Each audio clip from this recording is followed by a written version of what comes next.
আলোচনা থাকবে সোমবার এবং বুধবার 10 এবং 12 তারিখে, এবং বিভিন্ন থাকে স্বাভাবিকভাবে গণতান্ত্রিক ব্যবস্থাপনায় যদি কারোর কিছু বলা থাকে সেটা অবশ্যই অধিকার আছে।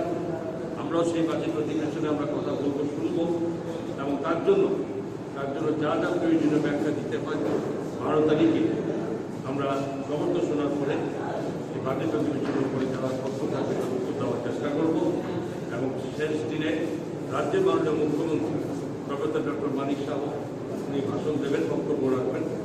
তো তাই আমি আপনাদের মাধ্যমে সমস্ত জনগণকে আশ্বস্ত করতে চাইছি যে রাজ্যের মানুষ যেভাবে ভারতীয় জনতা পার্টি সরকারকে যারা সমর্থন করেছেন, আবারও দ্বিতীয়বারের জন্য সরকারে বসিয়েছেন, তাদের উদ্দেশ্যে বার্তা হচ্ছে যে সরকার রাজ্যের মানুষের সঙ্গে আছে, রাজ্যের মানুষের কল্যাণে সরকার কাজ করবে।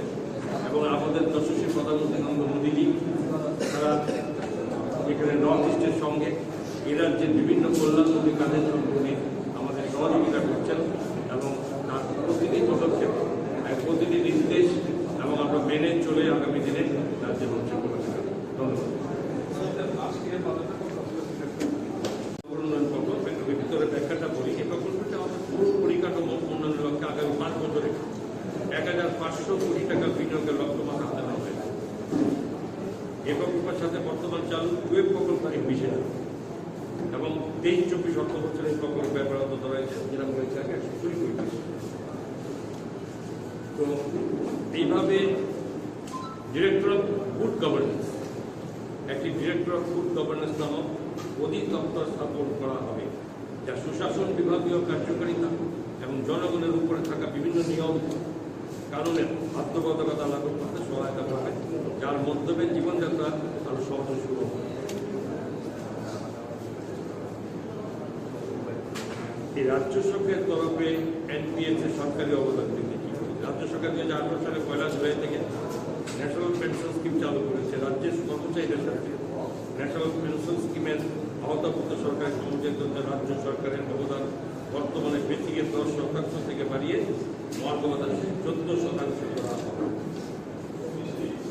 এবং স্বাস্থ্যক্ষেত্রে বিভিন্নভাবে যেখানে 2023 অর্থ বছরে 100টি উপস্বাস্থ্য কেন্দ্র নির্মাণ করা হবে।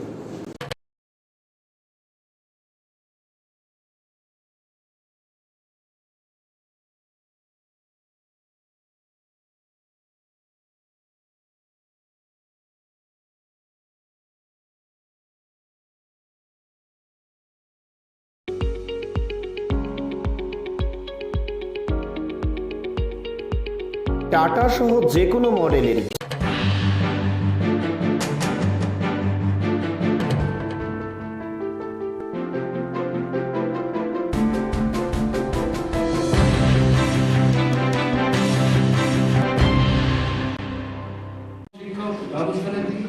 ধ্বংস করে ফেলছে। এখন কলেজে ভর্তি হচ্ছে, তাতে যা দেখছি সম্ভবত এবার 27 থেকে 28,000 ছেলে মেয়ে 25টা কলেজে ভর্তি হবে। সব মিলিয়ে ছাত্রছাত্রীর সংখ্যা প্রায় 1 লক্ষের কাছাকাছি হতে পারে। কিন্তু সব মিলিয়ে 25টা কলেজে অধ্যাপক বা আমন্ত্রিত শিক্ষক অধ্যাপকের দায়িত্ব যারা পালন করেন 350 জনের কাছাকাছি হবে, সম্ভবত 350 জন না। ইউজিসি ইউনিভার্সিটি গ্র্যান্ট কমিশন তারা একটা নর্ম ঠিক করে দিয়েছে, প্রতি কলেজে 30 থেকে 35 জন ছাত্র পিছু একজন করে অধ্যাপক থাকবে। আমাদের ত্রিপুরায় এখন যদি 1 লক্ষের মতো কলেজের ছাত্রছাত্রী হয়, তাহলে 350 জন দিয়ে তো হবে না। অনেক কলেজে অধ্যক্ষ নাই, অনেক কলেজে নির্দিষ্ট সাবজেক্ট পড়াবার জন্য অধ্যাপক নাই, বিভিন্ন কলেজে অনার্স কোর্স চালু করা হয়েছে, ছাত্ররা ভর্তি হচ্ছে, কিন্তু দেখা যাচ্ছে সেই কোর্সটি পড়াবার জন্য, সেই সাবজেক্ট পড়াবার জন্য অধ্যাপক নেই। কোনো কোনো কলেজে হয়তো একজনই অধ্যাপক আছেন এবং তাকেও সময় সময় বদলি করে দিয়ে যাওয়া হচ্ছে। কোনো কোনো কলেজে অনার্স যে সাবজেক্ট পড়ানোর কথা ছাত্রছাত্রীরা ভর্তি হওয়ার পর দেখছেন অধ্যাপক না থাকার কারণে তাদের ক্লাসই হচ্ছে না। তাহলে এদের অবস্থাটা কি হচ্ছে? তারা বাধ্য হচ্ছেন সাবজেক্ট পরিবর্তন করতে অথবা কলেজ ছেড়ে অন্য কলেজে চলে যেতে, ইচ্ছার বিরুদ্ধে যে সাবজেক্টের প্রতি তার আকর্ষণ নেই সেই সাবজেক্ট পড়তে তারা যাচ্ছেন। এই যে পরিস্থিতি চলছে তার সাথে কলেজগুলোতে পরিকাঠামো ছাত্রছাত্রীর সংখ্যার তুলনায় যে ধরনের শ্রেণীকক্ষ থাকা দরকার, জলের ব্যবস্থা, বিদ্যুতের ব্যবস্থা, এই সমস্ত মিলিয়ে একটা সুন্দর যে স্বাস্থ্যকর পরিমণ্ডল গড়ে তোলা হয়েছিল, সমস্ত জিনিস নষ্ট করে দেওয়া হয়েছে। এ শুধু কলেজের ক্ষেত্রে না, স্কুল কলেজ সর্বক্ষেত্রে। এবং সবচেয়ে বড় কথা হচ্ছে এবার যেটা লক্ষ্য করা যাচ্ছে, পত্রিকায় দেখছিলাম এসএফআই টিইউসিও প্রতিবাদ করেছে, যেটা বামফ্রন্ট সরকার সাধারণ কলেজে ছাত্রছাত্রীদের নিখরচায় পড়ার ব্যবস্থা চালু করেছে। এবার থেকে দেখা যাচ্ছে তাদের যে অ্যানুয়াল ফিস, অর্থাৎ কাউন্সিল পরিচালনার জন্য তারা যে অনুষ্ঠান হয় সেগুলোর জন্য ছাত্রদের জন্য এগুলো ছাত্রদের কাছ থেকে একটা স্বল্প অঙ্কের টাকা নেওয়া হতো। এটা 300 থেকে 325, 30 বা 40। এবার এটা বাড়িয়ে 1100 থেকে 1200 টাকা করা হয়েছে। তার অর্থটা কি? তাহলে নিখরচায় জেনারেল কলেজে পড়ার ব্যবস্থাটা থাকলো না। মেয়েদেরটা হয়তো এখনো রক্ষা করছে, কিন্তু ছেলেদের কাছ থেকে টাকাটা দিচ্ছে। আস্তে আস্তে দেখা যাবে সামনের বছর মেয়েদের থেকেও নিতে আরম্ভ করবে। তার অর্থ দাঁড়াচ্ছে নিখরচায় কলেজে পড়ার যে সুযোগটা ত্রিপুরার ছেলে মেয়েরা ভোগ করতেন সেটা তাদের হাতছাড়া হয়ে যাচ্ছে। এবং শিক্ষা দপ্তর, কি বিদ্যালয় শিক্ষা দপ্তর, এই কলেজ শিক্ষা দপ্তর, উচ্চ শিক্ষা দপ্তর যেটাকে আমরা বলি, রাজ্য সরকারের নির্দেশে এই শিক্ষা ব্যবস্থাটাকে বেসরকারি পুঁজিঘাতে তুলে দেওয়ার চেষ্টা করছে। বেসরকারি পুঁজিঘাতে শিক্ষা দপ্তর তুলে দেওয়ার অর্থ হচ্ছে ব্যবসা। ছাত্রছাত্রীদের সেখানে জন্মগত যে শিক্ষার অধিকার, সেই অধিকারের প্রতি গুরুত্ব এবং শ্রদ্ধা না দেখিয়ে ব্যবসায়ীদের লুণ্ঠন করার সুযোগ করে দেওয়া হচ্ছে। সেই লক্ষ্য নিয়ে বর্তমান সরকার চলছে এবং এটা বিজেপি সরকারের জাতীয়। আমি একটু আগে তাদের যে আপনার একটা বই আমি উদ্বোধন করলাম, যেটা তারা একটা আপনার জনগণের নেতাদের জাতীয় যে উচ্চ শিক্ষানীতি গ্রহণ করেছে, যেটার বিরুদ্ধে সারা ভারতবর্ষে প্রতিবাদ হচ্ছে, ত্রিপুরাতেও প্রতিবাদ হচ্ছে।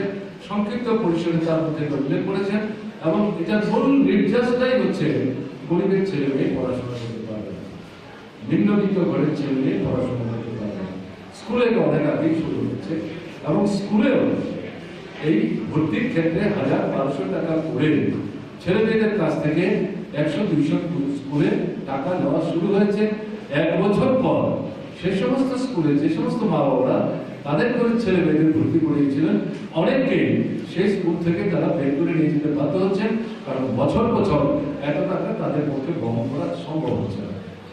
এই যে পরিস্থিতিটা চলছে, এটা বিরুদ্ধে যদি আগামী দিনে বড়সড় আন্দোলন গড়ে তোলা যায়, শুধু একটা নিছক প্রতিবাদ না। আমি লক্ষ্য করলাম এসএফআই টিইউসিও উচ্চ শিক্ষা দপ্তরের ডাইরেক্টরের সঙ্গে সাক্ষাৎ করতে গেছেন, তিনি ত্রিপুরায় নেই, বাইরে আছেন, কিন্তু তারা অপেক্ষা না করে ডেপুটি ডাইরেক্টরের সাথে কথা বলেছেন। এই যে অতিরিক্ত টাকাটা নেওয়া হচ্ছে প্রতিবাদ করে, এটা অবিলম্বে বন্ধ করার জন্য। যে ছাত্র বন্ধুটির নাম উল্লেখ করলেন, 8ম শ্রেণীর ছাত্র ছিলেন, বলাতে আমার স্মরণে এসছে সেই দিনটিতে উদয়পুরে আমি পার্টি একটা মিটিংয়ে গিয়েছিলাম। কমরেড কেশব মজুমদারের বাড়িতে বসে আমাদের মিটিং হচ্ছিল। মিটিং চলাকালীন সময় আমাদের কাছে খবর আসলো, সেই সময় উদয়পুরে ছাত্র ফেডারেশনের নেতা ছিলেন শিলপাড়ার আমাদের একজন ছাত্র বন্ধু, তিনি ফোন করে জানাচ্ছেন যে এসডিএম অফিসের সামনে কি হচ্ছে, বই পাওয়া যাচ্ছে না, বইয়ের দাম বাড়ছে, টেক্সট বই কিনতে গেলে পর নোট বই কিনতে বাধ্য করা হচ্ছে।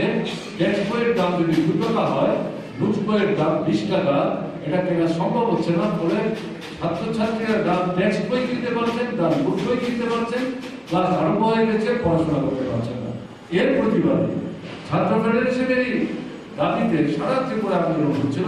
উদয়পুরে সেদিন ছিল মহকুমা শাসকের কাছে নির্দেশন, তাদেরকে প্রতিহত করতে গিয়ে পুলিশ গুলি চালিয়েছিল, তাতে সেই ছাত্র বন্ধু সেখানে নিহত হয়েছিলেন।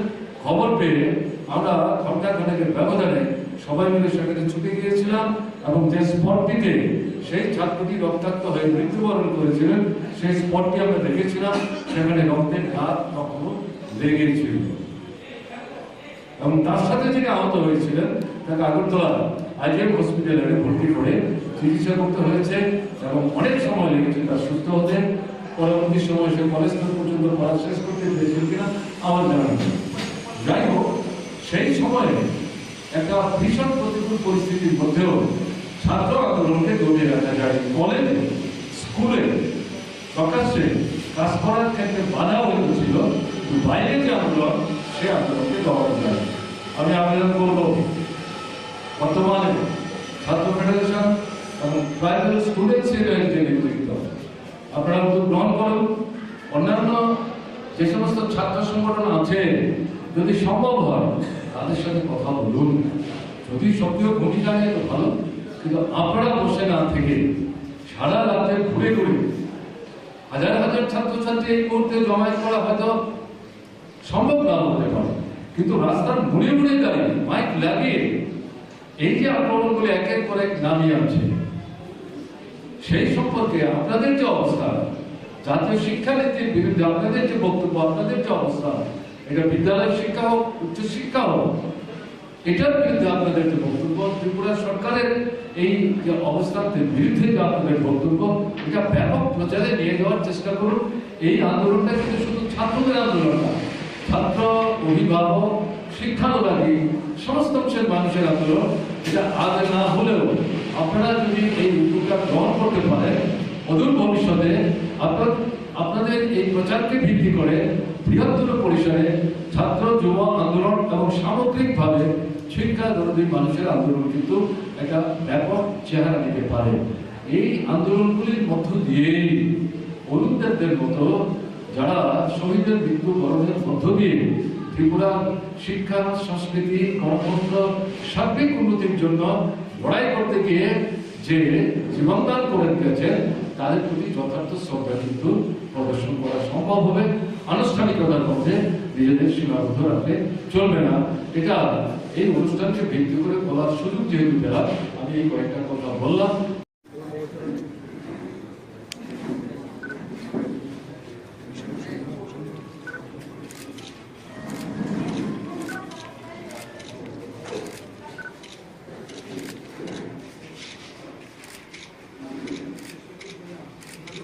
কংগ্রেস উত্তর পূর্ব ন্যাশনাল পার্টি সম্পাদক হেমন্ত রবীন্দ্র।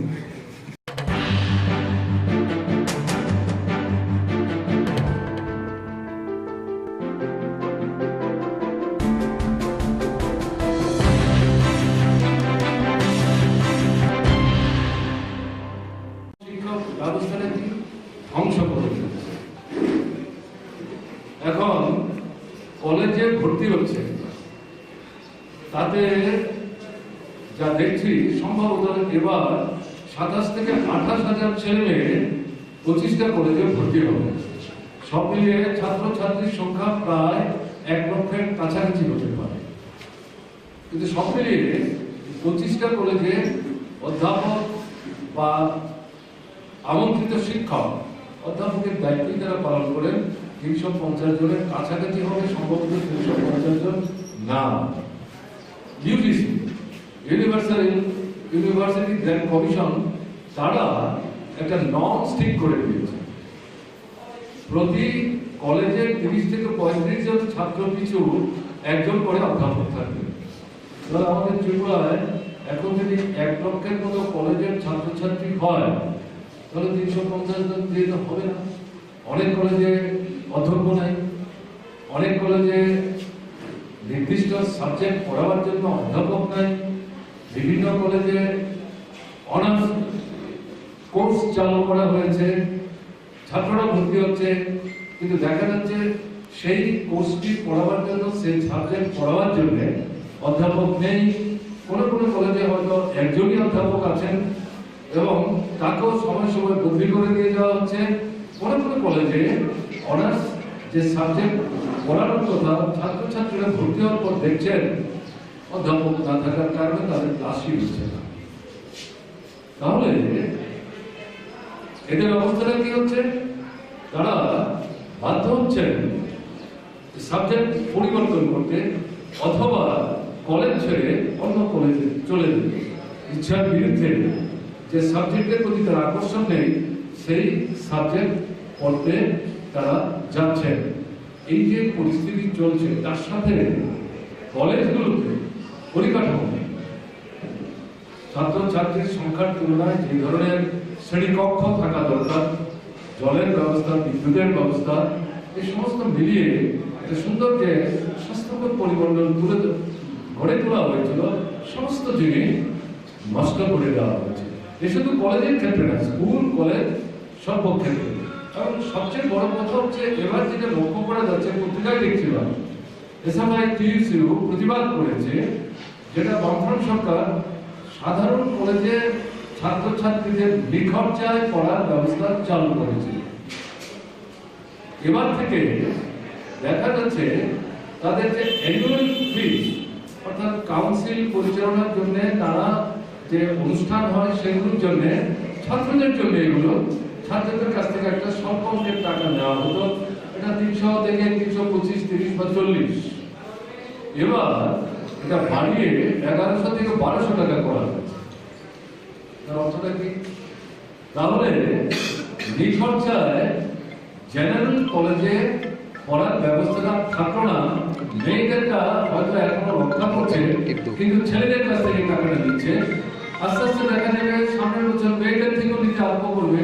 তার অর্থ দাঁড়াচ্ছে নিখরচায় কলেজে পড়ার যে সুযোগটা ত্রিপুরার ছেলে মেয়েরা ভোগ করতেন সেটা তাদের হাতছাড়া হয়ে যাচ্ছে। এবং শিক্ষা দপ্তর, কি বিদ্যালয় শিক্ষা দপ্তর, কি কলেজ শিক্ষা দপ্তর, উচ্চ শিক্ষা দপ্তর, যেরকম আমরা বলি, রাজ্য সরকারের নির্দেশে এই শিক্ষা ব্যবস্থাটাকে বেসরকারি পুঁজিঘাতে তুলে দেওয়ার চেষ্টা করছে। বেসরকারি পুঁজিঘাতে শিক্ষা দপ্তর তুলে দেওয়ার অর্থ হচ্ছে ব্যবসা। ছাত্রছাত্রীদের সেখানে জন্মগত যে শিক্ষার অধিকার, সেই অধিকারের প্রতি গুরুত্ব এবং শ্রদ্ধা না দেখিয়ে ব্যবসায়ীদের লুণ্ঠন করার সুযোগ করে দেওয়া হচ্ছে। সেই লক্ষ্য নিয়ে বর্তমান সরকার চলছে এবং এটা বিজেপি সরকারের জাতীয়।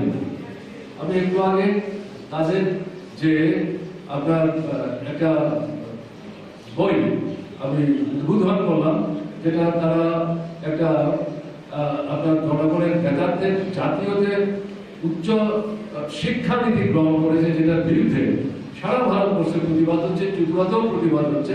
সংক্ষিপ্ত পরিসরে তার মধ্যে উল্লেখ করেছেন এবং এটার মূল নির্দেশটাই হচ্ছে গরিবের ছেলে মেয়ে পড়াশোনা করতে পারবে না, নিম্নবিত্ত ঘরের ছেলে মেয়ে পড়াশোনা করতে পারবে না। স্কুলে অনেক আগেই শুরু হচ্ছে এবং স্কুলেও এই ভর্তির ক্ষেত্রে 1000-1200 টাকা করে ছেলে মেয়েদের কাছ থেকে 100-200 স্কুলে টাকা নেওয়া শুরু হয়েছে। 1 বছর পর সেই সমস্ত স্কুলে যে সমস্ত মা বাবারা তাদের করে ছেলে মেয়েদের ভর্তি করিয়েছিলেন, অনেকে সেই স্কুল থেকে তারা বের করে নিয়ে যেতে বাধ্য হচ্ছেন, কারণ বছর বছর এত টাকা তাদের পক্ষে বহন করা সম্ভব হচ্ছে না। এই যে পরিস্থিতিটা চলছে, এটা বিরুদ্ধে যদি আগামী দিনে বড়সড় আন্দোলন গড়ে তোলা যায়, শুধু একটা নিছক প্রতিবাদ না। আমি লক্ষ্য করলাম এসএফআই টিইউসিও উচ্চ শিক্ষা দপ্তরের ডাইরেক্টরের সঙ্গে সাক্ষাৎ করতে গেছেন, তিনি ত্রিপুরায় নেই। বাইরের সীমাবদ্ধ রাখলে দায়িত্ব কিন্তু পুরোপুরি প্রতিপালন করা হচ্ছে যদি মনে করেন তাহলে ঠিক হবে। উদয়পুরে যে ছাত্র বন্ধুটির নাম উল্লেখ করলেন, 8ম শ্রেণীর ছাত্র ছিলেন, বলাতে আমার স্মরণে এসছে সেই দিনটিতে উদয়পুরে আমি পার্টি একটা মিটিংয়ে গিয়েছিলাম। কমরেড কেশব মজুমদারের বাড়িতে বসে আমাদের মিটিং হচ্ছিল। মিটিং চলাকালীন সময় আমাদের কাছে খবর আসলো, সেই সময় উদয়পুরে ছাত্র ফেডারেশনের নেতা ছিলেন ফিলপাড়ার আমাদের একজন ছাত্র বন্ধু, তিনি ফোন করে জানাচ্ছেন যে এসডিএম অফিসের সামনে কি হচ্ছে, বই পাওয়া যাচ্ছে না, বইয়ের দাম বাড়ছে, টেক্সট বই কিনতে গেলে পর নোট বই কিনতে বাধ্য করা হচ্ছে।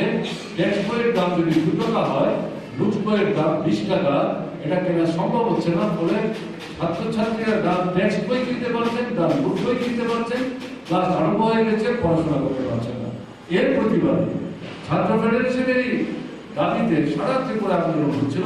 উদয়পুরে সেদিন ছিল মহকুমা শাসকের কাছে নির্দেশন, তাদেরকে প্রতিহত করতে গিয়ে পুলিশ গুলি চালিয়েছিল, তাতে সেই ছাত্র বন্ধুকে সেখানে নিহত হয়েছিলেন।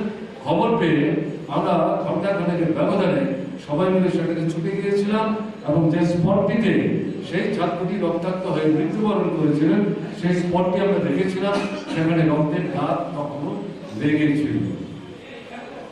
এবং তার সাথে যিনি আহত হয়েছিলেন তাকে আগরতলা আইজিএম হসপিটালে ভর্তি করে চিকিৎসা করতে হয়েছে এবং অনেক সময় লেগেছে তার সুস্থ হতে। পরবর্তী সময় সে কলেজ পর্যন্ত পড়া শেষ করতে পেরেছিল কিনা আমার জানা নেই। যাই হোক, সেই সময়ে একটা ভীষণ প্রতিকূল পরিস্থিতির মধ্যেও ছাত্র আন্দোলনকে জমিয়ে রাখা যায়। কলেজে, স্কুলে প্রকাশ্যে কাজ করার ক্ষেত্রে বাধা হয়েছিল, বাইরে যে আন্দোলন সে আন্দোলনকে দমানো যায়।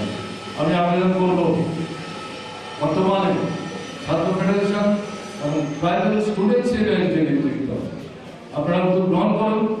অন্যান্য যে সমস্ত ছাত্র সংগঠন আছে, যদি সম্ভব হয় তাদের সাথে কথা বলুন।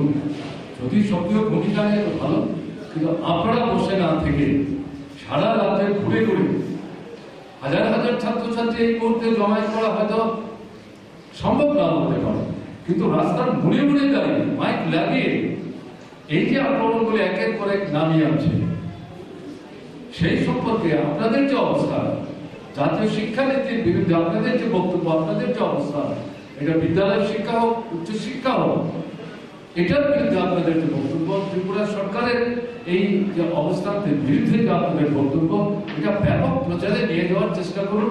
এই আন্দোলনটা কিন্তু শুধু ছাত্রদের আন্দোলন না, ছাত্র, অভিভাবক, শিক্ষানুরাগী সমস্ত অংশের মানুষের আন্দোলন।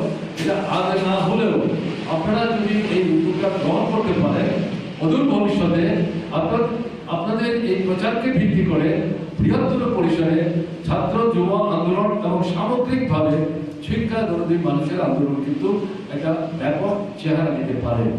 এই আন্দোলনগুলির মধ্য দিয়েই অরুণদেবদের মতো যারা শহীদের মৃত্যুবরণের মধ্য দিয়ে ত্রিপুরা শিক্ষা, সংস্কৃতি, গণতন্ত্র, সার্বিক উন্নতির জন্য লড়াই করতে গিয়ে যে জীবনদান করে দিয়েছেন, তাদের প্রতি যথার্থ শ্রদ্ধা কিন্তু প্রদর্শন করা সম্ভব হবে।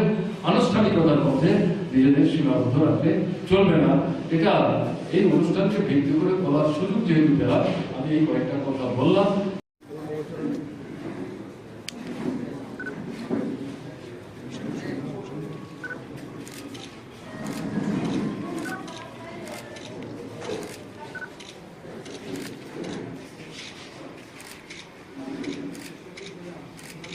কংগ্রেস উত্তর পূর্ব প্রদেশ ন্যাশনাল পার্টি সম্পাদক হেমন্ত রবীন্দ্র।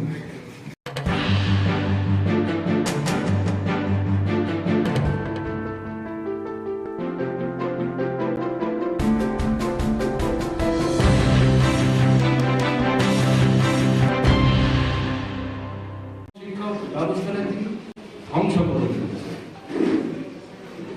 এখন কলেজে ভর্তি হচ্ছে, তাতে যা দেখছি সম্ভবত এবার 27 থেকে 28,000 ছেলে মেয়ে 25টা কলেজে ভর্তি হবে।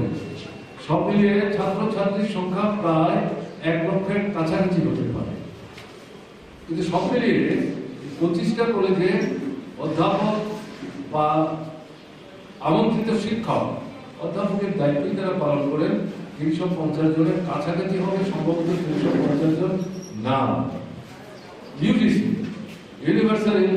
ইউনিভার্সিটি গ্র্যান্ট কমিশন, তারা একটা নর্ম ঠিক করে দিয়েছে। প্রতি কলেজে 30 থেকে 35 জন ছাত্র পিছু একজন করে অধ্যাপক থাকবে।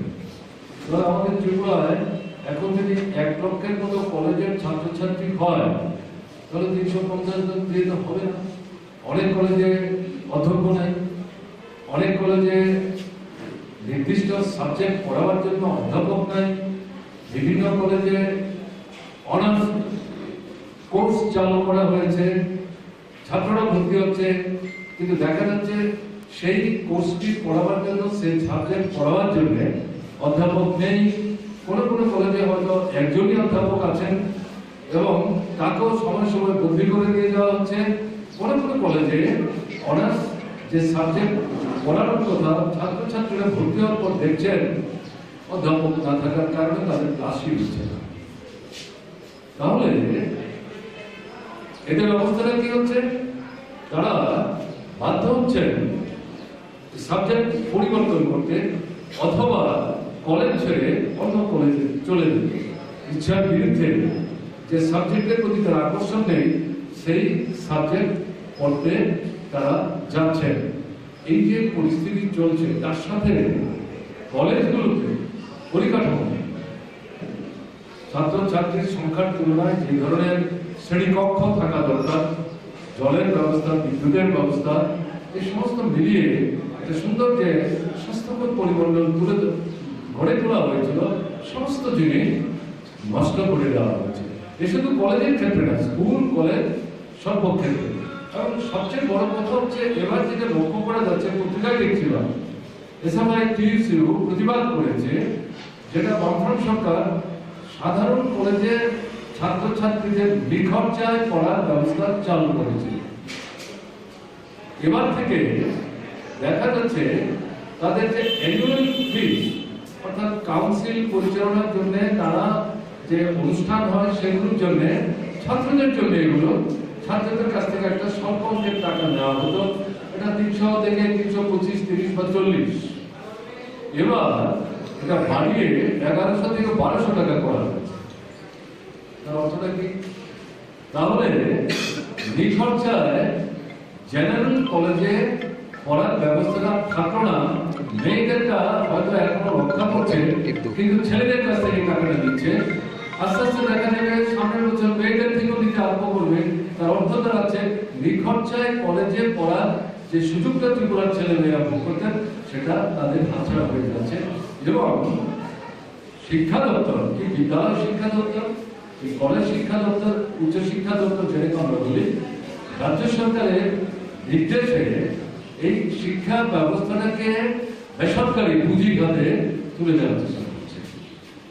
বেসরকারি পুঁজিঘাতে শিক্ষা দপ্তর তুলে দেওয়ার অর্থ হচ্ছে ব্যবসা। ছাত্রছাত্রীদের সেখানে জন্মগত যে শিক্ষার অধিকার, সেই অধিকারের প্রতি গুরুত্ব এবং শ্রদ্ধা না দেখিয়ে ব্যবসায়ীদের লুণ্ঠন করার সুযোগ করে দেওয়া হচ্ছে। সেই লক্ষ্য নিয়ে বর্তমান সরকার চলছে এবং এটা বিজেপি সরকারের জাতীয়। আমি একটু আগে তাদের যে আপনার একটা বই আমি উদ্বোধন করলাম, যেটা তারা একটা আপনার জনগণের মেধার্থে জাতীয় যে উচ্চ শিক্ষানীতি গ্রহণ করেছে, যেটার বিরুদ্ধে সারা ভারতবর্ষে প্রতিবাদ হচ্ছে, ত্রিপুরাতেও প্রতিবাদ হচ্ছে। সংক্ষিপ্ত পরিসরে তার মধ্যে উল্লেখ করেছেন এবং এটার মূল নির্যাসটাই হচ্ছে গরিবের ছেলে মেয়ে পড়াশোনা করতে পারবে না, নিম্নবিত্ত ঘরের ছেলে মেয়ে পড়াশোনা করতে পারবে না। স্কুলে অনেক আগেই শুরু হচ্ছে এবং স্কুলেও এই ভর্তির ক্ষেত্রে 1000-1200 টাকা করে ছেলে মেয়েদের কাছ থেকে 100-200 স্কুলে টাকা নেওয়া শুরু হয়েছে।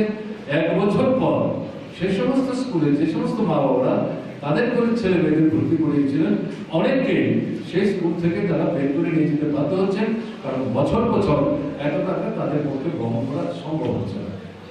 এই যে পরিস্থিতিটা চলছে, এটা বিরুদ্ধে যদি আগামী দিনে বড়সড় আন্দোলন গড়ে তোলা যায়, শুধু একটা নিছক ত্রিপুরার সমস্ত ছাত্রছাত্রীদের পক্ষ থেকে প্রতীকী প্রতিবাদ, কিন্তু আমি যেটা অনুরোধ করব, এই প্রতীকী প্রতিবাদের মধ্যে নিজেদের সীমাবদ্ধ রাখলে দায়িত্ব কিন্তু পুরোপুরি প্রতিপালন করা হচ্ছে যদি মনে করেন তাহলে ঠিক হবে না।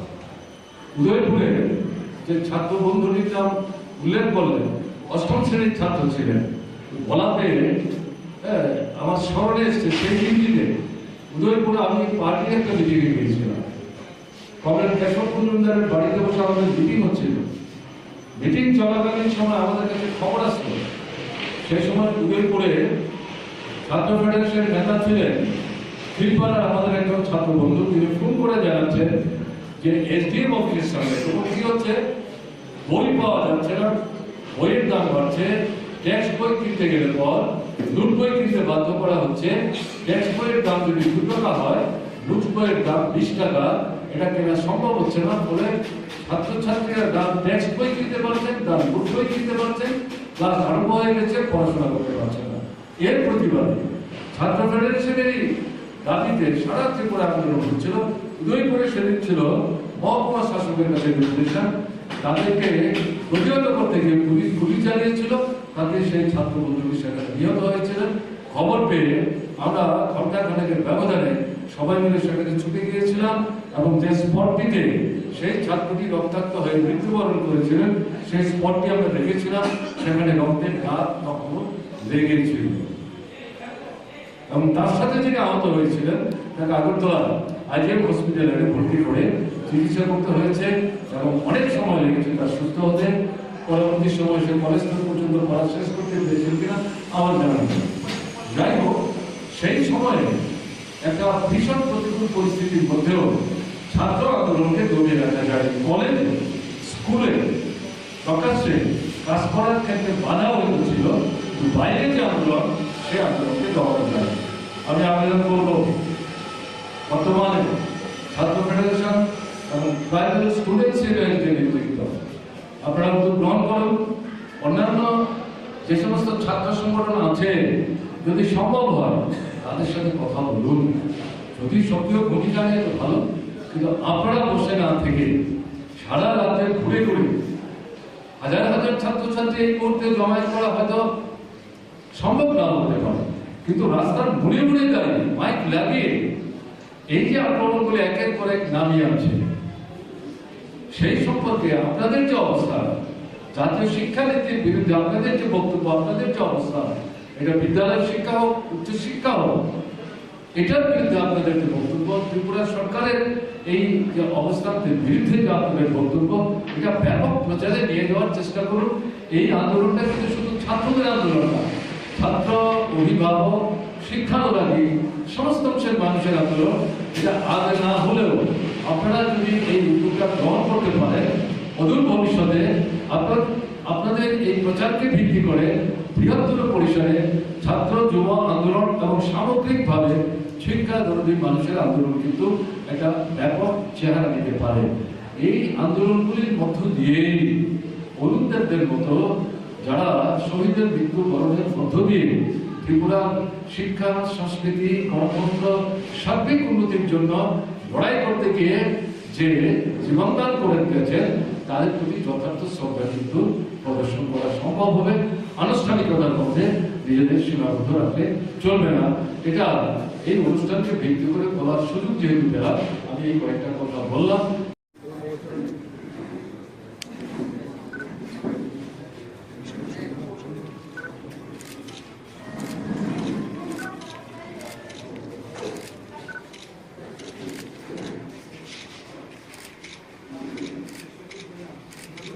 কংগ্রেস উত্তর পূর্ব প্রবেশ এসএলআই সাংসদ সম্পাদক হেমন্ত রবীন্দ্র।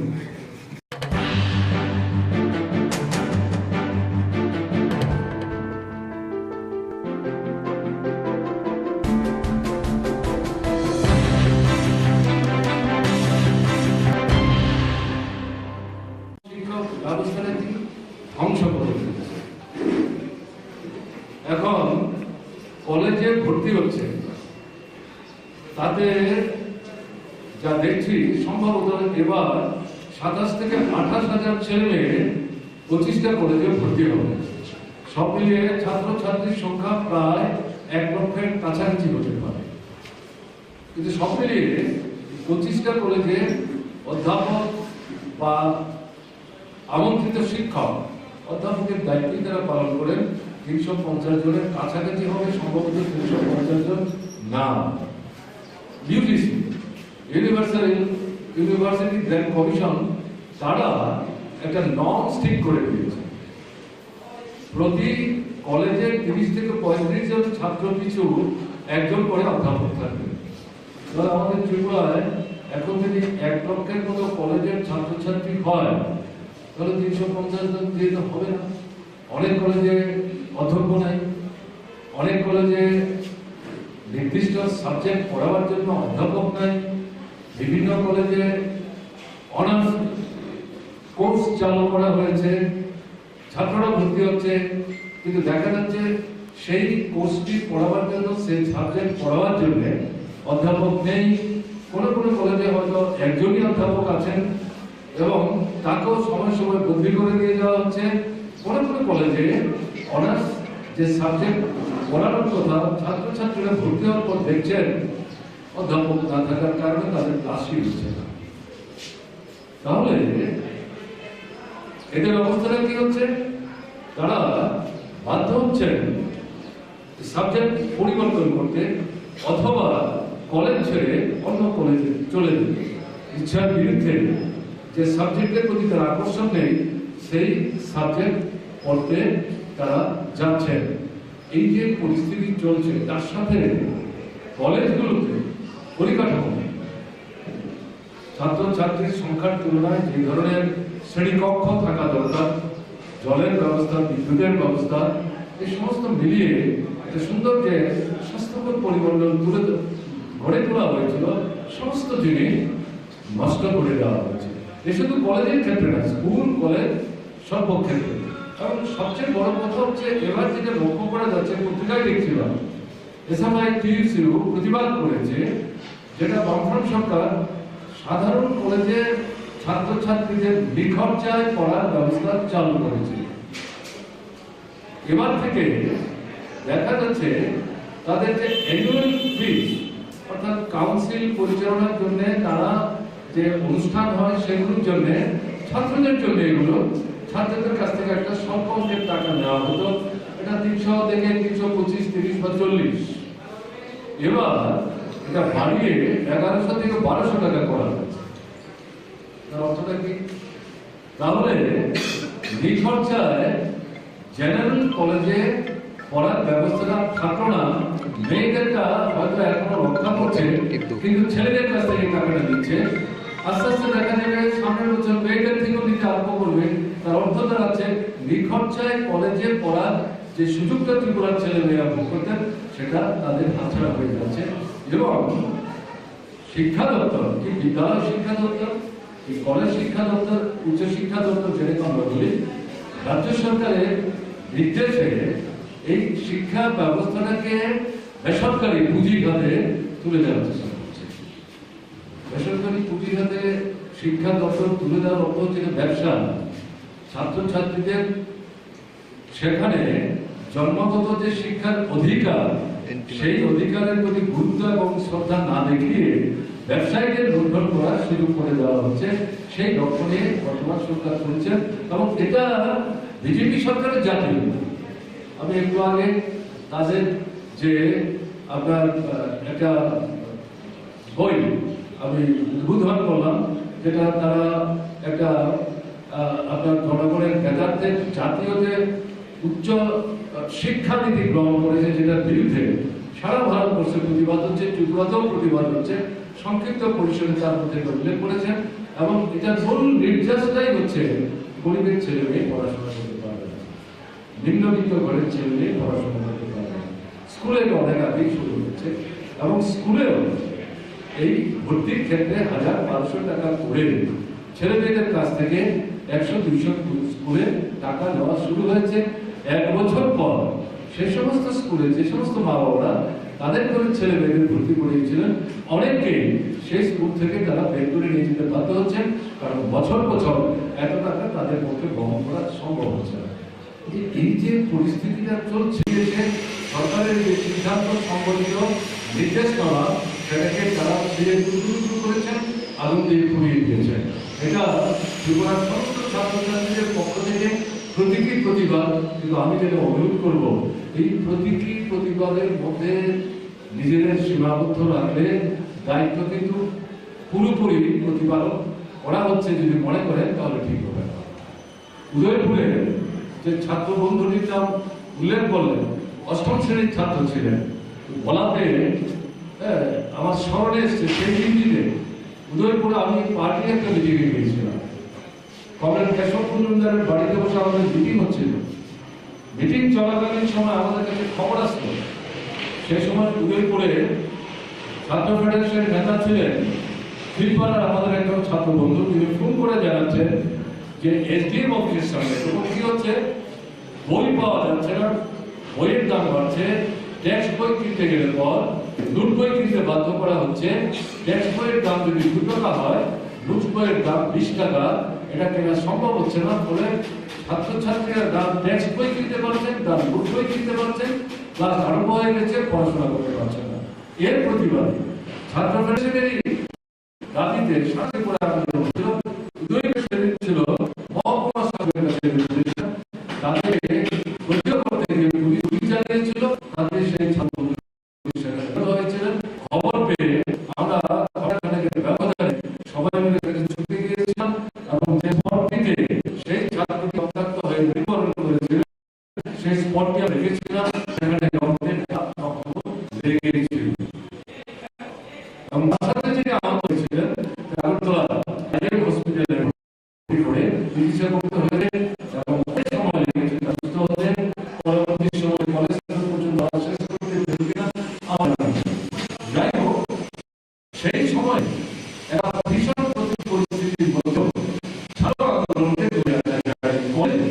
স্কুলে প্রকাশ্যে কাজ করা থেকে বাধা হয়েছিল, যে আন্দোলন সে আন্দোলন আমি আবেদন করব বর্তমান ফেডারেশন এবং প্রাইভেট স্টুডেন্টস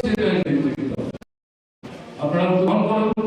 অন্যান্য যে সমস্ত ছাত্র সংগঠন আছে যদি সম্ভব হয় তাদের সাথে কথা বলুন, যদি সবাই ভূমিকা নেয় তো, কিন্তু আপনারা বসে না থেকে সারা রাত্রে হাজার হাজার ছাত্রছাত্রী এই মুহূর্তে জমায়েত করা তো সম্ভব না হতে পারে, কিন্তু রাস্তার মূলে লাগিয়ে এই যে আন্দোলনগুলো এক এক নামিয়ে আনছে, সেই সঙ্গে আপনাদের অবস্থা জাতীয় শিক্ষার্থীর বিরুদ্ধে আপনাদের যে বক্তব্য, আপনাদের অবস্থা, এটা বিদ্যালয় শিক্ষা হোক, উচ্চ শিক্ষা হোক, এটার আপনাদের যে বক্তব্য, ত্রিপুরা সরকারের এই যে অবস্থার বিরুদ্ধে যে আপনাদের বক্তব্য ব্যাপক নিয়ে যাওয়ার চেষ্টা করুন।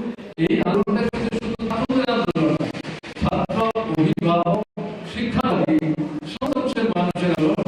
এটা আগে না হলেও আপনারা যদি এই উদ্যোগটা বন্ধ করতে পারেন, অদূর ভবিষ্যতে আপনাদের এই প্রচারকে ভিত্তি করে বৃহত্তর পরিসরে ছাত্র যুব আন্দোলন এবং সামগ্রিকভাবে শিক্ষার্থী মানুষের আন্দোলন কিন্তু একটা ব্যাপক চেহারা নিতে পারে।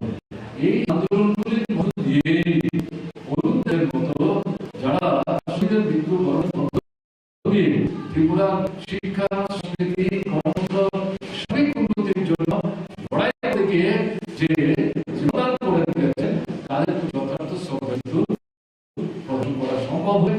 আনুষ্ঠানিকতার মধ্যে নিজেদের সীমাবদ্ধতাকে চলবে না। এটা এই অনুষ্ঠানে ভিত্তি করে বলার সুযোগ যেহেতু দেওয়া, আমি এই কয়েকটা কথা বললাম।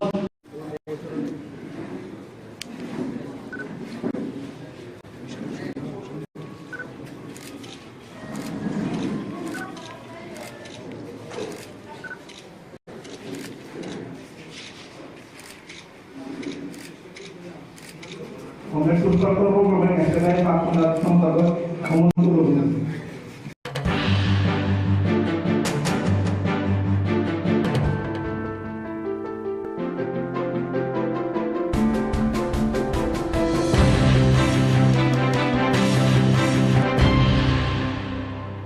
শিক্ষক ব্যবস্থাটাকে ধ্বংস করে দিচ্ছে। এখন কলেজে ভর্তি হচ্ছে, তাতে যা দেখছি সম্ভবত এবার 27 থেকে 28 হাজার ছেলে মেয়ে 25টা কলেজে ভর্তি হবে। সব মিলিয়ে ছাত্রছাত্রীর সংখ্যা প্রায় 1 লক্ষের কাছাকাছি হতে পারে। কিন্তু সব মিলিয়ে 25টা কলেজে অধ্যাপক বা আমন্ত্রিত শিক্ষক, অধ্যাপকের দায়িত্বই তারা পালন করেন 350 জনের কাছাকাছি হবে, সম্ভবত 350 জন না। ইউজিসি ইউনিভার্সিটি গ্র্যান্ট কমিশন তারা একটা নর্ম ঠিক করে দিয়েছে, প্রতি কলেজে 30 থেকে 35 জন ছাত্র পিছু একজন করে অধ্যাপক থাকবে। এবার আমাদের ত্রিপুরায় এখন যদি 1 লক্ষের মতো কলেজের ছাত্রছাত্রী হয়, তাহলে 350 জন দিয়ে তো হবে না। অনেক কলেজে অধ্যক্ষ নাই, অনেক কলেজে নির্দিষ্ট সাবজেক্ট পড়াবার জন্য অধ্যাপক নাই, বিভিন্ন কলেজে অনার্স কোর্স চালু করা হয়েছে, ছাত্ররা ভর্তি হচ্ছে, কিন্তু দেখা যাচ্ছে সেই কোর্সটি পড়াবার জন্য, সেই সাবজেক্ট পড়াবার জন্য অধ্যাপক নেই। কোনো কোনো কলেজে হয়তো একজনই অধ্যাপক আছেন এবং তাকেও সময় সময় বদলি করে দিয়ে দেওয়া হচ্ছে। কোনো কোনো কলেজে অনার্স যে সাবজেক্ট পড়ানোর কথা ছাত্রছাত্রীরা ভর্তি হওয়ার পর দেখছেন অধ্যাপক না থাকার কারণে তাদের ক্লাসই হচ্ছে না। তাহলে এদের অবস্থাটা কি হচ্ছে? তারা বাধ্য হচ্ছেন সাবজেক্ট পরিবর্তন করতে অথবা কলেজ ছেড়ে অন্য কলেজে চলে যেতে, ইচ্ছার বিরুদ্ধে। যে সাবজেক্টের প্রতি তার আকর্ষণ নেই সেই সাবজেক্ট পড়তে তারা যাচ্ছেন। এই যে পরিস্থিতি চলছে তার সাথে কলেজগুলোতে পরিকাঠামো, ছাত্রছাত্রীর সংখ্যার তুলনায় যে ধরনের শ্রেণীকক্ষ থাকা দরকার, জলের ব্যবস্থা, বিদ্যুতের ব্যবস্থা, এই সমস্ত মিলিয়ে একটা সুন্দর যে স্বাস্থ্যকর পরিমণ্ডল গড়ে তোলা হয়েছিল, সমস্ত জিনিস নষ্ট করে দেওয়া হয়েছে। এ শুধু কলেজের ক্ষেত্রে না, স্কুল কলেজ সর্বক্ষেত্রে। কারণ সবচেয়ে বড় কথা হচ্ছে এবার যেটা লক্ষ্য করা যাচ্ছে, পত্রিকায় দেখছিলাম SFI-TUCU প্রতিবাদ করেছে, যেটা বামফ্রন্ট সরকার সাধারণ কলেজে ছাত্রছাত্রীদের নিখরচায় পড়ার ব্যবস্থা চালু করেছে। এবার থেকে দেখা যাচ্ছে তাদের যে অ্যানুয়াল ফিস, অর্থাৎ কাউন্সিল পরিচালনার জন্য তারা যে অনুষ্ঠান হয় সেগুলোর জন্য, ছাত্রদের জন্য এগুলো ছাত্রদের কাছ থেকে একটা স্বল্প অঙ্কের টাকা নেওয়া হতো। এটা 300 থেকে 325, 30 বা 40। এবার এটা বাড়িয়ে 1100 থেকে 1200 টাকা করা হয়েছে। তার অর্থটা কি? তাহলে নিখরচায় জেনারেল কলেজে পড়ার ব্যবস্থাটা থাকলো না। মেয়েদেরটা হয়তো এখনো রক্ষা করছে, কিন্তু ছেলেদের কাছ থেকে টাকাটা দিচ্ছে। আস্তে আস্তে দেখা যাবে সামনের বছর মেয়েদের থেকেও নিতে আরম্ভ করবে। তার অর্থ দাঁড়াচ্ছে নিখরচায় কলেজে পড়ার যে সুযোগটা ত্রিপুরার ছেলে মেয়েরা ভোগ করতেন সেটা তাদের হাতছাড়া হয়ে যাচ্ছে। এবং শিক্ষা দপ্তর, কি বিদ্যালয় শিক্ষা দপ্তর, কি কলেজ শিক্ষা দপ্তর, উচ্চ শিক্ষা দপ্তর, যেরকম আমরা বলি, রাজ্য সরকারের নির্দেশে এই শিক্ষা ব্যবস্থাটাকে বেসরকারি পুঁজিঘাতে তুলে দেওয়ার চেষ্টা করছে। বেসরকারি পুঁজিঘাতে শিক্ষা দপ্তর তুলে দেওয়ার অর্থ হচ্ছে ব্যবসা। ছাত্রছাত্রীদের সেখানে জন্মগত যে শিক্ষার অধিকার, সেই অধিকারের প্রতি গুরুত্ব এবং শ্রদ্ধা না দেখিয়ে ব্যবসায়ীদের লুণ্ঠন করার সুযোগ করে দেওয়া হচ্ছে। সেই লক্ষ্য নিয়ে বর্তমান সরকার চলছে এবং এটা বিজেপি সরকারের জাতীয়। আমি একটু আগে তাদের যে আপনার একটা বই আমি উদ্বোধন করলাম, যেটা তারা একটা আপনার জনগণের নেতাদের জাতীয় যে উচ্চ শিক্ষানীতি গ্রহণ করেছে, যেটার বিরুদ্ধে সারা ভারতবর্ষে প্রতিবাদ হচ্ছে, ত্রিপুরাতেও প্রতিবাদ হচ্ছে। সংক্ষিপ্ত পরিসরে তার মধ্যে উল্লেখ করেছেন এবং এটার মূল নির্যাসটাই হচ্ছে গরিবের ছেলে মেয়ে পড়াশোনা করতে পারবে না, নিম্নবিত্ত ঘরের ছেলে মেয়ে পড়াশোনা করতে পারবে না। স্কুলে অনেক আগেই শুরু হচ্ছে এবং স্কুলেও এই ভর্তির ক্ষেত্রে 1000-1200 টাকা করে ছেলে মেয়েদের কাছ থেকে 100-200 স্কুলে আরেকটা চার্জ ফিরে আসতে করে তার দুজনে নেব দেওয়ার সিদ্ধান্ত নেবেন, তার উপরই যা হওয়ার বলুন।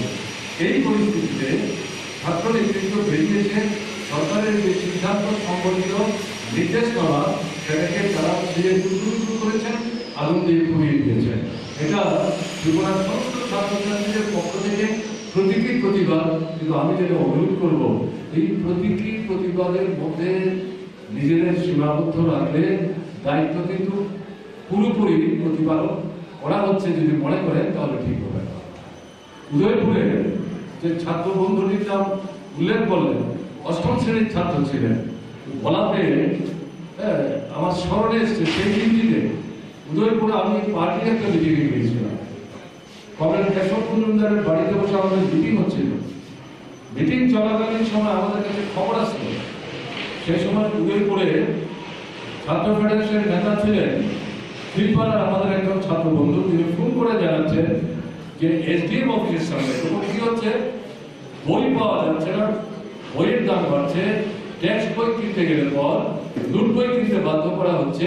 টেক্সট বইয়ের দাম যদি 2 টাকা হয়, নোট বইয়ের দাম 20 টাকা, এটা কেনা সম্ভব হচ্ছে না। ফলে ছাত্রছাত্রীরা দাম টেক্সট বই কিনতে পারছেন, দাম নোট বই কিনতে পারছেন, ক্লাস আরম্ভ হয়ে গেছে, পড়াশোনা করতে পারছেন না। এর প্রতিবাদে ছাত্র ফেডারেশনেরই দাবিতে সারা ত্রিপুরা আন্দোলন হচ্ছিল। উদয়পুরে সেদিন ছিল মহকুমা শাসকের কাছে নির্দেশন, তাদেরকে প্রতিহত করতে গিয়ে পুলিশ গুলি চালিয়েছিল, তাতে সেই ছাত্র বন্ধু সেখানে নিহত হয়েছিলেন। খবর পেয়ে আমরা ঘণ্টাখানেকের ব্যবধানে সবাই মিলে সেখানে ছুটে গিয়েছিলাম এবং যে স্পটটিতে সেই ছাত্রটি রক্তাক্ত হয়ে মৃত্যুবরণ করেছিলেন সেই স্পটটি আমরা দেখেছিলাম, সেখানে রক্তের দাগ তখনও লেগেছিল। এবং তার সাথে যিনি আহত হয়েছিলেন তাকে আগরতলা আইজিএম হসপিটালে ভর্তি করে চিকিৎসা করতে হয়েছে এবং অনেক সময় লেগেছে তার সুস্থ হতে। পরবর্তী সময় সে কলেজ পর্যন্ত পড়া শেষ করতে পেরেছিল কিনা আমার জানা নেই। যাই হোক, সেই সময়ে একটা ভীষণ প্রতিকূল পরিস্থিতির মধ্যেও ছাত্র আন্দোলনকে জমে রাখা যায়। কলেজে স্কুলে প্রকাশ্যে কাজ করার ক্ষেত্রে বাধা হয়েছিল, বাইরে যে আন্দোলন সে আন্দোলনকে দমন যায়। আমি আবেদন করব বর্তমানে ছাত্র ফেডারেশন এবং ট্রাইবাল স্টুডেন্টস ইউনিয়ন যে নেতৃত্ব, আপনারা উদ্যোগ গ্রহণ করুন। অন্যান্য যে সমস্ত ছাত্র সংগঠন আছে যদি সম্ভব হয় তাদের সাথে কথা বলুন। যদি সক্রিয় ভূমিকা নেয় তো ভালো, কিন্তু আপনারা বসে না থেকে সারা রাতে ঘুরে ঘুরে হাজার হাজার ছাত্রছাত্রী এই মুহূর্তে জমায়েত করা হয়তো সম্ভব না হতে পারে, কিন্তু রাস্তার মুড়ে মুড়ে দাঁড়িয়ে মাইক লাগিয়ে এই যে আক্রমণগুলো এক এক করে নামিয়ে আছে, সেই সম্পর্কে আপনাদের যে অবস্থা, জাতীয় শিক্ষানীতির বিরুদ্ধে আপনাদের যে বক্তব্য, আপনাদের যে অবস্থা, এটা বিদ্যালয় শিক্ষা হোক, উচ্চ শিক্ষা হোক, এটার বিরুদ্ধে আপনাদের যে বক্তব্য, ত্রিপুরা সরকারের এই যে অবস্থানের বিরুদ্ধে যে আপনাদের বক্তব্য, এটা ব্যাপক প্রচারে নিয়ে যাওয়ার চেষ্টা করুন। এই আন্দোলনটা কিন্তু শুধু ছাত্রদের আন্দোলন না, ছাত্র, অভিভাবক, শিক্ষানুরাগী সমস্ত অংশের মানুষের আন্দোলন। এটা আজ না হলেও আপনারা যদি এই উদ্যোগটা গ্রহণ করতে পারেন, অদূর ভবিষ্যতে আপনাদের এই প্রচারকে ভিত্তি করে বৃহত্তর পরিসরে ছাত্র যুব আন্দোলন এবং সামগ্রিকভাবে শিক্ষা দরদী মানুষের আন্দোলন কিন্তু একটা ব্যাপক চেহারা নিতে পারে। এই আন্দোলনগুলির মধ্য দিয়েই অরুণদেবদের মতো যারা শহীদের মৃত্যুবরণের মধ্য দিয়ে ত্রিপুরা শিক্ষা, সংস্কৃতি, গণতন্ত্র সার্বিক উন্নতির জন্য লড়াই করতে গিয়ে যে জীবনদান করে দিয়েছেন তাদের প্রতি যথার্থ শ্রদ্ধা কিন্তু প্রদর্শন করা সম্ভব হবে। আনুষ্ঠানিকতার মধ্যে নিজেদের সীমাবদ্ধ রাখতে চলবে না। এটা এই অনুষ্ঠানকে ভিত্তি করে বলার সুযোগ যেহেতু পেলাম, আমি এই কয়েকটা কথা বললাম।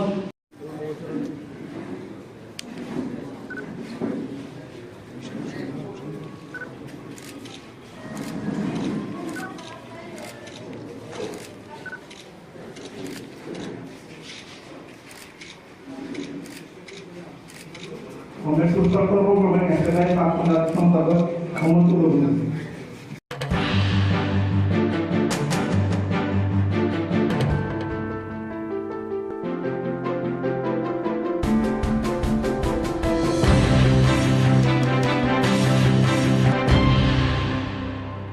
শিক্ষক ব্যবস্থাটাকে ধ্বংস করে দিচ্ছে। এখন কলেজে ভর্তি হচ্ছে, তাতে যা দেখছি সম্ভবত এবার 27 থেকে 28,000 ছেলে মেয়ে 25টা কলেজে ভর্তি হবে। সব মিলিয়ে ছাত্রছাত্রীর সংখ্যা প্রায় 1 লক্ষের কাছাকাছি হতে পারে। কিন্তু সব মিলিয়ে 25টা কলেজে অধ্যাপক বা আমন্ত্রিত শিক্ষক, অধ্যাপকের দায়িত্ব তারা পালন করেন 350 জনের কাছাকাছি হবে, সম্ভবত 350 জন না। ইউজিসি ইউনিভার্সিটি গ্র্যান্ট কমিশন তারা একটা নর্মস ঠিক করে দিয়েছে, প্রতি কলেজে 30 থেকে 35 জন ছাত্র পিছু একজন করে অধ্যাপক থাকবে। আমাদের ত্রিপুরায় এখন যদি 1 লক্ষের মতো কলেজের ছাত্রছাত্রী হয় তাহলে 350 জন দিয়ে তো হবে না। অনেক কলেজে অধ্যক্ষ নাই, অনেক কলেজে নির্দিষ্ট সাবজেক্ট পড়াবার জন্য অধ্যাপক নাই, বিভিন্ন কলেজে অনার্স কোর্স চালু করা হয়েছে, ছাত্ররা ভর্তি হচ্ছে, কিন্তু দেখা যাচ্ছে সেই কোর্সটি পড়াবার জন্য, সেই সাবজেক্ট পড়াবার জন্য অধ্যাপক নেই। কোনো কোনো কলেজে হয়তো একজনই অধ্যাপক আছেন এবং তাকেও সময় সময় বদলি করে দিয়ে দেওয়া হচ্ছে। কোনো কোনো কলেজে অনার্স যে সাবজেক্ট পড়ানোর কথা ছাত্রছাত্রীরা ভর্তি হওয়ার পর দেখছেন অধ্যাপক না থাকার কারণে তাদের ক্লাসই হচ্ছে না। তাহলে এদের অবস্থাটা কি হচ্ছে? তারা বাধ্য হচ্ছেন সাবজেক্ট পরিবর্তন করতে অথবা কলেজ ছেড়ে অন্য কলেজে চলে যেতে, ইচ্ছার বিরুদ্ধে।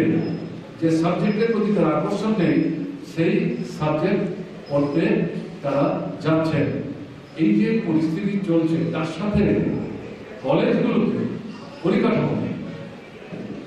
ছাত্রছাত্রীর সংখ্যার তুলনায় যে ধরনের শ্রেণীকক্ষ থাকা দরকার, জলের ব্যবস্থা, বিদ্যুতের ব্যবস্থা, এই সমস্ত মিলিয়ে একটা সুন্দর যে স্বাস্থ্যকর পরিমণ্ডল গড়ে তোলা হয়েছিল, সমস্ত জিনিস নষ্ট করে দেওয়া হয়েছে। এ শুধু কলেজের ক্ষেত্রে না, স্কুল কলেজ সর্বক্ষেত্রে।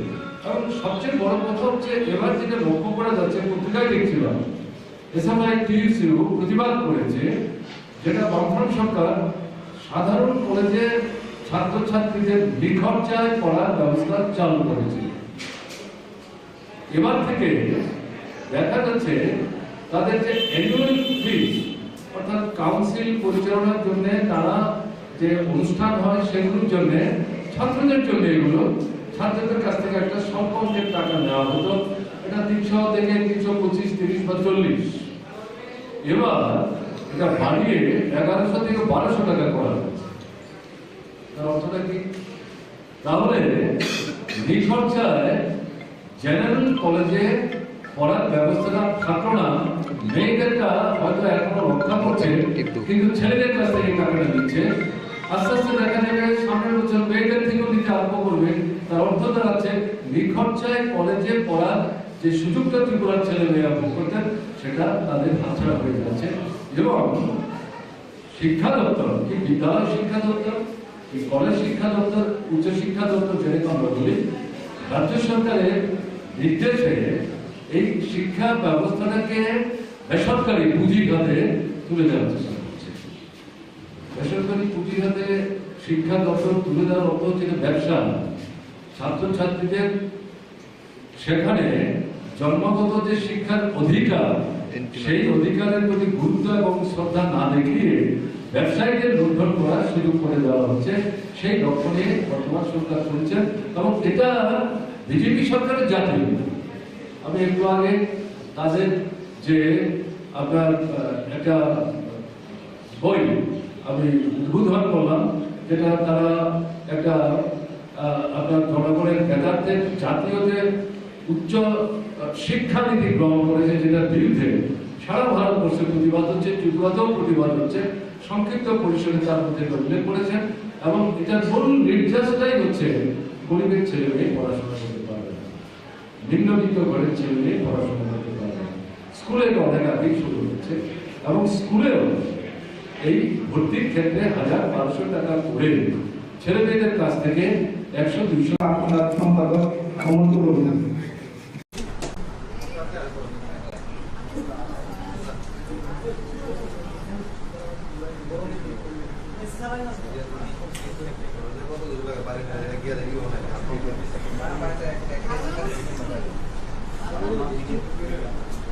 Itu dia Bengalis loh.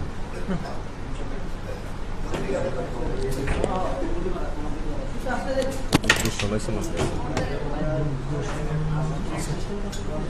Asal. Muncul suruh kan mereka sana di. Oh, nah, dulu sana asal. Enak ya. Enak.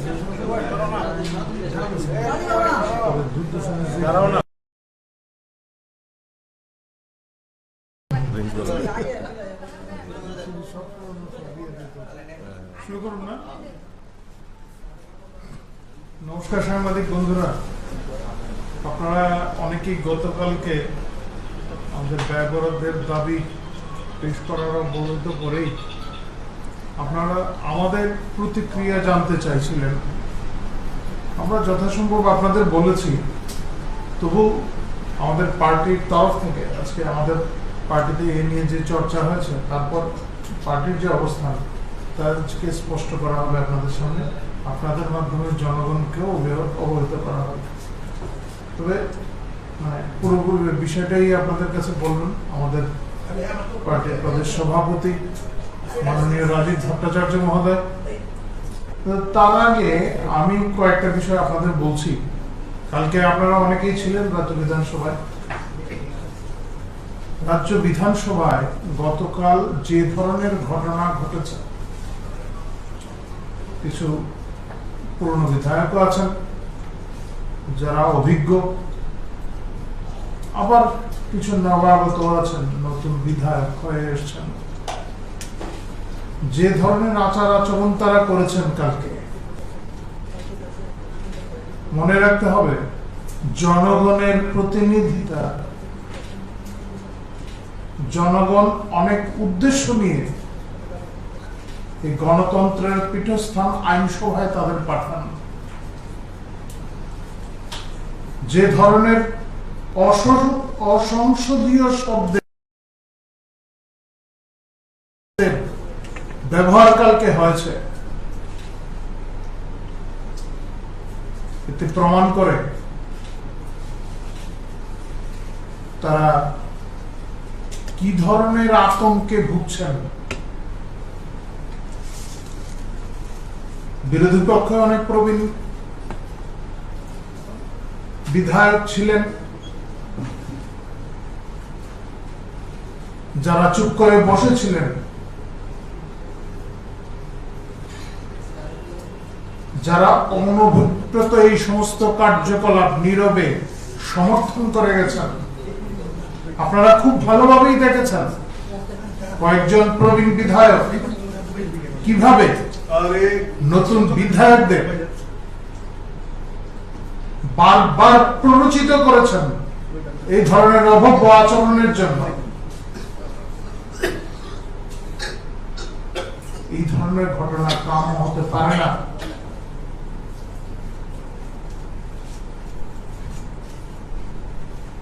সংসদীয় রীতিনীতিতে এই ধরনের কার্যকলাপ যদি হয়,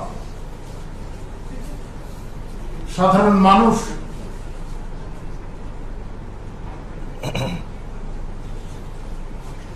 এই সমস্ত বরদাস্ত করতে পারেন না।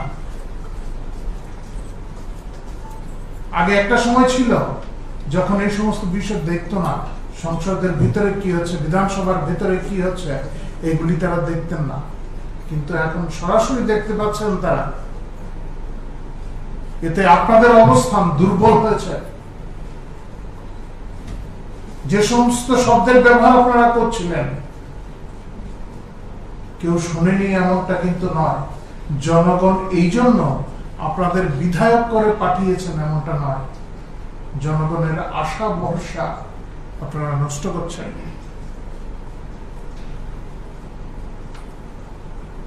যারা নতুন বিধায়ক এসেছেন তাদেরও সংসদীয় রীতিনীতি সম্পর্কে জানা প্রয়োজন।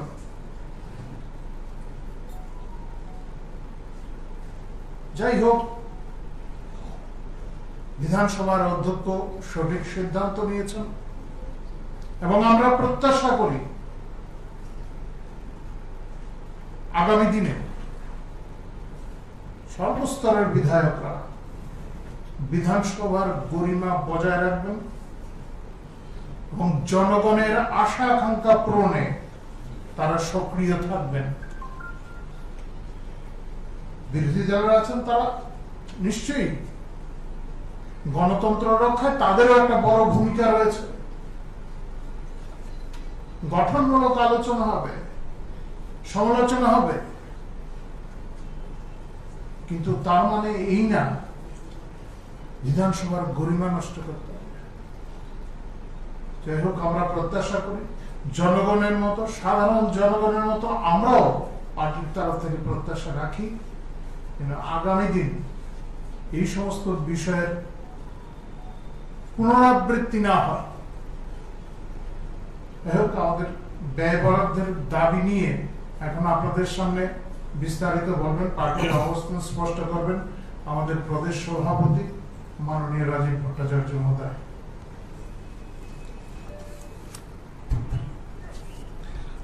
সাংবাদিক বন্ধুদের অনেক অনেক শুভেচ্ছা অভিনন্দন জানাচ্ছি। আপনারা আজকে আমাদের ডাকে সাড়া দিয়ে আপনারা এখানে সমবেত হয়েছেন।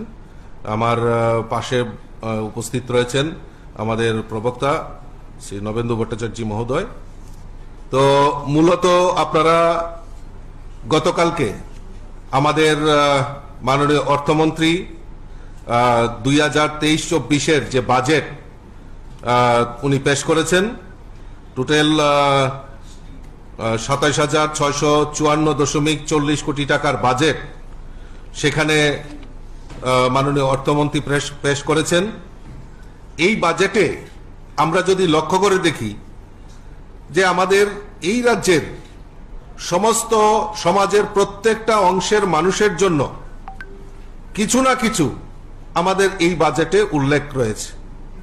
যেরকম মহিলা থেকে শুরু করে সমাজের ছাত্রছাত্রী, যুব সমাজ, ধর্মীয় সংখ্যালঘু, সরকারি কর্মচারী, পেনশনার, তপশিলি জাতি, জনজাতি, সকল অংশের মানুষের জন্য আমাদের সরকার গতকালকে যে বাজেট পেশ করেছেন তার জন্য রাজ্যের মাননীয় মুখ্যমন্ত্রী থেকে শুরু করে রাজ্য মন্ত্রিসভার সকল সদস্যদেরকে আমি ভারতীয় জনতা পার্টির পক্ষ থেকে আন্তরিক অভিনন্দন এবং শুভেচ্ছা জানাচ্ছি।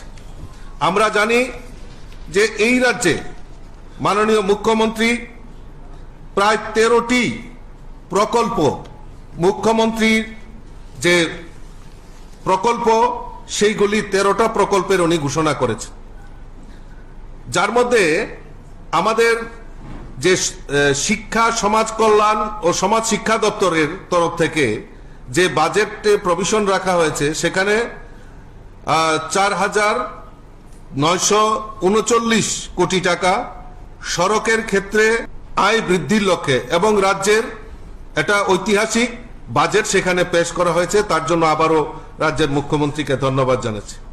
মুখ্যমন্ত্রী জন আরোগ্য যোজনা, এটা আমাদের কাছে সবচেয়ে বড় প্রাপ্তি, যেটা হলো আমাদের গরিব অংশের মানুষ অনেক সময় চিকিৎসা পয়সার অভাবে চিকিৎসা থেকে বঞ্চিত হন। আপনারা জানেন ইতিমধ্যে আমাদের ভারতবর্ষের যশস্বী প্রধানমন্ত্রী নরেন্দ্র মোদীজি আয়ুষ্মান ভারত প্রকল্পের নামে গরিব যারা রয়েছেন তাদের চিকিৎসার দায়ভারের জন্য যেরকম 5 লক্ষ টাকা সেখানে নির্ধারণ করা হয়েছে, ঠিক সেই রকম সেই ধাঁচে যারা আয়ুষ্মান প্রকল্প পেয়েছেন সেই পরিবারগুলিকে বাদ দিয়ে এই প্রকল্পে অন্যান্য যারা রয়েছেন, বাকি যারা রয়েছে তাদের জন্য এই আয়ুষ্মানের ধাঁচেই আমাদের মুখ্যমন্ত্রী জন আরোগ্য যোজনার ঘোষণা আমাদের রাজ্যের অর্থমন্ত্রী সেখানে করেছেন, যার জন্য এই রাজ্য সরকার প্রায় 59 কোটি টাকা বাজেট সেখানে আমন ধান উৎপাদন ও উৎপাদনশীলতা বৃদ্ধি করা হবে, যার ফলে লক্ষ্যমাত্রা 1.16 হেক্টর জমিকে সেই আওতায় আনা হবে। তার জন্য এই বাজেটে প্রায় 10 কোটি টাকা সেখানে বাজেটে প্রভিশন রেখেছে, এবং সেটা রাজ্যের আমাদের যে কৃষি ব্যবস্থা সেটা আমাদেরকে আরো সুদৃঢ় করার লক্ষ্যে এটা বিশেষ ভূমিকা পালন করবে বলে আমি বিশ্বাস করি। মুখ্যমন্ত্রী প্রাণী বিকাশ যোজনা, আমাদের এই রাজ্যে পশুপালন ক্ষেত্রে সার্বিক উন্নতি এবং নতুন নতুন প্রকল্পের মাধ্যমে যাতে আমাদের এই রাজ্যের যুবক যুবতীরা বিশেষ করে অগ্রসর হয় এবং তারা যাতে এই ক্ষুদ্র দুগ্ধ শূকর পালন প্রকল্পে ঋণের মাধ্যমে যাতে তারা করতে পারে, এবং এই রাজ্যের দুগ্ধ উৎপাদন হোক আর প্রাণী সম্পদের উপর স্বয়ংসম্পূর্ণ করার লক্ষ্যে আমাদের রাজ্য সরকার বাজেটে সেটা প্রভিশন রেখেছে। এই অর্থ বছরে প্রায় 10 কোটি টাকা এই প্রাণী সম্পদ বিকাশ দপ্তরের আওতায় আমাদেরকে উন্নয়ন প্রকল্পে সেটা বাজেটে প্রভিশন রাখা হয়েছে, তার জন্য মুখ্যমন্ত্রীকে ধন্যবাদ জানাচ্ছি। মুখ্যমন্ত্রী মৎস্য বিকাশ যোজনার মাধ্যমে এই রাজ্যের আমাদের মৎস্য প্রকল্পে মৎস্য পালনের ক্ষেত্রে অগ্রণী ভূমিকা সেটা আমরা পালন করব, এবং সেটা আমরা জানি যে এই ত্রিপুরা রাজ্যে মৎস্য চাষের ক্ষেত্রে একটা বিশাল ভূমিকা রয়েছে, কারণ আমরা জানি এই রাজ্যের মাছের যোগান আমাদের রাজ্যে রয়েছে। এই বাজেটে সেখানে প্রায় 12 কোটি টাকা এই প্রকল্পের জন্য সেখানে বাজেটে প্রভিশন রাখা হয়েছে। মুখ্যমন্ত্রী কন্যা আত্মনির্ভর যোজনা, এই মুখ্যমন্ত্রী কন্যা আত্মনির্ভর যোজনার আওতায় উচ্চ মাধ্যমিকে সর্বোচ্চ নম্বর পাওয়া 100 জন মেধাবী ছাত্রীকে উচ্চ শিক্ষা অর্জনের উৎসাহ প্রদানের লক্ষ্যে একটি করে স্কুটি দেওয়ার পরিকল্পনা আমাদের রাজ্য সরকার নিয়েছে, যার ফলে এই অর্থ বছরে প্রায় 1 কোটি টাকা সেখানে বাজেটে প্রভিশন রাখা হয়েছে। মুখ্যমন্ত্রী ক্রীড়া উন্নয়ন প্রকল্প, বিশ্বমানের ক্রীড়া পরিকাঠামো নির্মাণ ও খেলোয়াড়দের বৃত্তি প্রদানের লক্ষ্যে আমাদের এই মুখ্যমন্ত্রী ক্রীড়া উন্নয়ন প্রকল্প একটা বিশেষ ভূমিকা পালন করবে বলে আমি বিশ্বাস করি। আজকে এই গতকালকে যে বাজেট প্রভিশন রাখা হয়েছে 2023-24 অর্থ বছরে এই মুখ্যমন্ত্রী ক্রীড়া উন্নয়ন প্রকল্পে প্রায় 8 কোটি টাকা ব্যয়ের সেখানে প্রভিশন রাখা হয়েছে। মুখ্যমন্ত্রী জনজাতি উন্নয়ন মিশন, এই মিশনে জনজাতি অধ্যুষিত এলাকা সমূহে সার্বিক উন্নয়নের স্বার্থে সেখানে ঘোষণা করা হচ্ছে যাতে জনজাতি অধ্যুষিত ব্লক সমূহে শিক্ষা, স্বাস্থ্য, রাস্তাঘাট, পুষ্টি, স্বাস্থ্যবিধি ও পানীয় জলের উপর বিশেষ নজর রাখার ব্যবস্থা সেখানে করা হয়েছে। এই প্রকল্পের যোগ্য এসটি ছাত্রছাত্রীদের জন্য ভারতের শীর্ষ বিশ্ববিদ্যালয়ে সমূহে বিনামূল্যে তাদের শিক্ষা এবং থাকার ব্যবস্থা সেই প্রভিশন সেখানে রাখা হয়েছে, যার জন্য এই অর্থ বছরে সেখানে 30 কোটি টাকা সেখানে বাজেটে প্রভিশন রাখা হয়েছে, যার জন্য মুখ্যমন্ত্রীকে ধন্যবাদ জানাচ্ছি। মুখ্যমন্ত্রী দক্ষ উন্নয়ন প্রকল্প, প্রায় রাজ্যের 22,000 যুবক যুবতীদের বৃত্তিমূলক প্রশিক্ষণের মাধ্যমে সরকারি চাকরির সুযোগ সুবিধার জন্য রাজ্য সরকার নতুন প্রকল্প ঘোষণা করেছে, যার জন্য 50 কোটি টাকা 5 বছরে বরাদ্দ রাখা হয়েছে। তাদের বুদ্ধিমত্তা, ড্রোন প্রযুক্তি, ইন্টারনেট, স্মার্ট সিটি পরিষেবা এবং চিরাচরিত ব্যবসা বাণিজ্যের সাথে স্মার্ট কৃষি পদ্ধতি, দক্ষতা প্রশিক্ষণ সমস্ত কিছু এই প্রকল্পের আওতায় আনা হবে। এই প্রভিশনে এই অর্থ বছরে প্রায় 10 কোটি টাকা তার জন্য ধার্য করা হয়েছে। মুখ্যমন্ত্রী স্যাটেলাইট টাউন ডেভেলপমেন্ট প্রকল্প, আগরতলা, উদয়পুর, ধর্মনগর স্যাটেলাইট টাউন গড়ে তোলার লক্ষ্যমাত্রা রেখে 5 বছরে 500 কোটি টাকা বিনিয়োগের লক্ষ্যমাত্রা নেওয়া হয়েছে। আপাতত এই অর্থ বছরে 2023-24 অর্থ বছরে প্রায় 10 কোটি টাকার সেখানে ব্যবস্থা রাখা হয়েছে।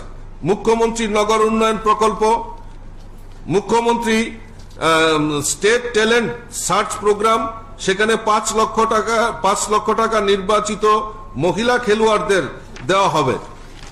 মুখ্যমন্ত্রী আকাঙ্ক্ষা প্রকল্প, যে ছাত্রছাত্রীরা আইএস, আইপিএস এবং আইএফএস পরীক্ষার প্রস্তুতি প্রশিক্ষণ নেওয়ার জন্য মুখ্যমন্ত্রী আকাঙ্ক্ষা প্রকল্পের নামে একটি নতুন প্রকল্পের সূচনা করেছে। কৃত্রিম বুদ্ধিমত্তা উৎকর্ষ কেন্দ্র, সেখানে 5 কোটি টাকা সেখানে ব্যবস্থা রাখা হয়েছে। রাজ্য সরকারের তরফে এনপিএস সরকারি অবদান বৃদ্ধির লক্ষ্যে 10% থেকে বেরিয়ে, যেখানে সরকারি কর্মচারীদের রয়েছে পেনশনের ক্ষেত্রে 10% থেকে বাড়িয়ে বেসিক, মহার্ঘ ভাতা এবং 14% সেখানে বৃদ্ধি করা হয়েছে। 100টি উপস্বাস্থ্য কেন্দ্র, একটি পৃথক সংক্রামক ব্যাধি নিরাময় কেন্দ্র নির্মাণ করার প্রভিশন আমাদের রাজ্য সরকার নিয়েছে, যার জন্য এই অর্থ বছরে 55 কোটি টাকা সেখানে নিয়োগ করা হবে। আপনারা জানেন যে ইতিমধ্যে আমাদের এই রাজ্যে নেশার একটা বিশাল বড় সাম্রাজ্য, সেখানে এই নেশা থেকে যারা আমাদের যুবক যুবতীরা আসক্ত হয়েছেন তাদের থেকে নেশা থেকে মুক্তি করার জন্য 8টি জেলায় 50 শয্যা বিশিষ্ট নেশামুক্তি কেন্দ্র স্থাপন করার সিদ্ধান্ত আমাদের সরকার নিয়েছে। মুখ্যমন্ত্রী যুব যোগাযোগ যোজনা, বিগত অর্থ বছরে আমাদের সরকার 11,892 জনকে 5,000 টাকা করে স্মার্টফোন কেনার জন্য দেওয়া হয়েছিল, কিন্তু এই অর্থ বছরে 12,000 স্মার্টফোন রাজ্যের ছাত্রছাত্রীদের দেওয়ার জন্য সেখানে আমাদের এই বাজেটে প্রভিশন রাখা হয়েছে। 4টি নতুন মোটর স্ট্যান্ড আমাদের এই রাজ্যে যোগাযোগ ব্যবস্থা, আপনারা জানেন ইতিমধ্যে যোগাযোগ ব্যবস্থা আমাদের একটা বিশাল বড় ভূমিকা রয়েছে। আমাদের নতুন করে 4টি আমাদের মোটর স্ট্যান্ড তৈরি করার জন্য বাজেটে প্রভিশন রাখা হয়েছে। গন্ডা তুইসা, জিরানিয়া, মেলাঘর, জুলাইবাড়ি এই 4টি স্থানে সেখানে নতুন করে আমাদের মোটর স্ট্যান্ড নির্মাণ হবে, যার জন্য বাজেটে প্রায় 25 কোটি টাকার প্রদান রাখা হয়েছে। সর্বশেষে আমরা যেটা দেখেছি যে ভারতীয় এই ত্রিপুরা রাজ্যের জনগণ, আপামর জনসাধারণ, গরিব মেহনতি মানুষই বলুন, কৃষক বলুন, শ্রমিক বলুন, সরকারি কর্মচারী বলুন, সকল অংশের মানুষ যেভাবে ভারতীয় জনতা পার্টিকে বিশ্বাস করে দ্বিতীয়বারের মতো ক্ষমতা এনেছে, আর এই সরকার গতকালকে এই জনকল্যাণমুখী যে বাজেট আমাদের সামনে রেখেছে, তার জন্য রাজ্যের মাননীয় মুখ্যমন্ত্রী এবং রাজ্য সরকারের সমস্ত সদস্যদেরকে ভারতীয় জনতা পার্টি অসংখ্য অসংখ্য ধন্যবাদ জানাচ্ছে। আগামী 10 তারিখ, আগামী সোমবার দিন আমরা আমাদের এই বাজেট যে এত সুন্দর বাজেট আমাদের রাজ্যের মাননীয় মুখ্যমন্ত্রী উপস্থাপন করেছেন, জনগণের সামনে রেখেছেন, তার জন্য আমরা এটা নির্ধারণ করুন পার্টির তরফ থেকে কেউ না কেউ, প্রত্যেক জেলাতেই কোনো না কোনো স্টেট লিডাররা থাকবে। আর কিছু সব বুঝে ঠিক আছে কর্মচারীদের নিয়ে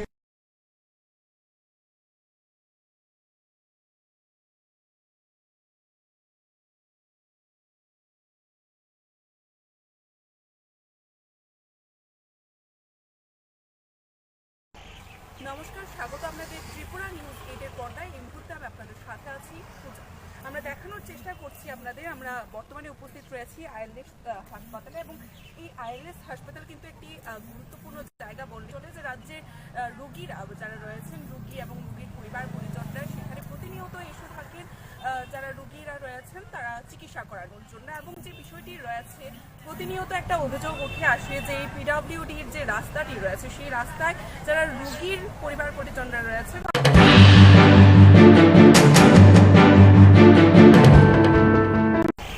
নমস্কার, স্বাগত আপনাদের ত্রিপুরা নিউজ 8-এর পর্দায়। এই মুহূর্তে আমি আপনাদের সাথে আছি পূজা।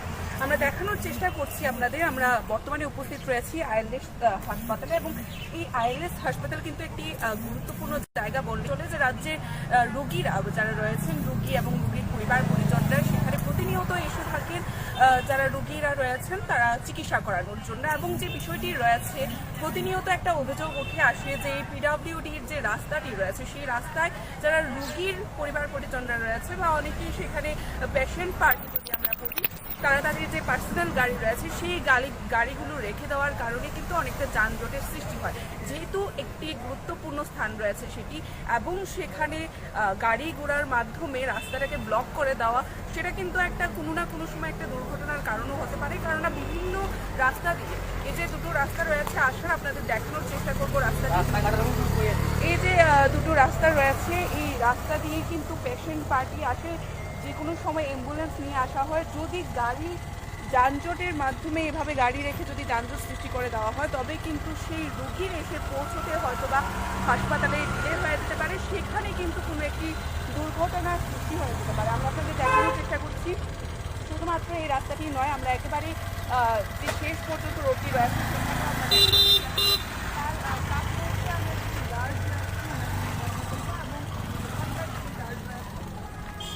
কথা বলে আমরা বিষয়টা জানার চেষ্টা করবো যে এখানে কাদের গাড়ি রাখার পারমিশন রয়েছে। আমরা এই যে পার্কিং পয়েন্টটা দেখানোর চেষ্টা করছি আপনাদের, এই পার্কিং পয়েন্টে আমাদের যতটুকু জানা রয়েছে, যারা ডক্টররা রয়েছেন আইএলএসে, সেই ডাক্তারদেরই শুধুমাত্র গাড়ি রাখার পারমিশন রয়েছে। কিন্তু আমরা দেখতে পাচ্ছি করে প্রত্যেকের এখানে তাদের যে পার্সোনাল গাড়ি রয়েছে সেই গাড়ি পার্কিং করে দেওয়া থাকে। আমরা ইতিমধ্যেই যারা আইএলএস কর্তৃপক্ষ রয়েছে বা আইএলএসে যারা সিকিউরিটিতে রয়েছেন তাদের সাথে কথা বলার চেষ্টা করব।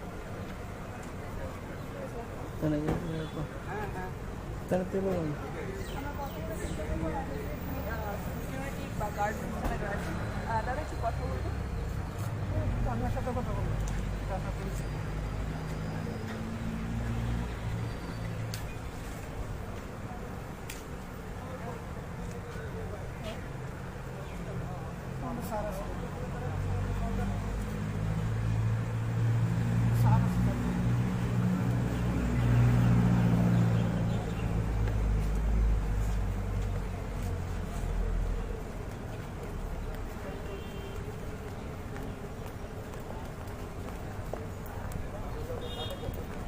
Sir sir excuse me sir,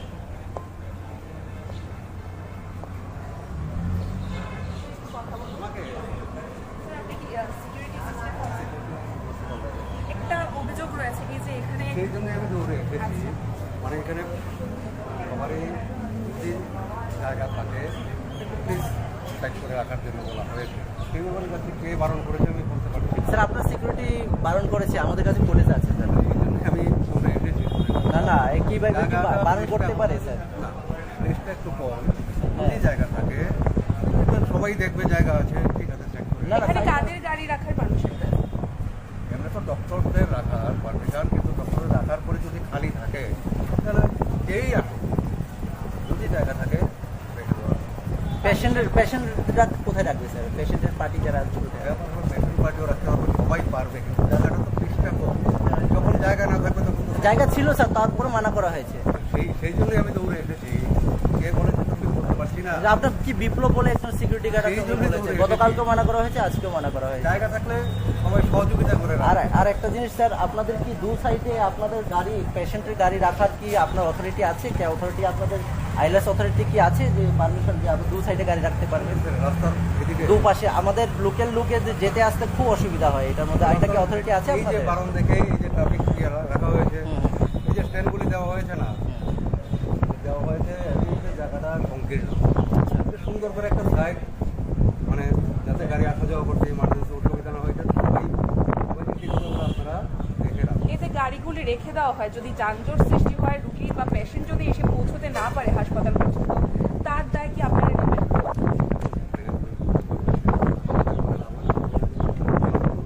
আচ্ছা, এখানে তাহলে এখানে কাদের সবাই রাখার যারা আছে পেশেন্ট, যারা নিয়ে আছে হসপিটাল বলতেই তো সবাই বিপদে পড়ে আছে।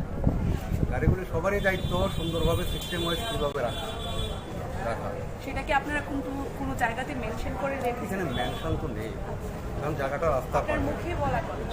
এটা রাস্তার পাশে, সবাই তো সিস্টেম ওয়াইজ রাখতে হবে, বা ম্যানেজমেন্টও বলেছে কীভাবে সুন্দর হয়, সবাই পেশেন্ট পার্টিকে বলবে, কারণ জায়গাটা সংকীর্ণ ভিতরে, এটা সবাই দেখতে পাচ্ছে। এই জায়গার মধ্যে তো তবে সেখানে দ্বিচারিতা কেন? কিছু পেশেন্ট পার্টিকে বলা হচ্ছে রাখা যাবে না, বা কেউ রেখে দিচ্ছে, দ্বিচারিতা কেন? জায়গা থাকলে তো সবাই সিস্টেম ওয়ার্ক রাখবে, আর জায়গা না থাকলে তো সবাই দেখবে বলে জায়গা নেই, এটা সবাই দেখবে। কারণ এখানে পেশেন্ট ফ্যামিলির যারা আসে সবাই তো বিপদে পড়ে হসপিটালে আসছে, হসপিটাল বলতে তো ইমার্জেন্সি বিপদে পড়ে আসে, দেখে সিস্টেম ওয়াইজ রাখতে হবে। একদম ডক্টর ইমার্জেন্সি যখন আসে সবাই বুঝিয়ে বলতে হবে। এবার যদি পেশেন্ট পার্টি রেখে দেন, আপনারা বলছেন যে ডক্টরদেরই রাখার পারমিশন রয়েছে, সেই ডক্টরবাবু যদি এসে না রাখতে পারেন তখন কি আর সেটা একটা এই রাস্তাটা নিচে সাইড আছে, মানে ওখানে বিল্ডিংয়ের কাজ চলছে, রাখার জায়গা নেই। যখন আমরা একটা গাড়ি জায়গা নেই, যে সবাই দেখতে পায়। তবে আপনাদের সিকিউরিটির দায়িত্বের মধ্যে পড়ে যে এই বিষয়গুলোকে মেনশন করে দেওয়া হবে, এটা আপনারা করেন ঠিক আছে? যে এই যে নিয়মগুলি আপনারা বানিয়েছেন যে কারা কারা রাখতে পারবে, কোথায় রাখতে পারবে, তারা রাখতে পারবে, তারা রাখতে, সবাই রাখতে পারবে, কিন্তু সিস্টেম বলতে কি যখনই আমি বলি এই জায়গাটা রাখবো না, যখন 2-3টা গাড়ির রাখার জায়গা থাকে যে আপনাকে বারণ করবো, ওনাকে বলবো বলে রাখুন, মানে একটা দৃষ্টিগত হয়ে যায়। এমনটাই আজকে হয়েছে। না না, সেই জন্যই আমি এসেছি, প্লিজ মানে গাড়ি তাহলে সিকিউরিটির সাথে কথা বলুন, বিপ্লব ওনার নাম আছে, পাচ্ছেন না সিকিউরিটি।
রীতিমতো বাইক পার্কিং করে কিন্তু একটা যানজটের সৃষ্টি করে দেওয়ার মতো পরিস্থিতি রয়েছে। একটি ব্যস্ততম জায়গা বা একটা গুরুত্বপূর্ণ জায়গা বললেই চলে রাজ্যের বুকে আইএলএস হাসপাতাল, যেখানে 24 আওয়ার্স রুগীর পরিবার পরিজনরা আসেন, রুগীরা চিকিৎসার জন্য আসেন, কিন্তু তারপরেও কিন্তু এই ধরনের বেহাল দশার চিত্র উঠে আসছে আইএলএস হাসপাতালের সামনে থেকে। আমাদের আজকের এই বিশেষ রিপোর্ট আপনাদের কাছে একটাই কারণে, যেন সরকার পক্ষ এই বিষয়গুলোতে দৃষ্টি জ্ঞাপন করেন। তবে সরকার পক্ষের যে নিয়ম কানুনগুলো রয়েছে সেগুলোকে বৃদ্ধাঙ্গুষ্ট দেখানো হচ্ছে সেটা বললেই চলে, কেননা নো পার্কিং বোর্ড আমরা দেখতে পাচ্ছি এই পাশটায়, এবং এই পাশটায় আমরা গাড়ি দেখতে পাচ্ছি পার্কিং করা। শুধুমাত্র এটিই নয়, আমরা ওপাশেই দেখানোর চেষ্টা করবো আপনাদের যে প্রচুর পরিমাণে সেখানে নো পার্কিংয়ের পরেও আমরা বাইক এবং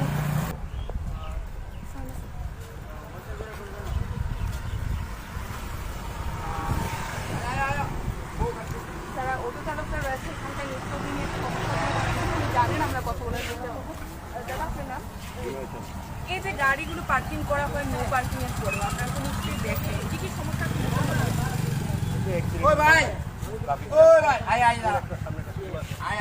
যখন ছুটি হয় তখন এমনি তো ট্রাফিক জ্যাম থাকে, তারপরে এই গাড়িগুলি নো পার্কিং এ থাকলে গ্যাদারিং সৃষ্টি হয়ে যায়, এতে আমাদের চলাফেরা করতে অসুবিধা।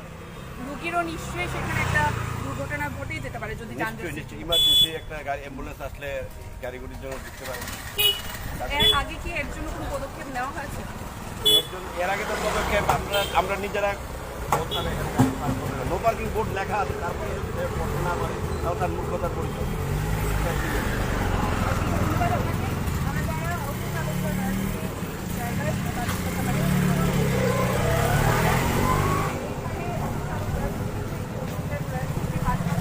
সেখানে তাদের এই ধরনের সমস্যার সম্মুখীন হতে হয়। আমরা একটা কথা বলবো, দাদা একটু কথা বলবো।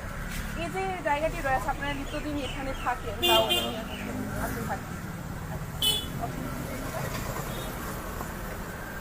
আমরা দেখানোর চেষ্টা করেছি যারা অন্য চালকরা রয়েছে তাদের সাথে কথা বলার চেষ্টা করেছি, এবং আবারও আমরা বলার চেষ্টা করবো এই বিষয়টি যে আইএলএস হাসপাতালে একটি গুরুত্বপূর্ণ জায়গা রয়েছে, প্রতিনিয়ত 24/7 সেখানে পরিষেবা প্রদান করা হয়।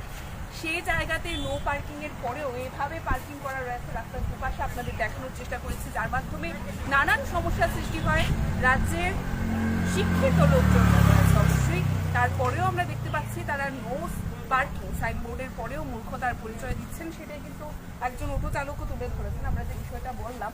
এবং আমরা এর পূর্বেও দেখানোর চেষ্টা করেছি ওই পাশটায় দুপাশেই রাস্তার গাড়ি রেখে দেওয়া হয়েছে, যার কারণে রাস্তাটা কিন্তু রীতিমতো সরু হয়ে গেছে, এবং যে কারণে বলাই যেতে পারে আগামী দিনে এই ধরনের বা এভাবেই যদি পরিষেবা চলতে থাকে এবং এই বিষয়গুলোতে যদি যারা প্রশাসনের কর্তৃপক্ষ রয়েছে, মিউনিসিপ্যাল কর্পোরেশনের যারা দায়িত্বে রয়েছে তারা যদি এই বিষয়গুলোকে দৃষ্টি জ্ঞাপন করে সমাধান না করে, তবে কিন্তু আগামী দিনে কোনো বড়সড় দুর্ঘটনা ঘটেও যেতে পারে। এবারে আমরা এই দৃষ্টি আকর্ষণ করার জন্য আমাদের এই মুহূর্তের বিশেষ রিপোর্ট ছিল। এখনকার এই রিপোর্ট আমরা এখানেই শেষ করব। পরবর্তী বিভিন্ন আপডেট দেখতে অবশ্যই চোখ রাখবেন ত্রিপুরা নিউজ 8-এর পর্দায়। ক্যামেরায় রাহুলের সাথে আমি রয়েছি পূজা, ত্রিপুরা নিউজ।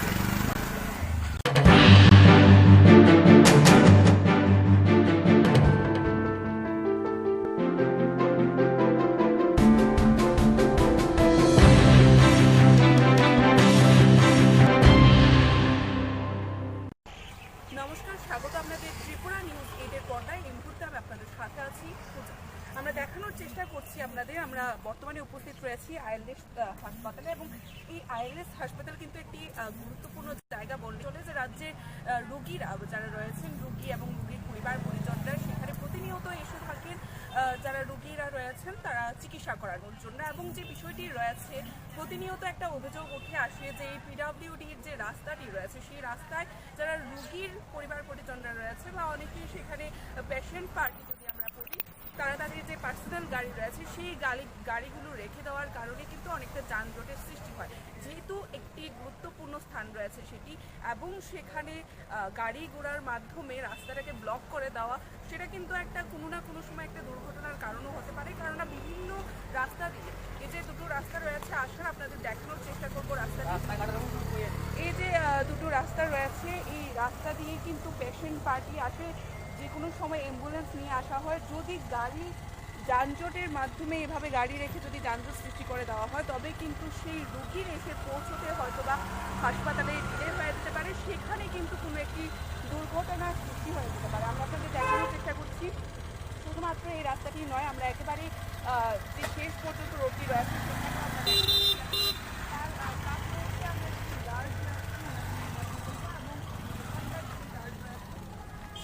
কথা বলে আমরা বিষয়টা জানার চেষ্টা করবো যে এখানে কাদের গাড়ি রাখার পারমিশন রয়েছে। আমরা এই যে পার্কিং পয়েন্টটা দেখানোর চেষ্টা করছি আপনাদের, এই পার্কিং পয়েন্টে আমাদের যতটুকু জানা রয়েছে যারা ডক্টররা রয়েছেন আইএলএসের, সেই ডাক্তারদেরই শুধুমাত্র গাড়ি রাখার পারমিশন রয়েছে। কিন্তু আমরা দেখতে পাচ্ছি এখানে পার্কিং করে প্রত্যেকে এখানে পার্কিং যে পার্সোনাল গাড়ি রয়েছে সেই গাড়ি পার্কিং করে দেওয়া থাকে। আমরা ইতিমধ্যেই যারা আইএলএস কর্তৃপক্ষ রয়েছে বা আইএলএস যারা সিকিউরিটিতে রয়েছেন তাদের সাথে কথা বলার চেষ্টা করি।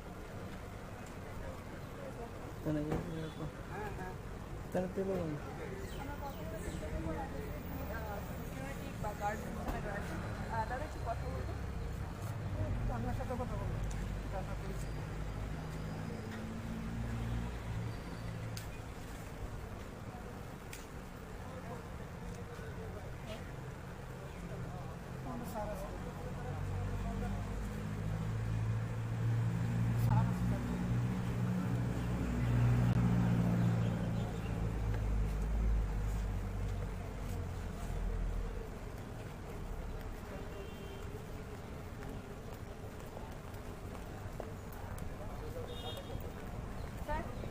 স্যার এক্সকিউজ মি স্যার,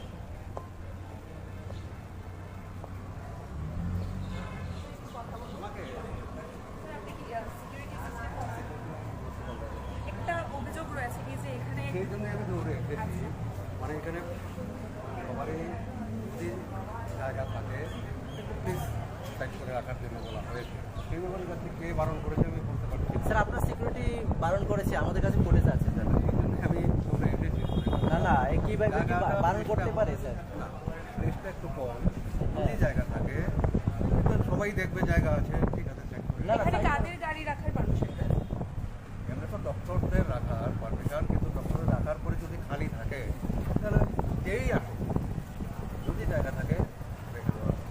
পেশেন্টরা কোথায় রাখবে স্যার? পেশেন্টের পার্টি যারা পেশেন্ট পার্টিও রাখতে হবে, সবাই পারবে, কিন্তু জায়গাটা তো পৃষ্ঠা কম, যখন জায়গা না থাকবে তখন জায়গা ছিল স্যার, তারপরে মানা করা হয়েছে। সেই জন্যই আমি দৌড়ে এসেছি। কে বলেছে তো কেউ বলতে পারছি না। আপনার কি বিপ্লব বলে একজন সিকিউরিটি গার্ড সেই জন্যই বলেছে, দৌড়ে গতকালকেও মানা করা হয়েছে, আজকেও মানা করা হয়েছে। জায়গা থাকলে সবাই সহযোগিতা করে রাখবে। আর একটা জিনিস স্যার, আপনাদের কি দু সাইডে আপনাদের গাড়ি পেশেন্টের গাড়ি রাখার কি আপনার অথরিটি আছে? কি অথরিটি আপনাদের আইএলএস অথরিটি কি আছে যে পারমিশন যে আপনি দু সাইডে গাড়ি রাখতে পারবেন? রাস্তার এদিকে দুপাশে আমাদের লোকাল লোকে যেতে আসতে খুব অসুবিধা হয়, এটার মধ্যে এটা কি অথরিটি আছে এই যে আপনাদের? বারণ দেখে এই যে ট্রাফিক রাখা হয়েছে, এই যে স্ট্যান্ডগুলি দেওয়া হয়েছে না, দেওয়া হয়েছে এই যে জায়গাটা সংকীর্ণ, সুন্দর করে একটা সাইড, মানে যাতে গাড়ি আসা যাওয়া করতে ইমার্জেন্সি অসুবিধা না হয়েছে, ওই জিনিসগুলো আপনারা দেখে রাখুন। এই যে গাড়িগুলি রেখে দেওয়া হয়, যদি যানজট সৃষ্টি হয়, রুগী বা পেশেন্ট যদি এসে পৌঁছতে না পারে হাসপাতাল পর্যন্ত, তার দায় কি আপনারা নেবেন?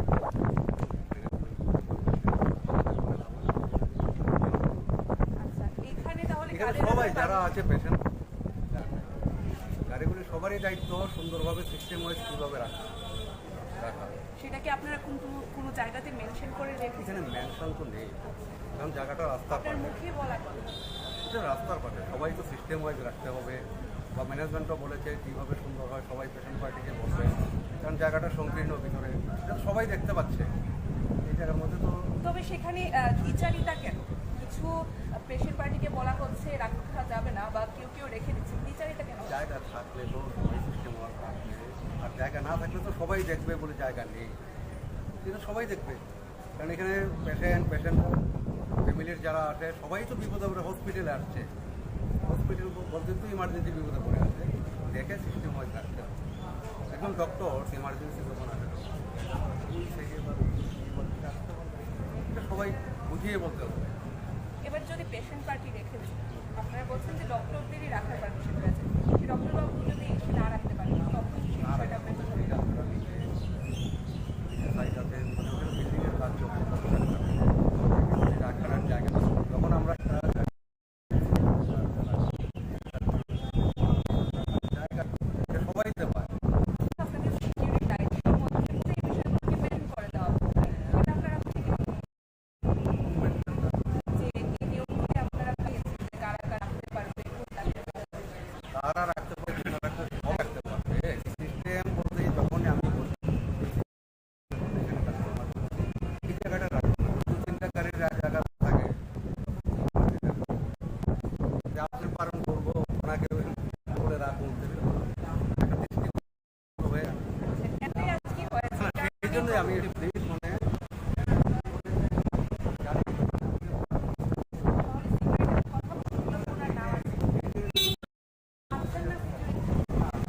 সবাই এখানে এখানে ভবন রয়েছে, এখানে সব রয়েছে, এখানে পেশেন্ট এখানে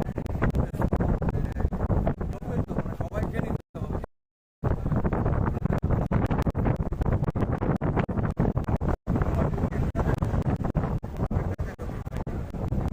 স্যার আপনার কথা ঠিক আছে, আপনার মতামত যেভাবে ব্যাখ্যা করছেন সিকিউরিটি গার্ডরা রয়েছে সেই বিষয়টা জানা সবাই জানে কেন করেছে, দৌড়ে আসলাম আমি জিজ্ঞাসা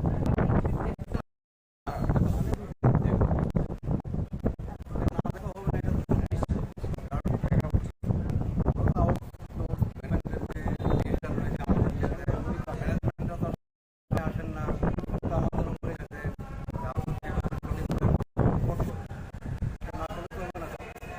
খবরা আসে না।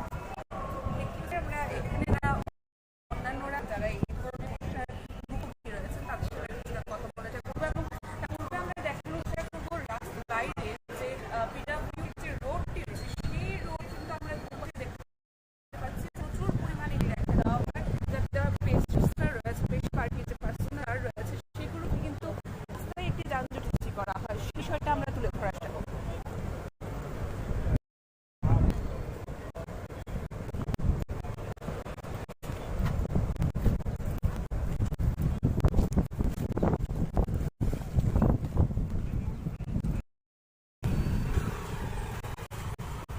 আমরা আপনাদের পুরো রাস্তা দেখানোর চেষ্টা করছি। এই মাত্র আমরা আইএলএস থেকে বেরিয়ে আসলাম, সেই রাস্তাটা কিছুটা এগিয়ে যাওয়ার চেষ্টা করবো।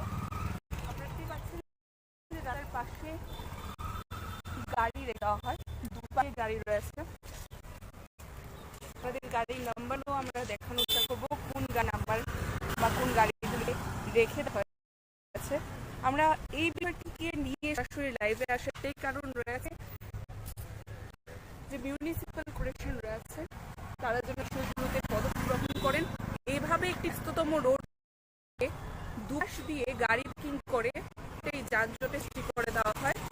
যেহেতু গুরুত্বপূর্ণ জায়গা রয়েছে আইএলএস হাসপাতাল, সেই হাসপাতালের রোগীরা চিকিৎসা করাতে আসেন, প্রতিনিয়ত আসতে হয়, রাজ্যের বিভিন্ন প্রান্ত থেকে এরা আসেন, কিন্তু এই রাস্তায় যদি যানজটের সৃষ্টি করে দেওয়া হয় দুপাশে কার পার্কিং, এটা কার পার্কিং করার জায়গা বা এখানে কি উল্লেখ রয়েছে কার পার্ক করার প্লেস? যদি হয়ে থাকে অবশ্যই আমাদের বক্তব্য নিয়ে, যদি না থাকে তবে প্রশাসন আধিকারিক যারা রয়েছেন বা পাশাপাশি মিউনিসিপ্যাল কর্পোরেশনের আধিকারিকরা রয়েছে তাদের অতি সত্বর একটি ব্যবস্থা আমরা করতে বলবো। কেন এই বিষয়টিকে নজরে নিয়ে আসা অনেকটাই জরুরি, কেননা নতুন অতি সত্বর ব্যবস্থা গ্রহণ না করা হয় তো আগামী দিনে হঠাৎ কোনো রোগী হাসপাতাল পর্যন্ত পৌঁছতে পারে না। এই রাস্তার সাইডে গাড়ি বা কার পার্কিং এর ফলে যানজটের সৃষ্টি আমরা আরো দেওয়ার চেষ্টা করব, প্রত্যেকটি গাড়ি দেখানোর চেষ্টা করবো। আপনাদের যে পুরো রাস্তাটি সরু করে দেওয়া হয় দু সাইডে কার পার্কিং এর মাধ্যমে,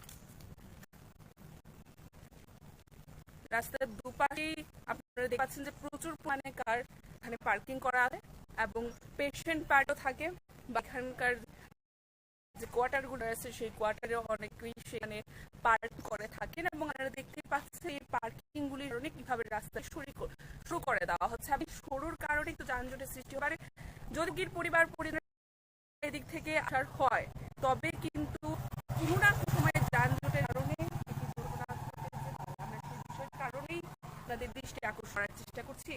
এবং কিছুক্ষণ পূর্বে যে বিষয়ে অভিযোগ উঠে আসে যারা বিশেষত রয়েছেন রোগীর পরিবার পরিজনরা অনেকেই ভেতরে পান করতে পারেন না, অনেককে নাড়ে দেওয়া হয়, আবার অনেক জন্য সেখানে রাখার পার্সেন্ট থাকে। এই যে দ্বিচারিতা তাকে নিয়ে আমরা করার চেষ্টা করি যে সিকিউরিটি সিস্টেমে রয়েছে আইএলএস হাসপাতাল কর্তৃপক্ষ সিকিউরিটির বিষয়ে দেখেন, ওনার সাথে কথা বলার চেষ্টা তিনি বলিয়েছেন কিভাবে করা হয় এটাকে ডাক্তার পার করার রয়েছে এবং তার পরবর্তীতে যারা পেন পার্টি রয়েছে তারা পার্কিং করতে পারে তাদের জায়গা খালি এমনটাই আছে, কিন্তু এই ধরনের কোনো নিয়মে মেনশন করা নেই, কোনোখানে উল্লেখ নেই, সেটা মুখে বলাই শুধু নিয়ম।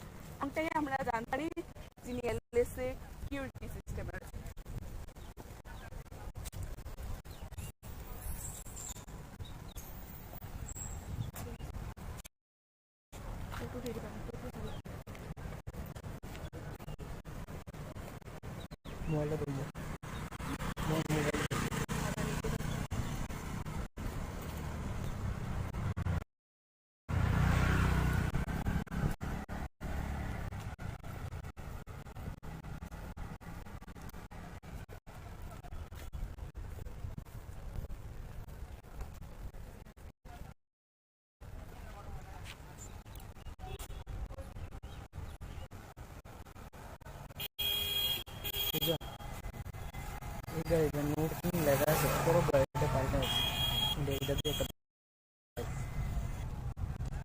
এই যে জায়গা আমরা দেখানোর চেষ্টা করছি আপনাদের, আপনারা দেখতে পাচ্ছেন আমরা যেটা বলেছিলাম যে যদি পার্ক করার জায়গা থাকে তাহলে অবশ্যই সেখানে পার্কিং করা হোক।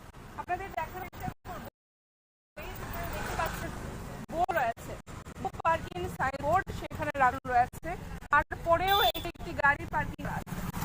দেখানোর চেষ্টা করবো আবারও, এটা নো পার্কিং সাইন দেওয়ার পরেও এখানে পার্কিং রয়েছে, নাম্বারটি দেখতে পাচ্ছি গাড়ি। শুধুমাত্র এই জায়গায় নয়, আমরা ওপাশেও দেখার চেষ্টা করবো আপনাদের নো পার্কিং দেওয়ার পরেও অনেকগুলো পার্কিং করা আছে।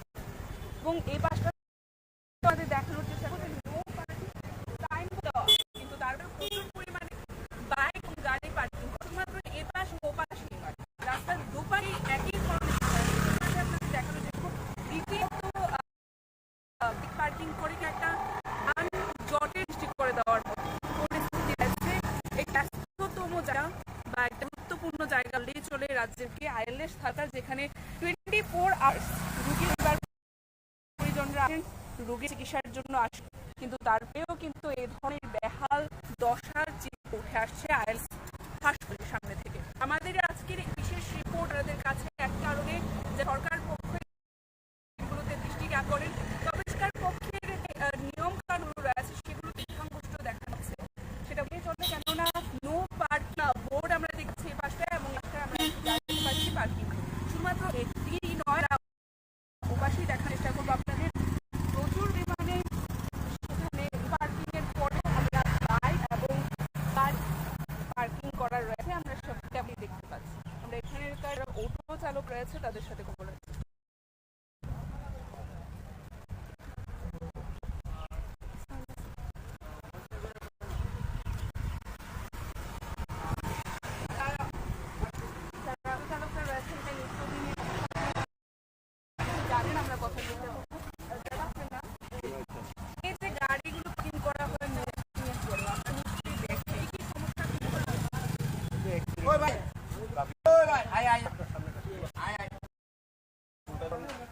এমনি তো ট্রাফিক জ্যাম থাকে, তারপরে এই গাড়িগুলি পার্কিং এ থাকলে গ্যাদারিং সৃষ্টি হয়, এতে আমাদের রোগীর নিশ্চয়ই সেখানে একটা দুর্ঘটনাটাই যেতে পারে যদি ইমার্জেন্সি একটা গাড়ি অ্যাম্বুলেন্স গাড়ি দিতে পারে। আগে কি একজন পদক্ষেপ নেওয়া হবে? এর আগে তো আপনি যারা নো পার্কিং লেখা আছে তারপরে না তার মুখ্য কথা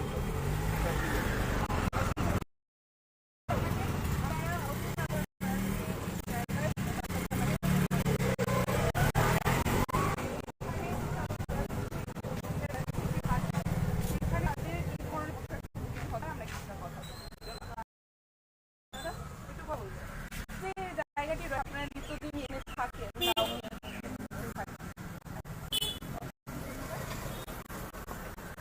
আমরা দেখানোর চেষ্টা করেছি, যারা অভিযোগরা রয়েছে তাদের কথা বলার চেষ্টা করছি। আমরা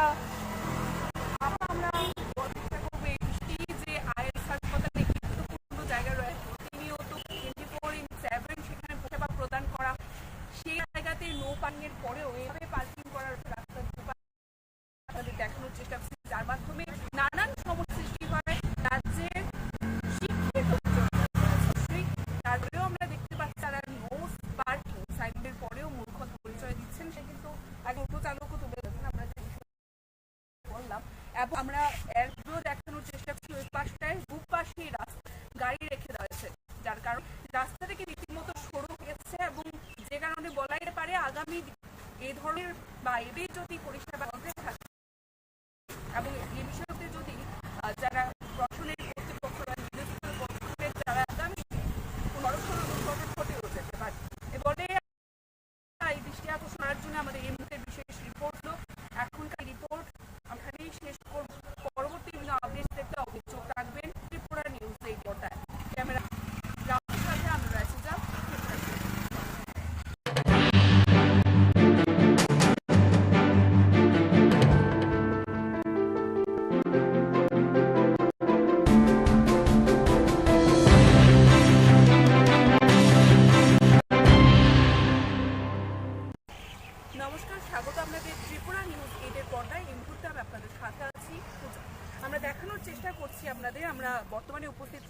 আইএলএস হাসপাতালে, এবং এই আইএলএস হাসপাতাল কিন্তু একটি গুরুত্বপূর্ণ জায়গা বলে চলে, যে রাজ্যের রোগীরা যারা রয়েছেন, রোগী এবং রোগীর পরিবার পরিজনরা সেখানে প্রতিনিয়ত এসে থাকেন যারা রোগীরা রয়েছেন তারা চিকিৎসা করানোর জন্য। এবং যে বিষয়টি রয়েছে, প্রতিনিয়ত একটা অভিযোগ উঠে আসে যে এই পিডব্লিউডির যে রাস্তাটি রয়েছে, সেই রাস্তায় যারা রোগীর পরিবার পরিজনরা রয়েছে বা অনেকেই সেখানে পেশেন্ট পার্টি যদি আমরা বলি, তারা তাদের যে পার্সোনাল গাড়ি রয়েছে সেই গাড়িগুলো রেখে দেওয়ার কারণে কিন্তু অনেকটা যানজটের সৃষ্টি হয়। যেহেতু একটি গুরুত্বপূর্ণ স্থান রয়েছে সেটি, এবং সেখানে গাড়ি ঘোড়ার মাধ্যমে রাস্তাটাকে ব্লক করে দেওয়া, সেটা কিন্তু একটা কোনো না কোনো সময় একটা দুর্ঘটনার কারণও হতে পারে। কেননা বিভিন্ন রাস্তা দিয়ে, এই যে দুটো রাস্তা রয়েছে আসার, আপনাদের দেখানোর চেষ্টা করবো রাস্তা দিয়ে, এই যে দুটো রাস্তা রয়েছে, এই রাস্তা দিয়ে কিন্তু পেশেন্ট পার্টি আসে, যে কোনো সময় অ্যাম্বুলেন্স নিয়ে আসা হয়। যদি গাড়ি যানজটের মাধ্যমে এভাবে গাড়ি রেখে যদি যানজট সৃষ্টি করে দেওয়া হয়, তবে কিন্তু সেই রোগীর এসে পৌঁছতে হয়তো বা হাসপাতালে ডিলে হয়ে যেতে পারে, সেখানে কিন্তু কোনো একটি দুর্ঘটনার সৃষ্টি হয়ে যেতে পারে। আমরা আপনাদের দেখানোর চেষ্টা করছি, শুধুমাত্র এই রাস্তাটি নয়, আমরা একেবারে যে শেষ পর্যন্ত রোগী রয়েছে সেখানে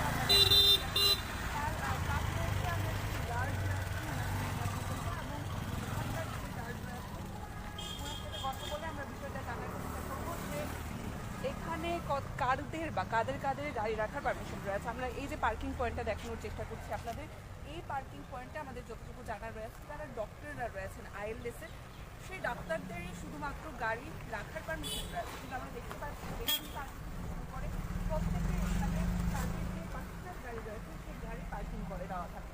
আমরা ইতিমধ্যেই যারা আইএলএস কর্তৃপক্ষ রয়েছে বা আইএলএসে যারা সিকিউরিটিতে রয়েছেন তাদের সাথে কথা বলার চেষ্টা করি।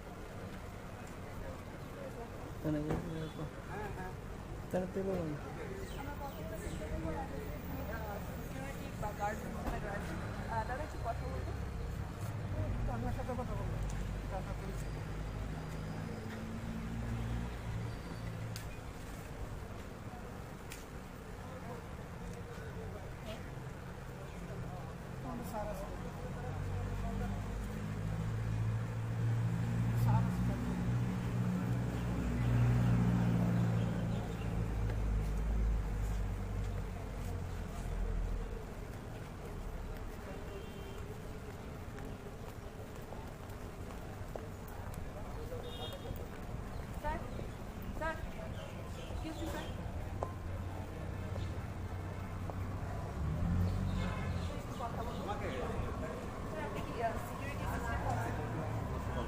একটা অভিযোগ রয়েছে কি যে এখানে, সেই জন্য আমি দৌড়ে এসেছি, মানে এখানে সবারই যদি জায়গা থাকে প্লিজ সাইড করে রাখার জন্য বলা হয়েছে।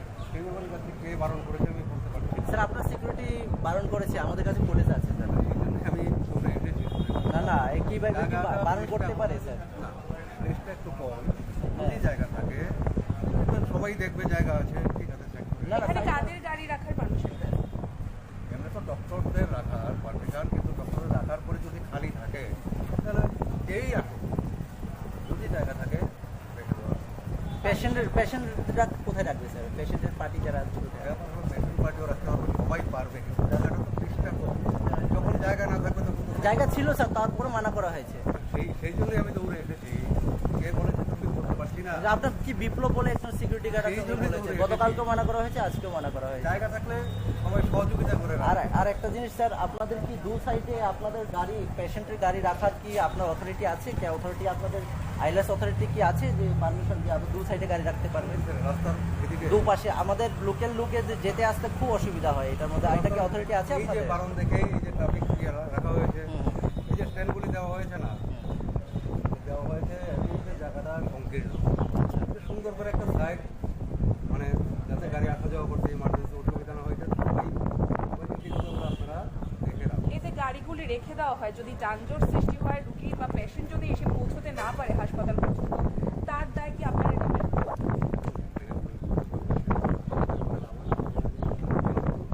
আচ্ছা, এখানে তাহলে এখানে কাদের সবাই যারা আছে পেশেন্ট, যারা নিয়ে আছে হসপিটাল বলতেই তো সবাই বিপদে পড়ে আছে।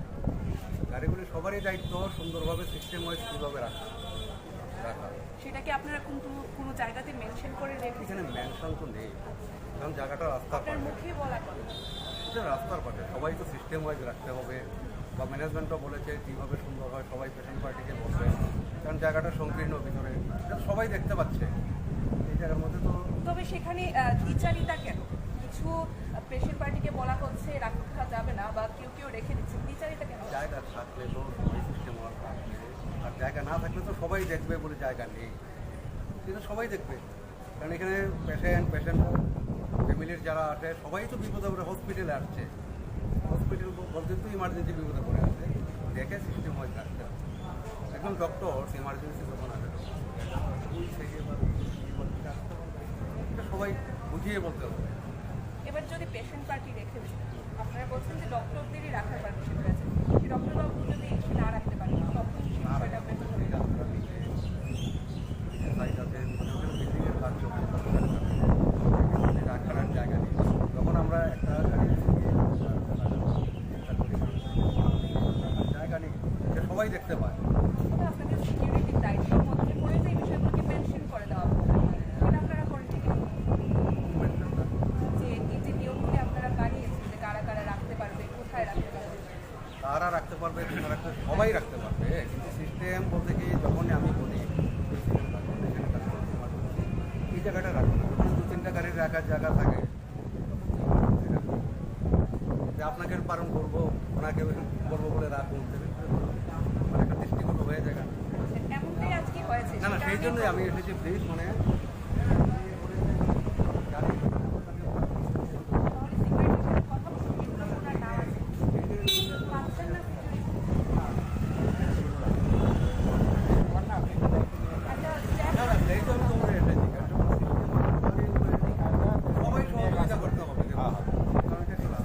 সবাই সাহায্য দরকার, সবাই এখানে গভর্নর হাউস রয়েছে, এখানে সব রয়েছে, এখানে পেশেন্ট, তারপর এখানে সবাই বুঝে নিতে হবে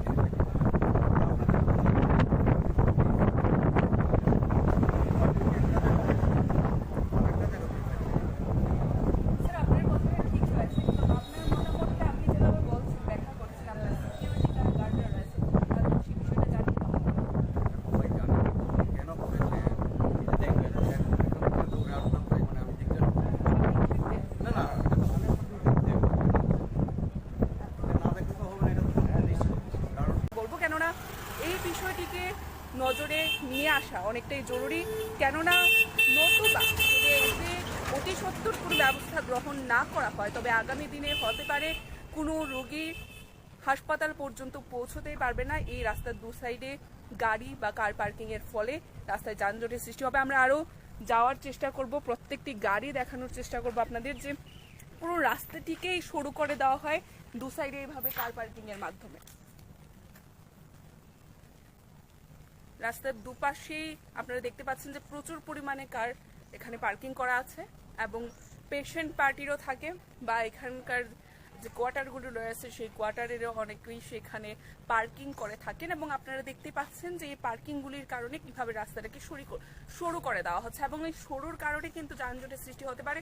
যদি রোগীর পরিবার পরিজনরা এদিক থেকে আসার হয় তবে কিন্তু কোনো না কোনো সময় যানজটের কারণে একটি দুর্ঘটনা ঘটে যেতেই পারে। আমরা সেই বিষয়টার কারণেই আপনাদের দৃষ্টি আকর্ষণ করার চেষ্টা করছি এই বিষয়ে। এবং কিছুক্ষণ পূর্বে আমরা যে বিষয়ে একটা অভিযোগ উঠে আসে, যারা বিশেষত রয়েছেন রোগীর পরিবার পরিজনরা অনেকে ভেতরে পার্কিং করতে পারেন না, অনেকে না করে দেওয়া হয়, আবার অনেকের জন্য সেখানে রাখার পারমিশন থাকে। এই যে দ্বিচারিতা, তাকে নিয়ে আমরা প্রশ্ন করার চেষ্টা করি যে সিকিউরিটি সিস্টেমে রয়েছে আইএলএস হাসপাতালের কর্তৃপক্ষ, যিনি সিকিউরিটি বিষয়টিকে দেখেন, ওনার সাথে আমরা কথা বলার চেষ্টা করি। তিনি বলে দিয়েছেন কিভাবে করা হয় বিষয়টাকে, ডাক্তারদের পার্কিং করার পারমিশন রয়েছে এবং তার পরবর্তীতে যারা পেশেন্ট পার্টি রয়েছে তারাও পার্কিং করতে পারবে যদি জায়গা খালি থাকে, এমনটাই রয়েছে। কিন্তু এই ধরনের কোনো নিয়মের মেনশন করা নেই, কোনোখানে উল্লেখ নেই, সেটা মুখে বলাই শুধুমাত্র নিয়ম, এমনটাই আমরা জানতে পারি যিনি আইএলএসএ সিকিউরিটি সিস্টেমে রয়েছে।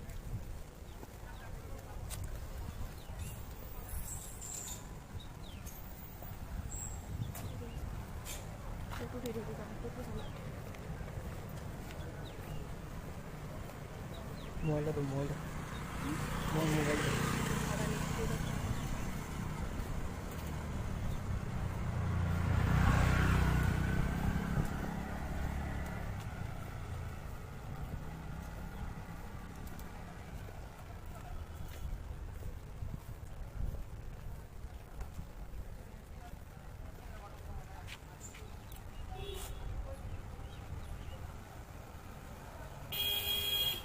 পূজা এই গাড়িটা নো পার্কিং লেখা আছে, তারপরও গাড়িটা পার্কিংয়ে আছে। এইটা দিয়ে একটা বাইক দিয়ে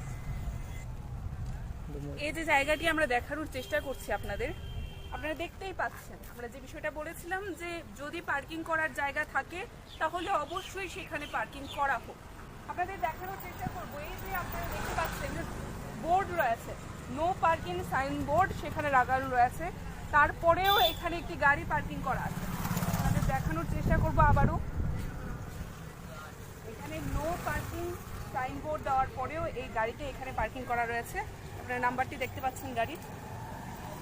শুধুমাত্র এই জায়গাটি নয়, আমরা ওপাশেও দেখানোর চেষ্টা করবো আপনাদের নো পার্কিং দেওয়ার পরেও অনেকগুলো বাইক পার্কিং করা আছে, এবং এই পাশটাতেও আপনাদের দেখানোর চেষ্টা করবো যে নো পার্কিং সাইনবোর্ড দেওয়া, কিন্তু তারপরেও প্রচুর পরিমাণে বাইক এবং গাড়ি পার্কিং করা। শুধুমাত্র এ পাশ এবং ও পাশেই নয়, রাস্তার দুপাশেই একই ধরনের আপনাদের দেখানোর চেষ্টা করবো। রীতিমতো বাইক পার্কিং করে কিন্তু একটা যানজটের সৃষ্টি করে দেওয়ার মতো পরিস্থিতি রয়েছে। একটি ব্যস্ততম জায়গা বা একটা গুরুত্বপূর্ণ জায়গা বললেই চলে রাজ্যের বুকে আইএলএস হাসপাতাল, যেখানে 24 আওয়ার্স রুগীর পরিবার পরিজনরা আসেন, রুগীরা চিকিৎসার জন্য আসেন, কিন্তু তারপরেও কিন্তু এই ধরনের বেহাল দশার চিত্র উঠে আসছে আইএলএস হাসপাতালের সামনে থেকে। আমাদের আজকের এই বিশেষ রিপোর্ট আপনাদের কাছে একটাই কারণে, যেন সরকার পক্ষ এই বিষয়গুলোতে দৃষ্টি জ্ঞাপন করেন। তবে সরকার পক্ষের যে নিয়ম কানুনগুলো রয়েছে সেগুলোকে বৃদ্ধাঙ্গুষ্ট দেখানো হচ্ছে সেটা বললেই চলে, কেননা নো পার্কিং বোর্ড আমরা দেখতে পাচ্ছি এই পাশটায়, এবং এই পাশটায় আমরা গাড়ি দেখতে পাচ্ছি পার্কিং করা। শুধুমাত্র এটি নয়, আমরা ওপাশেই দেখানোর চেষ্টা করবো আপনাদের যে প্রচুর পরিমাণে সেখানে নো পার্কিংয়ের পরেও আমরা বাইক এবং গাড়ি পার্কিং করা রয়েছে, আমরা সব তেমনটাই দেখতে পাচ্ছি। আমরা এখানকার যারা অটো চালকরা রয়েছে তাদের সাথে কথা বলার চেষ্টা করব।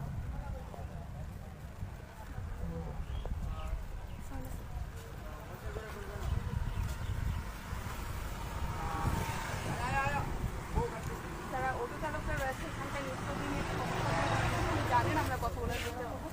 দাদা আপনার নাম? এই যে গাড়িগুলো পার্কিং করা হয় নো পার্কিং এর জন্য, আপনারা তো নিশ্চয়ই দেখেন কি কি সমস্যা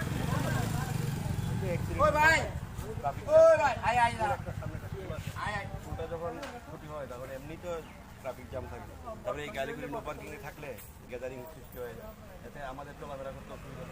রুগীরও নিশ্চয়ই সেখানে একটা দুর্ঘটনা ঘটেই যেতে পারে যদি নিশ্চয়ই ইমার্জেন্সি একটা গাড়ি অ্যাম্বুলেন্স আসলে গাড়িগুলির জন্য বুঝতে পারে।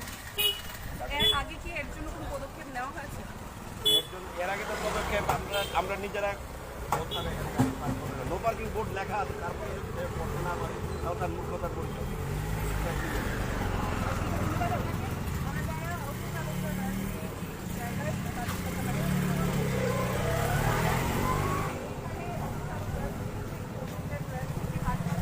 সেখানে তাদের এই ধরনের সমস্যার সম্মুখীন হতে হয়। আমরা কিছুটা কথা বলবো। দাদা একটু কথা বলবো, এই যে জায়গাটি রয়েছে আপনারা নিত্যদিন এখানে থাকেন বা আপনি থাকেন, আমরা দেখানোর চেষ্টা করেছি যারা অন্য চালকরা রয়েছে তাদের সাথে কথা বলার চেষ্টা করেছি, এবং আবারও আমরা বলার চেষ্টা করবো এই বিষয়টি যে আইএলএস হাসপাতালে একটি গুরুত্বপূর্ণ জায়গা রয়েছে, প্রতিনিয়ত 24/7 সেখানে পরিষেবা প্রদান করা হয়। সেই জায়গাতে নো পার্কিংয়ের পরেও এভাবে পার্কিং করা রয়েছে রাস্তার দুপাশে, আপনাদের দেখানোর চেষ্টা করেছি, যার মাধ্যমে নানান সমস্যার সৃষ্টি হয় রাজ্যের শিক্ষিত লোকজন অবশ্যই। তারপরেও আমরা দেখতে পাচ্ছি তারা নো পার্কিং সাইনবোর্ডের পরেও মূর্খতার পরিচয় দিচ্ছেন, সেটা কিন্তু একজন অটো চালকও তুলে ধরেছেন আমরা যে বিষয়টা বললাম।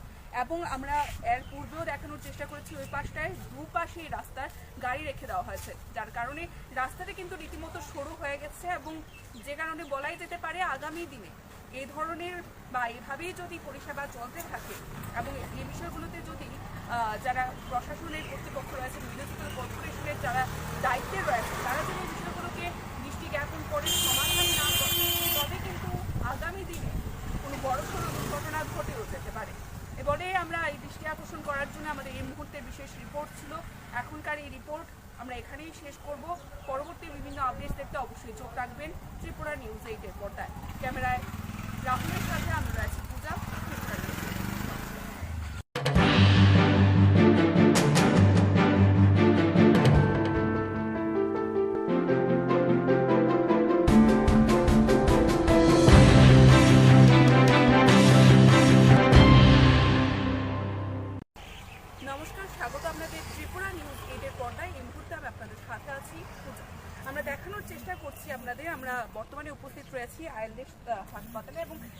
আইএলএস হাসপাতাল কিন্তু একটি গুরুত্বপূর্ণ জায়গা বলে চলে, যে রাজ্যে রোগীরা যারা রয়েছেন, রোগী এবং রোগীর পরিবার পরিজনরা সেখানে প্রতিনিয়ত এসে থাকেন যারা রোগীরা রয়েছেন তারা চিকিৎসা করানোর জন্য। এবং যে বিষয়টি রয়েছে, প্রতিনিয়ত একটা অভিযোগ উঠে আসে যে পিডব্লিউডির যে রাস্তাটি রয়েছে সেই রাস্তায় যারা রোগীর পরিবার পরিজনরা রয়েছে বা অনেকেই সেখানে পেশেন্ট পার্টি যদি আমরা বলি, তারা তাদের যে পার্সোনাল গাড়ি রয়েছে সেই গাড়িগুলো রেখে দেওয়ার কারণে কিন্তু অনেকটা যানজটের সৃষ্টি হয়।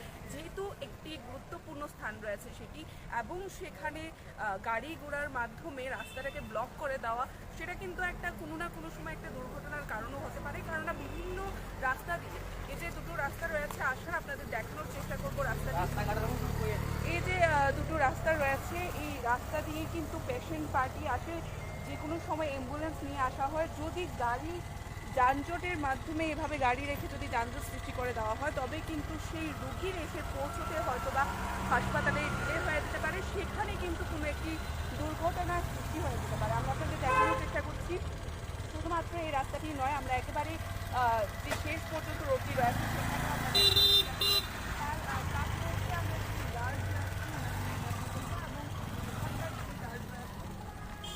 কথা বলে আমরা বিষয়টা জানার চেষ্টা করবো যে এখানে কাদের গাড়ি রাখার পারমিশন রয়েছে। আমরা এই যে পার্কিং পয়েন্টটা দেখানোর চেষ্টা করছি আপনাদের, এই পার্কিং পয়েন্টে আমাদের যতটুকু জানা রয়েছে যারা ডক্টররা রয়েছেন আইএলএসের, সেই ডাক্তারদেরই শুধুমাত্র গাড়ি রাখার পারমিশন রয়েছে। কিন্তু আমরা দেখতে পাচ্ছি এখানে পার্কিং শুরু করে প্রত্যেকের এখানে তাদের যে পার্সোনাল গাড়ি রয়েছে সেই গাড়ি পার্কিং করে দেওয়া থাকে। আমরা ইতিমধ্যেই যারা আইএলএস কর্তৃপক্ষ রয়েছে বা আইএলএসের যারা সিকিউরিটিতে রয়েছেন তাদের সাথে কথা বলার চেষ্টা করি।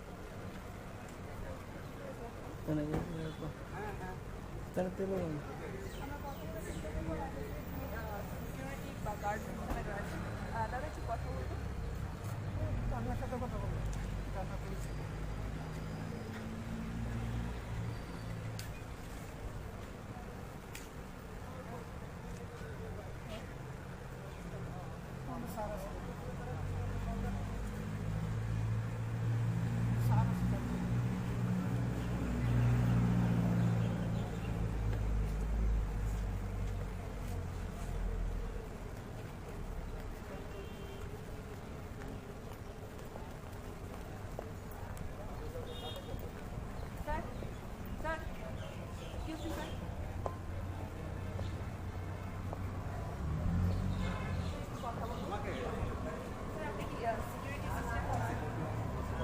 একটা অভিযোগ রয়েছে কি যে এখানে, সেই জন্য আমি দৌড়ে এসেছি, মানে এখানে সবারই যদি জায়গা থাকে প্লিজ সাইড করে রাখার জন্য বলা হয়েছে। সেই ব্যাপারে কাছে কে বারণ করেছে আমি বলতে পারছি স্যার। আপনার সিকিউরিটি বারণ করেছে, আমাদের কাছে ফুটেজ আছে স্যার। এই জন্য আমি দৌড়ে এসেছি। না কিভাবে কি বারণ করতে পারে স্যার? না, প্লেসটা একটু কম, যদি জায়গা থাকে সবাই দেখবে জায়গা আছে, ঠিক আছে চেক করে। এখানে কাদের গাড়ি রাখার পারমিশন রয়েছে? এমনি তো ডক্টরদের রাখার পারমিশন, কিন্তু ডক্টরের রাখার পরে যদি খালি থাকে তাহলে যেই আসে, যদি জায়গা থাকে রেখে দেওয়া। পেশেন্টরা কোথায় রাখবে স্যার? পেশেন্টের পার্টি যারা পেশেন্ট পার্টিও রাখতে হবে, সবাই পারবে, কিন্তু জায়গাটা তো পৃষ্ঠা কম, যখন জায়গা না থাকবে তখন জায়গা ছিল স্যার, তারপরে মানা করা হয়েছে। সেই জন্যই আমি দৌড়ে এসেছি। কে বলেছে তুমি বলতে পারছি না। আপনার কি বিপ্লব বলে একজন সিকিউরিটি গার্ড বলেছে, গতকালকেও মানা করা হয়েছে, আজকেও মানা করা হয়েছে। জায়গা থাকলে সবাই সহযোগিতা করে। আর একটা জিনিস স্যার, আপনাদের কি দু সাইডে আপনাদের গাড়ি, পেশেন্টের গাড়ি রাখার কি আপনার অথরিটি আছে? কি অথরিটি আপনাদের আইএলএস অথরিটি কি আছে যে পারমিশন দিয়ে আপনি দু সাইডে গাড়ি রাখতে পারবেন? রাস্তার এদিকে দুপাশে আমাদের লোকাল লোকে যেতে আসতে খুব অসুবিধা হয়, এটার মধ্যে আরেকটা কি অথরিটি আছে এই যে আপনাদের? বারণ দেখে এই যে ট্রাফিক রাখা হয়েছে, এই যে স্ট্যান্ডগুলি দেওয়া হয়েছে না, দেওয়া হয়েছে এই যে জায়গাটা সংকীর্ণ, সুন্দর করে একটা সাইড, মানে যাতে গাড়ি আসা যাওয়া করতে ইমার্জেন্সি অসুবিধা না হয়েছে, সবাই ওই দিকগুলো আপনারা দেখে রাখুন। এই যে গাড়িগুলি রেখে দেওয়া হয়, যদি যানজট সৃষ্টি হয়, রুগী বা পেশেন্ট যদি এসে পৌঁছতে না পারে হাসপাতাল পর্যন্ত, তার দায় কি আপনারা নেবেন?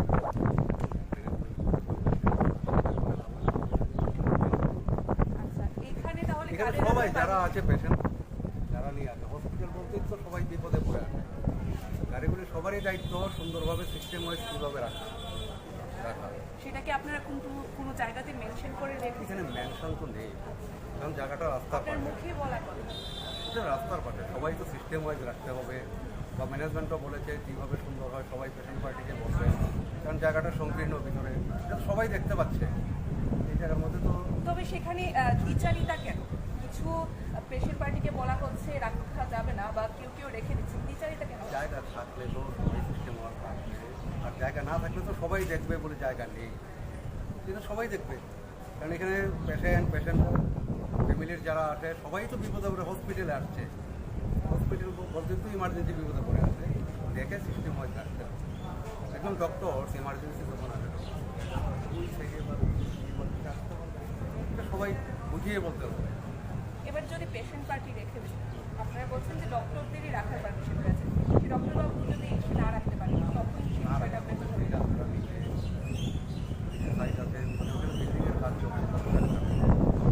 রাখার জায়গা নেই। যখন আমরা একটা জায়গা নেই, সে সবাই দেখতে পায়। আপনাদের সিকিউরিটির দায়িত্বের মধ্যে পড়ে যে এই বিষয়গুলোকে মেনশন করে দেওয়া হবে, সেটা আপনারা করেন ঠিক যে এই যে নিয়মগুলি আপনারা বানিয়েছেন যে কারা কারা রাখতে পারবে, কোথায় রাখতে পারবে, তারা রাখতে পারবে, তোমরা রাখতে, সবাই রাখতে পারবে, কিন্তু সিস্টেম বলতে কি যখনই আমি বলি এই জায়গাটা রাখবো না, যখন 2-3টা গাড়ি রাখার জায়গা থাকে যে আপনাকে পালন করবো, ওনাকে করবো বলে রাখুন, মানে একটা দৃষ্টিগত হয়ে যায়। এমনটাই আজকে হয়েছে। না না, সেই জন্যই আমি এসেছি, প্লিজ মানে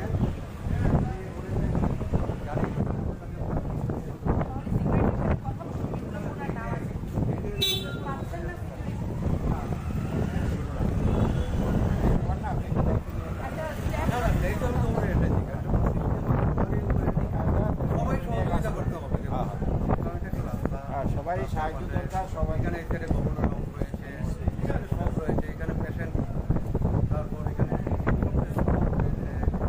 সবাই তো মানে সবাই বুঝে নিতে হবে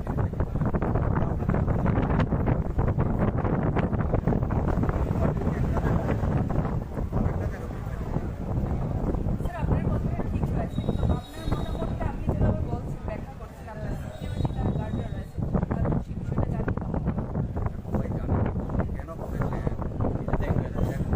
দৌড়ে আসলাম তাই মানে আমি জিজ্ঞাসা না না না দেখতে তো হবে না, এটা তো কারণ দেখা উচিত আউট অফ ম্যানেজমেন্টের যে ডিসিশন রয়েছে আমাদের ম্যানেজমেন্টরা তো সামনে আসেন না, তো আমাদের উপরে ছেড়ে দেয়, আমরা তো যেভাবে সঠিকভাবে করতেই হবে, এটা না করলে তো হবে না। সবাই এখানে তো অগ্রাজাতির জন্য কেউ আসে না। স্যার আমরা এখানে যারা অন্যান্যরা যারা এই ধরনের সমস্যার ভুক্তভোগী রয়েছেন তাদের সাথে আমরা কিছুটা কথা বলার চেষ্টা করবো, এবং তার পূর্বে আমরা দেখানোর চেষ্টা করবো রাস্তার বাইরে যে পিডব্লিউডির যে রোডটি রয়েছে সেই রোডের কিন্তু আমরা দুপাশে দেখতে পাচ্ছি যে প্রচুর পরিমাণে গাড়ি রেখে দেওয়া হয়, যাতে পেশেন্টসরা রয়েছে, পেশেন্ট পার্টি যে পার্সোনাল কার রয়েছে সেগুলো রেখে কিন্তু রাস্তায় একটি যানজটের সৃষ্টি করা হয়, সেই বিষয়টা আমরা তুলে ধরার চেষ্টা করবো।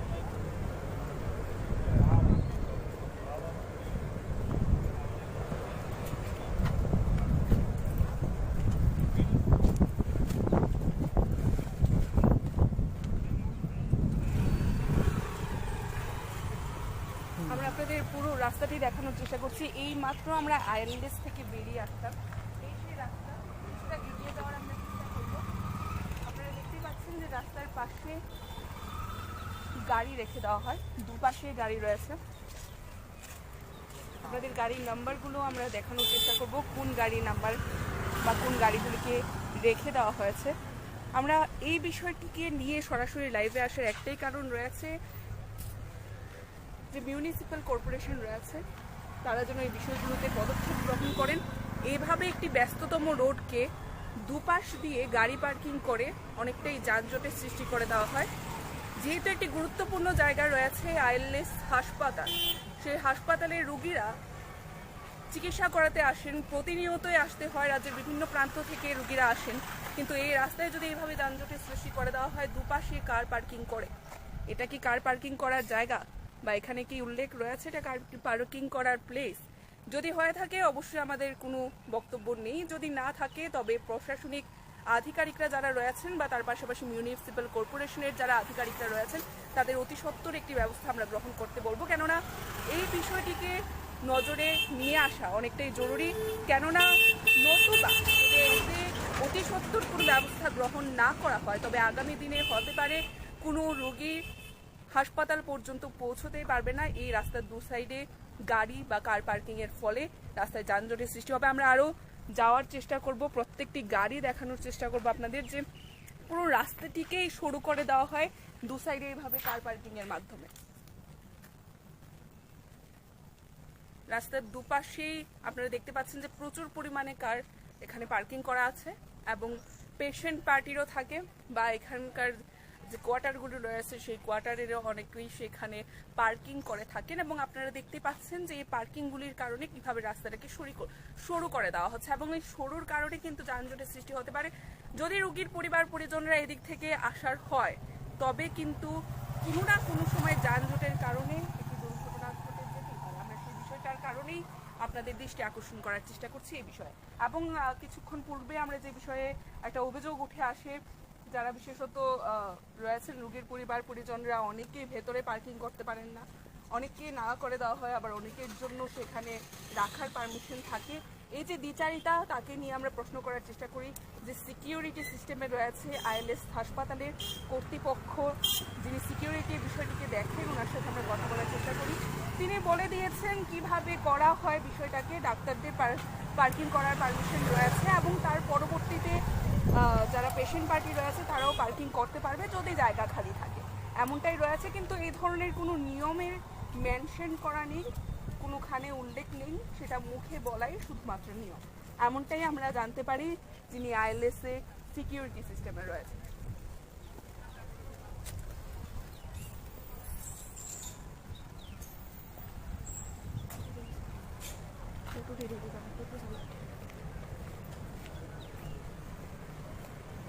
মোবাইলটা তো মোবাইল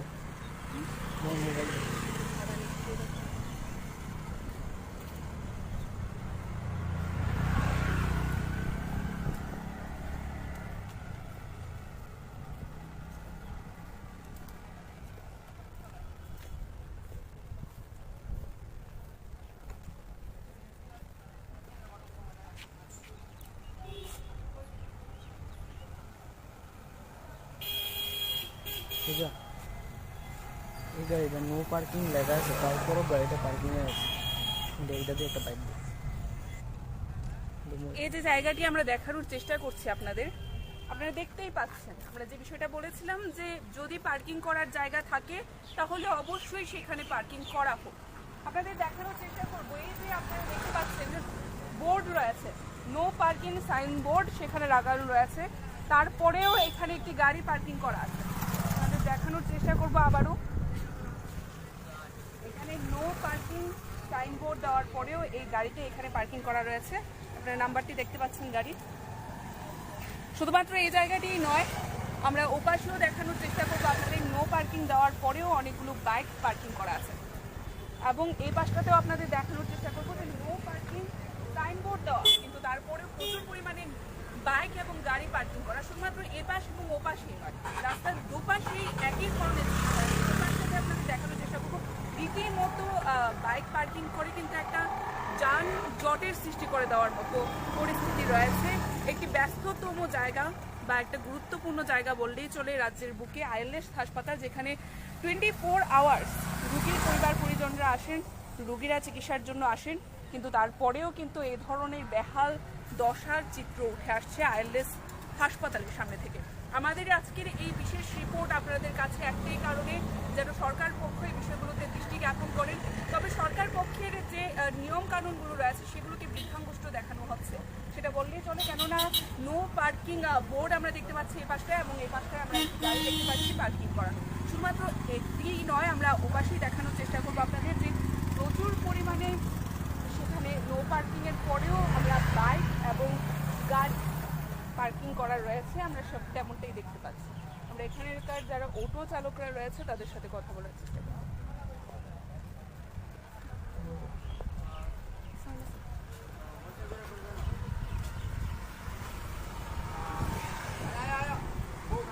যারা অটো চালকরা রয়েছে এখানকার নিত্যদিনের জানেন, আমরা কথা বলার চেষ্টা করবো। দাদা আপনার নাম?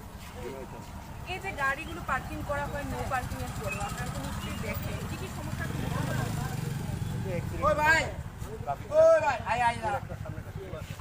ওটা যখন ক্ষতি হয় তখন এমনি তো ট্রাফিক জ্যাম থাকে, তারপরে এই গাড়িগুলি নো পার্কিংয়ে থাকলে গ্যাদারিং সৃষ্টি হয়ে যায়, এতে আমাদের চলাফেরা করতে অসুবিধা হয়।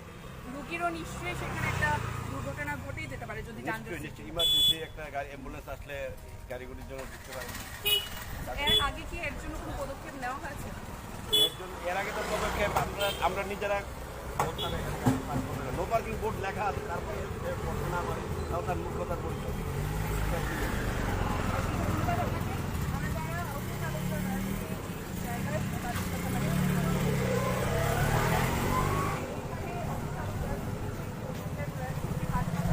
সেখানে তাদের এই ধরনের সমস্যার সম্মুখীন হতে হয়, আমরা কিছুটা কথা বলবো।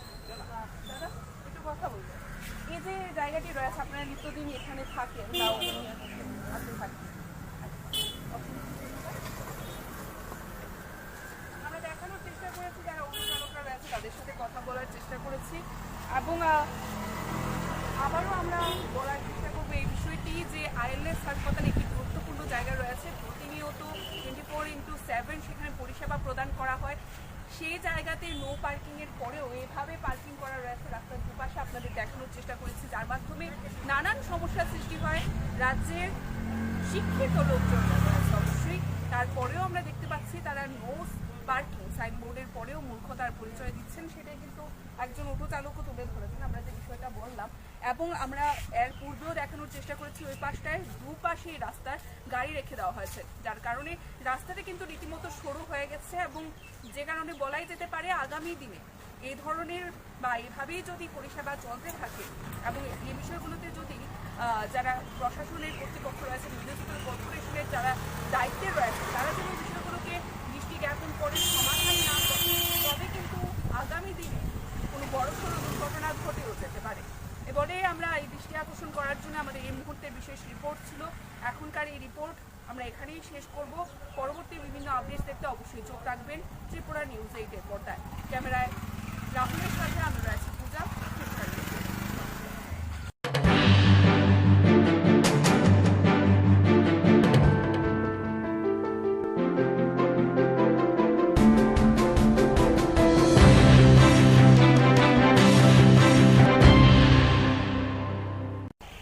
নমস্কার, স্বাগত আপনাদের ত্রিপুরা নিউজ 8-এর পর্দায়। এই মুহূর্তে আমি আপনাদের সাথে আছি পূজা। আমরা দেখানোর চেষ্টা করছি আপনাদের, আমরা বর্তমানে উপস্থিত রয়েছি আইএলএস হাসপাতালে এবং এই আইএলএস হাসপাতাল কিন্তু একটি গুরুত্বপূর্ণ জায়গা বলে চলে যে রাজ্যে রোগীরা যারা রয়েছেন, রোগী এবং রোগীর পরিবার পরিজনরা সেখানে প্রতিনিয়ত এসে থাকেন যারা রোগীরা রয়েছেন তারা চিকিৎসা করানোর জন্য। এবং যে বিষয়টি রয়েছে প্রতিনিয়ত একটা অভিযোগ উঠে আসে যে এই পিডব্লিউডির যে রাস্তাটি রয়েছে সেই রাস্তায় যারা রোগীর পরিবার পরিজনরা রয়েছে বা অনেকেই সেখানে পেশেন্ট পার্টি যদি আমরা বলি তারা তাদের যে পার্সোনাল গাড়ি রয়েছে সেই গাড়িগুলো রেখে দেওয়ার কারণে কিন্তু অনেকটা যানজটের সৃষ্টি হয়, যেহেতু একটি গুরুত্বপূর্ণ স্থান রয়েছে সেটি এবং সেখানে গাড়ি ঘোড়ার মাধ্যমে রাস্তাটাকে ব্লক করে দেওয়া সেটা কিন্তু একটা কোনো না কোনো সময় একটা দুর্ঘটনার কারণও হতে পারে। কেননা বিভিন্ন রাস্তা দিয়ে এই যে দুটো রাস্তা রয়েছে আসার আপনাদের দেখানোর চেষ্টা করবো রাস্তা এই যে দুটো রাস্তা রয়েছে এই রাস্তা দিয়ে কিন্তু পেশেন্ট পার্টি আসে, যে কোনো সময় অ্যাম্বুলেন্স নিয়ে আসা হয়। যদি গাড়ি যানজটের মাধ্যমে এভাবে গাড়ি রেখে যদি যানজট সৃষ্টি করে দেওয়া হয় তবে কিন্তু সেই রোগীর এসে পৌঁছতে হয়তো বা হাসপাতালে ডিলে হয়ে যেতে পারে, সেখানে কিন্তু কোনো একটি দুর্ঘটনার সৃষ্টি হয়ে যেতে পারে। আমরা আপনাদের দেখানোর চেষ্টা করছি শুধুমাত্র এই রাস্তাটি নয়, আমরা একেবারে যে শেষ পর্যন্ত রোগী রয়েছে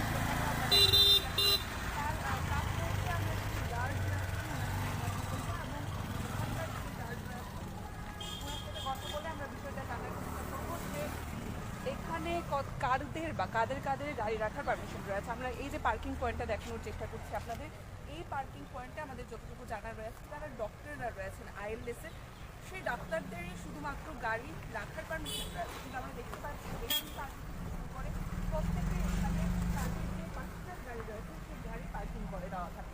আমরা ইতিমধ্যেই যারা আইএলএস কর্তৃপক্ষ রয়েছে বা আইএলএসে যারা সিকিউরিটিতে রয়েছেন তাদের সাথে কথা বলার চেষ্টা করি।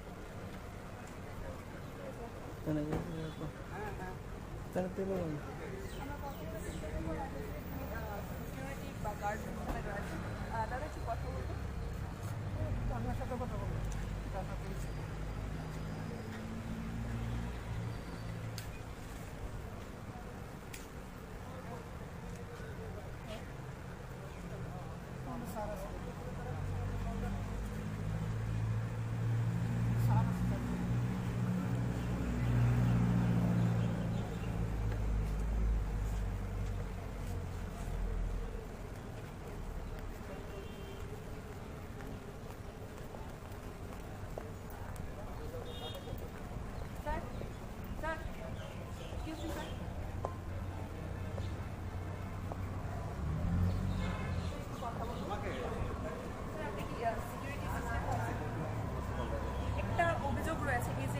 সেই জন্য আমি দৌড়ে এসেছি।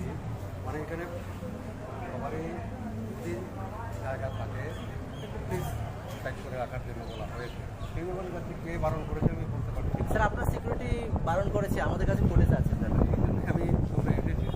না কিভাবে কি বারণ করতে পারে স্যার? না, প্লেসটা একটু কম, যদি জায়গা থাকে সবাই দেখবে জায়গা আছে, ঠিক আছে সাইড করে। এখানে কাদের গাড়ি রাখার পারমিশন? এমনি তো ডক্টরদের রাখার পারমিশন, কিন্তু ডক্টরদের রাখার পরে যদি খালি থাকে তাহলে যেই আসুক, যদি জায়গা থাকে রেখে দেওয়া। পেশেন্টরা কোথায় রাখবে স্যার? পেশেন্টের পার্টি যারা পেশেন্ট পার্টিও রাখতে হবে, সবাই পারবে, কিন্তু জায়গাটা তো পৃষ্ঠা কম। যখন জায়গা না থাকবে তখন তো জায়গা ছিল স্যার, তারপরে মানা করা হয়েছে। সেই জন্যই আমি দৌড়ে এসেছি। কে বলেছে তুমি বলতে পারছি না। আপনার কি বিপ্লব বলে একজন সিকিউরিটি গার্ড আছে বলেছে, গতকালকেও মানা করা হয়েছে, আজকেও মানা করা হয়েছে। জায়গা থাকলে সবাই সহযোগিতা করে। আর একটা জিনিস স্যার, আপনাদের কি দু সাইডে আপনাদের গাড়ি, পেশেন্টের গাড়ি রাখার কি আপনার অথরিটি আছে? কি অথরিটি আপনাদের আইএলএস অথরিটি কি? হসপিটাল বলতে তো সবাই বিপদে পড়ে আছে। গাড়িগুলি সবারই দায়িত্ব সুন্দরভাবে সিস্টেম ওয়াইজ কীভাবে রাখা। সেটা কি আপনারা কোনো জায়গাতে মেনশন করে রেখেছেন? এখানে মেনশন তো নেই, কারণ জায়গাটা রাস্তার আপনার পাশে। মুখে বলা কথা, এটা রাস্তার পাশে, সবাই তো সিস্টেম ওয়াইজ রাখতে হবে, বা ম্যানেজমেন্টও বলেছে কীভাবে সুন্দর হয়, সবাই পেশেন্ট পার্টিকে বলবে, কারণ জায়গাটা সংকীর্ণ ভিতরে, এটা সবাই দেখতে পাচ্ছে। এই জায়গার মধ্যে তো তবে সেখানে দ্বিচারিতা কেন? কিছু পেশেন্ট পার্টিকে বলা হচ্ছে রাখা যাবে না, বা কেউ রেখে দিচ্ছে, দ্বিচারিতা কেন? জায়গা থাকলে তো সবাই সিস্টেম ওয়ার্ক রাখবে, আর জায়গা না থাকলে তো সবাই দেখবে বলে জায়গা নেই, কিন্তু সবাই দেখবে, কারণ এখানে পেশেন্ট ফ্যামিলির যারা আছে সবাই তো বিপদে পড়ে হসপিটালে আসছে। হসপিটাল বলতে তো ইমার্জেন্সি বিপদে পড়ে আসছে, দেখে সিস্টেম ওয়াইজ রাখতে হবে। একদম ডক্টর ইমার্জেন্সি যখন আসে এটা সবাই বুঝিয়ে বলতে হবে। এবার যদি পেশেন্ট পার্টি রেখে দিন, আপনারা বলছেন যে ডক্টরদেরই রাখার পারমিশন রয়েছে, সেই ডক্টরবাবু যদি এসে না রাখতে পারেন তখন সেই বিষয়টা আপনার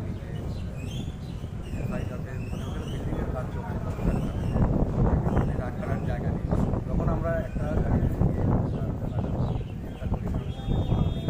জায়গা নেই, সবাই দেখতে পায়, আপনাদের সিকিউরিটির দায়িত্বের মধ্যে পড়ে যে বিষয়গুলোকে মেনশন করে দেওয়া হবে। এটা করতে হবে। সবাই সাহায্য দরকার, সবাই এখানে এখানে গভর্নর হাউস রয়েছে, এখানে সব রয়েছে, এখানে পেশেন্ট, তারপর এখানে সবাই বুঝে নিতে হবে।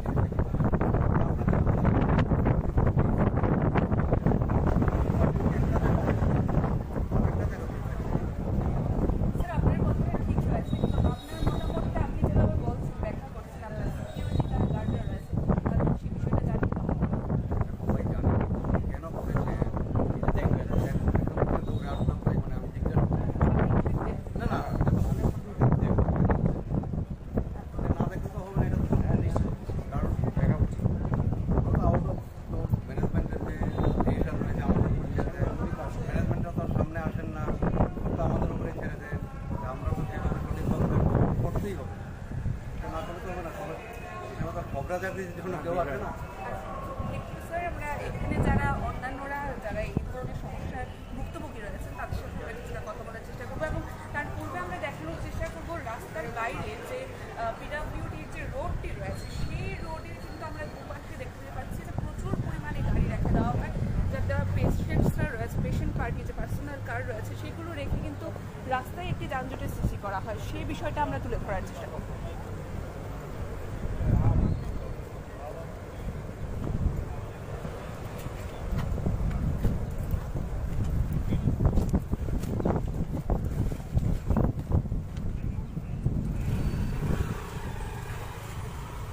আমরা আপনাদের পুরো রাস্তাটি দেখানোর চেষ্টা করছি। এই মাত্র আমরা আইএলএস থেকে বেরিয়ে আসতাম, এই সেই রাস্তা, কিছুটা এগিয়ে যাওয়ার আমরা চেষ্টা করবো। আপনারা দেখতেই পাচ্ছেন যে রাস্তার পাশে গাড়ি রেখে দেওয়া হয়, দুপাশে গাড়ি রয়েছে।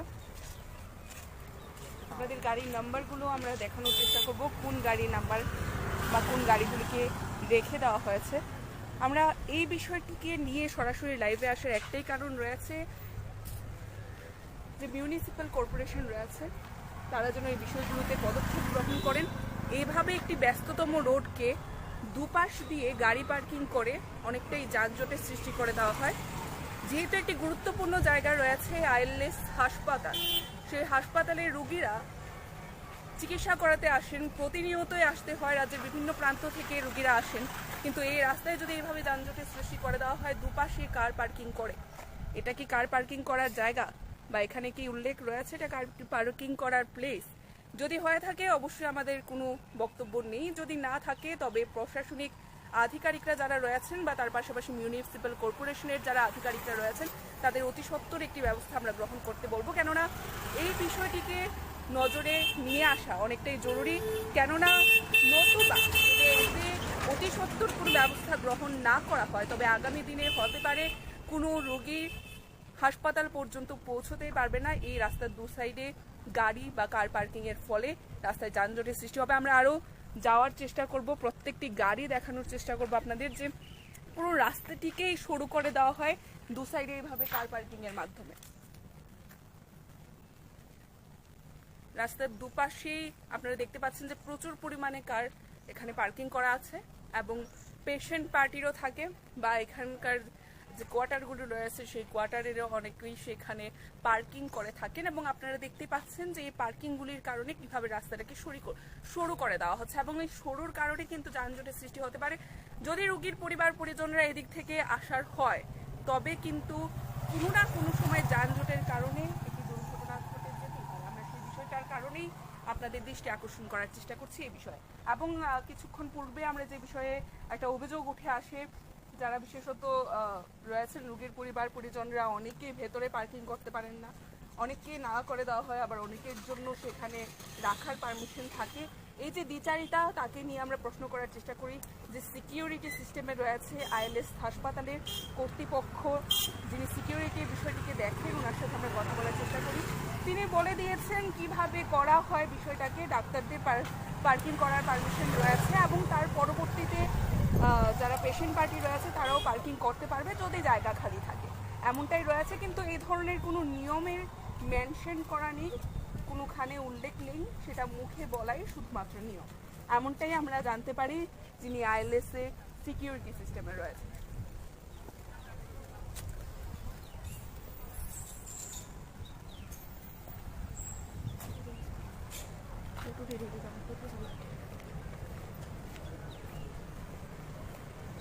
মোবাইলটা তো মোবাইলটা মোবাইলটা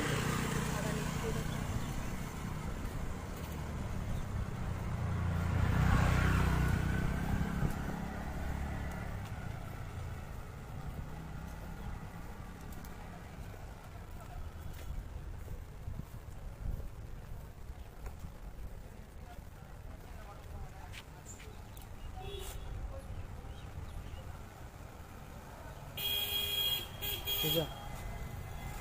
এই গাড়িটা নো পার্কিং লেখা আছে, তারপরও গাড়িটা পার্কিংয়ে আছে, এইটা দিয়ে একটা বাইক দিয়ে।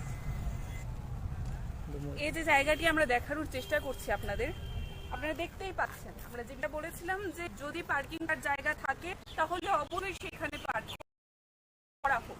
আপনাদের দেখানোর চেষ্টা করবো, এই যে আপনারা দেখতে পাচ্ছেন বোর্ড রয়েছে, নো পার্কিং সাইনবোর্ড সেখানে রাখা আছে, তারপরেও এখানে গাড়ি পার্কিং করা দেখানোর চেষ্টা করবো। আবারও এখানে নো পার্কিং সাইনবোর্ড পরেও এই গাড়ি এখানে পার্কিং করা আছে, আপনারা দেখতে পাচ্ছেন। সুতরাং এই জায়গাটি আমরা পাশেও দেখানোর চেষ্টা করবো, আপনাদের পার্কিং দেওয়ার পর অনেকগুলো বাইক পার্কিং করা আছে এবং এই পাশটা আপনারা দেখানোর চেষ্টা করবো নো পার্কিং সাইনবোর্ড, কিন্তু তারপরে প্রচুর পরিমাণে বাইক এবং গাড়ি পার্কিং করা, তারপরে এই পাশ এবং পাশে দুপাশে একই ধরনের দেখানোর চেষ্টা করবো রীতিমতো bike parking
ini paidi oro Tripura rajyo जों अनेक मासाय मानुंगिया borok chini bialni kokno sailap kare Tiprasaruk যেখানেই থাকো দগা বন্ধন থাকো টিপ্রাসার নি বিচার নি কোনো ব্যবস্থা করে তিনি বিধানসভায় জাগাও ত্রিপুরার জন্মকে বাজেট পাস হলো 23 ত্রিপুরা রাজ্য 100 টাকার বাজেট টাকায় 2 টাকা দি কম বাজেট উপর বিনিময়ে আমরা বলছি যে ত্রিপুরা রাজ্যে আমাদের কথার কোনো মূল্য নেই আমাদের জানমালের কোনো মূল্য নেই আমরা এই ত্রিপুরা রাজ্যে থাকতে পারবো না আমাদের নিজস্ব রাজ্য গ্রেটার ত্রিপুরাল্যান্ড আমাদের গঠন করতেই হবে जों খাইয়েন নাংনাই নরক সুনা বুটির হকা কক সারান বাগাই চিনিনিয়া নন্দিতা রিয়াং দেববর্মা নন্দিতা দেববর্মা রিয়াং দেববর্মাঙ্গি রিয়াং নকাই জাগাই কায়দা খাই নন্দিতাবো দেববর্মা রিয়াং শিকা যদি কেউ 5 বার কাই জায়গায় কমকে সিলে নাংলা গাইতে দেববর্মা কলো রিয়াং দেববর্মা পাই নাই লে জাক নিয়া চিনি বুকুক নন্দিতা টেবিলপ চালই আর প্রোটেস্ট থেকে আইছে গণতন্ত্র পুনরুদ্ধার মানলাই যাদব লাল নাথ নরপ্রমুখ নাগারা যাদব লাল নাথ বিধানসভা বুইকাই বড় সড়ক লান্ডাই বড় লোক লান্ডাই কক চালায় যাদব লাল নাথ কারসে বড়ই চালানি নানা ভিডিও নাই আরো মজা হইছে जों कर्नाटक नुका एक्सपेल खालायजागौ उड़ीसाव नुका सस्पेंशन खालायो আর ত্রিপুরা রাজ্য ডক্টর মানিক শাহ কি বলছেন বলছে যাদবলাল যা করেছে ভালোই করেছে আপনি যদি এটা না বলেন আপনি অ্যাকশন নিলেন না কেন আমার টিভি ফুটেজ দেখে এরা আমাকে ঠুকতে চেষ্টা করবে বলবে আমি কোথায় বলেছি যে যাদবলাল নাথ যা করেছে তা ভালোই করেছে তাহলে ডক্টর মানিক শাহকে আমি জিজ্ঞেস করছি আপনি যাদবলালের বিরুদ্ধে কেন ব্যবস্থা গ্রহণ করেন নাই তা খাইয়ে নেন আর যারা চিনলে প্রতিবাদ খাই নাই ত্রিপুরা 50 বছর ইতিহাস 5 বার জন এমএলএ বড় সাসপেনশন খাইগা আর বিজেপি সরকার জনতি প্রসারণ সবর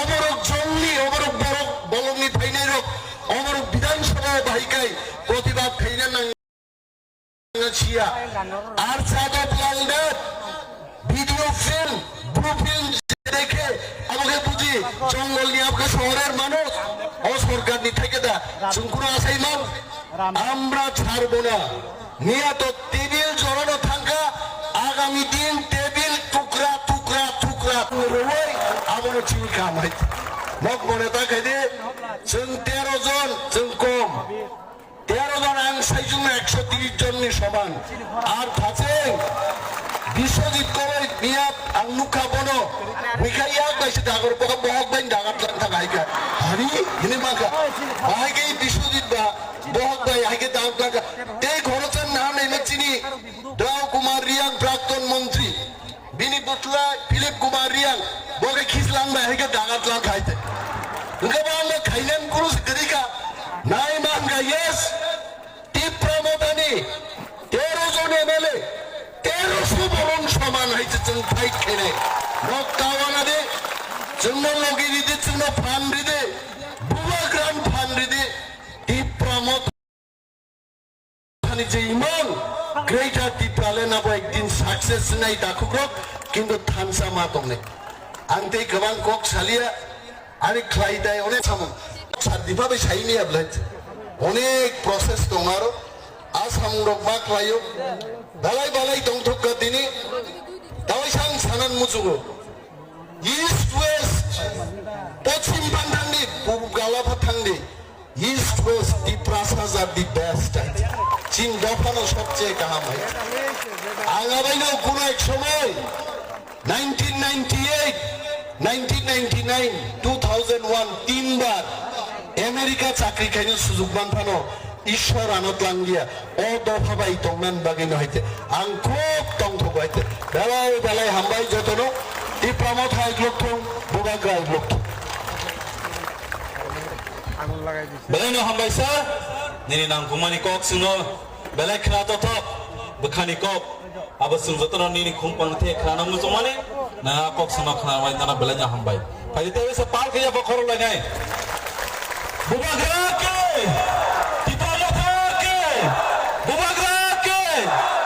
Balanya hambai, semua isor kaito semua cuma mana bagai satung tumpan tabuk satung keri kiri ka.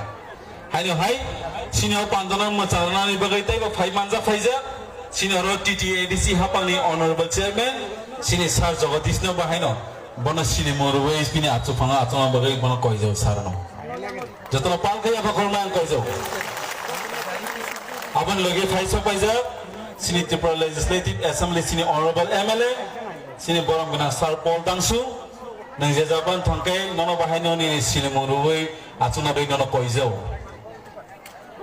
Tapi koi nai sokoiza sini honorable MDC sini borong guna sar Direndro Deborma nono bahai no. Sini honorable MLA sar Paul Dangsu. Sini honorable MDC sini sar Direndro nono bahai no. Bini sini morui bono bahai no. Hambai. Hai di ingke sini sini tini ne pandano te bo follow thangle na ang koi nai sini honorable MLA 11 Mandai sini Madam Sopna TWD president bono bahai na bini nangkung mani kok sono sabai na bagai bono kobok jau ang koi nai sini volunteer sono bono rumai ruwari bono borom yafana ni bagai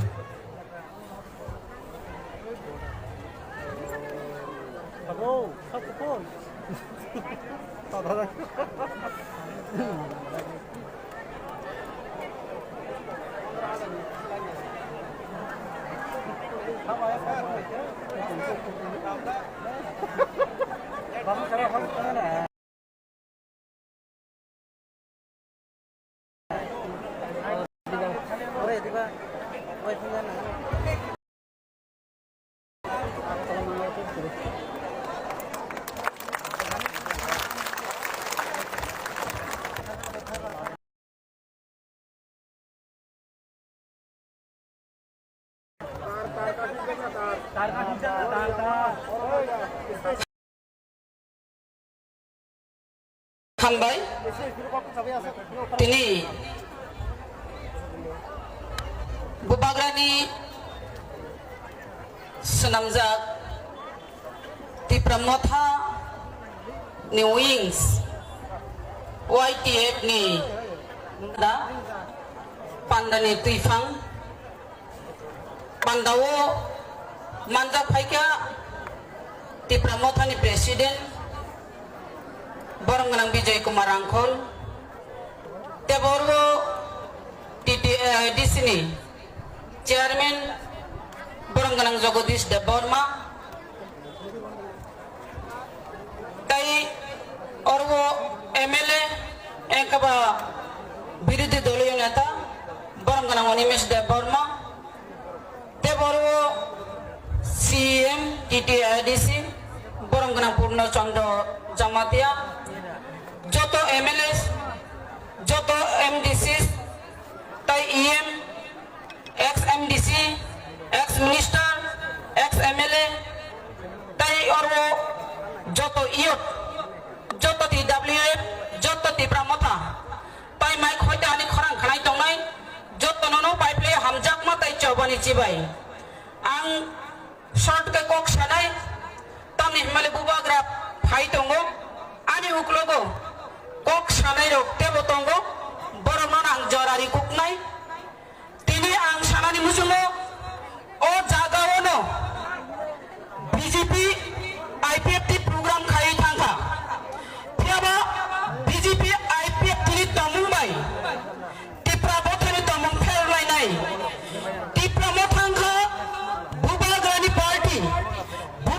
party ka discipline party bubagrani party ka bubagrani kokhna hoi nai kono borok no khoti khaya borok Tini nuka o jagaono BJP IPF program khlai thangai borok tam khlai ka ang sanare musango tini arwo IPF tilo ek bloge khai kuno dina phano kuno samaya phano program khlai ako pia bawaro achu ke program khai mani dino BJP ro IPF tilo no last nuri wi kok saka tamo saka kuno dina phano tipra len sanya abo kuchon kokya sikango bomo haino borom na yan chide bormano achuk nui nai media ni busikango khlai saka IPF tiro tipra borok tipra len samlia borok gangga tabo উন্নয়ন উন্নত develop আপনি বাগিচা পড়া তাই সারা BJP মন্ত্রী finish নিসাও সাবনা finish inside আমার আবা IPF কিনা ফিনিশ ইনসাও আইপিএফ টি পাইকা ইনিসাও আর তো বুঝিলালে রেঙ্গা বড় গানানো আচুরি ওই গানানো সেজা ওই গানানো শেষ কাইরি খা শেষ কাইরি মানে অবশ্যই সাইমানো আইপিএফ টি বরক নানো বিজেপি সারেন্ডার খেলাইও আবো বমা হাইতামো বমা হাই রাজনৈতিক হুগো খেলায়া নগো খেলায়া তুই ওয়াক থাংপেতে হাই নং টংখাবলে দিনে লুখা IPF Have you heard about this Samsung flip phone? You only have to look at it once. It's great.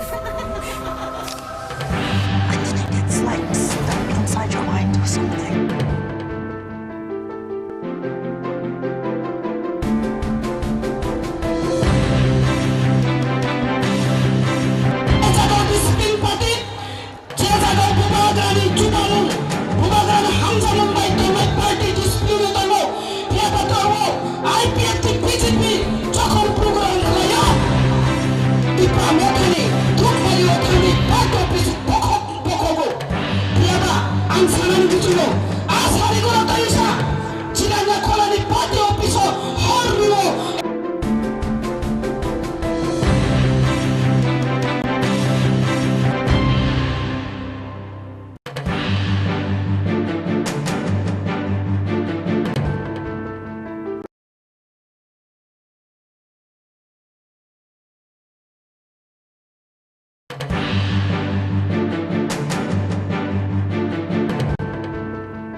Beral hambal beral ni nangkumani kok senak nari men bagai sini bubagra fight tongka lama sopai to hal botai sasan sopai nai ang koi nai yang sini yang thomno lama ni sini taku roma noro yang hingai noro joto yang phalai de sini boba dra khai to na sini sikla roma ba ang koi nai use roma sini madok je chomni ni sini oro dosam dari boba dra lam sok chomna ni bade ang koi nai sini yup nei present sini honorable sini sar ulia chong changja ebo koi nai mujumo sini pes roma ba hanu sini tino gathering no besik borang kha aro kisa camera wa yang chalai khonde sing BJP no phone nai kobi no tipra sorot reiter tipra lan nango sini constitutional rights nango abosuk dinaro sudu sini leaders oni basan sini khana baiya sini borong nebo dor chalai khona nanga mono ko koine na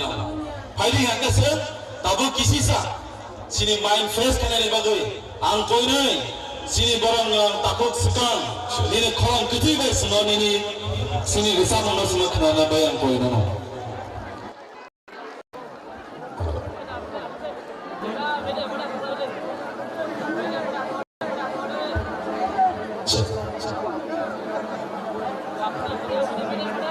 jodoh nanti berkaham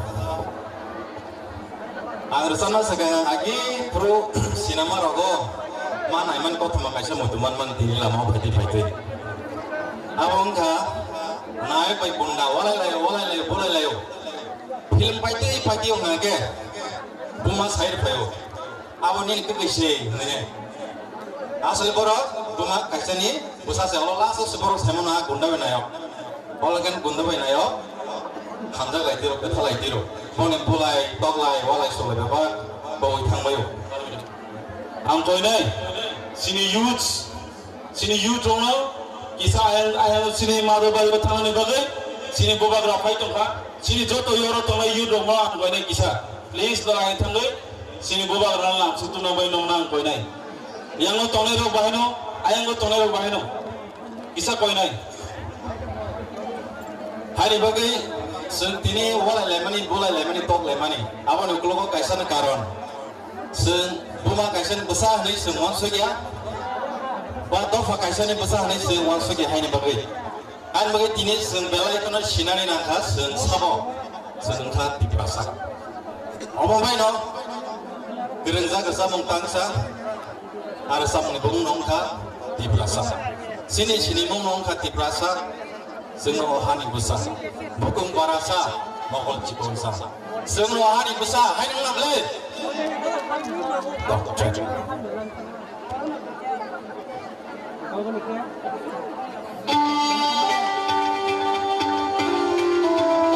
Saga-saga andor no tiprasa ni cirkonan bagi sana.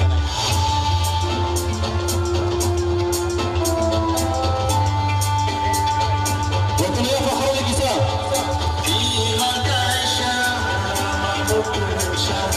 Orang bangsa bukan sakti. Oh sini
Hey, boss, I'll get you out. Here, Red Bull. It gives you wings.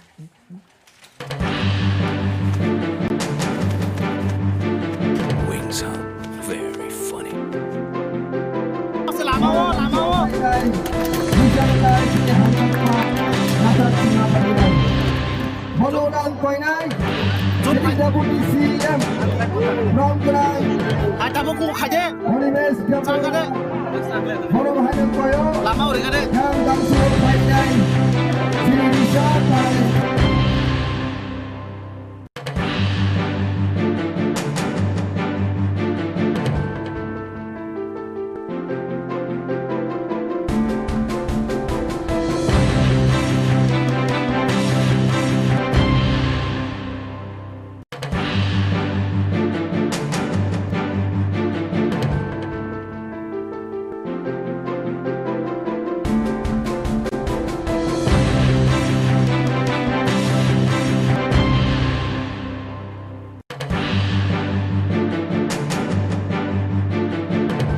Ambai sir, berani nangkomani kok, seno kenari kelamani bagai.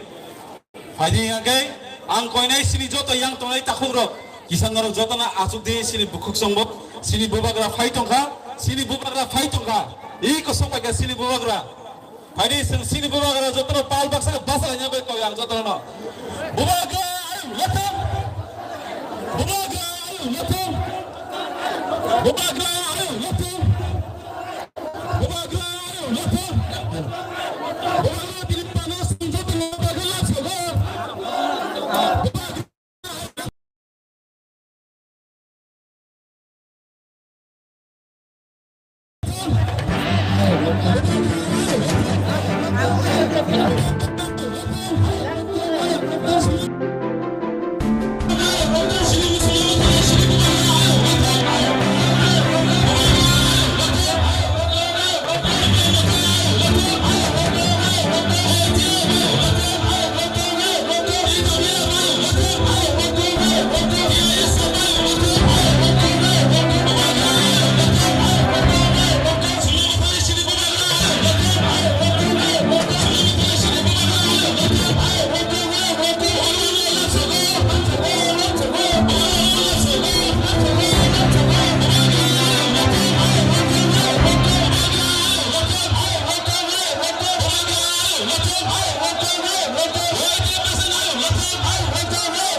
Stage team is here.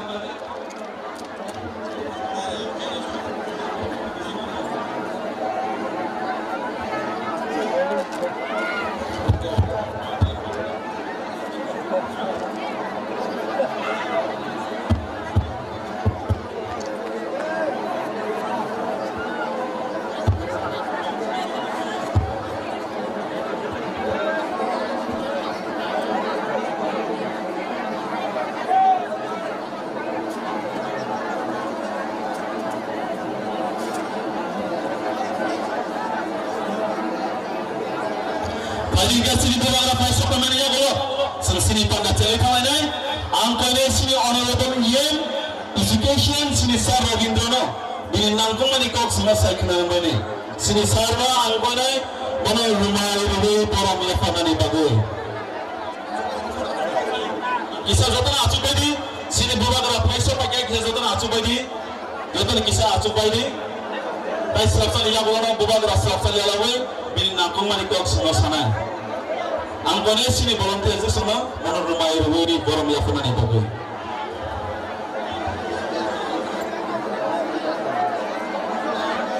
Manza Fajar sini orang MLA sar bisik itu, mana bahan yang kuali dan sesuatu apa ini sini orang ada besar. Manza Fajar sini orang MLA sini sar Ranjito bahan dan sesuatu apa ini sini orang ada besar.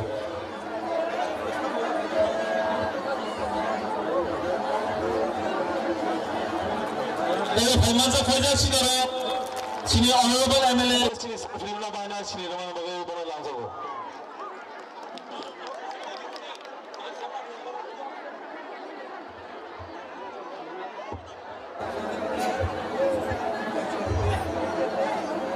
Jatuh nanti berkaham.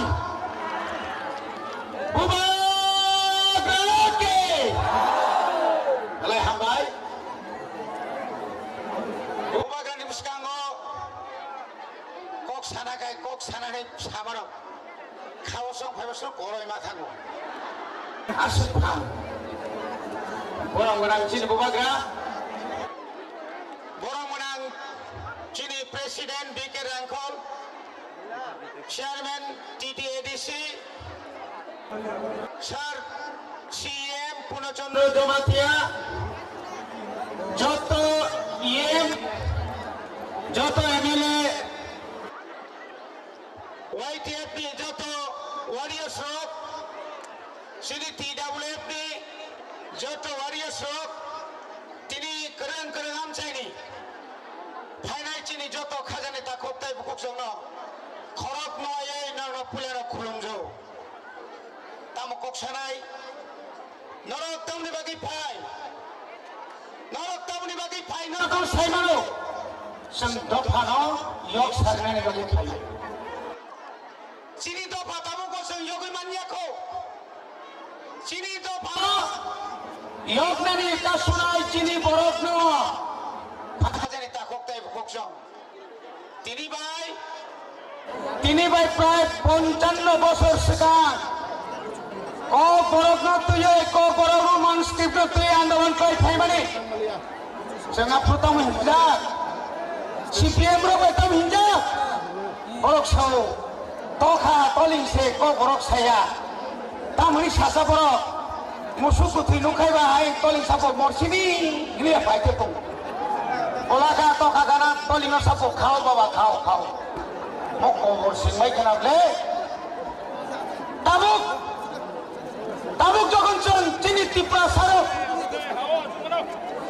Khak leye, jotono khabab sak leye. Oje kok sanai. Je Roman script no saja ginai. Bo pojonto Roman script ay siyo. Bo ponjoso. Abo orania. O Romani si Romani. Romani. Robin Riang ni borok khorja tongo Roman isipo orangnya neng Romano tatangga ba Bori bagai sung chana musungo sung ta kebeng ni Chini odikar chunga mari nai ta koro neng tamuri kha 25 বছর আপনি আগে 10 বছর তামক পাই 5.5 বছর BJP IPF জোট সরকার নরক সীমা তামক কগি মানে State Council, Biang Taka Nini State Township, Biang Taka Nini Suno Oro, Tipra Sarono, Chini Chakri Nini Kok Samani, Tino Kok Nongama Show, Norok Ni Asibad Bai, Tipra Mota Bubagra, Edisio Komodo Paija, 2024 Roman Script by 1 Niseme, Song Salo Khaichinai na Khaichinai, Kebo Hako Mangla. Sabopori asing Saimania, sini Roman Scribai, sini Mani Kok sing perengai na perengai, abono jadi kebo na pajai, sing bono rokha kaila, sing hanca matong na, masa musuh, pukuni aku abahti bahana yuk, khabar, mo rajani dol, mo agini atol ya, kebo jadi na pemagana kadari khaye, ani gotya kar khaye. Chongya Karya, Chini Yoto Rede, Chini Borero Rede, Sorkar Sabainani Sekang, Lini Nokni Boronok Sekang, Nahati Takuktai Bukukzong, God Tari Kanyata Tangde, Nankai Tuiroi, Robindo Devorma, Bathom, Noni Tanang Tuirinai, Ani Tuiri Yaparik Lang. Samalo Sikar Nanai, Samalo Sunanai, Zato Pani Bagay, Pawarang Busutuya Kapromo. Tipra Mota Kerika, Bubagra, Biang Taka, Bubagra, Oromotongo, Uromotongo, Oromotongo, Noromotongo, Bubagra, Joto Takatongo, Bubagra Tongo. Interrogator, Biang Taka, Ni Nogo Turini High Interrogator, no? No Pano Kori Mari Blessing, no? Raja the Hangmai Valley, Hangmai Valley, Punkai, Nina Tata, no Kobori Tongo, no Kanable, outside Hypo. Ini kan tidak sokom, kongko cuiran ani payment. Borok terozo na pias seksa bawa sas. Rampodoma tulang liya hai pasal aja. Hai, mo ni beson sondro nanti kilia. Mo nondita sompiang di pemikir jasa tisu usruf leh pura pune. Kiriza kata korok. Moni bagai, tai bara kok saya belai khas jangka.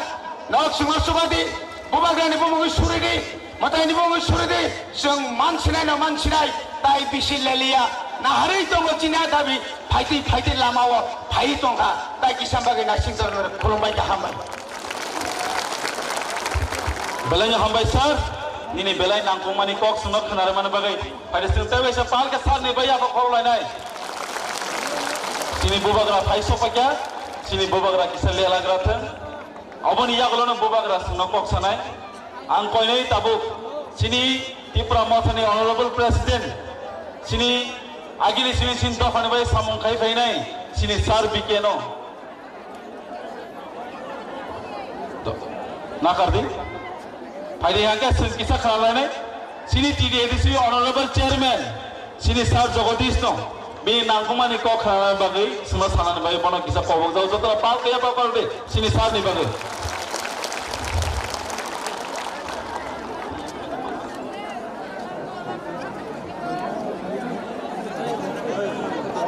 Abang ini sekarang angkoi nai senior EM koroni paisa paisa sini honorable EM sini sar komal koloi bas kanglo pai tang so pai ni sini mur pai nai bai nono pai tawo abang ya kalau paisa sini honorable EM sini teacher sini sar Rajesh Tripura bono bahanyo tang so pai sini mur bai ko buzau sir Dokter Pak apa kau damal sini honorable EM sini fisheries sini sar Rajesh Tripura bai apa kau angkoi nai sini volunteer tu rumai ruwai sini sama forum ya apa nama?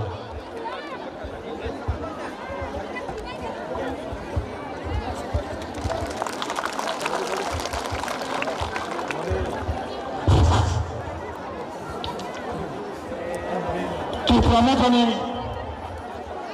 segala bodol,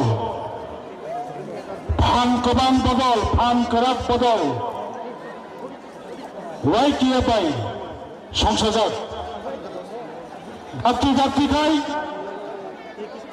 টিপা Mothani বেশি বিমান greater ত্রিপুরালেন Tripura হাস্টেল মাখ লাইনাই অবন সামনে বে দশরাম by Madhav পানি দশরাম মাধব চমনি সংসদ তিনি লোককথন পান্নানি বরং president YTF Central Committee ni EMPWD RD Honorable Nurul Deborma Chirara Bhaimanda Thaka Tiprasani Haba Tiprasani Lama Tiprasanan Mutangai Nebar Ha Bubagra Chini Bubagra no Kolomo Ora Bhaimanda Thaka ADC CM all EM present all MLAs MDCs Chini Tipramatani Jota Netriptorap YTF ने TWF ने TISF ने जोतरना आम पाइफलाया साक्षात ने खत्म ने हम लोग मंगता खोल मंगरे हो रहे आने कोकने बांग 12 सेकंड शासी नहीं बुबागरा भाई तो वो धियासाक बुबागरा तो नहीं आम नुहरी तो वो भाई तो वो तरफ बिशिक को बुलाए मान आशिलाई বিশেষ খালি শিখলারা one voice one slogan one target কাইসারা টার্গেট সেপারেট স্টেট খানটাকে তোকাই ফাইনাল জন্মতে পারে 1967 নিচিবে 1984 কন্টিনিউয়াস 17 ইয়ার্স 17 বছর চবাক প্রাইমারি পরে 6 শিডিউল ডিস্ট্রিক্ট কাউন্সিল লোকসভাও সংবিধান সংশোধন করে এডিসি চালু মাখরায় খানটাকা চবাক খাইবাবাই মাত্র 2 বছর বাই কেন্দ্র সরকারি ইয়াঙ্গ খুঁটি নিরঞ্জাক তাই 2-3 বছর হুকাই ত্রিপুরালেন আলাদা রাজ্য ফাইছি নাই অবরবাহ করে ওয়ানানি করে খানটাকা জন্যই আন্টি কমান্ড বছর আজীব হয় সিপিএম রক্ষাও 7 সমুদ্র 13 নদী পার 6 শিডিউল ডিস্ট্রিক্ট কাউন্সিল ভারতীয় সংবিধান করে একমাত্র উত্তর পূর্বাঞ্চলে মেঘালয়তম 6 শিডিউল ত্রিপুরার জন্য সংবিধানে 6 শিডিউল নাই কিন্তু একটা জোরানি জাতীয়তাবাদী আন্দোলন কেন্দ্র সরকারও করি সরকার করি ভালো সংবিধান সংশোধন করে বাধ্য খাইটা তাবুক ফানকবান নব্রম ব্রহ্মবাকরা নব্রম শিখলারো ইরানো ত্রিপুরালের নুগো নব্রম ব্রহ্মবাবদ ত্রিপুরালের নুগো নব্রম সেবগ্র অকরা চাকরা বুড়ানো থুপুরব হাইল চাফুরব হাইল ত্রিপুরালের নুগো অ ইমাং মুখা মুঞ্জাওয় থানি মায়া তাহলে হলে কবৈশী ললিত চন্দ্রী ত্রিপুরা রাজ্য বিভিন্ন কারণে মাইনরিটি হতে পারি কিন্তু তিনি ত্রিপুরাশালী লগি সংবিধান তব ত্রিপুরাশালী লগি কবই লাইফেবা তব ত্রিপুরাশালী লগি আন্তর্জাতিক যে কোনো রাষ্ট্রী বড় ত্রিপুরাশা সারব শহর হানি বিশালী লগি তব বলিবাগের নাইসিমের তঙ্গে অবসর পাই নাই কেতারক কমান্ড বরক তাবক বলো চিনি মো আন্দোলন তেরোনারি বাগে অনেক ষড়যন্ত্র খাই দেবো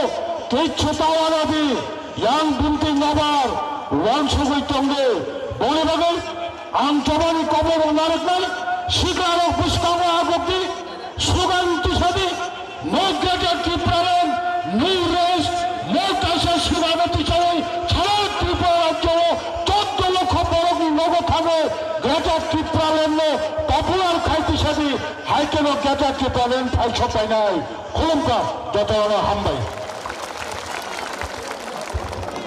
Belanya hambai sar, nini nangkungmani kok selesai kendaraan bagai, pada sentara sepal kesar ni bagi apa korom lainnya. Hanya hai sini pandala follow itu na bagi ang koi nai, tapi kisisa sini bobak rau mani koran kok sanai, sini jodoh nasi lai tongzat, tapi kisah bagi kalau itu tongdi, jadi na asuna jaga romai ke yang rot kisah apa lai tong lagi kisah asu lai di, ayang pulang baru nunggu yang tongka, yang bagi kisah asu lai di, hari yang koi nai.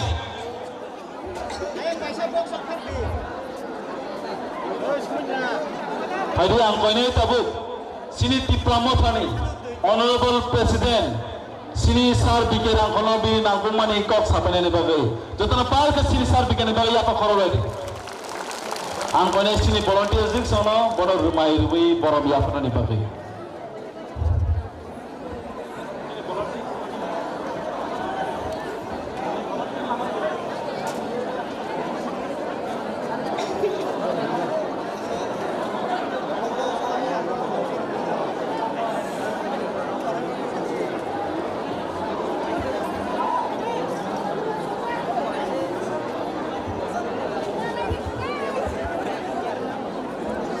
biasna koina.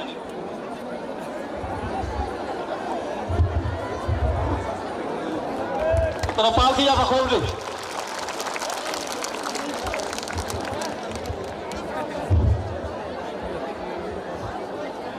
যতনো অম্বাই তিনি মহারাজ সস্তাইকার তিনি পার্টিনি বুঝাগ্রাগো তাইরো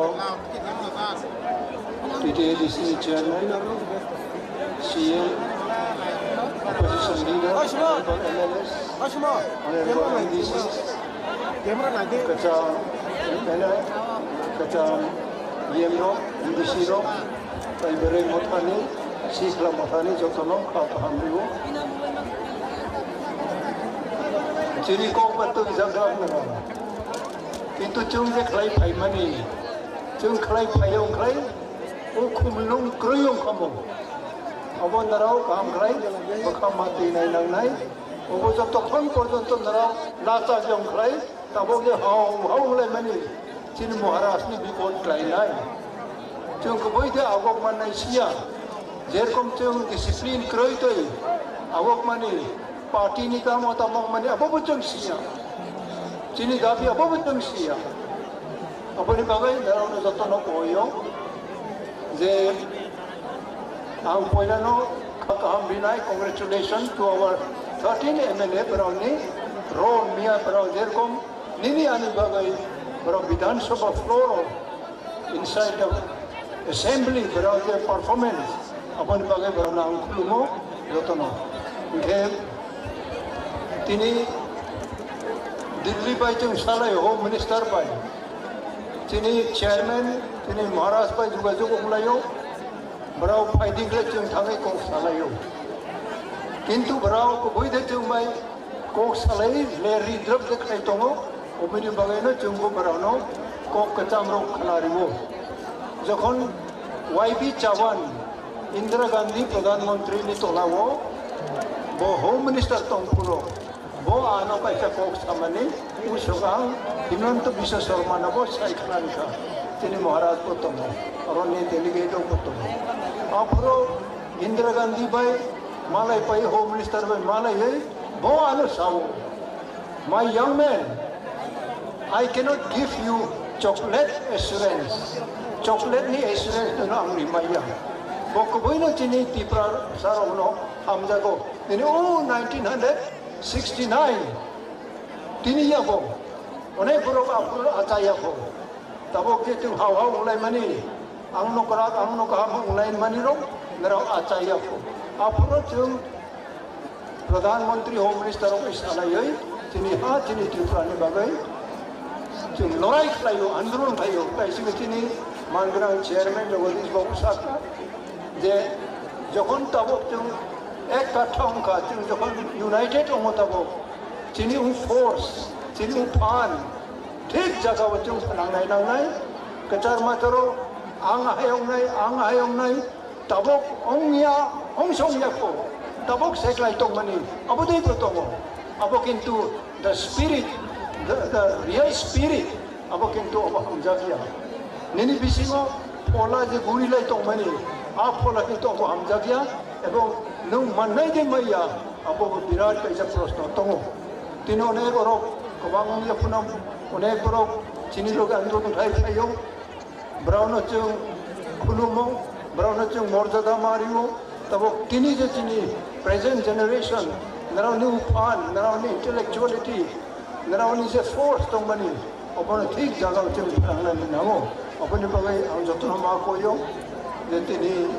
kaisa o gathering youth federation no ang personally thung as president triple mothal thung narau no ang ham riu narau ni future narau ni ago chini future chini hani you are the future of the state of your own people unless you fight honestly you cannot progress you are progressing in fighting only for striving for post ni bagai aboni bagai tabok je chini bisingo restless of money or kuno lengla mani groi bo bai po chung online mani abo kintu uyoi la prei abo tongo अब नराव मा पावनाय जों जेरखम sacrifice खालामनानै अब sacrifice 100% नराव खाया फुनो नराव जे सामुं तांनाय cleanly corruption ता थांदि आनो अनुरोध करप्शन माने दिनै almost 50% achievement in the scope. It is pulling you back. Corruption যখন খাইও তিনি মানথাইনি 50% জুনো রমরমই উনকোনমা সহবো মনে বই let us be very clean in our work, in our administration. Abo hamtai bisin naram rut khai ani ko payo hambai jotano. Belaina hambai sir ini nanggung mani kok sunat narmani bagan. Faidi inganga sunjotano palbaksa ka sini mokol boy kaicumoi na ei tongmani hunju kukurbai khnai tonglaimani sini bubagra sini messiah sini savior sini bubagra jotoro palbo yaba khode bubagra bubagra bubagra bubagra bubagra bubagra bubagra bubagra bubagra bubagra bubagra bubagra bubagra bubagra bubagra ke bubagra ke. Thank you सूरज. सब लोग थोड़ा बैठ जाओ. अचूक दी.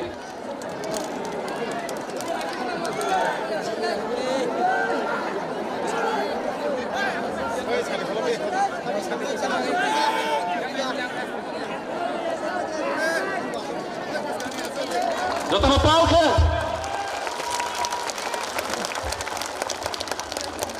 आप लोग भी वहां में बैठ जाओ आराम से बैठ जाओ आराम से अचूक दी अचूक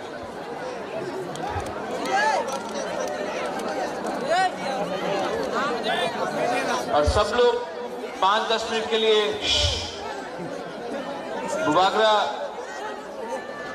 थोड़ा आपसे बात करना चाहता है भाषण नहीं देना चाहता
माधव बारी में आज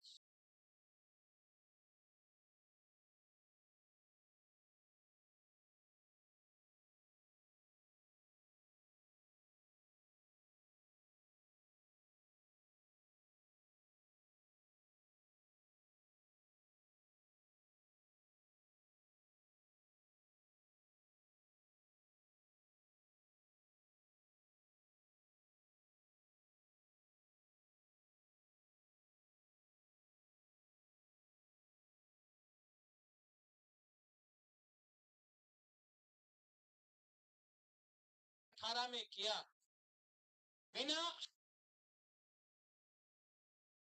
सरकार में बैठ किया, उबाग्रा आपको बोल रहा है। एमएलए भी यहाँ में है, मंत्री नहीं बनना है, मंत्री बन के कमजोर हो जाओगे। पहले कम्युनिटी को कुछ देना है, उसके बाद अपने बारे सोचो। ये उस टाइम में कांग्रेस में था, यहाँ में वो सिंडिकेट ग्राउंड में मेवार भी था, वहां में आनंद बाबू आप था, वो टाइम वाइस प्रेसिडेंट था आईपीएफटी का। उस टाइम मैंने पहले बार बोला था, पुइला जाति उलो पार्टी। यहां से मैं बोल रहा हूं, मैं तिपरा मोथा को इतना प्यार नहीं करता हूं जितना अपना तिपरासा को प्यार करता हूं। ये लोग प्लानिंग करता है, कॉन्स्पिरेसी करता है हंस को तोड़ने के लिए, हम लोगों को कमजोर करने के लिए बहुत कॉन्स्पिरेसी करता है। लेकिन आज आप देखो, आप लोगों को किसी को जनरल सेक्रेटरी बनना है, किसी को वाइस प्रेसिडेंट बनना है मोथा में, किसी को ईएम बनना है, किसी को मंत्री बनना है। आपका बच्चा क्या बनेगा? आपका जो सेकला है, आपका जो पुलापान है, वो कहां जाएगा? आज आप अपना बारे सोच रहा है, इसके लिए आपका नेक्स्ट जनरेशन खत्म हो रहा है। महाराजा को यहाँ में इतना बुरी लोग, हम आपको बोल रहा है, यही तो हम लोगों का कमजोरी है, यही में तो तिपरासा हर टाइम हार जाता है। इस एक सब्जेक्ट में हमको सिर्फ स्वार्थी होके अपना बारे सोचो, कम्युनिटी के बारे सोचो। कम्युनिटी है तो बाद में आपको सुरक्षा भी मिलेगा, प्रोटेक्शन भी मिलेगा। परिवार के बारे सोचेगा, कुछ नहीं मिलेगा। आज आप मंत्री बना है विकास देववर्मा, आज परिवार के पास गाड़ी है, सब चीज है। बोलो आप सीएम है, आपके पास अच्छा घर है। कल चमतिया को कुछ नहीं मिला, देववर्मा को कुछ नहीं मिला, कलोई को कुछ नहीं मिला, रियान को कुछ नहीं मिला, 19 का 19 दफा को कुछ नहीं मिला, कोई नहीं पूछने वाला। तो आप फोन करता है, महाराज पोस्ट नहीं मिलेगा तो मोथा छोड़ देगा। छोड़ो छोड़ो, ब्लैकमेल मत करो। ये ब्लैकमेल नहीं चलेगा। प्यार करता है अपना लोगों को, जिसको धमकी देना है जाके उनको धमकी दो। जो आज आपका पग बोरक को आपको बांग्ला में लिखने के लिए फोर्स करता है, उसको पकड़ो और उसको धमकी दो। ये हिम्मत दिखाओ, हिम्मत दिखाओ।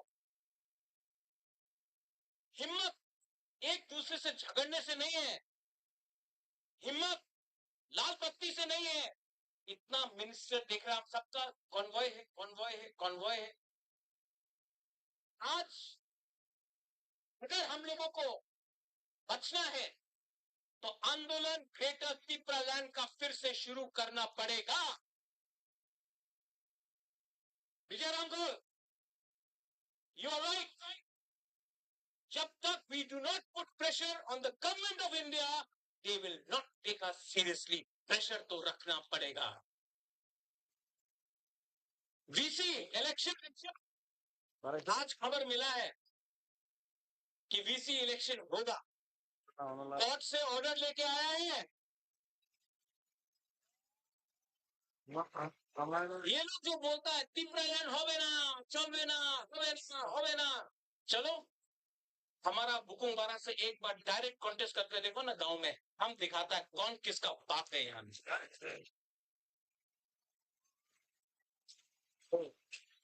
असेंबली में आप लोग फाइट कर रहे हैं, गुड जॉब। हमने ऐसा आज तक नहीं देखा कि अपना एक पहला बार बोलता है कि विश्वजीत आप जंप किया टेबल में, तो बोलता कि इतना खराब हुआ। और वो जो एमएलए मोबाइल फोन में देख रहा था वो खराब नहीं था। यहाँ में इतना माँ है, बहन है, बच्चा लोग है, वो शर्म का बात नहीं था। आप कुर्सी में कूदा तो शर्म का बात है, नहीं चलेगा। ये तेरा टिपरा मोथा का एमएलए, उनका 32 एमएलए से ऊपर भारी पड़ेगा, आप देखना। एडीसी में फिर से कल बजट निकला है, नो मनी, फिर से पैसा नहीं है पूर्ण।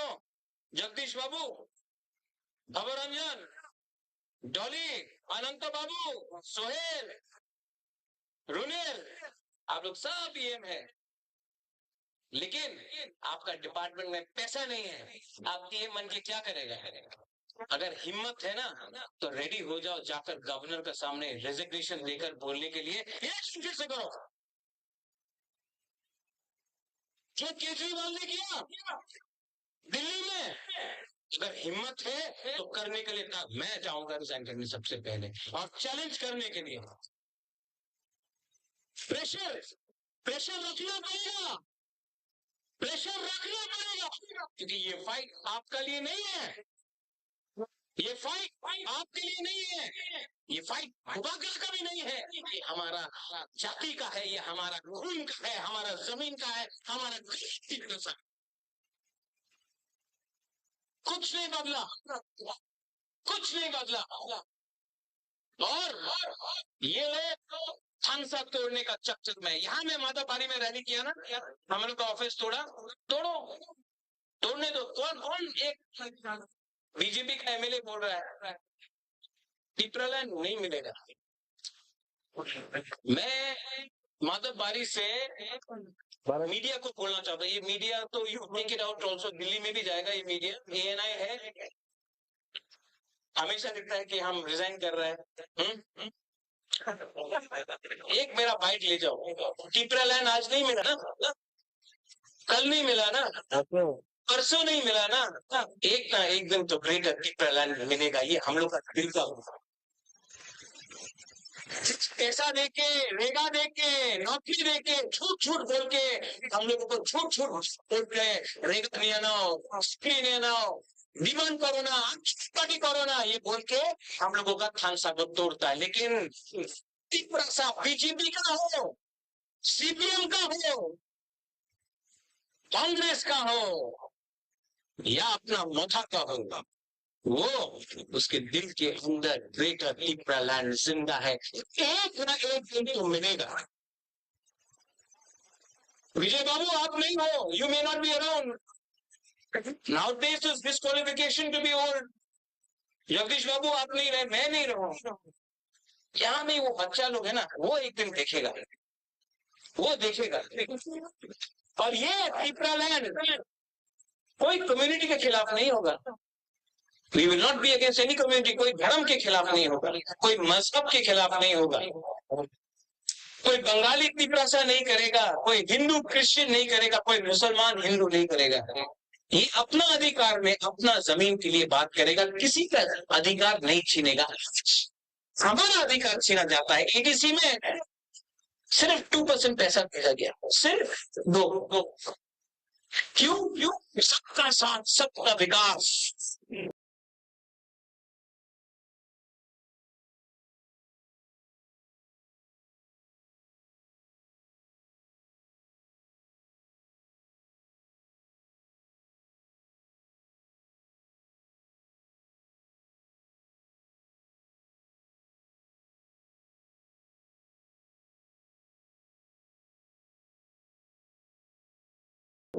विकास कहाँ गया? टिपरालैंड होके यही माधवबाड़ी में बीजेपी का प्रेसिडेंट बोल रहा है टिपरालैंड पावा चाहना, यही से बोला ना, हाँ यहाँ से बोला कि नहीं? शुक्ला वहां में बैठा है। कैसा लगता अगर हम यहाँ में बैठता, जो बीजेपी का लीडर को बोलता अपना मंदिर होवे ना। ये इनका आईपीएफटी का कोर डिमांड है, ग्रेटर टिपरालैंड। बीजेपी का कोर डिमांड है यूसीसी, आर्टिकल 370, राम मंदिर। अगर हम उनका कोर डिमांड का मजाक उड़ाते तो उनको कैसे लगता? लेकिन उन्होंने हम लोगों का मजाक उड़ाया। मैं यहाँ से बोलना चाहता हूँ, शुक्ला आप बुरा मत मानो, आपको मैं अभी भी बहुत प्यार करता हूँ, टिपरासा है इसके लिए प्यार करता हूँ। लेकिन अगर मेवाड़ और एमसी देववर्मा स्टेज में बैठा होता तो बीजेपी का राजीव भट्टाचार्य कभी नहीं बोल सकता कि टिपरालैंड होवे ना। ये सच बात है।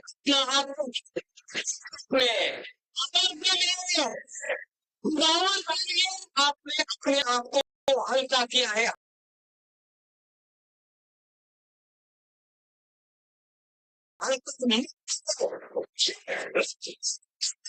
प्रेशर नहीं होगा तो कुछ नहीं मिलेगा। मैं आज भी आपको बोलना चाहता हूँ 15 और 16 को अपना अधिवेशन है। 15 तारीख 16 तारीख को पूरा त्रिपुरा से त्रिपुरा मौसम का अधिवेशन है। और दुबाग्रा आपको एक बात बोलना चाहता है, दुबाग्रा चेयरमैन प्रेसिडेंट रहे या ना रहे, दुबाग्रा त्रिपुरा के साथ मरते दम तक फाइट करेगा।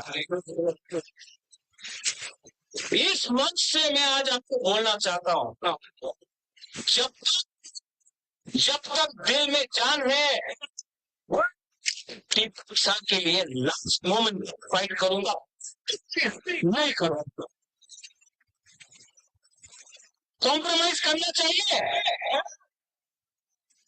आज असेंबली में, कल असेंबली में आपने बात किया, ठीक किया, खतून ठीक किया, सपना, नंदिता, रंजीत ठीक किया, लेकिन मंडे को फिर से असेंबली है त्रिपुरा के बारे में बोलना और इतना जोर से बोलना कि फिर से तलाका सेक्रेटेरिएट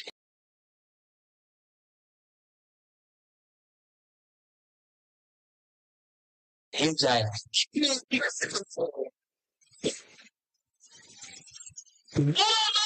अगर आज के लिए ना पूरा जिंदगी जीते, अगर आपने इतना के लिए सही नहीं है, नरेंद्र मोदी जी बांग्लादेश के लिए, पाकिस्तान के लिए, अफगानिस्तान के लिए, नेपाल के लिए, अमेरिका के लिए हिंदुस्तान का छोड़े वहां पे करे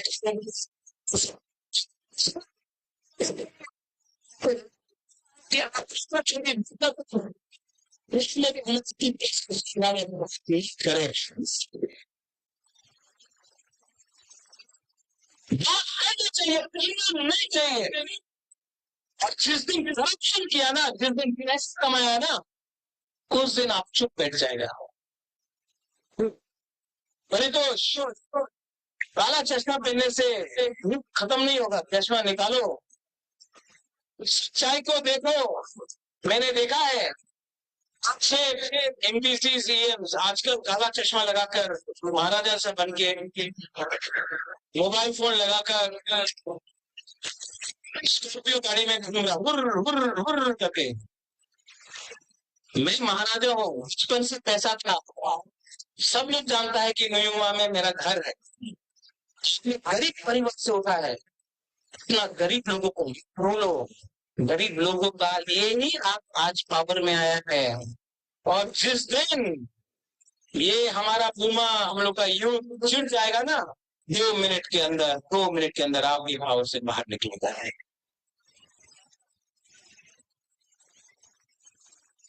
और एक है लास्ट में है, मेरे बगल में कौन है, थोड़ा दिन पहले एक बड़ा लीडर, मैं उसका नाम नहीं लूंगा, मैं उसको नमन करता हूँ, उसका आदर भी करता हूँ। उसने कहा कि ये प्रद्युत विक्रम मानिक्य तो अपना बाप को बेचता है, अपना दादा को बेचता है, बाप मेरा दादा मेरा। तुम्हारा बाप और तुम्हारा दादा को तो नहीं बेचा ना, बोलता है कि रोता है, उबागरा रोता है, क्यों रोता है? अपना त्रिपुरा, गरीब त्रिपुरा के लिए रोता, दिल से बात करता हूँ, इसके लिए रोता हूँ। आप जाके सब फोटो देख लो, सब फोटो देख लो, हर पिक्चर में दिखेगा कि हम कहीं में अपना माँ के संग है, कहीं बच्चा के साथ है, कहीं में गला मिल रहा है। हम कभी भेदभाव नहीं किए। देखो ये तो ग्राम्य मानववादी नोंगरा से हमेशा नहीं किया, वो आदत नहीं किया, इसके लिए आज एक फोटो नहीं है आपका उनके साथ। वो बागरा को देखो, सब टाइम अपना गरीब त्रिपुरा के साथ। और यहाँ में जो लीडर्स है, जो बोलता है हम लोग पुराना मथा है, ये नया मौका है, ये IPFT से आया है, ये INPT से आया है। मौका पार्टी नहीं, एक मूवमेंट है। तो जो लोग बोलता है कि ये पुराना मौका है, हम ये लोग नया मौका, मेवाड़ नया मौका है, जगदीश बाबू नया मौका है, INPT से आया, बुबागरा भी कांग्रेस से आया है, लेकिन हम लोग आया मौका के लिए, कम्युनिटी के लिए। तो ये रोकने का चक्कर बंद करो, ये CPM कांग्रेस INPT मौका बंद करो और पहले रास्ता बनो। बनेगा कि नहीं बनेगा? आप लोग यहाँ लोग बनेगा कि नहीं बनेगा? दिल्ली में जाऊंगा, विजय बाबू हम लोग दिल्ली गए हैं, हेमंत विश्व शर्मा से भी मिले, अमित शाह से भी मिले। Chocolate diplomacy as you said, बहुत मीठा मीठा बात है, हम लोग भी मीठा मीठा बात करेंगे, लेकिन असेंबली में प्रेशर आप लोग रखेंगे। पता विश्व जी ऋषिकेश ग्राउंड में प्रेशर हम लोगों का वॉरियर्स और रुमा लोग रखेगा कि नहीं? विलेज काउंसिल हो करेंगे, रोड ब्लॉकेड हो करेंगे, एंथनी क्रॉप में भास्कर करेंगे, फाइट इन द असेंबली, घर में फाइट करेंगे, सब जगह में फाइट करेंगे, क्योंकि ये फाइट अगर रहा तो गवर्नमेंट ऑफ इंडिया को भी समझ में आएगा कि ये तिपरासा लोग कमजोर नहीं है, हम लोग कमजोर नहीं है। और जिसको भी छोड़ के जाना है जाओ, जिसको कुछ पोस्ट नहीं मिल रहा है तो सीखो। आपको अपना बच्चे को जवाब देना पड़ेगा कि आपने किस दिया, उसने देश के लिए क्या दिया है।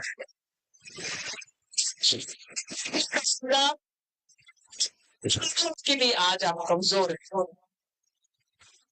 और बुबागरा का ये लास्ट, इसके बाद मैं पॉलिटिक्स नहीं करना चाहता हूँ, मुझे करना भी नहीं। मैं आपके स्कूल खोलूंगा, हॉस्पिटल खोलूंगा, क्योंकि बुबागरा भी जानता है एक ना एक दिन ये राजनीति हमको भी कमजोर करेगा, और अगर ये राजनीति बुबागरा को कमजोर करेगा तो कॉम्प्रोमाइज करना पड़ेगा। तो मैं दूसरा मौका छोड़ के आपके संग आंदोलन में बैठ जाऊंगा, सफाई पत्र में बैठ जाऊंगा, एक प्लेटफॉर्म क्या हो सकता है। I am not politician, मुझे कुछ नहीं चाहिए, ना 300 करोड़ जो कभी देखी भी नहीं, ना MP जो चाहिए नहीं, ना मंत्री जो मांगता नहीं, हमको सिर्फ अपना तिपरासा को अधिकार चाहिए, मुझे अच्छा नाम चाहिए। महाराजा वीर विक्रम का सामने मैं कसम खाके बोलता हूँ, प्रेशर रखो, फाइट करो, 2 महीना लगे, 3 महीना लगे, 4 महीना लगे, 5 महीना लगे, बिल्डिंग हिल गया है, बिल्डिंग हिल गया है, एक सप्ताह और मारो बिल्डिंग गिरेगा।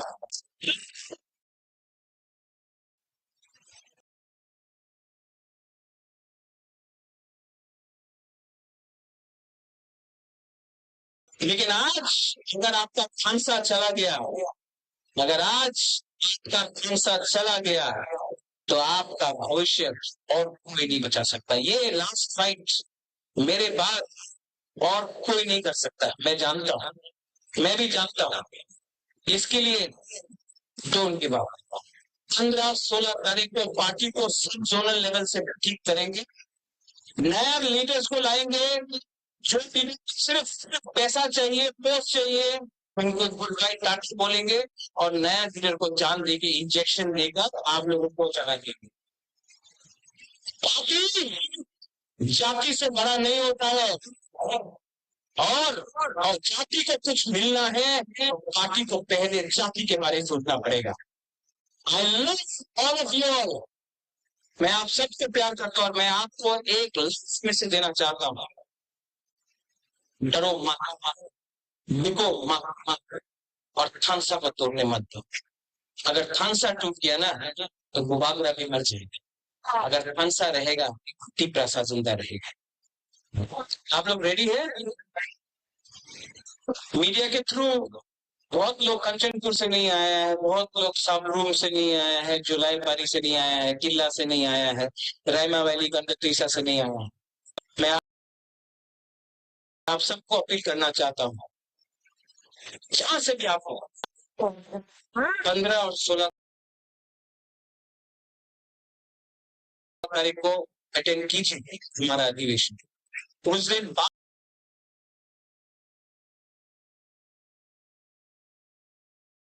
होगा, उस दिन हिस्ट्री को स्टडी किया जाएगा और आंदोलन को 15 और 16 तारीख के बाद ग्राउंड में, गामी में आप लोगों को वॉरियर बन के, सेनापति बन के लोगों को फाइट करना पड़ेगा। ये तो अकेला फाइट नहीं है।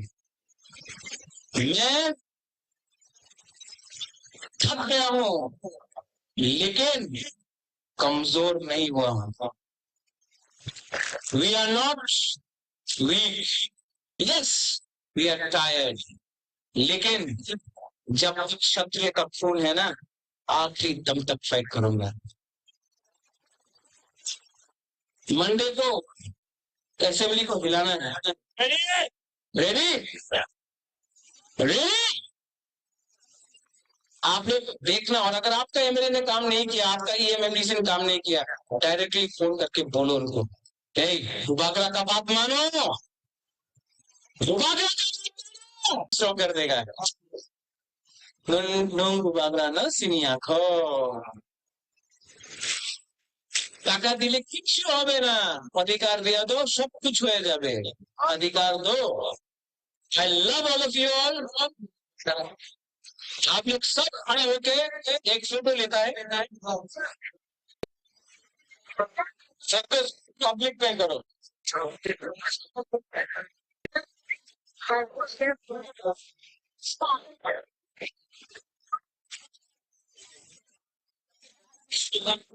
वहां से भी पहले यहाँ से स्टार्ट करता है।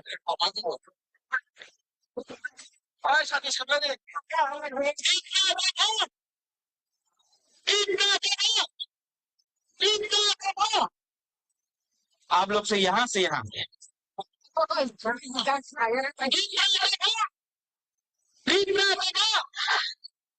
अब यहाँ से यहाँ विजय बाबू भी है, जगदीश बाबू भी है।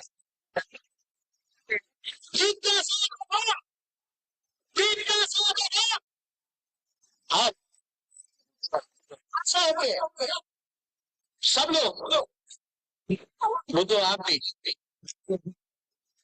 सब लोग एक आवाज में धन्यवाद।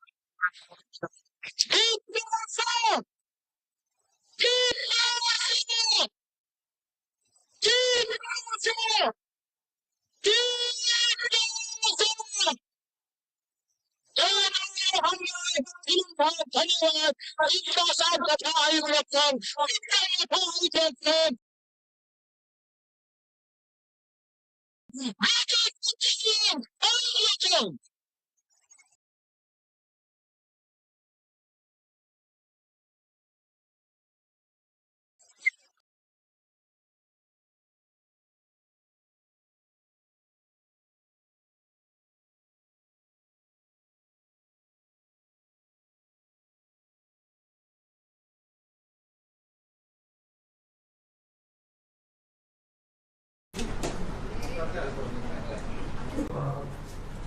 তবে পুরোপুরি বিষয়টাই আপনাদের কাছে বললাম। আমাদের পার্টির প্রদেশ সভাপতি মাননীয় রাজীব ভট্টাচার্য মহোদয়।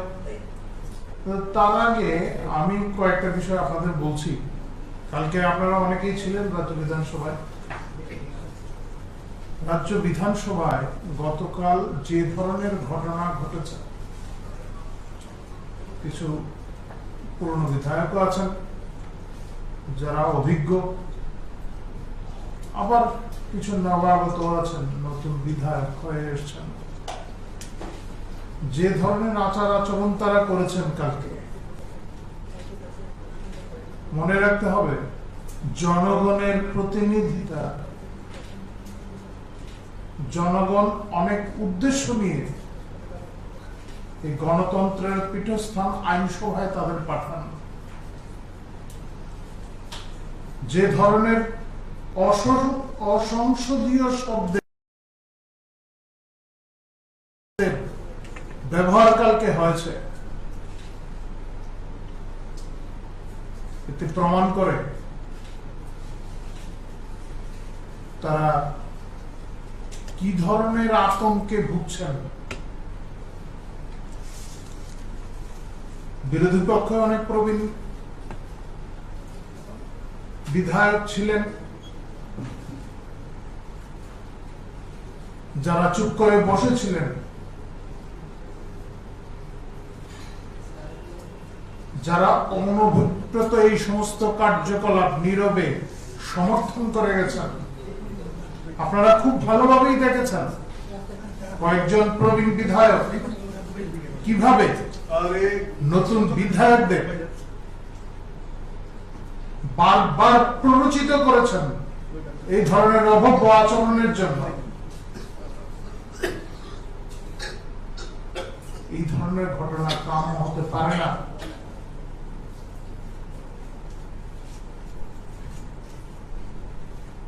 সংসদীয় রীতিনীতিতে এই ধরনের কার্যকলাপ যদি হয়, সাধারণ মানুষ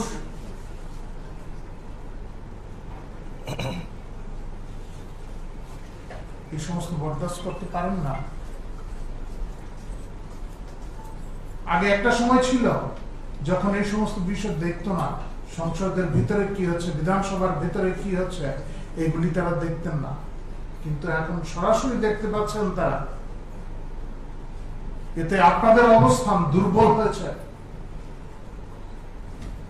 যে সমস্ত শব্দের ব্যবহার আপনারা করছিলেন কেউ শুনেনি এমনটা কিন্তু নয়। জনগণ এই জন্য আপনাদের বিধায়ক করে পাঠিয়েছেন এমনটা নয়। জনগণের আশা ভরসা আপনারা নষ্ট করছেন।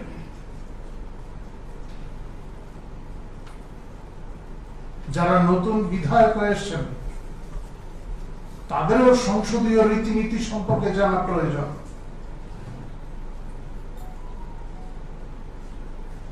যাই হোক, বিধানসভার অধ্যক্ষ সঠিক সিদ্ধান্ত নিয়েছেন এবং আমরা প্রত্যাশা করি আগামী দিনে সর্বস্তরের বিধায়করা বিধানসভার গরিমা বজায় রাখবেন এবং জনগণের আশা আকাঙ্ক্ষা পূরণে তারা সক্রিয় থাকবেন। বিরোধী যারা আছেন তারা নিশ্চয়ই গণতন্ত্র রক্ষায় তাদেরও একটা বড় ভূমিকা রয়েছে। গঠনমূলক আলোচনা হবে, সমালোচনা হবে, কিন্তু তার মানে এই না বিধানসভার গরিমা নষ্ট করতে হবে। যাই হোক, আমরা প্রত্যাশা করি জনগণের মতো, সাধারণ জনগণের মতো আমরাও পার্টির তরফ থেকে প্রত্যাশা রাখি আগামী দিন এই সমস্ত বিষয়ের পুনরাবৃত্তি না হয়। যাই হোক, আমাদের ব্যয় বরাদ্দের দাবি নিয়ে এখন আপনাদের সামনে বিস্তারিত বলবেন, পার্টির অবস্থান স্পষ্ট করবেন আমাদের প্রদেশ সভাপতি মাননীয় রাজীব ভট্টাচার্য মহোদয়।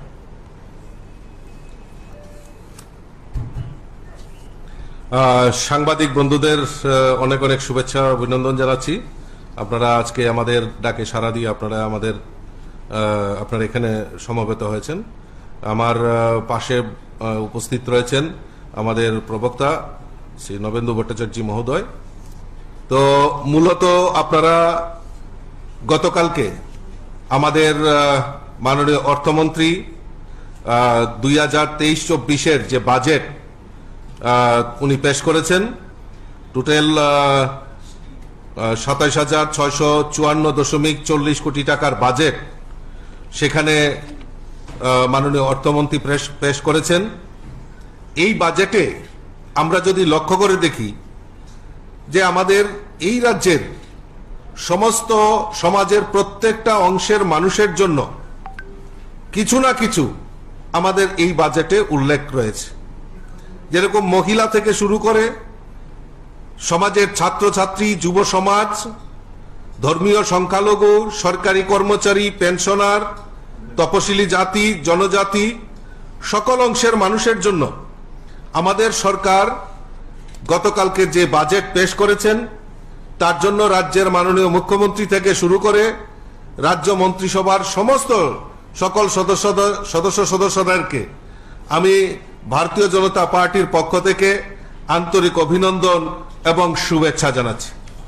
আমরা জানি যে এই রাজ্যে মাননীয় মুখ্যমন্ত্রী প্রায় 13টি প্রকল্প, মুখ্যমন্ত্রীর যে প্রকল্প সেইগুলি 13টা প্রকল্পের উনি ঘোষণা করেছেন, যার মধ্যে আমাদের যে শিক্ষা, সমাজ কল্যাণ ও সমাজ শিক্ষা দপ্তরের তরফ থেকে যে বাজেটে প্রভিশন রাখা হয়েছে সেখানে 4,939 কোটি টাকা, সড়কের ক্ষেত্রে 1,360 কোটি টাকা, স্বাস্থ্য ক্ষেত্রে 1,756 কোটি টাকা, কৃষি ও কৃষি সংশ্লিষ্ট ক্ষেত্রে 1,436 কোটি টাকার বাজেট সেখানে পেশ করা হয়েছে, যেটা রাজ্যের আয় বৃদ্ধির লক্ষ্যে এবং রাজ্যের একটা ঐতিহাসিক বাজেট সেখানে পেশ করা হয়েছে। তার জন্য আবারও রাজ্যের মুখ্যমন্ত্রীকে ধন্যবাদ জানাচ্ছি।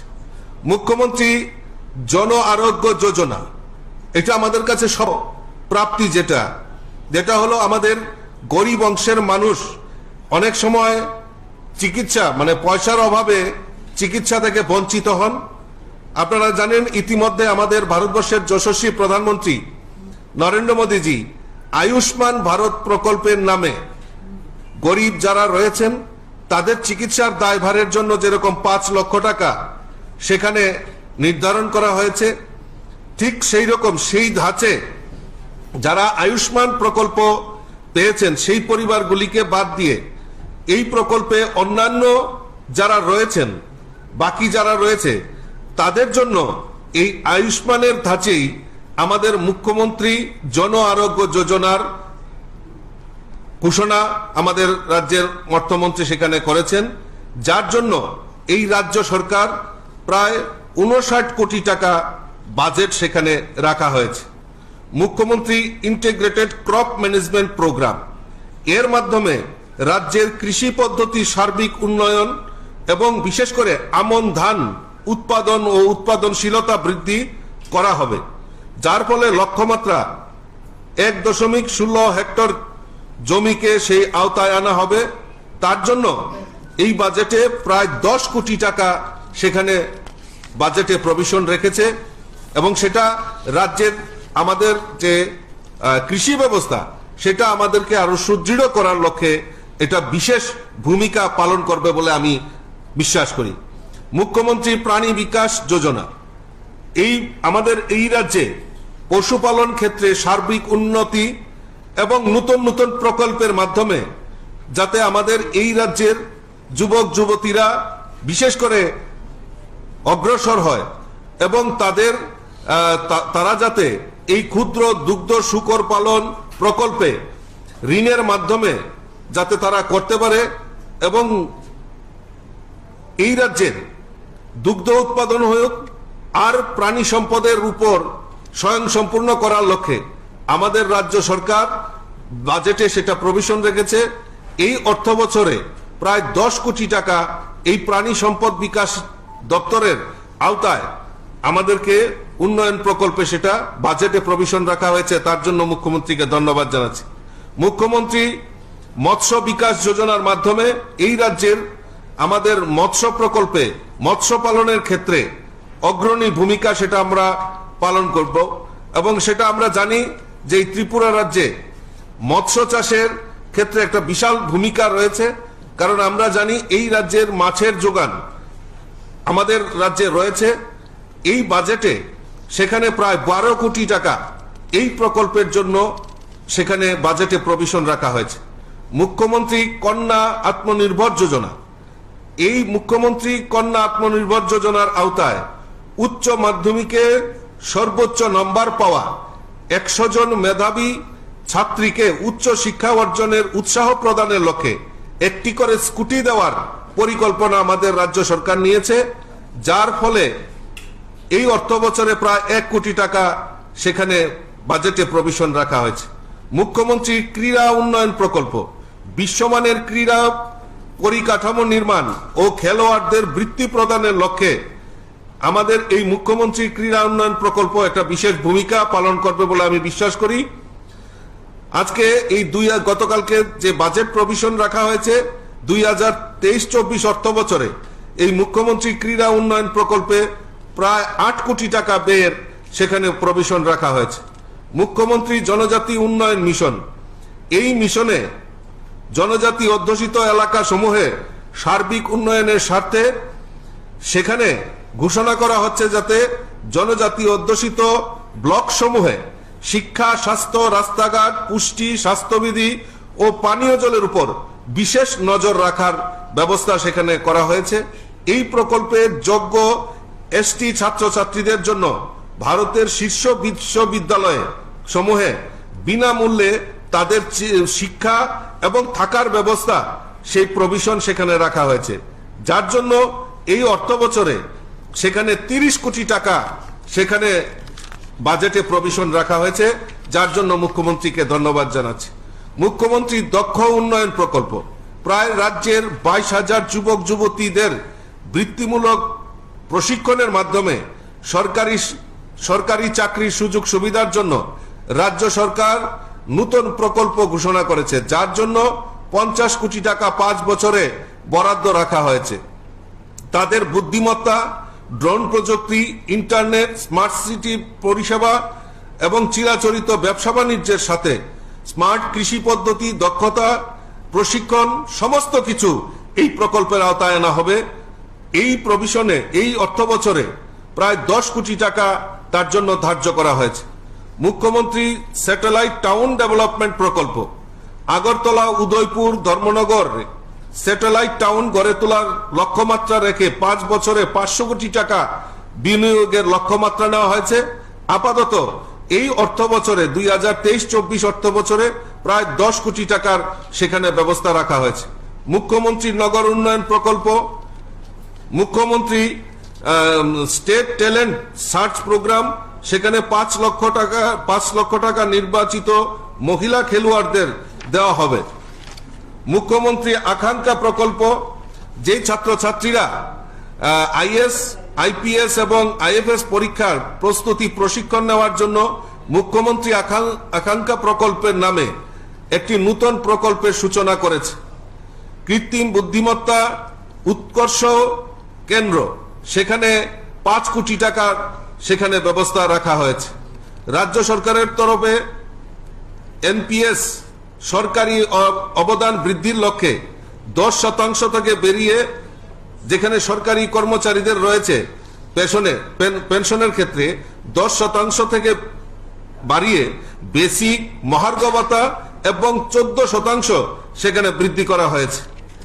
100টি উপস্বাস্থ্য কেন্দ্র, একটি পৃথক সংক্রামক ব্যাধি নিরাময় কেন্দ্র নির্মাণ করার প্রভিশন আমাদের রাজ্য সরকার নিয়েছে, যার জন্য এই অর্থ বছরে 55 কোটি টাকা সেখানে নিয়োগ করা হবে। আপনারা জানেন যে ইতিমধ্যে আমাদের এই রাজ্যে নেশার একটা বিশাল বড় সাম্রাজ্য, সেখানে এই নেশা থেকে যারা আমাদের যুবক যুবতীরা আসক্ত হয়েছেন তাদের থেকে নেশা থেকে মুক্তি করার জন্য 8টি জেলায় 50 শয্যা বিশিষ্ট নেশা মুক্তি কেন্দ্র স্থাপন করার সিদ্ধান্ত আমাদের সরকার নিয়েছে। মুখ্যমন্ত্রী যুব যোগাযোগ যোজনা, বিগত অর্থ বছরে আমাদের সরকার 11,892 জনকে 5,000 টাকা করে স্মার্টফোন কেনার জন্য দেওয়া হয়েছিল, কিন্তু এই অর্থ বছরে 12,000 স্মার্টফোন রাজ্যের ছাত্রছাত্রীদের দেওয়ার জন্য সেখানে আমাদের এই বাজেটে প্রভিশন রাখা হয়েছে। 4টি নতুন মোটর স্ট্যান্ড, আমাদের এই রাজ্যে যোগাযোগ ব্যবস্থা, আপনারা জানেন ইতিমধ্যে যোগাযোগ ব্যবস্থা আমাদের একটা বিশাল বড় ভূমিকা রয়েছে।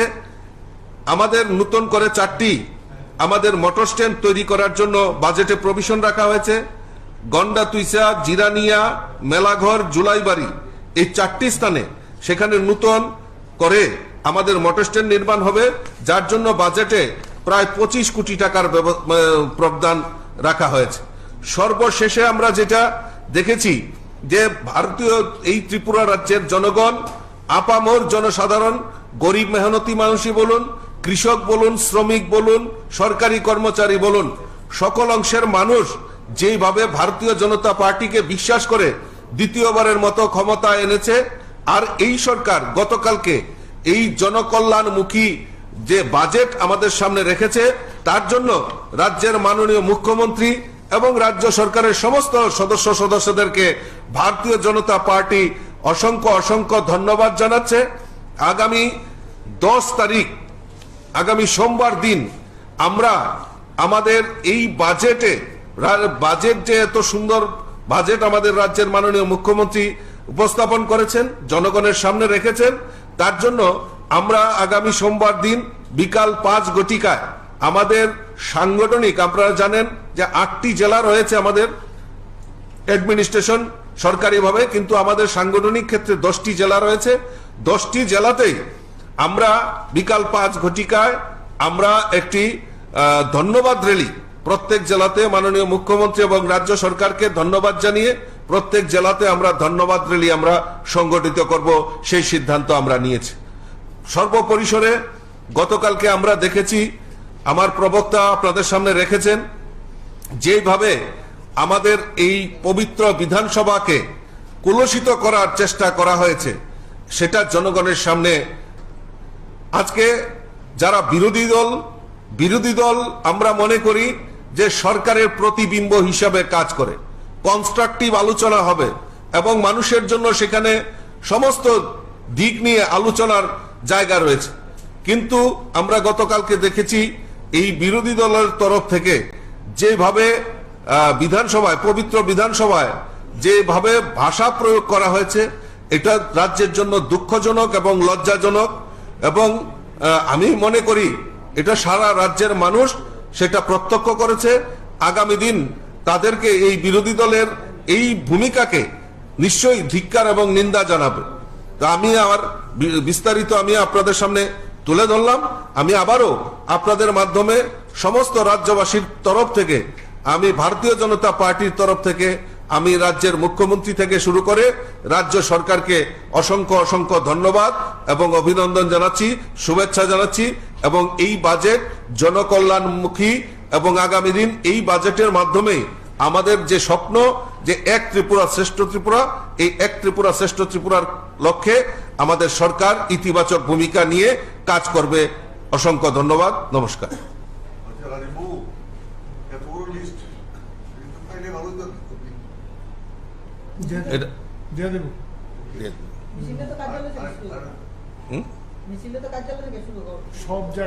সব জেলাতে, 10টি জেলাতে, সব জেলায় আমরা এটা নির্ধারণ করুন। পার্টির তরফ থেকে কেউ না কেউ, প্রত্যেক জেলাতেই কোনো না কোনো স্টেট লিডাররা থাকবে। আর কিছু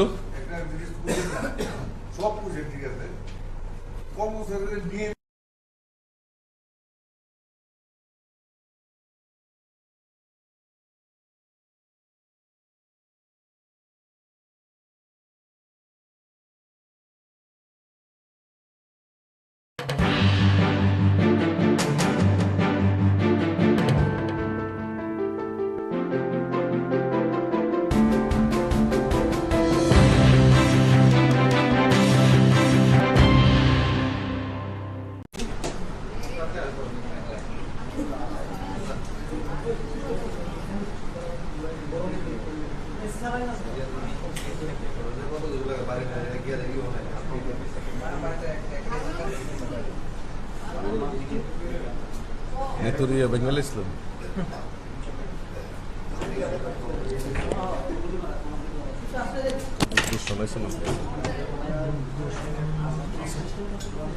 আছে সব শুরু ক্যামেরা এসছে নাকি? ও না, দূরদর্শন আছে। এনে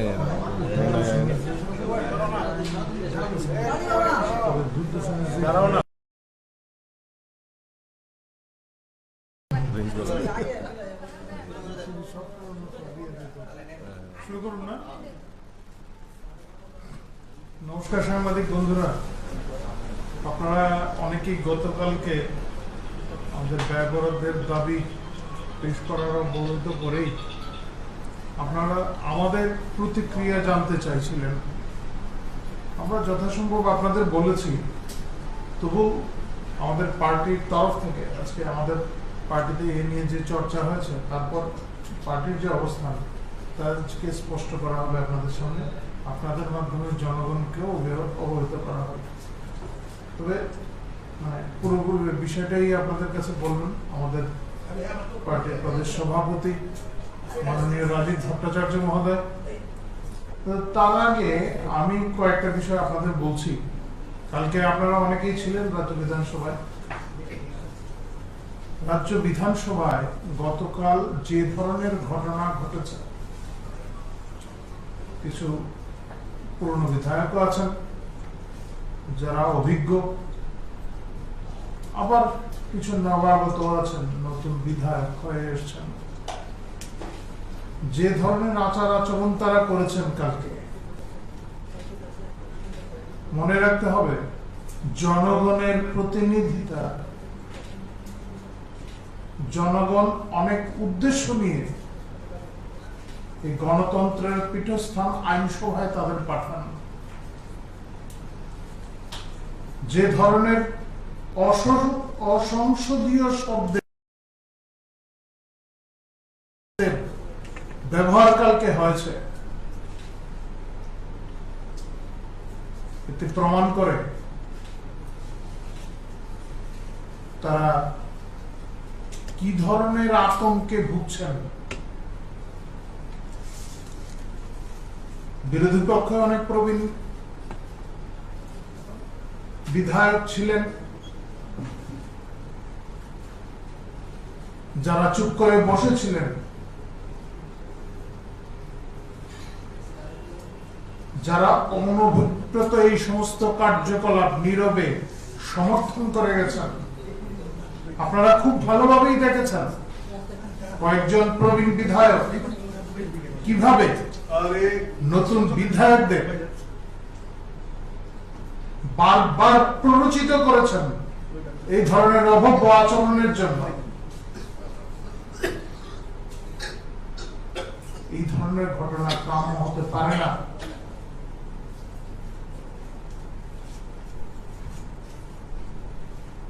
সংসদীয় রীতিনীতিতে এই ধরনের কার্যকলাপ যদি হয়,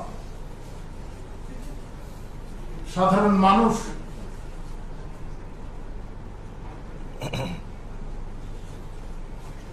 এই সমস্ত বরদাস্ত করতে পারেন না। আগে একটা সময় ছিল যখন এই সমস্ত বিষয় দেখতো না, সংসদের ভিতরে কি হচ্ছে, বিধানসভার ভিতরে কি হচ্ছে, এগুলি তারা দেখতেন না। কিন্তু এখন সরাসরি দেখতে পাচ্ছেন তারা। এতে আপনাদের অবস্থান দুর্বল হয়েছে। যে সমস্ত শব্দের ব্যবহার আপনারা করছিলেন, কেউ শুনেনি এমনটা কিন্তু নয়। জনগণ এই জন্য আপনাদের বিধায়ক করে পাঠিয়েছেন এমনটা নয়। জনগণের আশা ভরসা আপনারা নষ্ট করছেন।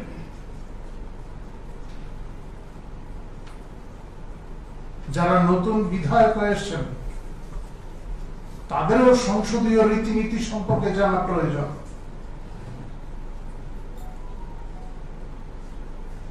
যাই হোক, বিধানসভার অধ্যক্ষ সঠিক সিদ্ধান্ত নিয়েছেন এবং আমরা প্রত্যাশা করি আগামী দিনে সর্বস্তরের বিধায়করা বিধানসভার গরিমা বজায় রাখবেন এবং জনগণের আশা আকাঙ্ক্ষা পূরণে তারা সক্রিয় থাকবেন। বিরোধী যারা আছেন তারা নিশ্চয়ই গণতন্ত্র রক্ষায় তাদেরও একটা বড় ভূমিকা রয়েছে। গঠনমূলক আলোচনা হবে, সমালোচনা হবে, কিন্তু তার মানে এই না বিধানসভার গরিমা নষ্ট করতে হবে। যাই হোক, আমরা প্রত্যাশা করি জনগণের মতো, সাধারণ জনগণের মতো আমরাও পার্টির তরফ থেকে প্রত্যাশা রাখি আগামী দিন এই সমস্ত বিষয়ের পুনরাবৃত্তি না হয়।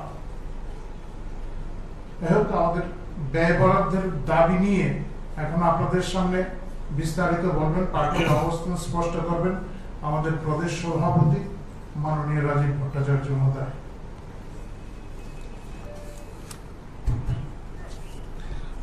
সাংবাদিক বন্ধুদের অনেক অনেক শুভেচ্ছা অভিনন্দন জানাচ্ছি। আপনারা আজকে আমাদের ডাকে সাড়া দিয়ে আপনারা এখানে সমবেত হয়েছেন। আমার পাশে উপস্থিত রয়েছেন আমাদের প্রবক্তা শ্রী নবেন্দু ভট্টাচার্য মহোদয়।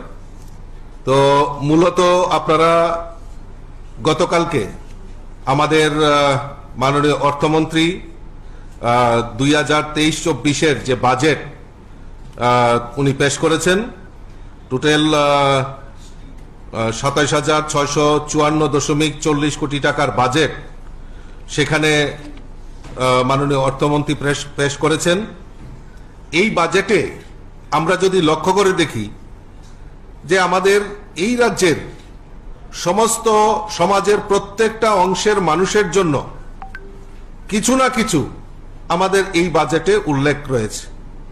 যেরকম মহিলা থেকে শুরু করে সমাজের ছাত্রছাত্রী, যুব সমাজ, ধর্মীয় সংখ্যালঘু, সরকারি কর্মচারী, পেনশনার, তপশিলি জাতি, জনজাতি, সকল অংশের মানুষের জন্য গতকালকে যে বাজেট পেশ করেছেন তার জন্য রাজ্যের মাননীয় মুখ্যমন্ত্রী থেকে শুরু করে রাজ্য মন্ত্রিসভার সমস্ত সকল সদস্যদেরকে আমি ভারতীয় জনতা পার্টির পক্ষ থেকে আন্তরিক অভিনন্দন এবং শুভেচ্ছা জানাচ্ছি। আমরা জানি যে এই রাজ্যে মাননীয় মুখ্যমন্ত্রী প্রায় 13টি প্রকল্প, মুখ্যমন্ত্রীর যে প্রকল্প সেইগুলি 13টা প্রকল্পের উনি ঘোষণা করেছে, যার মধ্যে আমাদের যে শিক্ষা, সমাজ কল্যাণ ও সমাজ শিক্ষা দপ্তরের তরফ থেকে যে বাজেটে প্রভিশন রাখা হয়েছে সেখানে 4,939 কোটি টাকা, সড়কের ক্ষেত্রে 1,360 কোটি টাকা, স্বাস্থ্য ক্ষেত্রে 1,756 কোটি টাকা, কৃষি ও কৃষি সংশ্লিষ্ট ক্ষেত্রে 1,436 কোটি টাকার বাজেট সেখানে পেশ করা হয়েছে, যেটা রাজ্যের আয় বৃদ্ধির লক্ষ্যে এবং রাজ্যের একটা ঐতিহাসিক বাজেট সেখানে পেশ করা হয়েছে। তার জন্য আবারও রাজ্যের মুখ্যমন্ত্রীকে ধন্যবাদ জানাচ্ছি। মুখ্যমন্ত্রী জন আরোগ্য যোজনা, এটা আমাদের কাছে সবচেয়ে বড় প্রাপ্তি, যেটা হলো আমাদের গরিব অংশের মানুষ অনেক সময় চিকিৎসা পয়সার অভাবে চিকিৎসা থেকে বঞ্চিত হন। আপনারা জানেন ইতিমধ্যে আমাদের ভারতবর্ষের যশস্বী প্রধানমন্ত্রী নরেন্দ্র মোদীজি আয়ুষ্মান ভারত প্রকল্পের নামে গরিব যারা রয়েছেন তাদের চিকিৎসার দায়ভারের জন্য যেরকম 5 লক্ষ টাকা সেখানে নির্ধারণ করা হয়েছে, ঠিক সেই রকম সেই ধাঁচে যারা আয়ুষ্মান প্রকল্প পেয়েছেন সেই পরিবারগুলিকে বাদ দিয়ে এই প্রকল্পে অন্যান্য যারা রয়েছেন, বাকি যারা রয়েছে তাদের জন্য এই আয়ুষ্মানের ধাঁচেই আমাদের মুখ্যমন্ত্রী জন আরোগ্য যোজনার ঘোষণা আমাদের রাজ্যের অর্থমন্ত্রী সেখানে করেছেন, যার জন্য এই রাজ্য সরকার প্রায় 59 কোটি টাকা বাজেট সেখানে রাখা হয়েছে। মুখ্যমন্ত্রী ইন্টিগ্রেটেড ক্রপ ম্যানেজমেন্ট প্রোগ্রাম, এর মাধ্যমে রাজ্যের কৃষি পদ্ধতি সার্বিক উন্নয়ন এবং বিশেষ করে আমন ধান উৎপাদন ও উৎপাদনশীলতা বৃদ্ধি করা হবে, যার ফলে লক্ষ্যমাত্রা 1.16 হেক্টর জমিকে সেই আওতায় আনা হবে। তার জন্য এই বাজেটে প্রায় 10 কোটি টাকা সেখানে বাজেটে প্রভিশন রেখেছে এবং সেটা রাজ্যের আমাদের যে কৃষি ব্যবস্থা সেটা আমাদেরকে আরো সুদৃঢ় করার লক্ষ্যে এটা বিশেষ ভূমিকা পালন করবে বলে আমি বিশ্বাস করি। মুখ্যমন্ত্রী প্রাণী বিকাশ যোজনা, আমাদের এই রাজ্যে পশুপালন ক্ষেত্রে সার্বিক উন্নতি এবং নতুন নতুন প্রকল্পের মাধ্যমে যাতে আমাদের এই রাজ্যের যুবক যুবতীরা বিশেষ করে অগ্রসর হয় এবং তাদের তারা যাতে এই ক্ষুদ্র দুগ্ধ শূকর পালন প্রকল্পে ঋণের মাধ্যমে যাতে তারা করতে পারে এবং এই রাজ্যের দুগ্ধ উৎপাদন হোক আর প্রাণী সম্পদের উপর স্বয়ংসম্পূর্ণ করার লক্ষ্যে আমাদের রাজ্য সরকার বাজেটে সেটা প্রভিশন রেখেছে। এই অর্থ বছরে প্রায় 10 কোটি টাকা এই প্রাণী সম্পদ বিকাশ দপ্তরের আওতায় আমাদেরকে উন্নয়ন প্রকল্পে সেটা বাজেটে প্রভিশন রাখা হয়েছে। তার জন্য মুখ্যমন্ত্রীকে ধন্যবাদ জানাচ্ছি। মুখ্যমন্ত্রী মৎস্য বিকাশ যোজনার মাধ্যমে এই রাজ্যের আমাদের মৎস্য প্রকল্পে মৎস্য পালনের ক্ষেত্রে অগ্রণী ভূমিকা সেটা আমরা পালন করব এবং সেটা আমরা জানি যে এই ত্রিপুরা রাজ্যে মৎস্য চাষের ক্ষেত্রে একটা বিশাল ভূমিকা রয়েছে, কারণ আমরা জানি এই রাজ্যের মাছের যোগান আমাদের রাজ্যে রয়েছে। এই বাজেটে সেখানে প্রায় 12 কোটি টাকা এই প্রকল্পের জন্য সেখানে বাজেটে প্রদান রাখা হয়েছে।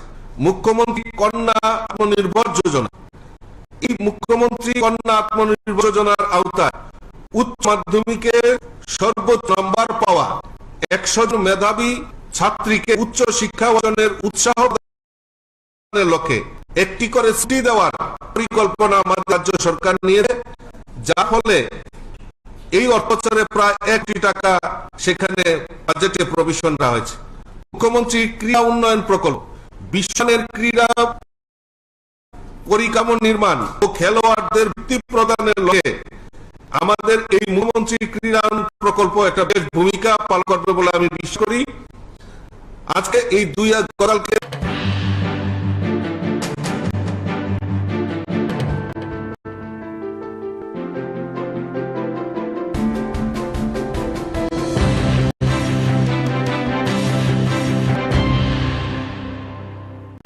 জুলাই 2023 শনিবার আমাদের ওয়াইওয়াই ডিভিশন কমিটি পার্টি আইপিএফটির একদিনের যে ওয়ান ডে কনফারেন্স, সেই কনফারেন্সে 130 পরিবারের 412 ভোটার ত্রিপুরা মোথা এবং সিপিএম ছেড়ে আমাদের পার্টি আইপিএফটিতে জয়েন করেছে এবং তাদেরকে আমরা পার্টির তরফ থেকে আনুষ্ঠানিকভাবে আমরা স্বাগত জানাই এবং গ্রহণ করে নিয়েছে এবং আস্তে আস্তে এভাবে আরও ত্রিপুরা মোথা এবং সিপিএম থেকে ছেড়ে আমাদের পার্টিতে আসার জন্য আমাদের সাথে যোগাযোগ করছে।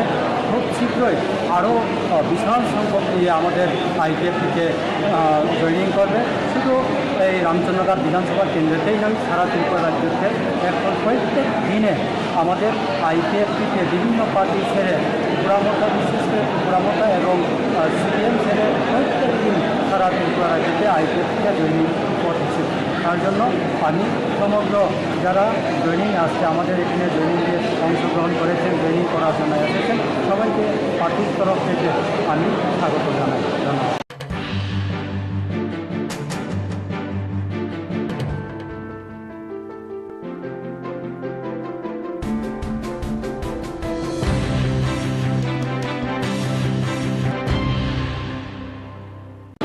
জুলাই 2023 শনিবার আমাদের ওয়াইওয়াই ডিভিশন কমিটি পার্টি আইপিএফটির একদিনের যে ওয়ান ডে কনফারেন্স, সেই কনফারেন্সে 130 পরিবারের 412 ভোটার ত্রিপুরা মোথা এবং সিপিএম ছেড়ে আমাদের পার্টি আইপিএফটিতে জয়েন করেছে এবং তাদেরকে আমরা পার্টির তরফ থেকে আনুষ্ঠানিকভাবে আমরা স্বাগত জানাই এবং গ্রহণ করে নিয়েছে এবং আস্তে আস্তে এভাবে আরও ত্রিপুরা মোথা এবং সিপিএম থেকে ছেড়ে আমাদের পার্টিতে আসার জন্য আমাদের সাথে যোগাযোগ করছে। খুব শীঘ্রই আরও বিশাল সংখ্যক নিয়ে আমাদের আইপিএফটিকে জয়েনিং করবে। শুধু এই রামচন্দ্রঘাট বিধানসভা কেন্দ্রতেই নয়, সারা ত্রিপুরা রাজ্যতে এখন প্রত্যেক দিনে আমাদের আইপিএফটিকে বিভিন্ন পার্টি ছেড়ে ত্রিপুরা মোথা, বিশেষ করে ত্রিপুরা মোথা এবং সিপিএম ছেড়ে প্রত্যেক দিন সারা ত্রিপুরা রাজ্যতে আইপিএফটিকে জয়েনিং করতেছে। তার জন্য আমি সমগ্র যারা জয়েনিং আসছে আমাদের এখানে জয়েনিংয়ে অংশগ্রহণ করেছেন, জয়েনিং করার জন্য এসেছেন, সবাইকে পার্টির তরফ থেকে আমি স্বাগত জানাই। ধন্যবাদ।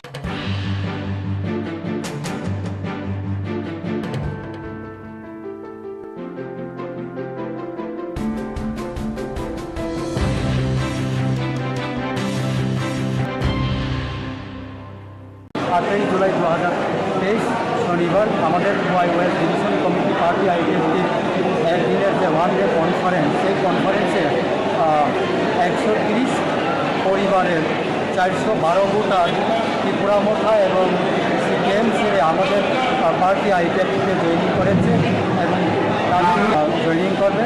শুধু এই রামচন্দ্রঘাট বিধানসভা কেন্দ্রতেই নয়, সারা ত্রিপুরা রাজ্যতে এখন প্রত্যেক দিনে আমাদের আইপিএফটিতে বিভিন্ন পার্টি ছেড়ে ত্রিপুরা মোথা, বিশেষ করে ত্রিপুরা মোথা এবং সিপিএম ছেড়ে প্রত্যেক দিন সারা ত্রিপুরা রাজ্যতে আইপিএফটিতে জয়েনিং করছে। তার জন্য আমি সমগ্র যারা জয়েনিং আসছে, আমাদের এখানে জয়েনিংয়ে অংশগ্রহণ করেছেন, জয়েনিং করার জন্য এসেছেন, সবাইকে পার্টির তরফ থেকে আমি স্বাগত জানাই। ধন্যবাদ।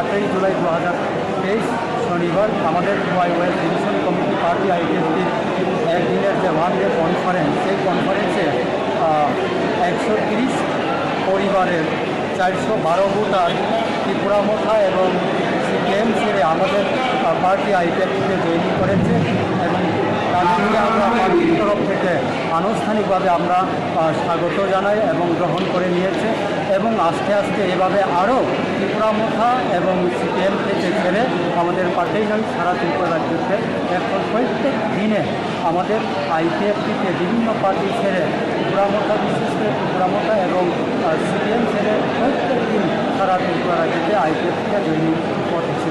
তার জন্য আমি সমগ্র যারা জয়েনিং আসছে, আমাদের এখানে জয়েনিংয়ে অংশগ্রহণ করেছেন, জয়েনিং করার জন্য এসেছেন, সবাইকে পার্টির তরফ থেকে আমি স্বাগত জানাই। ধন্যবাদ।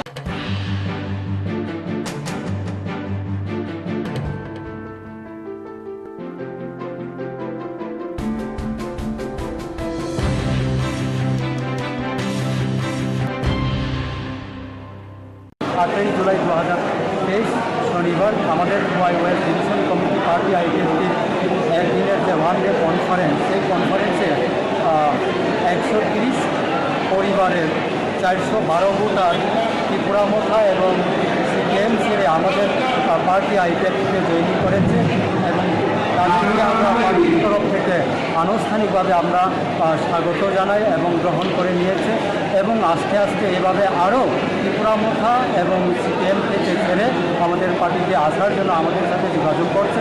খুব শীঘ্রই আরও বিশাল সংখ্যক নিয়ে আমাদের আইপিএফটিতে জয়েনিং করবে। শুধু এই রামচন্দ্রঘাট বিধানসভা কেন্দ্রতেই নয়, সারা ত্রিপুরা রাজ্যতে এখন প্রত্যেক দিনে আমাদের আইপিএফটিতে বিভিন্ন পার্টি ছেড়ে ত্রিপুরা মোথা, বিশেষ করে ত্রিপুরা মোথা এবং সিপিএম ছেড়ে প্রত্যেক দিন সারা ত্রিপুরা রাজ্যতে আইপিএফটিতে জয়েনিং করতেছে। তার জন্য আমি সমগ্র যারা জয়েনিং আসছে, আমাদের এখানে জয়েনিংয়ে অংশগ্রহণ করেছেন, জয়েনিং করার জন্য এসেছেন, সবাইকে পার্টির তরফ থেকে আমি স্বাগত জানাই। ধন্যবাদ।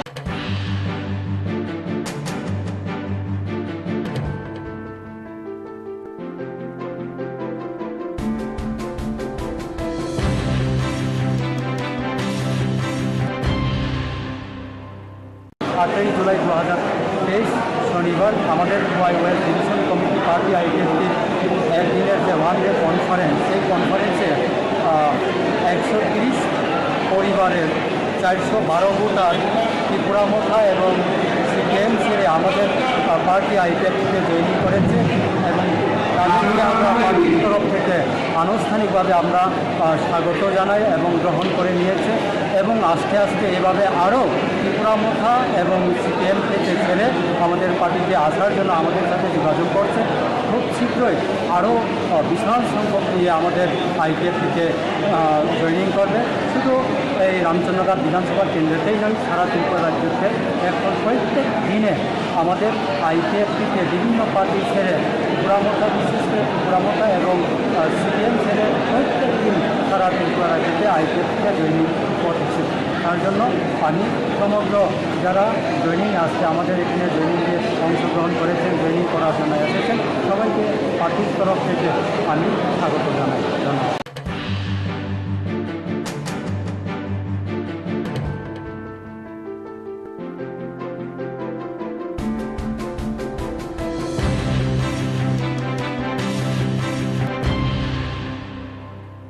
8ই জুলাই 2023 শনিবার আমাদের ওয়াইওয়াই ডিভিশন কমিটি পার্টি আইডিএফটির একদিনের যে ওয়ান ডে কনফারেন্স, সেই কনফারেন্সে 130 পরিবারের 412 ভোটার ত্রিপুরা মোথা এবং সিপিএম ছেড়ে আমাদের পার্টি আইপিএফটিতে জয়েনিং করেছে এবং তাদেরকে আমরা পার্টির তরফ থেকে আনুষ্ঠানিকভাবে আমরা স্বাগত জানাই এবং গ্রহণ করে নিয়েছে এবং আস্তে আস্তে এভাবে আরও ত্রিপুরা মোথা এবং সিপিএম থেকে ছেড়ে আমাদের পার্টিতে আসার জন্য আমাদের সাথে যোগাযোগ করছে। খুব শীঘ্রই আরও বিশাল সংখ্যক নিয়ে আমাদের আইপিএফটিতে জয়েনিং করবে। শুধু এই রামচন্দ্রঘাট বিধানসভা কেন্দ্রতেই নয়, সারা ত্রিপুরা রাজ্যতে এখন প্রত্যেক দিনে আমাদের আইপিএফটিতে বিভিন্ন পার্টি ছেড়ে ত্রিপুরা মোথা, বিশেষ করে ত্রিপুরা মোথা এবং সিপিএম ছেড়ে প্রত্যেক দিন সারা ত্রিপুরা রাজ্যতে আইপিএফটিতে জয়েনিং করছে। তার জন্য আমি সমগ্র যারা জয়েনিং আসছে, আমাদের এখানে জয়েনিংয়ে অংশগ্রহণ করেছেন, জয়েনিং করার জন্য এসেছেন, সবাইকে পার্টির তরফ থেকে আমি স্বাগত জানাই। ধন্যবাদ।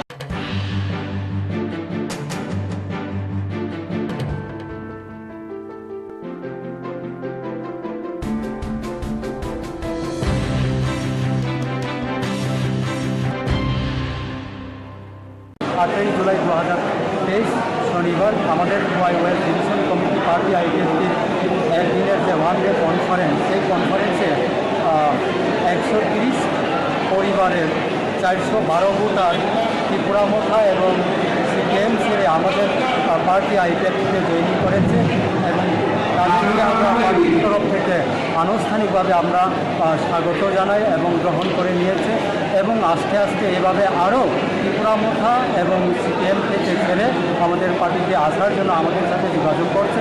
খুব শীঘ্রই আরও বিশাল সংখ্যক নিয়ে আমাদের আইপিএফটিতে জয়েনিং করবে। শুধু এই রামচন্দ্রঘাট বিধানসভা কেন্দ্রতেই নয়, সারা ত্রিপুরা রাজ্যতে এখন প্রত্যেক দিনে আমাদের আইপিএফটিতে বিভিন্ন পার্টি ছেড়ে ত্রিপুরা মোথা, বিশেষ করে ত্রিপুরা মোথা এবং সিপিএম ছেড়ে প্রত্যেক দিন সারা ত্রিপুরা রাজ্যতে আইপিএফটিতে জয়েনিং করছে। তার জন্য আমি সমগ্র যারা জয়েনিং আসছে, আমাদের এখানে জয়েনিংয়ে অংশগ্রহণ করেছেন, জয়েনিং করার জন্য এসেছেন, সবাইকে পার্টির তরফ থেকে আমি স্বাগত জানাই। ধন্যবাদ।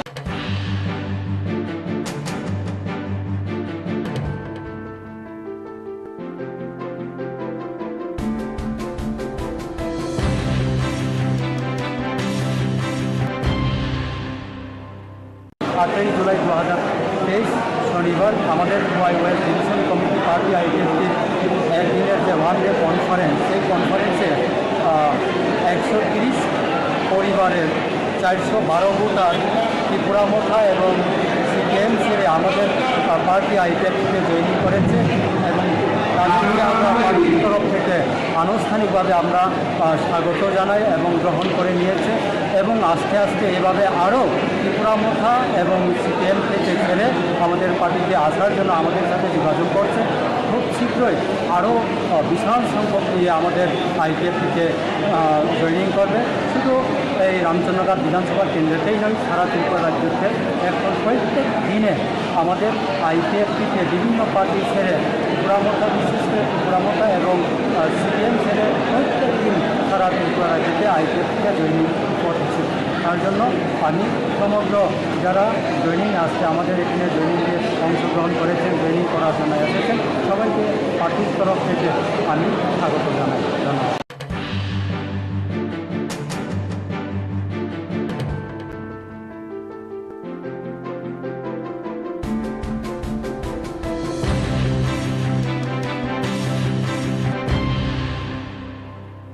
8ই জুলাই 2023 শনিবার আমাদের ওয়াইওয়াই ডিভিশন কমিটি পার্টি আইডিএফটির একদিনের যে ওয়ান ডে কনফারেন্স, সেই কনফারেন্সে 130 পরিবারের 412 ভোটার ত্রিপুরা মোথা এবং সিপিএম ছেড়ে আমাদের পার্টি আইপিএফটিতে জয়েনিং করেছে এবং তাদেরকে আমরা পার্টির তরফ থেকে আনুষ্ঠানিকভাবে আমরা স্বাগত জানাই এবং গ্রহণ করে নিয়েছে এবং আস্তে আস্তে এভাবে আরও ত্রিপুরা মোথা এবং সিপিএম থেকে ছেড়ে আমাদের পার্টিতে আসার জন্য আমাদের সাথে যোগাযোগ করছে।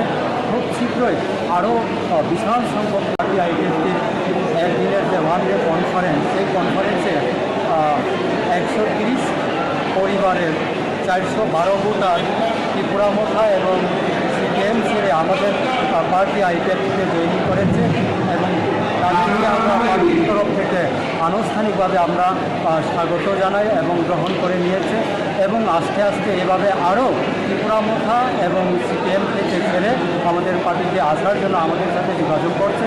খুব শীঘ্রই আরও বিশাল সংখ্যক নিয়ে আমাদের আইপিএফটিতে জয়েনিং করবে। শুধু এই রামচন্দ্রঘাট বিধানসভা কেন্দ্রতেই নয়, সারা ত্রিপুরা রাজ্যতে এখন প্রত্যেক দিনে আমাদের আইপিএফটিতে বিভিন্ন পার্টি ছেড়ে ত্রিপুরা মোথা, বিশেষ করে ত্রিপুরা মোথা এবং সিপিএম ছেড়ে প্রত্যেক দিন সারা ত্রিপুরা রাজ্যতে আইপিএফটিতে জয়েনিং করতেছে। তার জন্য আমি সমগ্র যারা জয়েনিং আসছে, আমাদের এখানে জয়েনিংয়ে অংশগ্রহণ করেছেন, জয়েনিং করার জন্য এসেছেন, সবাইকে পার্টির তরফ থেকে আমি স্বাগত জানাই। ধন্যবাদ।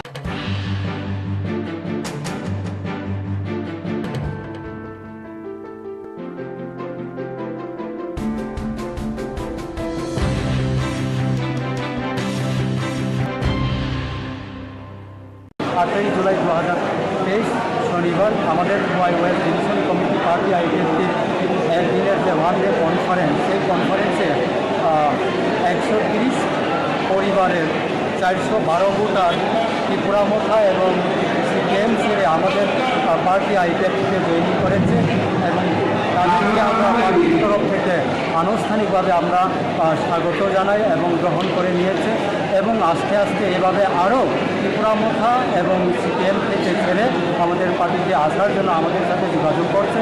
খুব শীঘ্রই আরও বিশাল সংখ্যক নিয়ে আমাদের আইপিএফটিতে জয়েনিং করবে।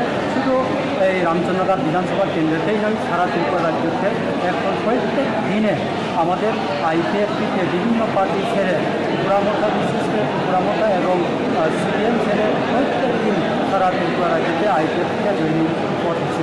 তার জন্য আমি সমগ্র যারা জয়েনিং আসছে, আমাদের এখানে জয়েনিংয়ে অংশগ্রহণ করেছেন, জয়েনিং করার জন্য এসেছেন, সবাইকে পার্টির তরফ থেকে আমি স্বাগত জানাই। ধন্যবাদ।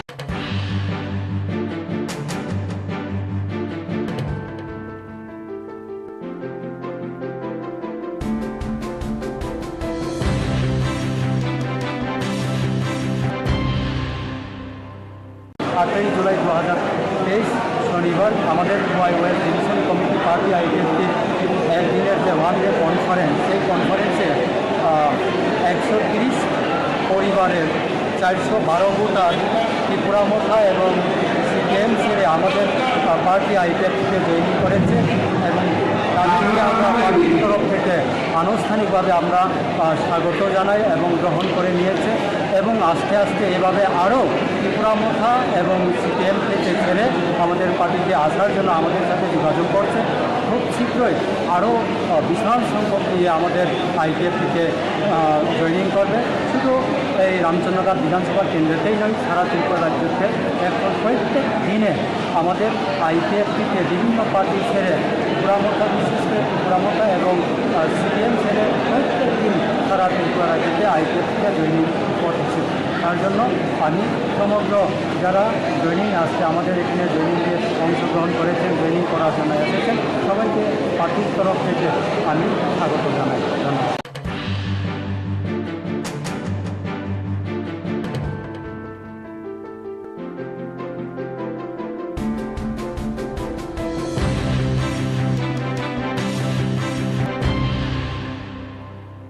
আটই জুলাই 2023 শনিবার আমাদের ওয়েস্ট ডিভিশন কমিটি পার্টি আইপিএফটির একদিনের যে ওয়ান ডে কনফারেন্স, সেই কনফারেন্সে 130 পরিবারের 412 ভোটার ত্রিপুরা মোথা এবং সিপিএম ছেড়ে আমাদের পার্টি আইপিএফটিতে জয়েন করেছে এবং তাদেরকে আমরা পার্টির তরফ থেকে আনুষ্ঠানিকভাবে আমরা স্বাগত জানাই এবং গ্রহণ করে নিয়েছে এবং আস্তে আস্তে এভাবে আরও ত্রিপুরা মোথা এবং সিপিএম থেকে ছেড়ে আমাদের পার্টিতে আসার জন্য আমাদের সাথে যোগাযোগ করছে। খুব শীঘ্রই আরও বিশাল সংখ্যক নিয়ে আমাদের আইপিএফটিতে জয়েনিং করবে। শুধু এই রামচন্দ্রঘাট বিধানসভা কেন্দ্রতেই নয়, সারা ত্রিপুরা রাজ্যতে এখন প্রত্যেক দিনে আমাদের আইপিএফটিতে বিভিন্ন পার্টি ছেড়ে ত্রিপুরা মোথা, বিশেষ করে ত্রিপুরা মোথা এবং সিপিএম ছেড়ে প্রত্যেক দিন সারা ত্রিপুরা রাজ্যতে আইপিএফটিতে জয়েনিং পথেছি। তার জন্য আমি সমগ্র যারা জয়েনিং আসছে আমাদের এখানে জয়েনিংয়ে অংশগ্রহণ করেছেন, জয়েনিং পড়াশোনায় এসেছেন, সবাইকে পার্টির তরফ থেকে আমি স্বাগত জানাই। ধন্যবাদ।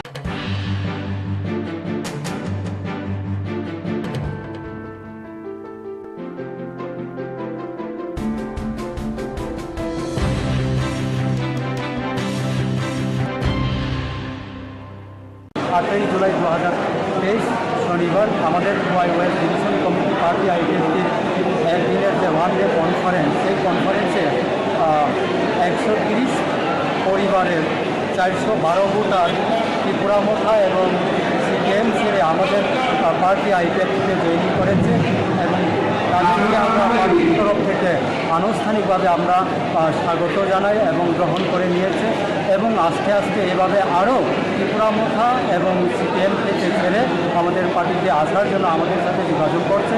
খুব শীঘ্রই আরও বিশাল সংখ্যক নিয়ে আমাদের আইপিএফটিতে জয়েনিং করবে। শুধু এই রামচন্দ্রঘাট বিধানসভা কেন্দ্রতেই নয়, সারা ত্রিপুরা রাজ্যতে এখন প্রত্যেক দিনে আমাদের আইপিএফটিতে বিভিন্ন পার্টি ছেড়ে ত্রিপুরা মোথা, বিশেষ করে ত্রিপুরা মোথা এবং সিপিএম ছেড়ে প্রত্যেক দিন সারা ত্রিপুরা রাজ্যতে আইপিএফটিতে জয়েনিং করতেছে। তার জন্য আমি সমগ্র যারা জয়েনিং আসছে আমাদের এখানে জয়েনিংয়ে অংশগ্রহণ করেছেন, জয়েনিং পড়াশোনায় এসেছেন, সবাইকে পার্টির তরফ থেকে আমি স্বাগত জানাই। ধন্যবাদ।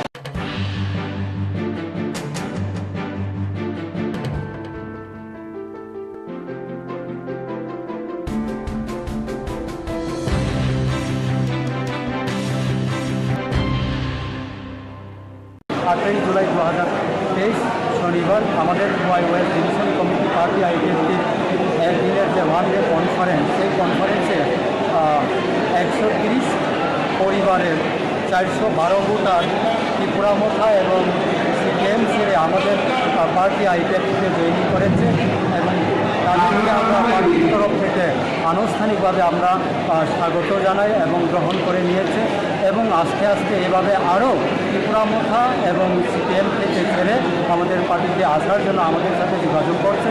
খুব শীঘ্রই আরও বিশাল সংখ্যক নিয়ে আমাদের আইপিএফটিতে জয়েনিং করবে। শুধু এই রামচন্দ্রঘাট বিধানসভা কেন্দ্রতেই নয়, সারা ত্রিপুরা রাজ্যতে এখন প্রত্যেক দিনে আমাদের আইপিএফটিতে বিভিন্ন পার্টি ছেড়ে ত্রিপুরা মোথা, বিশেষ করে ত্রিপুরা মোথা এবং সিপিএম ছেড়ে প্রত্যেক দিন সারা ত্রিপুরা রাজ্যতে আইপিএফটিতে জয়েনিং করতেছে। তার জন্য আমি সমগ্র যারা জয়েনিং আসছে আমাদের এখানে জয়েনিংয়ে অংশগ্রহণ করেছেন, জয়েনিং পড়াশোনায় এসেছেন, সবাইকে পার্টির তরফ থেকে আমি স্বাগত জানাই। ধন্যবাদ।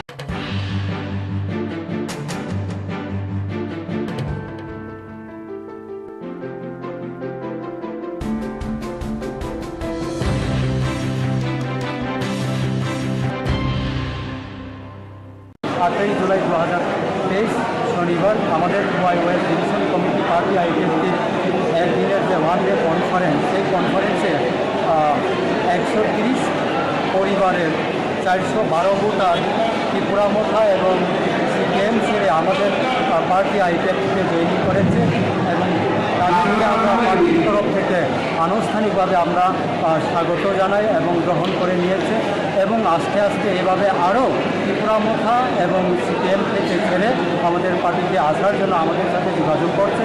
খুব শীঘ্রই আরও বিশাল সংখ্যক নিয়ে আমাদের আইপিএফটিতে জয়েনিং করবে। শুধু এই রামচন্দ্রঘাট বিধানসভা কেন্দ্রতেই নয়, সারা ত্রিপুরা রাজ্যতে এখন প্রত্যেক দিনে আমাদের আইপিএফটিতে বিভিন্ন পার্টি ছেড়ে ত্রিপুরা মোথা, বিশেষ করে ত্রিপুরা মোথা এবং সিপিএম ছেড়ে প্রত্যেক দিন সারা ত্রিপুরা রাজ্যতে আইপিএফটিতে জয়েনিং করতেছে।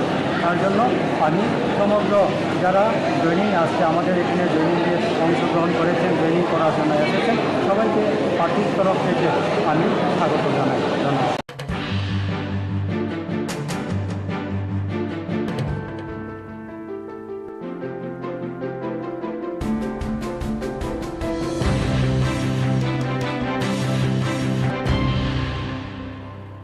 আটই জুলাই 2023 শনিবার আমাদের ওয়াইওয়াই ডিভিশন কমিটি পার্টি আইডিএসটির একদিনের যে ওয়ান ডে কনফারেন্স, সেই কনফারেন্সে 130 পরিবারের 412 ভোটার ত্রিপুরা মোথা এবং পার্টি আইপিএফটিতে জয়েন করেছে এবং তাদেরকে আমরা পার্টির তরফ থেকে থেকে আনুষ্ঠানিকভাবে আমরা স্বাগত জানাই এবং গ্রহণ করে নিয়েছে এবং আস্তে আস্তে এভাবে আরও ত্রিপুরামথা এবং সিপিএম থেকে ছেড়ে আমাদের পার্টিতে আসার জন্য আমাদের সাথে যোগাযোগ করছে। খুব শীঘ্রই আরও বিশাল সংখ্যক নিয়ে আমাদের আইপিএফ থেকে জয়েনিং করবে। শুধু এই রামচন্দ্রঘাট বিধানসভা কেন্দ্রতেই নয়, সারা ত্রিপুরা রাজ্যকে এখন প্রত্যেক দিনে আমাদের আইপিএফ থেকে বিভিন্ন পার্টি ছেড়ে ত্রিপুরামথা, বিশেষ করে ত্রিপুরামথা এবং সিপিএম ছেড়ে প্রত্যেক দিন সারা ত্রিপুরা রাজ্যতে আইপিএফ থেকে জয়েনিং করতেছে। তার জন্য আমি সমগ্র যারা জয়েনিং আসছে, আমাদের এখানে জয়েনিংয়ে অংশগ্রহণ করেছেন, জয়েনিং করার জন্য এসেছেন, সবাইকে পার্টির তরফ থেকে আমি স্বাগত জানাই। ধন্যবাদ।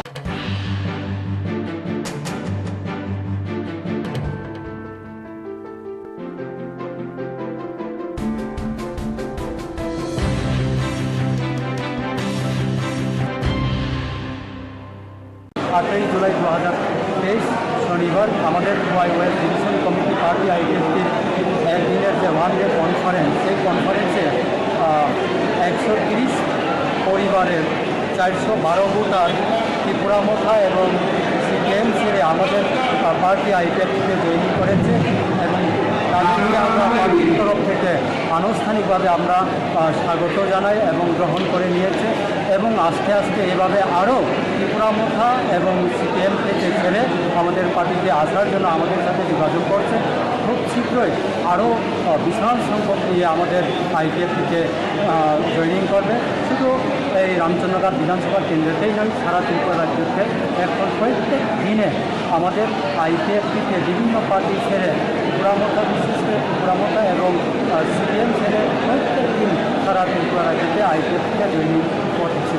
তার জন্য আমি সমগ্র যারা জয়েনিং আসছে, আমাদের এখানে জয়েনিংয়ে অংশগ্রহণ করেছেন, জয়েনিং করার জন্য এসেছেন, সবাইকে পার্টির তরফ থেকে আমি স্বাগত জানাই। ধন্যবাদ।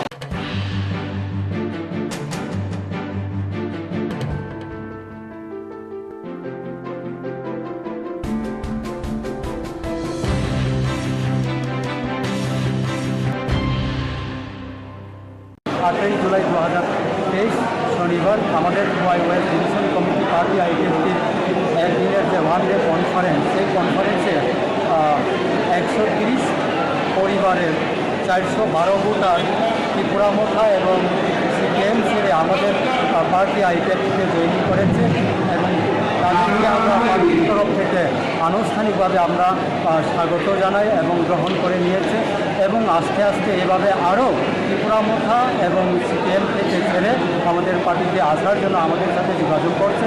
খুব শীঘ্রই আরও বিশাল সংখ্যক নিয়ে আমাদের আইপিএফ থেকে জয়েনিং করবে। শুধু এই রামচন্দ্রঘাট বিধানসভা কেন্দ্রতেই নয়, সারা ত্রিপুরা রাজ্যকে এখন প্রত্যেক দিনে আমাদের আইপিএফ থেকে বিভিন্ন পার্টি ছেড়ে ত্রিপুরামথা, বিশেষ করে ত্রিপুরামথা এবং সিপিএম ছেড়ে প্রত্যেক দিন সারা ত্রিপুরা রাজ্যতে আইপিএফ থেকে জয়েনিং করতেছে। তার জন্য আমি সমগ্র যারা জয়েনিং আসছে, আমাদের এখানে জয়েনিংয়ে অংশগ্রহণ করেছেন, জয়েনিং করার জন্য এসেছেন, সবাইকে পার্টির তরফ থেকে আমি স্বাগত জানাই। ধন্যবাদ।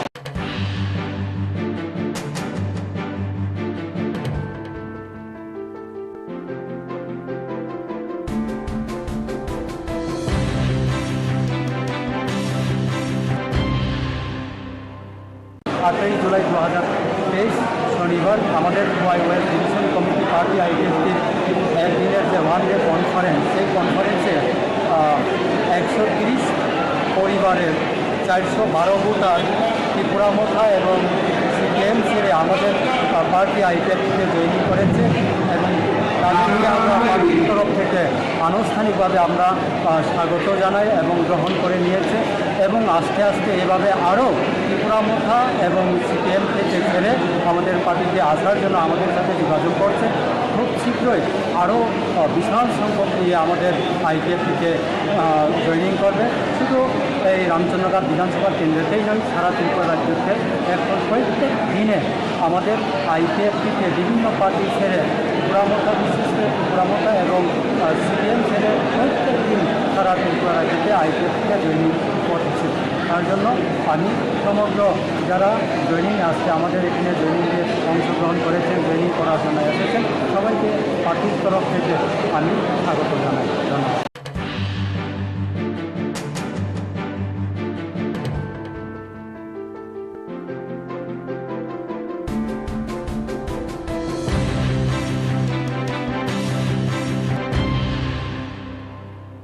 8ই জুলাই 2023 শনিবার আমাদের Khowai west division committee party আইপিএফটির একদিনের যে ওয়ান ডে কনফারেন্স, সেই কনফারেন্সে 130 পরিবারের 412 ভোটার ত্রিপুরামথা এবং সিপিএম ছেড়ে আমাদের পার্টি আইপিএফটিতে জয়েন করেছে এবং তাদেরকে আমরা পার্টির তরফ থেকে আনুষ্ঠানিকভাবে আমরা স্বাগত জানাই এবং গ্রহণ করে নিয়েছে এবং আস্তে আস্তে এভাবে আরও ত্রিপুরামথা এবং সিপিএম থেকে ছেড়ে আমাদের পার্টিতে আসার জন্য আমাদের সাথে যোগাযোগ করছে। খুব শীঘ্রই আরও বিশাল সংখ্যক নিয়ে আমাদের আইপিএফটিতে জয়েনিং করবে। শুধু এই রামচন্দ্রঘাট বিধানসভা কেন্দ্রতেই নয়, সারা ত্রিপুরা রাজ্যকে এখন প্রত্যেক দিনে আমাদের আইপিএফটিতে বিভিন্ন পার্টি ছেড়ে ত্রিপুরামথা, বিশেষ করে ত্রিপুরামথা এবং সিপিএম ছেড়ে প্রত্যেক দিন সারা ত্রিপুরা রাজ্যতে আইপিএফটিতে জয়েনিং করছে। তার জন্য আমি সমগ্র যারা জয়েনিং আসছে, আমাদের এখানে জয়েনিংয়ে অংশগ্রহণ করেছেন, জয়েনিং করার জন্য এসেছেন, সবাইকে পার্টির তরফ থেকে আমি স্বাগত জানাই। ধন্যবাদ।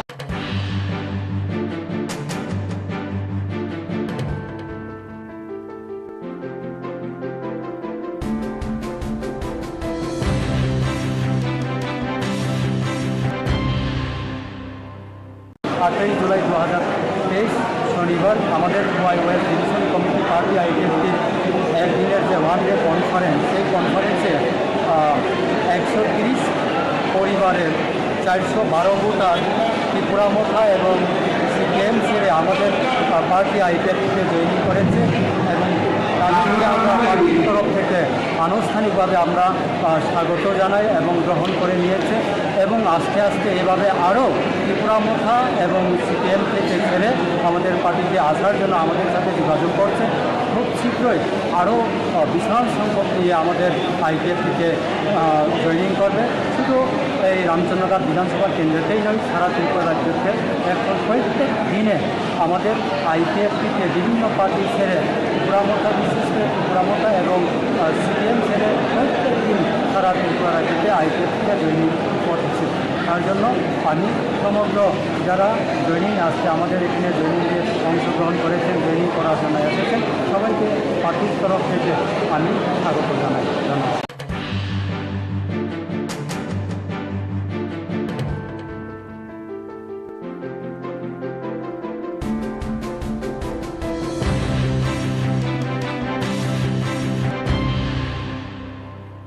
8ই জুলাই 2023 শনিবার আমাদের Khowai west division committee party আইপিএফটির একদিনের যে ওয়ান ডে কনফারেন্স, সেই কনফারেন্সে 130 পরিবারের 412 ভোটার ত্রিপুরামথা এবং সিপিএম ছেড়ে আমাদের পার্টি আইপিএফটিতে জয়েন করেছে এবং তাদেরকে আমরা পার্টির তরফ থেকে আনুষ্ঠানিকভাবে আমরা স্বাগত জানাই এবং গ্রহণ করে নিয়েছে এবং আস্তে আস্তে এভাবে আরও ত্রিপুরামথা এবং সিপিএম থেকে ছেড়ে আমাদের পার্টিতে আসার জন্য আমাদের সাথে যোগাযোগ করছে। খুব শীঘ্রই আরও বিশাল সংখ্যক নিয়ে আমাদের আইপিএফটিতে জয়েনিং করবে। শুধু এই রামচন্দ্রঘাট বিধানসভা কেন্দ্রতেই নয়, সারা ত্রিপুরা রাজ্যকে এখন প্রত্যেক দিনে আমাদের আইপিএফটিতে বিভিন্ন পার্টি ছেড়ে ত্রিপুরামথা, বিশেষ করে ত্রিপুরামথা এবং সিপিএম ছেড়ে প্রত্যেক দিন সারা ত্রিপুরা রাজ্যতে আইপিএফটিতে জয়েনিং করছে। তার জন্য আমি সমগ্র যারা জয়েনিং আসছে, আমাদের এখানে জয়েনিংয়ে অংশগ্রহণ করেছেন, জয়েনিং করার জন্য এসেছেন, সবাইকে পার্টির তরফ থেকে আমি স্বাগত জানাই। ধন্যবাদ।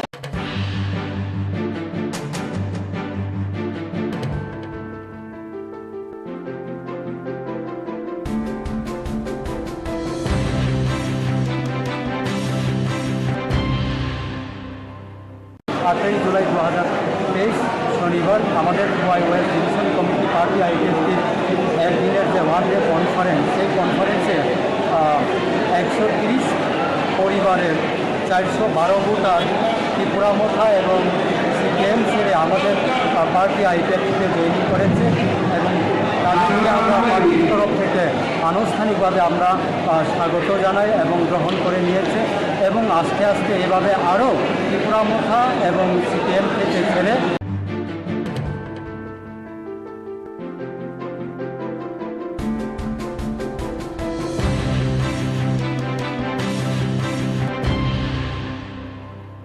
আটই জুলাই 2023 শনিবার আমাদের ওয়েস্ট ডিভিশন কমিটি পার্টি আইপিএফটির একদিনের যে ওয়ান ডে কনফারেন্স, সেই কনফারেন্সে 130 পরিবারের 412 ভোটার ত্রিপুরামথা এবং সিপিএম ছেড়ে আমাদের পার্টি আইপিএফটিতে জয়েন করেছে এবং তাদেরকে আমরা পার্টির তরফ থেকে আনুষ্ঠানিকভাবে আমরা স্বাগত জানাই এবং গ্রহণ করে নিয়েছে এবং আস্তে আস্তে এভাবে আরও ত্রিপুরামথা এবং সিপিএম থেকে ছেড়ে আমাদের পার্টিতে আসার জন্য আমাদের সাথে যোগাযোগ করছে। খুব শীঘ্রই আরও বিশাল সংখ্যক নিয়ে আমাদের আইপিএফটিতে জয়েনিং করবে। শুধু এই রামচন্দ্রঘাট বিধানসভা কেন্দ্রেতেই নয়, সারা ত্রিপুরা রাজ্যতে এখন প্রত্যেক দিনে আমাদের আইপিএফটিতে বিভিন্ন পার্টি ছেড়ে ত্রিপুরামথা, বিশেষ করে ত্রিপুরামথা এবং সিপিএম ছেড়ে প্রত্যেক দিন সারা ত্রিপুরা রাজ্যতে আইপিএফটিতে জয়েনিং করতেছে। তার জন্য আমি সমগ্র যারা জয়েনিং আসছে, আমাদের এখানে জয়েনিংয়ে অংশগ্রহণ করেছেন, জয়েনিং করার জন্য এসেছেন, সবাইকে পার্টির তরফ থেকে আমি স্বাগত জানাই। ধন্যবাদ।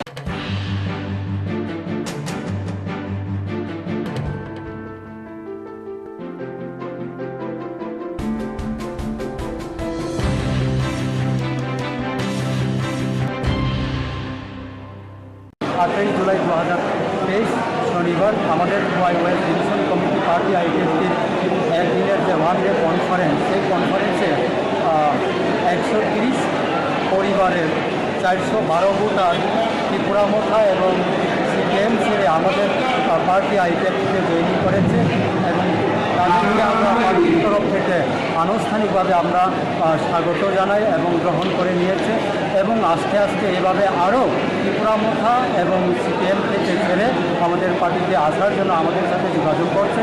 খুব শীঘ্রই আরও বিশাল সংখ্যক নিয়ে আমাদের আইপিএফটিতে জয়েনিং করবে। শুধু এই রামচন্দ্রঘাট বিধানসভা কেন্দ্রেতেই নয়, সারা ত্রিপুরা রাজ্যতে এখন প্রত্যেক দিনে আমাদের আইপিএফটিতে বিভিন্ন পার্টি ছেড়ে ত্রিপুরামথা, বিশেষ করে ত্রিপুরামথা এবং সিপিএম ছেড়ে প্রত্যেক দিন সারা ত্রিপুরা রাজ্যতে আইপিএফটিতে জয়েনিং করতেছে।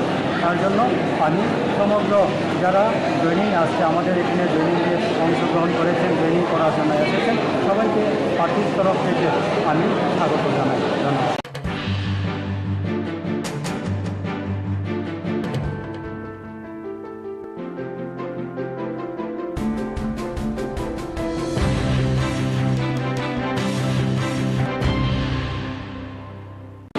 জুলাই 2023 শনিবার আমাদের ওয়েস্ট ডিভিশন কমিটি পার্টি আইপিএফটির একদিনের যে ওয়ান ডে কনফারেন্স, সেই কনফারেন্সে 130 পরিবারের 412 ভোটার ত্রিপুরামথা এবং সিপিএম ছেড়ে আমাদের পার্টি আইপিএফটিতে জয়েন করেছে এবং তাদেরকে আমরা পার্টির তরফ থেকে আনুষ্ঠানিকভাবে আমরা স্বাগত জানাই এবং গ্রহণ করে নিয়েছে এবং আস্তে আস্তে এভাবে আরও ত্রিপুরামথা এবং সিপিএম থেকে ছেড়ে আমাদের পার্টিতে আসার জন্য আমাদের সাথে যোগাযোগ করছে।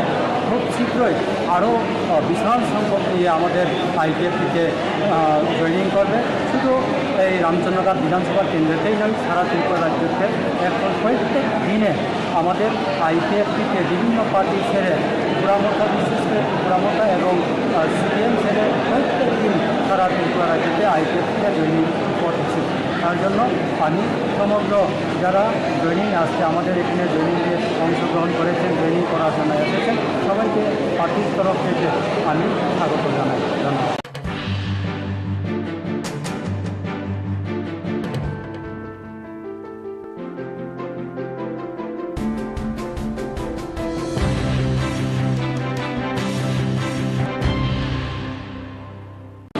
জুলাই 2023 শনিবার আমাদের ওয়েস্ট ডিভিশন কমিটি পার্টি আইপিএফটির একদিনের যে ওয়ান ডে কনফারেন্স, সেই কনফারেন্সে 130 পরিবারের 412 ভোটার ত্রিপুরামথা এবং সিপিএম ছেড়ে আমাদের পার্টি আইপিএফটিতে জয়েন করেছে এবং তাদেরকে আমরা পার্টির তরফ থেকে আনুষ্ঠানিকভাবে আমরা স্বাগত জানাই এবং গ্রহণ করে নিয়েছে এবং আস্তে আস্তে এভাবে আরও ত্রিপুরামথা এবং সিপিএম থেকে ছেড়ে আমাদের পার্টিতে আসার জন্য আমাদের সাথে যোগাযোগ করছে।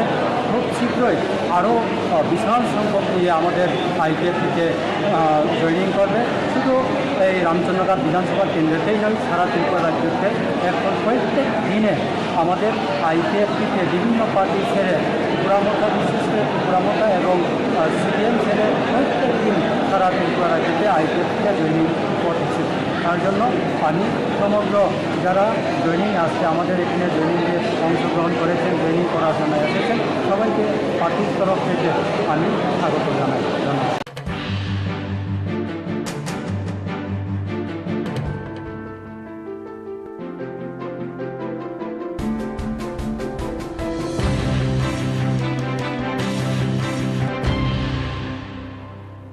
আটই জুলাই 2023 শনিবার আমাদের ওয়াইওয়াইএস ডিভিশন কমিটি পার্টি আইপিএফটির একদিনের যে ওয়ান ডে কনফারেন্স, সেই কনফারেন্সে 130 পরিবারের 412 ভোটার ত্রিপুরামথা এবং সিপিএম ছেড়ে আমাদের পার্টি আইপিএফটিতে জয়েনিং করেছে এবং তাদেরকে আমরা পার্টির তরফ থেকে আনুষ্ঠানিকভাবে আমরা স্বাগত জানাই এবং গ্রহণ করে নিয়েছে এবং আস্তে আস্তে এভাবে আরও ত্রিপুরামথা এবং সিপিএম থেকে ছেড়ে আমাদের পার্টিতে আসার জন্য আমাদের সাথে যোগাযোগ করছে। খুব শীঘ্রই আরও বিশাল সংখ্যক নিয়ে আমাদের আইপিএফ থেকে জয়েনিং করবে। শুধু এই রামচন্দ্রঘাট বিধানসভা কেন্দ্রতেই নয়, সারা ত্রিপুরা রাজ্যতে এখন প্রত্যেক দিনে আমাদের আইপিএফটিতে বিভিন্ন পার্টি ছেড়ে ত্রিপুরামথা বিশেষ করে ত্রিপুরামথা এবং সিপিএম ছেড়ে প্রত্যেক দিন সারা ত্রিপুরা রাজ্যতে আইপিএফ থেকে জয়েনিং করছে।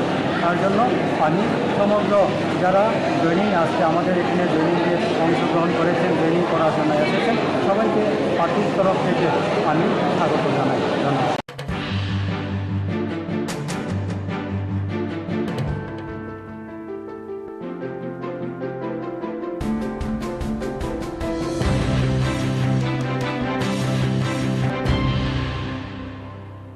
আটই জুলাই 2023 শনিবার আমাদের ওয়াইওয়াইএস ডিভিশন কমিটি পার্টি আইপিএফটির একদিনের যে ওয়ান ডে কনফারেন্স, সেই কনফারেন্সে 130 পরিবারের 412 ভোটার ত্রিপুরামথা এবং সিপিএম ছেড়ে আমাদের পার্টি আইপিএফটিতে জয়েনিং করেছে এবং তাদেরকে আমরা পার্টির তরফ থেকে আনুষ্ঠানিকভাবে আমরা স্বাগত জানাই এবং গ্রহণ করে নিয়েছে এবং আস্তে আস্তে এভাবে আরও ত্রিপুরামথা এবং সিপিএম থেকে ছেড়ে আমাদের পার্টিতে আসার জন্য আমাদের সাথে যোগাযোগ করছে। খুব শীঘ্রই আরও বিশাল সংখ্যক নিয়ে আমাদের আইপিএফ থেকে জয়েনিং করবে। শুধু এই রামচন্দ্রঘাট বিধানসভা কেন্দ্রতেই নয়, সারা ত্রিপুরা রাজ্যতে এখন প্রত্যেক দিনে আমাদের আইপিএফটিতে বিভিন্ন পার্টি ছেড়ে ত্রিপুরামথা বিশেষ করে ত্রিপুরামথা এবং সিপিএম ছেড়ে প্রত্যেক দিন সারা ত্রিপুরা রাজ্যতে আইপিএফ থেকে জয়েনিং করছে। তার জন্য আমি সমগ্র যারা জয়েনিং আসছে আমাদের এখানে জয়েনিংয়ে অংশগ্রহণ করেছেন, জয়েনিং করার জন্য এসেছেন, সবাইকে পার্টির তরফ থেকে আমি স্বাগত জানাই। ধন্যবাদ।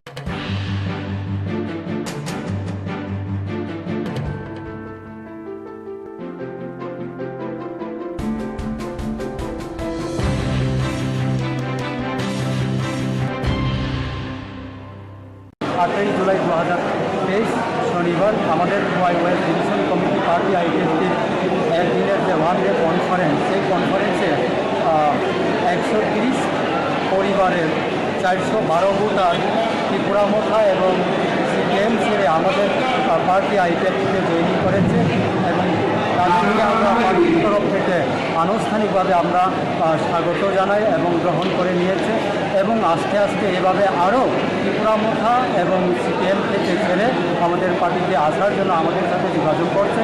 খুব শীঘ্রই আরও বিশাল সংখ্যক নিয়ে আমাদের আইপিএফ থেকে জয়েনিং করবে। শুধু এই রামচন্দ্রঘাট বিধানসভা কেন্দ্রতেই নয়, সারা ত্রিপুরা রাজ্যতে এখন প্রত্যেক দিনে আমাদের আইপিএফটিতে বিভিন্ন পার্টি ছেড়ে ত্রিপুরামথা বিশেষ করে ত্রিপুরামথা এবং সিপিএম ছেড়ে প্রত্যেক দিন সারা ত্রিপুরা রাজ্যতে আইপিএফ থেকে জয়েনিং করছে। তার জন্য আমি সমগ্র যারা জয়েনিং আসছে আমাদের এখানে জয়েনিংয়ে অংশগ্রহণ করেছেন, জয়েনিং করার জন্য এসেছেন, সবাইকে পার্টির তরফ থেকে আমি স্বাগত জানাই। ধন্যবাদ।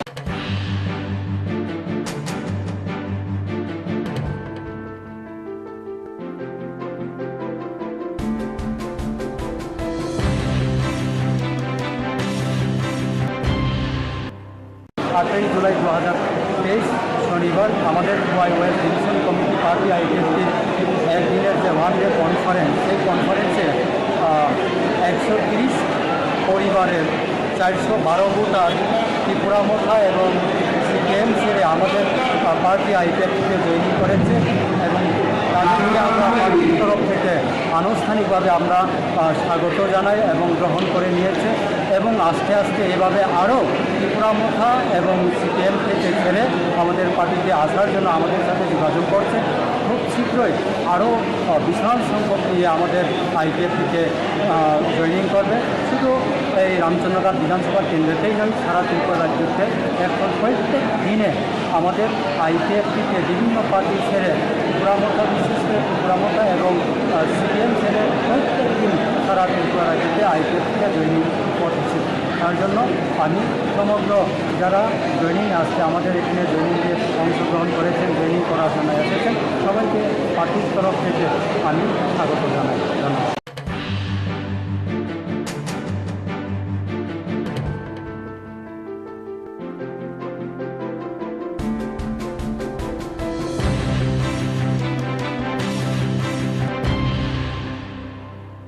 আটই জুলাই 2023 শনিবার আমাদের ওয়াইওয়াই ডিভিশন কমিটি পার্টি আইপিএফটির একদিনের যে ওয়ান ডে কনফারেন্স, সেই কনফারেন্সে 130 পরিবারের 412 ভোটার ত্রিপুরামথা এবং সিপিএম ছেড়ে আমাদের পার্টি আইপিএফটিতে জয়েন করেছে এবং তাদেরকে আমরা পার্টির তরফ থেকে আনুষ্ঠানিকভাবে আমরা স্বাগত জানাই এবং গ্রহণ করে নিয়েছে এবং আস্তে আস্তে এভাবে আরও ত্রিপুরামথা এবং সিপিএম থেকে ছেড়ে আমাদের পার্টিতে আসার জন্য আমাদের সাথে যোগাযোগ করছে। খুব শীঘ্রই আরও বিশাল সংখ্যক নিয়ে আমাদের আইপিএফটিতে জয়েনিং করবে।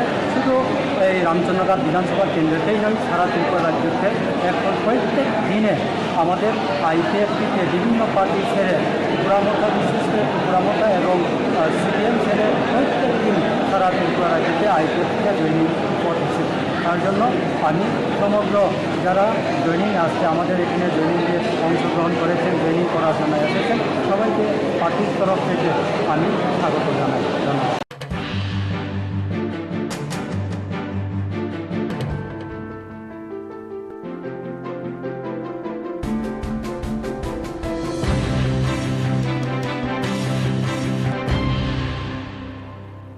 আটই জুলাই 2023 শনিবার আমাদের ওয়াইওয়াই ডিভিশন কমিটি পার্টি আইপিএফটির একদিনের যে ওয়ান ডে কনফারেন্স, সেই কনফারেন্সে 130 পরিবারের 412 ভোটার ত্রিপুরামথা এবং সিপিএম ছেড়ে আমাদের পার্টি আইপিএফটিতে জয়েন করেছে এবং তাদেরকে আমরা পার্টির তরফ থেকে আনুষ্ঠানিকভাবে আমরা স্বাগত জানাই এবং গ্রহণ করে নিয়েছে এবং আস্তে আস্তে এভাবে আরও ত্রিপুরামথা এবং সিপিএম থেকে ছেড়ে আমাদের পার্টিতে আসার জন্য আমাদের সাথে যোগাযোগ করছে।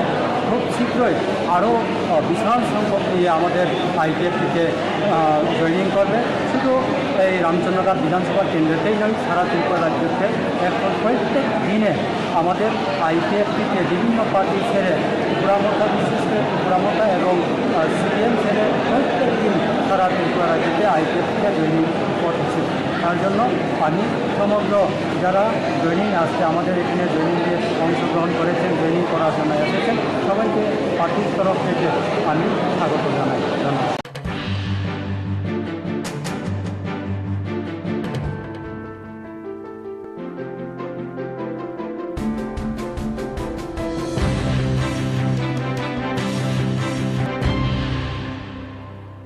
আটই জুলাই 2023 শনিবার আমাদের ওয়াইওয়াই ডিভিশন কমিটি পার্টি আইপিএফটির একদিনের যে ওয়ান ডে কনফারেন্স, সেই কনফারেন্সে 130 পরিবারের 412 ভোটার ত্রিপুরামথা এবং সিপিএম ছেড়ে আমাদের পার্টি আইপিএফটিতে জয়েন করেছে এবং তাদেরকে আমরা পার্টির তরফ থেকে আনুষ্ঠানিকভাবে আমরা স্বাগত জানাই এবং গ্রহণ করে নিয়েছে এবং আস্তে আস্তে এভাবে আরও ত্রিপুরামথা এবং সিপিএম থেকে ছেড়ে আমাদের পার্টিতে আসার জন্য আমাদের সাথে যোগাযোগ করছে। খুব শীঘ্রই আরও বিশাল সংখ্যক নিয়ে আমাদের আইপিএফটিতে জয়েনিং করবে। শুধু এই রামচন্দ্রঘাট বিধানসভা কেন্দ্রতেই নয়, সারা ত্রিপুরা রাজ্যতে এখন প্রত্যেক দিনে আমাদের আইপিএফটিতে বিভিন্ন পার্টি ছেড়ে ত্রিপুরামথা, বিশেষ করে ত্রিপুরামথা এবং সিপিএম ছেড়ে প্রত্যেক দিন সারা ত্রিপুরা রাজ্যতে আইপিএফ থেকে জয়েনিং করতেছে। তার জন্য আমি সমগ্র যারা জয়েনিং আসছে আমাদের এখানে জয়েনিংয়ে অংশগ্রহণ করেছেন, জয়েনিং করার জন্য এসেছেন, সবাইকে পার্টির তরফ থেকে আমি স্বাগত জানাই। ধন্যবাদ।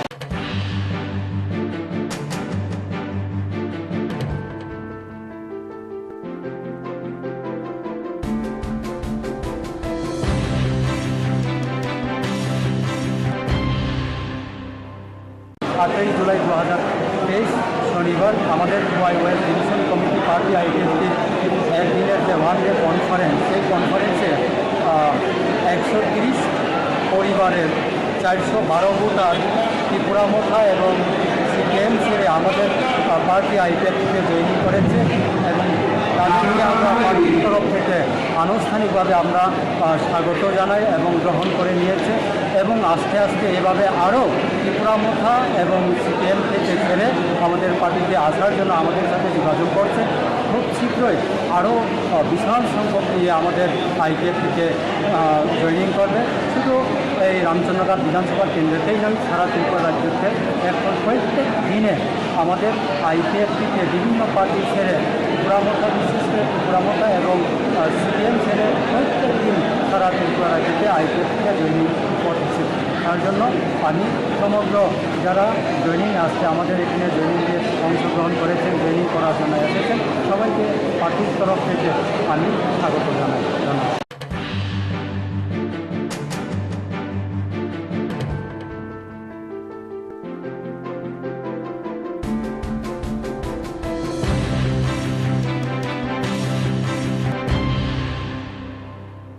আটই জুলাই 2023 শনিবার আমাদের ওয়াইওয়াই ডিভিশন কমিটি পার্টি আইডেন্টিটির একদিনের যে ওয়ান ডে কনফারেন্স, সেই কনফারেন্সে 130 পরিবারের 412 ভোটার ত্রিপুরা মোথা এবং সিপিএম ছেড়ে আমাদের পার্টি আইপিএফ থেকে জয়েনিং করেছে এবং তাদেরকে আমরা পার্টির তরফ থেকে আনুষ্ঠানিকভাবে আমরা স্বাগত জানাই এবং গ্রহণ করে নিয়েছে এবং আস্তে আস্তে এভাবে আরও ত্রিপুরা মোথা এবং সিপিএম থেকে ছেড়ে আমাদের পার্টিতে আসার জন্য আমাদের সাথে যোগাযোগ করছে। খুব শীঘ্রই আরও বিশাল সংখ্যক নিয়ে আমাদের আইপিএফ থেকে জয়েনিং করবে। শুধু এই রামচন্দ্রঘাট বিধানসভা কেন্দ্রতেই নয়, সারা ত্রিপুরা রাজ্যতে এখন প্রত্যেক দিনে আমাদের আইপিএফ থেকে বিভিন্ন পার্টি ছেড়ে ত্রিপুরা মোথা, বিশেষ করে ত্রিপুরা মোথা এবং সিপিএম ছেড়ে প্রত্যেক দিন সারা ত্রিপুরা রাজ্যতে আইপিএফ থেকে জয়েনিং করতেছে। তার জন্য আমি সমগ্র যারা জয়েনিং আসছে আমাদের এখানে জয়েনিংয়ে অংশগ্রহণ করেছেন, জয়েনিং করার জন্য এসেছেন, সবাইকে পার্টির তরফ থেকে আমি স্বাগত জানাই। ধন্যবাদ।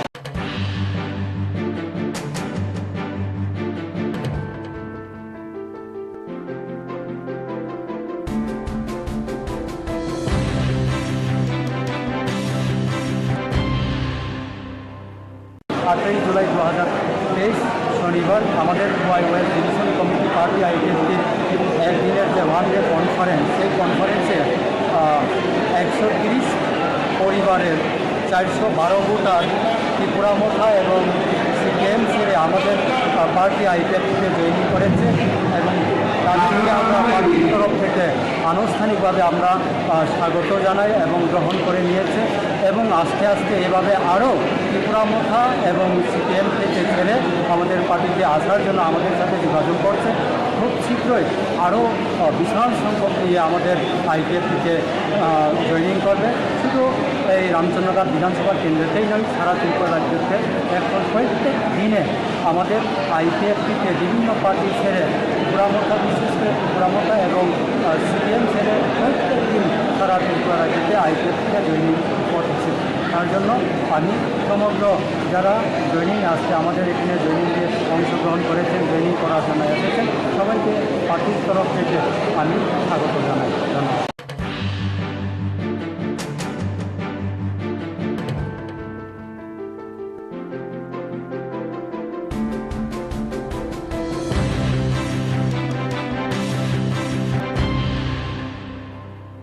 আটই জুলাই 2023 শনিবার আমাদের ওয়াইওয়াই ডিভিশন কমিটি পার্টি আইডেন্টিটির একদিনের যে ওয়ান ডে কনফারেন্স, সেই কনফারেন্সে 130 পরিবারের 412 ভোটার ত্রিপুরা মোথা এবং সিপিএম সিপিএম ছেড়ে আমাদের পার্টি আইপিএফটিতে জয়েন করেছে এবং তাদেরকে আমরা পার্টির তরফ থেকে আনুষ্ঠানিকভাবে আমরা স্বাগত জানাই এবং গ্রহণ করে নিয়েছে এবং আস্তে আস্তে এভাবে আরও ত্রিপুরামথা এবং সিপিএম থেকে ছেড়ে আমাদের পার্টিতে আসার জন্য আমাদের সাথে যোগাযোগ করছে। খুব শীঘ্রই আরও বিশাল সংখ্যক নিয়ে আমাদের আইপিএফটিতে জয়েনিং করবে। শুধু এই রামচন্দ্রঘাট বিধানসভা কেন্দ্রতেই নয়, সারা ত্রিপুরা রাজ্যতে এখন প্রত্যেক দিনে আমাদের আইপিএফটিতে বিভিন্ন পার্টি ছেড়ে ত্রিপুরামথা, বিশেষ করে ত্রিপুরামথা এবং সিপিএম ছেড়ে প্রত্যেক দিন সারা ত্রিপুরা রাজ্যতে আইপিএফটিতে জয়েনিং করছে। তার জন্য আমি সমগ্র যারা জয়েনিং আসছে আমাদের এখানে জয়েনিংয়ে অংশগ্রহণ করেছেন, জয়েনিং করার জন্য এসেছেন, সবাইকে পার্টির তরফ থেকে আমি স্বাগত জানাই। ধন্যবাদ।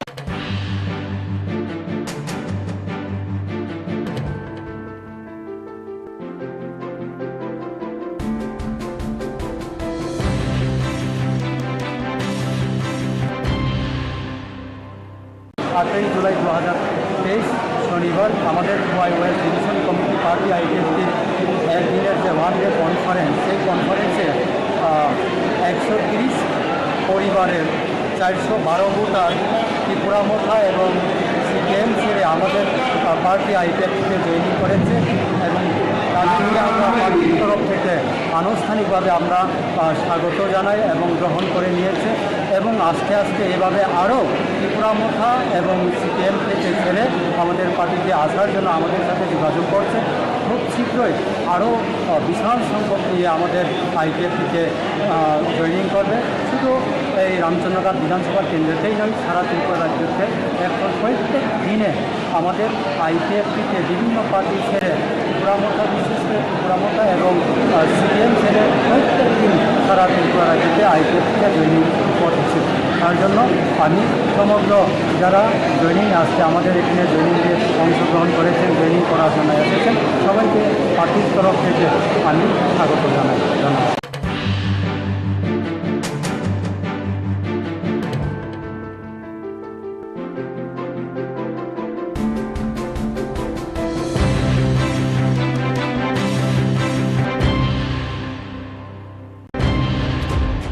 চলতি বিধানসভার বাজেট অধিবেশন নিয়ে ইতিমধ্যেই বিতর্ক চরমে। সংশ্লিষ্ট বাজেট অধিবেশনে গতকাল দিনভর ভোগ উত্তেজনা হয়। অধিবেশন চলাকালীন সময় বিরোধীদের একযোগে ওয়াকআউটের মতো উত্তেজনা তৈরি হয়। অধিবেশন চলাকালীন সময় বিরোধীদের একযোগে ওয়াকআউটের মতো ঘটনাও ঘটেছে। বিধানসভার অভ্যন্তরে উত্তেজনা তৈরি হয়েছে। অধ্যক্ষ কর্তৃক 5 জন বিধায়ককে বহিষ্কারের সিদ্ধান্ত পর্যন্ত নেওয়া হয়েছে। এত সবকিছুর পরে চলতি বিধানসভার বাজেট অধিবেশন নিয়ে ইতিমধ্যেই বিতর্ক চরমে। সংশ্লিষ্ট বাজেট অধিবেশনে গতকাল দিনভর ব্যাপক উত্তেজনা তৈরি হয়। অধিবেশন চলাকালীন সময় বিরোধীদের একযোগে ওয়াকআউটের মতো ঘটনাও ঘটেছে। বিধানসভার অভ্যন্তরে উত্তেজনা তৈরি হয়েছে। অধ্যক্ষ কর্তৃক 5 জন বিধায়ককে বহিষ্কারের সিদ্ধান্ত পর্যন্ত নেওয়া হয়েছে। এত সবকিছুর পরেও যথারীতি গতকাল পাস হয়ে যায় বাজেট। এই বাজেট নিয়ে রাজ্যের প্রাক্তন মুখ্যমন্ত্রী মানিক সরকারের প্রতিক্রিয়া নিতে গেলে শ্রী সরকার স্পষ্ট ভাষায় বলেন, এখনো বাজেট সম্পর্কে পূর্ণাঙ্গ তথ্য। চলতি বিধানসভার বাজেট অধিবেশন নিয়ে ইতিমধ্যেই বিতর্ক চরমে। সংশ্লিষ্ট বাজেট অধিবেশনে গতকাল দিনভর ব্যাপক উত্তেজনা তৈরি হয়। অধিবেশন চলাকালীন সময় বিরোধীদের একযোগে ওয়াকআউটের মতো ঘটনাও ঘটেছে। বিধানসভার অভ্যন্তরে উত্তেজনা তৈরি হয়েছে।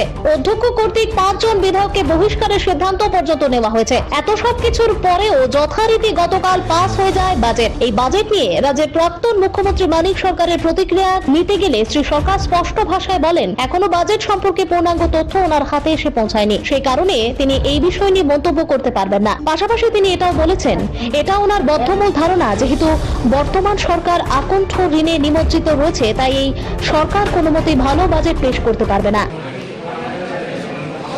বাজেটের সমস্ত বিষয়গুলি আমি এখনো দেখতে পারি, সবটা না দেখে চট করে মন্তব্য করাটা মানে সঠিক হবে। আমি আমাদের বন্ধুদের বলেছি, একটা সেট যদি দেয় দেখে নেওয়ার পর পরবর্তী সময় বলব। আগাম না দেখে চট করে পত্রিকা পড়ে বলে দেওয়া অপেক্ষা করতে হবে। তবে এ নিয়ে কোনো সন্দেহ আমার নেই, এই সরকার যে খুব একটা ভালো বাজেট করবেন ঘটনাটা জানায়। আকণ্ঠ নিমজ্জিত, কেমন বেতন ভাতা ঠিকমতো দিতে পারছে না, অনাহার অর্ধাহার চলছে। আমি তো এক্ষুনি বলছিলাম কলেজে অধ্যাপক নেই, স্কুলে মাস্টারমশাই নেই, শ্রেণীকক্ষ নেই, তেমন না পানীয় জলের কল চলছে না, সেচের কল চলছে না, বিদ্যুৎ ঠিকমতো চলছে না, এর থেকে পরিষ্কার হাসপাতালগুলো ভালো চলছে না। কাজে এ থেকেই তো সরকারের ব্যর্থতার যে চেহারাটা পরিষ্কার হচ্ছে। কিন্তু সুনির্দিষ্টভাবে এই বাজেট এই সমস্যাগুলো থেকে উত্তরণের জন্য কী পদক্ষেপ নিয়েছে এটা দেখে বলব। আমি পত্রিকা দেখেছি, কিন্তু এর থেকে আমি কোনো মন্তব্য এখনই করতে চাইছি। Report Tripura news 8। চলতি বিধানসভার বাজেট অধিবেশন নিয়ে ইতিমধ্যেই বিতর্ক চরমে। সংশ্লিষ্ট বাজেট অধিবেশনে গতকাল দিনভর ব্যাপক উত্তেজনা তৈরি হয়। অধিবেশন চলাকালীন সময়ে বিরোধীদের একযোগে ওয়াকআউটের মতো ঘটনাও ঘটেছে। বিধানসভার অভ্যন্তরে উত্তেজনা তৈরি হয়েছে। অধ্যক্ষ কর্তৃক 5 জন বিধায়ককে বহিষ্কারের সিদ্ধান্ত পর্যন্ত নেওয়া হয়েছে। এত সব কিছুর পরেও যথারীতি গতকাল পাস হয়ে যায় বাজেট। এই বাজেট নিয়ে রাজ্যের প্রাক্তন মুখ্যমন্ত্রী মানিক সরকারের প্রতিক্রিয়া নিতে গেলে শ্রী সরকার স্পষ্ট ভাষায় বলেন, এখনো বাজেট সম্পর্কে পূর্ণাঙ্গ তথ্য ওনার হাতে এসে পৌঁছায়নি। বাজেট অধিবেশনের প্রথম দিনে বিধানসভার অধ্যক্ষ বিশ্ববন্ধু সেন 5 জন সদস্যকে বহিষ্কার করেন। এ বিষয় নিয়ে গোটা রাজ্যব্যাপী ব্যাপক প্রতিক্রিয়া তৈরি হয়। বিধায়কদের বহিষ্কার প্রসঙ্গে প্রতিক্রিয়া ব্যক্ত করতে গিয়ে রাজ্যের প্রাক্তন মুখ্যমন্ত্রী মানিক সরকারের স্পষ্ট বক্তব্য হচ্ছে, বিধানসভার বাইরে অবস্থান করে বিধানসভার অভ্যন্তরীণ বিষয় নিয়ে মন্তব্য করাটা সমীচীন নয়। পাশাপাশি তিনি এটাও বলেছেন, বিধায়কদের যেমন কথা বলার অধিকার রয়েছে, ঠিক এর পাশাপাশি প্রত্যেক দলের বিধায়কদেরই জনতার প্রতিনিধি হিসেবে নিয়মের মধ্যে থেকেই কথাবার্তাগুলো উত্থাপন করা উচিত। বিধানসভার আভ্যন্তরীণ ঘটনার পরিপ্রেক্ষিতে নেওয়া সিদ্ধান্ত নিয়ে বাইরে থেকে আমি কিছু মন্তব্য করতে চাইছি না। তবে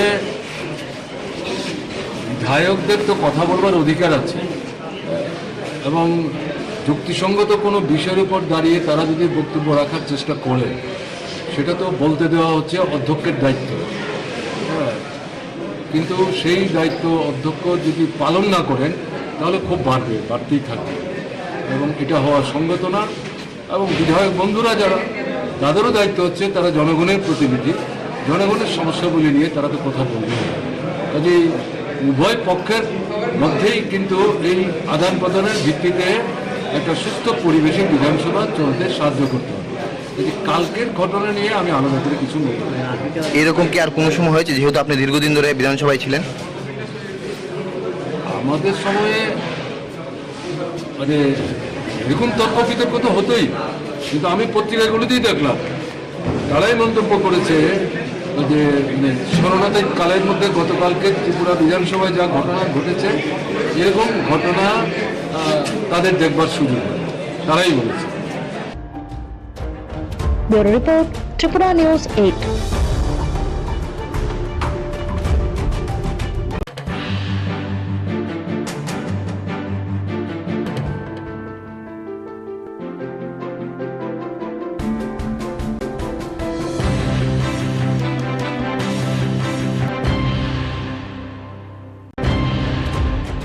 বামপন্থী ছাত্র সংগঠন ভারতের ছাত্র ফেডারেশনের সদর বিভাগীয় কমিটির উদ্যোগে প্রয়াত বাম ছাত্র নেতা অরুণ দেবের 34তম শহীদান দিবস পালিত হয়। এই উপলক্ষে আজ এক সারা জাগানো রক্তদান শিবির আয়োজন করা হয় মেলার মাঠে ছাত্র যুব ভবনে। সংশ্লিষ্ট রক্তদান শিবিরে প্রধান অতিথি হিসেবে উপস্থিত ছিলেন রাজ্যের প্রাক্তন মুখ্যমন্ত্রী তথা সিপিআইএম পলিট ব্যুরো সদস্য মানিক সরকার, প্রাক্তন ছাত্র নেতা তথা অমল চক্রবর্তী, সংগঠনের রাজ্য সম্পাদক সন্দীপন দেব প্রমুখ। সংশ্লিষ্ট রক্তদান শিবিরে উপস্থিত নেতৃত্ব সহ কর্মী সমর্থকরা প্রথমেই প্রয়াত বামপন্থী ছাত্রনেতা অরুণ দেবের প্রতিকৃতিতে ফুল মালা দিয়ে শ্রদ্ধাঞ্জলি অর্পণ করেন। আলোচনা করতে গিয়ে মানিক সরকার প্রয়াত ছাত্রনেতা অরুণ দেবের ছাত্র আন্দোলনের প্রেক্ষাপট সহ কিভাবে আজ থেকে 36 বছর আগে নৃশংসভাবে অরুণ দেবকে এডিসি নির্বাচনের দিনে খুন করা হয়েছিল সেই বিষয় তুলে ধরেন। শ্রী সরকার দাবি করেছেন, অরুণ দেব গণতন্ত্র রক্ষার জন্য অতন্ত্র প্রহরীর ভূমিকায় অবতীর্ণ হতে গিয়ে বীর শহীদের মৃত্যুবরণ করেন। বর্তমানে দেশের তথা রাজ্যের শিক্ষা ব্যবস্থার সামনে ঘোর অন্ধকার নেমে এসেছে বলে প্রাক্তন মুখ্যমন্ত্রী দাবি করে আগামী দিনে অরুণ দেবদের মতো আদর্শবান ছাত্র নেতৃত্বদের আদর্শকে পাথেয় করে এগিয়ে যাওয়ার আহ্বান রাখেন। অরুণ দেব রণন দেববর্মার সাথে একসাথে মিলে স্কুলে যখন পড়েন তখন থেকেই ছাত্র ফেডারেশন সংগঠিত করার ভূমিকা নিয়েছেন। তখন প্রাইমারি স্টুডেন্টস ইউনিয়ন তৈরি হলেন, উপজাতি অনুপজাতি উভয় ছেলেরা মেয়েরা প্রথম ত্রিপুরা রাজ্য ছাত্র ফেডারেশন, পরবর্তী সময় ভারতীয় ছাত্র ফেডারেশন সংগঠিত করার ভূমিকা নেন। গোটা মোহনপুর এলাকাতে অরুণদের একটা গুরুত্বপূর্ণ ভূমিকা নিয়েছিলেন সংগঠন হিসাবে পরবর্তী সময়ে রাজ্য নেতৃত্বে তিনি বৃদ্ধ হয়েছিলেন। এই অরুণদের যে লড়াই, সেই লড়াইয়ের ফলশ্রুতি হচ্ছে তৃতীয় বামফ্রন্ট সরকারের অবদান এবং সেই সরকার প্রতিষ্ঠার মধ্য দিয়ে প্রথম থেকে বামফ্রন্ট সরকার ত্রিপুরার শিক্ষার ক্ষেত্রে গুণগত মৌলিক পরিবর্তনের জন্য যে ব্যাপক উদ্যোগ গ্রহণ করেছিলেন, কংগ্রেস যুব সমিতির যুগ রাজত্বে সেটা ব্যাহত হয়েছিল, বিপর্যস্ত হয়েছিল, সেটাকে পুনরুদ্ধার করে শিক্ষা ব্যবস্থার ব্যাপক বিস্তারের জন্য তৃতীয় বামফ্রন্ট সরকার গুরুত্বপূর্ণ ভূমিকা নিয়ে এটা একেবারে সপ্তম বামফ্রন্ট সরকার। বামপন্থী ছাত্র সংগঠন ভারতের ছাত্র ফেডারেশনের সদর বিভাগীয় কমিটির উদ্যোগে প্রয়াত বাম ছাত্রনেতা অরুণ দেবের 34তম শহীদান দিবস পালিত হয়। এই উপলক্ষে আজ এক সারা জাগানো রক্তদান শিবির আয়োজন করা হয় মেলার মাঠে ছাত্র যুব ভবনে। সংশ্লিষ্ট রক্তদান শিবিরে প্রধান অতিথি হিসেবে উপস্থিত ছিলেন রাজ্যের প্রাক্তন মুখ্যমন্ত্রী তথা সিপিআইএম পলিট ব্যুরো সদস্য মানিক সরকার, প্রাক্তন ছাত্রনেতা তথা অমল চক্রবর্তী, সংগঠনের রাজ্য সম্পাদক সন্দীপন দেব প্রমুখ। সংশ্লিষ্ট রক্তদান শিবিরে উপস্থিত নেতৃত্ব সহ কর্মী।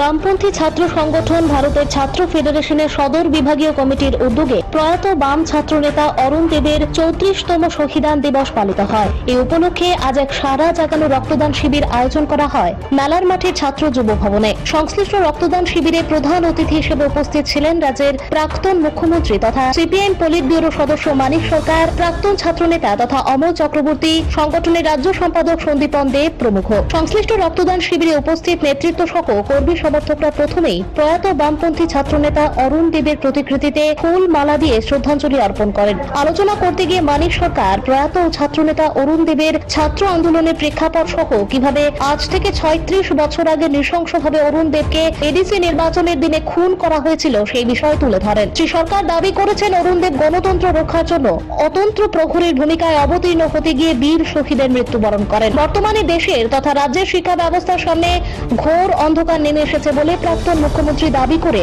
আগামী দিনে অরুণ দেবদের মতো আদর্শবান ছাত্র নেতৃত্বদের আদর্শকে পাথেয় করে এগিয়ে যাওয়ার আহ্বান রাখেন। অরুণ দেব রণন দেববর্মার সাথে একসাথে মিলে স্কুলে যখন পড়েন তখন থেকেই ছাত্র ফেডারেশন সংগঠিত করার ভূমিকা নিয়েছেন। তখন প্রাইভেট স্টুডেন্টস ইউনিয়ন তৈরি হলেন, উপজাতি অনুপজাতি উভয় ছেলেরা মেয়েরা প্রথম ত্রিপুরা রাজ্য ছাত্র ফেডারেশন, পরবর্তী সময় ভারতের ছাত্র ফেডারেশন সংগঠিত করার ভূমিকা নেন। গোটা মোহনপুর এলাকাতে অরুণ দেব একটা গুরুত্বপূর্ণ ভূমিকা নিয়েছিলেন সংগঠন হিসাবে পরবর্তী সময়ে রাজ্য নেতৃত্বে তিনি বৃদ্ধ হয়েছিলেন। এখন এই অরুণ দেবদের যে লড়াই, সেই লড়াইয়ের ফলশ্রুতি হচ্ছে তৃতীয় বামফ্রন্ট সরকারের অবদান। গতকাল রাতে এক বিধ্বংসী অগ্নিকাণ্ডে শহরতলির দক্ষিণ ইন্দ্রনগরের কাটাখালের বাঁধের উপর 3টি দোকান সম্পূর্ণভাবে পুড়ে ছাই হয়ে যায় এবং অগ্নিকাণ্ডের ফলে ঘটনাস্থলেই জনৈক সাইকেল মেরামতকারীর আগুনে ঝলসে মৃত্যু হয় বলে জানা যায়। এদিকে সময় মতো অগ্নি নির্বাপক দপ্তরের কর্মীরা এসে দায়িত্ব যেমন পালন করেনি, ঠিক এর পাশাপাশি প্রয়োজনের তুলনায় অনেক কম জল অগ্নি নির্বাপক বাহিনীর কাছে ছিল বলেও গুরুতর অভিযোগ উঠল। স্থানীয়দের অভিযোগ হচ্ছে আগুনের ঘটনা প্রত্যক্ষ করে অগ্নি নির্বাপক দপ্তরে ফোন করা হলেও ঘটনা সংঘটিত হওয়ার 1 ঘন্টা পর এসে পৌঁছায় অগ্নি নির্বাপক দপ্তরের ইঞ্জিন। শুধু তাই নয়, সংশ্লিষ্ট ইঞ্জিনের মধ্যে 500 লিটারের থেকেও কম জল ছিল বলে এলাকাবাসীর অভিযোগ। এলাকাবাসীরা সম্পূর্ণ দাবি করছে যদি সময় মতো অগ্নি নির্বাপক দপ্তরের ইঞ্জিন ঘটনাস্থলে আসতো তাহলে হয়তোবা সংশ্লিষ্ট সাইকেল মেরামতকারীকে বাঁচানো যেত। গোটা ঘটনা ঘিরে এবং অগ্নি নির্বাপক দপ্তরের কর্মীদের দায়িত্ব নিয়ে মুহূর্তের মধ্যে এলাকায় ব্যাপক চাঞ্চল্য ছড়িয়ে পড়ে।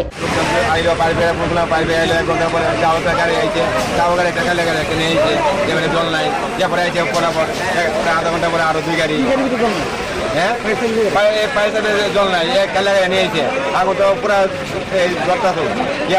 আধা ঘন্টা পরে আরো 2 গাড়ি আছে, আগুন কন্ট্রোলে আছে। এই একটা লোক তো পড়ে আসে আছে, আমরা তো নিজেই দেখতেন সামনে তো ডেড বডি নাকি আবার পড়ে আসে একটা লোক। দোকানের ভিতরে একজন বয়স্ক লোক তাই সাইকেল মেকারে কাজ করে, তাই এখানেই ঘুমা। আমি আয়া শুধু চিল্লি উঠছি, বাড়ির থেকে দেখছি দাও দাও করে আগুন চলতেছে। কারেন্ট অফিস ফোন করছি, থানাতে ফোন করছি, ফায়ার সার্ভিস ফোন করছি। 1 ঘন্টা পরে আইছে, এটার ভিতরে 500 লিটার জল নাই। এই অবস্থা আপনারা দেখেন, লোকটা চিল্লাইয়া মারা গেছে না, লোকটা কিভাবে বাইর করুন? লোকটা চিল্লাইয়া লোকটা মারা গেছে, আমরা চোখের সামনে ঘরে যাওয়ার মতন কোনো কিছু নাই আমাদের কাছে। এই যে অবস্থা দেখেন, 1 ঘন্টা পরে আইছে, ফোন করার পরে 1 ঘন্টা পরে।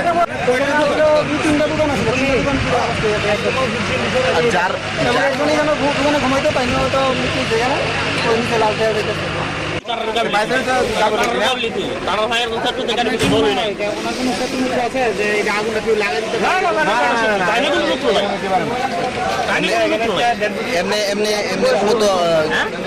ফায়ার সার্ভিসের ভূমিকাটা নিয়ে কি বলবো? ফায়ার সার্ভিসের ভূমিকা, ফায়ার সার্ভিসের তারা ফায়ার সার্ভিসের গাড়িটা যদি আরেকটু তাড়াতাড়ি গাড়ি যদি জল থাকতো তাহলে আগুন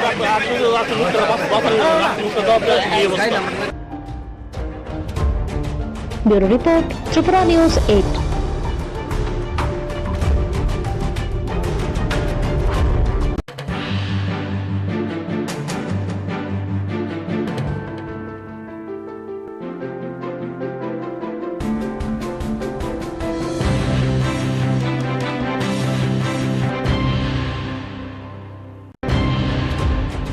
গতকাল রাতে এক বিধ্বংসী অগ্নিকাণ্ডে শহরতলির দক্ষিণ ইন্দ্রনগরের কাঁটাখালের বাঁধের উপর 3টি দোকান সম্পূর্ণভাবে পুড়ে ছাই হয়ে যায় এবং অগ্নিকাণ্ডের ফলে ঘটনাস্থলেই জনৈক সাইকেল মেরামতকারীর আগুনে ঝলসে মৃত্যু হয় বলে জানা যায়। এদিকে সময় মতো অগ্নি নির্বাপক দপ্তরের কর্মীরা এসে দায়িত্ব যেমন পালন করেনি, ঠিক এর পাশাপাশি প্রয়োজনের তুলনায় অনেক কম জল অগ্নি নির্বাপক বাহিনীর কাছে ছিল বলেও গুরুতর অভিযোগ উঠল। স্থানীয়দের অভিযোগ হচ্ছে, আগুনের ঘটনা প্রত্যক্ষ করে অগ্নি নির্বাপক দপ্তরে ফোন করা হলেও ঘটনা সংঘটিত হওয়ার 1 ঘন্টা পর এসে পৌঁছায় অগ্নি নির্বাপক দপ্তরের ইঞ্জিন।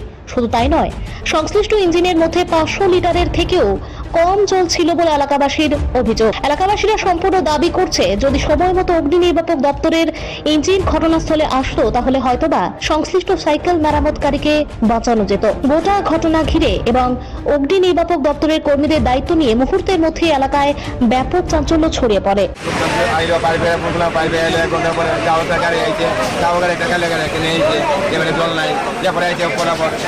আধা ঘন্টা পরে আরো 2 গাড়ি, হ্যাঁ জল নাই, নিয়েছে।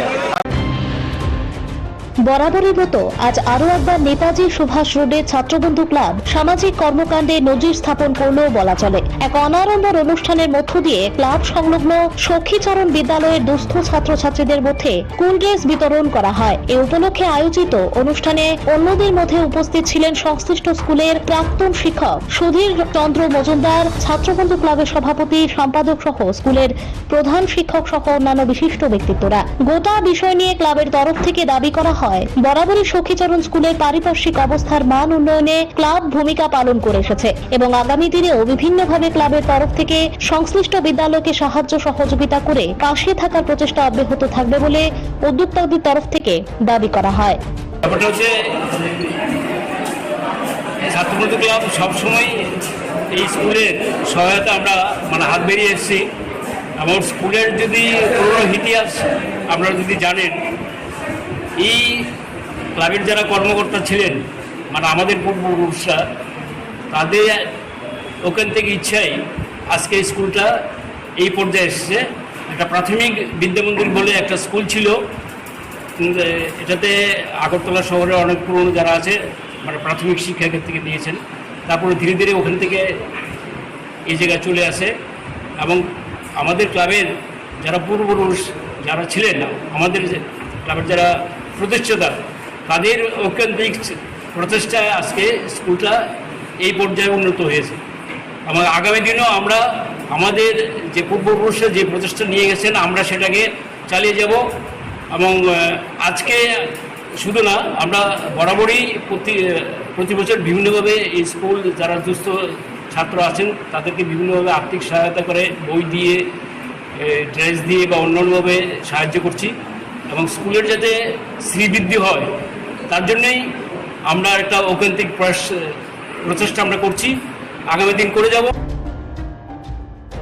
Bureau report, Tripura news 8।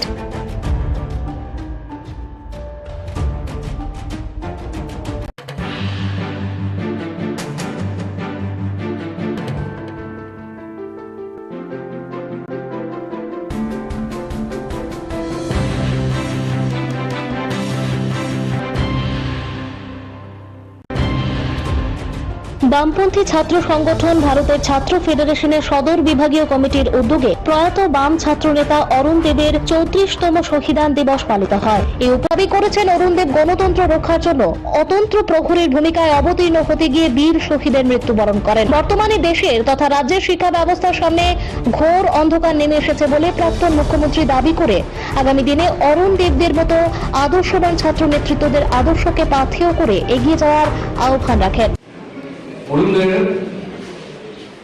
রণর দেববর্মার সাথে একসাথে মিলে স্কুলে যখন পড়েন তখন থেকেই ছাত্র ফেডারেশন সংগঠিত করার ভূমিকা নিয়েছিলেন। তখন প্রাইভেট স্টুডেন্টস ইউনিয়ন তৈরি হয়নি, উপজাতি অনুপজাতি উভয়ংশের ছেলেরা মেয়েরা প্রথম ত্রিপুরা রাজ্য ছাত্র ফেডারেশন, পরবর্তী সময় ভারতীয় ছাত্র ফেডারেশন সংগঠিত করার ভূমিকা নেন। গোটা মোহনপুর এলাকাতে অরুণ দেব একটা গুরুত্বপূর্ণ ভূমিকা নিয়েছিলেন সংগঠন হিসাবে। পরবর্তী সময়ে রাজ্য নেতৃত্বে তিনি ফ্রি করে দিয়েছিলেন। এখন এই অরুণ দেবদের যে লড়াই, সেই লড়াইয়ের ফলশ্রুতি হচ্ছে তৃতীয় বামফ্রন্ট সরকারের অবদান এবং সেই সরকার প্রতিষ্ঠার মধ্য দিয়ে প্রথম দুটো বামফ্রন্ট সরকার ত্রিপুরার শিক্ষার ক্ষেত্রে গুণগত মৌলিক পরিবর্তনের জন্য যে ব্যাপক উদ্যোগ গ্রহণ করেছিলেন। কংগ্রেস যুব সমিতির যুগ রাজত্বে সেটা ব্যাহত হয়েছিল, বিপর্যস্ত হয়েছিল। সেটাকে পুনরুদ্ধার করে শিক্ষা ব্যবস্থার ব্যাপক বিস্তারের জন্য তৃতীয় বামফ্রন্ট সরকার গুরুত্বপূর্ণ ভূমিকা নিয়ে এটা একেবারে সপ্তম বামফ্রন্ট সরকার পর্যন্ত অব্যাহত রাখার চেষ্টা করে। এই যে সাফল্য, এই সাফল্য যদি লিখতে যাওয়া হয়, ত্রিপুরার তৎকালীন যে ছাত্র আন্দোলন তার যে ভূমিকা তাকে অস্বীকার করা যাবে না এবং সেই ছাত্র আন্দোলনের অন্যতম সংগঠন অরুণ দেব বিস্তৃত থাকবে না। সে স্মরণে আসবে, তার যে ভূমিকা সেটা লিপিবদ্ধ হবে। আমার কাছে এটা খুবই আমি বলবো গুরুত্বপূর্ণ। ভারতের ছাত্র ফেডারেশন শুধু যে সদরে করছেন তারা, সারা ত্রিপুরাতে এই অরুণ দেবের এই শহীদান দিবসকে তারা এভাবে প্রতি বছর নানা প্রতিযোগিতার মধ্যে প্রতিপালন করার চেষ্টা করছেন। শুধু অরুণ দেব না, ছাত্র আন্দোলনের যারাই সংগ্রাম করতে গিয়ে শহীদের মৃত্যুবরণ করেছেন তাদের প্রত্যেককেই সারা বছর কোনো না কোনো কর্মসূচির মধ্য দিয়ে নির্ধারিত যে দিনটিতে যারা জীবনদান করে গেছেন তাদেরকে স্মরণ করার চেষ্টা করেন। এটাই বামপন্থী গণতান্ত্রিক আন্দোলনের ঐতিহ্য। শহীদদের লড়াইয়ের ময়দানে যারা ভূমিকা রেখে গিয়ে মানুষের সাথে জীবনদান করে গেছেন অকাতরে, তাদেরকে আমরা ভুলে যাই না। তার জ্বলন্ত দৃষ্টান্ত এই 34 বছরের ব্যবধানে অরুণ দেবের এই শহীদান দিবসে আবার তাকে শ্রদ্ধার সাথে স্মরণ করার এই অনুষ্ঠান। ত্রিপুরা নিউজ 8।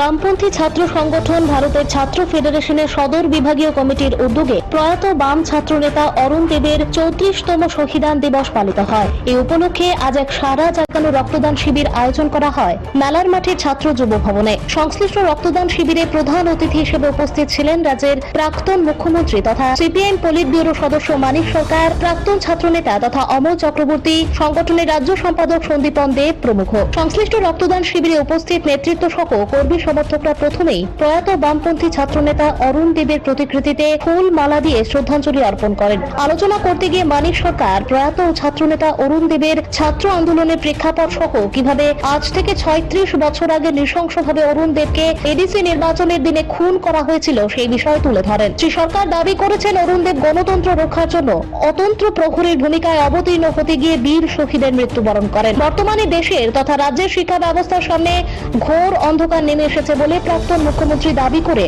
আগামী দিনে অরুণ দেবদের মতো আদর্শবান ছাত্র নেতৃত্বদের আদর্শকে পাথেয় করে এগিয়ে যাওয়ার আহ্বান রাখেন। অরুণ দেব রণর দেববর্মার সাথে একসাথে মিলে স্কুলে যখন পড়েন তখন থেকেই ছাত্র ফেডারেশন সংগঠিত করার ভূমিকা নিয়েছে। তখন প্রাইভেট স্টুডেন্টস ইউনিয়ন তৈরি হয়নি, উপজাতি অনুপজাতি উভয় ছেলেরা মেয়েরা প্রথম ত্রিপুরা রাজ্য ছাত্র ফেডারেশন, পরবর্তী সময় ভারতের ছাত্র ফেডারেশন সংগঠিত করার ভূমিকা নেন। গোটা মোহনপুর এলাকাতে অরুণদের কৃষকদের কৃষিকাজে উৎসাহিত করার লক্ষ্যে ইতিমধ্যেই রাজ্য সরকার তথা কৃষি দপ্তর বিভিন্ন প্রকারের উদ্যোগ নিরন্তরভাবে গ্রহণ করে চলেছে। এরকমই এক উদ্যোগের অংশ হিসেবে আজ গোমতী জেলার উদয়পুরে কিল্লা বিধানসভার অন্তর্গত নোয়াবাড়ির এক কৃষি জমিতে কৃষি দপ্তরের উদ্যোগে 300 হেক্টর জমিতে এসআরআই পদ্ধতিতে ধানের চারা লাগানোর কর্মসূচি হাতে নেওয়া হয়। এই কর্মসূচিতে উপস্থিত থেকে কৃষকদের উৎসাহিত করতে সরাসরি কৃষি জমিতে নেমে যান স্থানীয় বিধায়ক রামপদ জমাতিয়া সহ অন্যান্য বিশিষ্ট ব্যক্তিরা। সংক্ষিপ্তভাবে নিজের প্রতিক্রিয়া ব্যক্ত করতে গিয়ে বিধায়ক রামপদ জমাতিয়া দাবি করেন, এই সময়ের মধ্যে দেশ তথা রাজ্যের বিজেপি নেতৃত্বাধীন সরকার সর্বতোভাবে কৃষি এবং কৃষকের মান উন্নয়নে কাজ করে চলেছে। সমস্যা হচ্ছে এসআরআই পদ্ধতিতে যে প্রধানমন্ত্রী কৃষকদেরকে দ্বিগুণ আয় করার যে পরিকল্পনা, এটাকে বাস্তবায়ন করার জন্য নোয়াবাড়ি এগ্রিকালচার সেক্টরের আন্ডারে আজকে এই নোয়াবাড়ি মাঠে এখানে 30 হেক্টর জমিন এখন প্রস্তুত হয়ে গেছে। এইখানে এসআরআই পদ্ধতিতে রোয়াটা লাগানোর জন্য আমরা শুরু করে দিয়েছি এখানে আইসিএম হিসাবে, এবং প্রত্যেকটা কৃষককে 960 টাকা যারা যারা করছেন এটা আমরা পাবেন কালীপ্রতি, এবং সবাইকে এখানে প্রায় 1000 হেক্টরের মতো আমাদের পরিকল্পনা করা আছে আমার কিল্লা অঞ্চলে। এটা করানোর জন্য পরিকল্পনা আজকে শুরুয়াত হলো। তো নিশ্চয়ই আমরা আগামী দিনে আশা করব যে কৃষকদেরকে উজ্জীবিত করে এবং তাদেরকে নতুন প্রযুক্তিতে এই ধান এবং বিভিন্ন ফসলাদি লাগানোর ক্ষেত্রে উৎপাদন করার ক্ষেত্রে আমরা নিশ্চয়ই মোটিভেশন করে আগামী দিনে তাদের স্বাবলম্বী করতে পারব উদ্দেশ্যে আমাদের আসলে। Bureau report, Tripura news 8।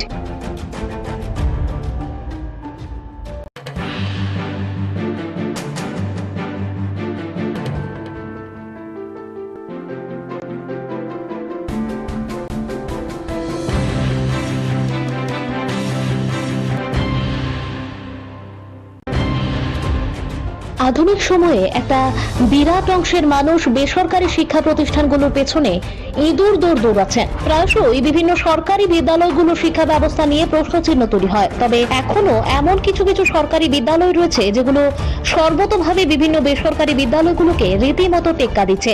এরকম একটি বিদ্যালয় হচ্ছে বিশালগড় মহকুমার পূর্ব গোকুলপুর দ্বাদশ শ্রেণী বিদ্যালয়। বিদ্যালয়ের শিক্ষক শিক্ষিকাদের ঐকান্তিক প্রচেষ্টায় প্রতিনিয়ত বিদ্যালয়টির শ্রীবৃদ্ধি ঘটে চলেছে।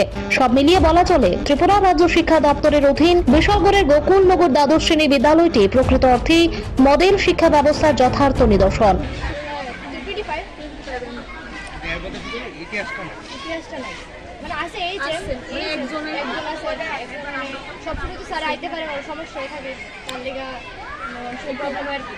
স্কুলের শিক্ষক শিক্ষিকারা তোমার সাথে কিরকম সম্পর্ক?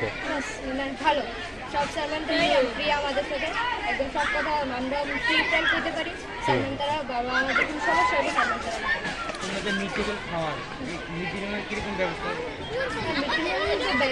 আমাদের মিড ডে মিলে ফাঁকা আছে, প্লাস তারা মানে খাবার আনলে এটা হয় এরকম না যে তারা নিয়ে খাইতে হয়, প্লাস খুব ভালোই ব্যবস্থা। এছাড়া কোনো সমস্যা নেই, সব কিছু ঠিকঠাকই আছে। তোমাদের যে মিড ডে মিলের ব্যবস্থা ওইটা কিরকম? খুব ভালো, ওইটা খুবই ভালো। বিদ্যালয়ের শিক্ষক শিক্ষিকারা স্যার দিদিমণিরা তোমাদের সাথে কিরকম সম্পর্ক? সম্পর্ক মা বাবার মধ্যে খুবই ভালো, খুবই ভালো ভালো সম্পর্ক। কতজন আছে তোমরা এখানে teacher?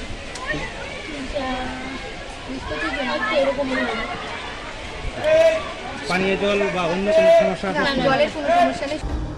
Bureau report, Tripura news 8।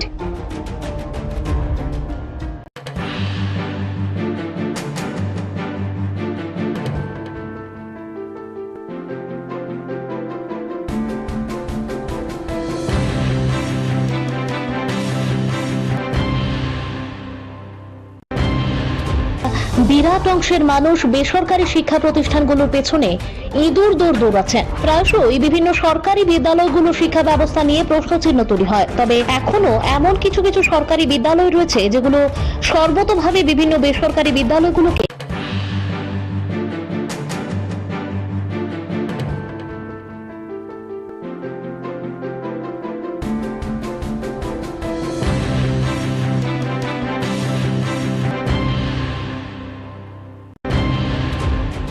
দক্ষিণ ইন্দ্রনগরের কাটাখালের ভূতি দত্ত সহ অন্যান্যরা ক্ষতিগ্রস্তদের সাথে কথা বলে সহানুভূতি জানালেন। এদিকে সংবাদ মাধ্যমের প্রতিনিধিদের সাথে প্রতিক্রিয়া ব্যক্ত করতে গিয়ে গোটা ঘটনাকে অত্যন্ত দুর্ভাগ্যজনক এবং আগুনে ঝলসে একজন বয়স্ক সাইকেল মেরামতকারীর মৃত্যুর ঘটনা অত্যন্ত বেদনার বলে অভিমত দিলেন পাপিয়া দত্ত। পাশাপাশি তিনি জানিয়েছেন আগামী দিনে ক্ষতিগ্রস্তদের পাশে পার্টি তথা রাজ্য সরকার সর্বতোভাবে থাকবে। এখানে উল্লেখ করা প্রয়োজন, আজ দুপুরের মধ্যেই ক্ষতিগ্রস্তদের হাতে প্রশাসনিক সাহায্য সম্মিলিত চেক তুলে দেওয়া হয়। কাল আনুমানিক রাত 10টা নাগাদ আমাদের টাউন ইন্দ্রনগর স্থিত যে ব্রিজ তার পাশেই একটি দোকান থেকে মূলত আগুনটি ছড়িয়ে পড়ে একটি ভয়াবহ অগ্নিকাণ্ডের ঘটনা ঘটে, যেখানে 4টি দোকান সম্পূর্ণভাবে ভস্মীভূত হয়ে যায়। তার চেয়েও বড় যেটা মর্মান্তিক যে একটা ঘটনা, একজন বয়োজ্যেষ্ঠ মানুষ, 60-এর ওপর হবে না, প্রায় 70-এর কাছাকাছি ওনার বয়স। উনি প্রতিদিনই দোকানে থাকেন, উনি ঘুমান এবং ওনার পা একটা আমি যা জানতে পারলাম এখানে এসে প্রায় ভাঙায়, বেরোতে পারেন না। সে আগুনে প্রায় মারা যান, ভস্মীভূত হয়ে জীবন্ত দগ্ধ হয়ে উনি মারা যান। খুবই মর্মান্তিক বিষয়। তো যাই হোক, আমরা এসেছি, আমি আছি এখানে।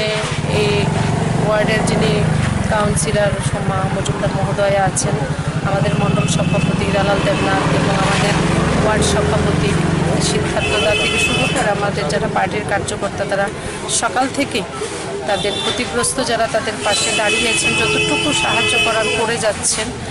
এবং প্রশাসন থেকে সদর মহকুমা শাসক উনি এসেছেন, আমাদের পার্টির তারা খবর দিয়েছেন, এসে যে একটা সাহায্য যেটা সঙ্গে সঙ্গে করা হয়, আর্থিক সাহায্য অনুদান দেওয়া হয়েছে। এবং আমিও ব্যক্তিগতভাবে কথা বলেছি, ক্ষতি যতটা হয়েছে সেটা যেন সম্পূর্ণভাবে ক্ষতিপূরণ দেওয়া যায়, সে করা হবে।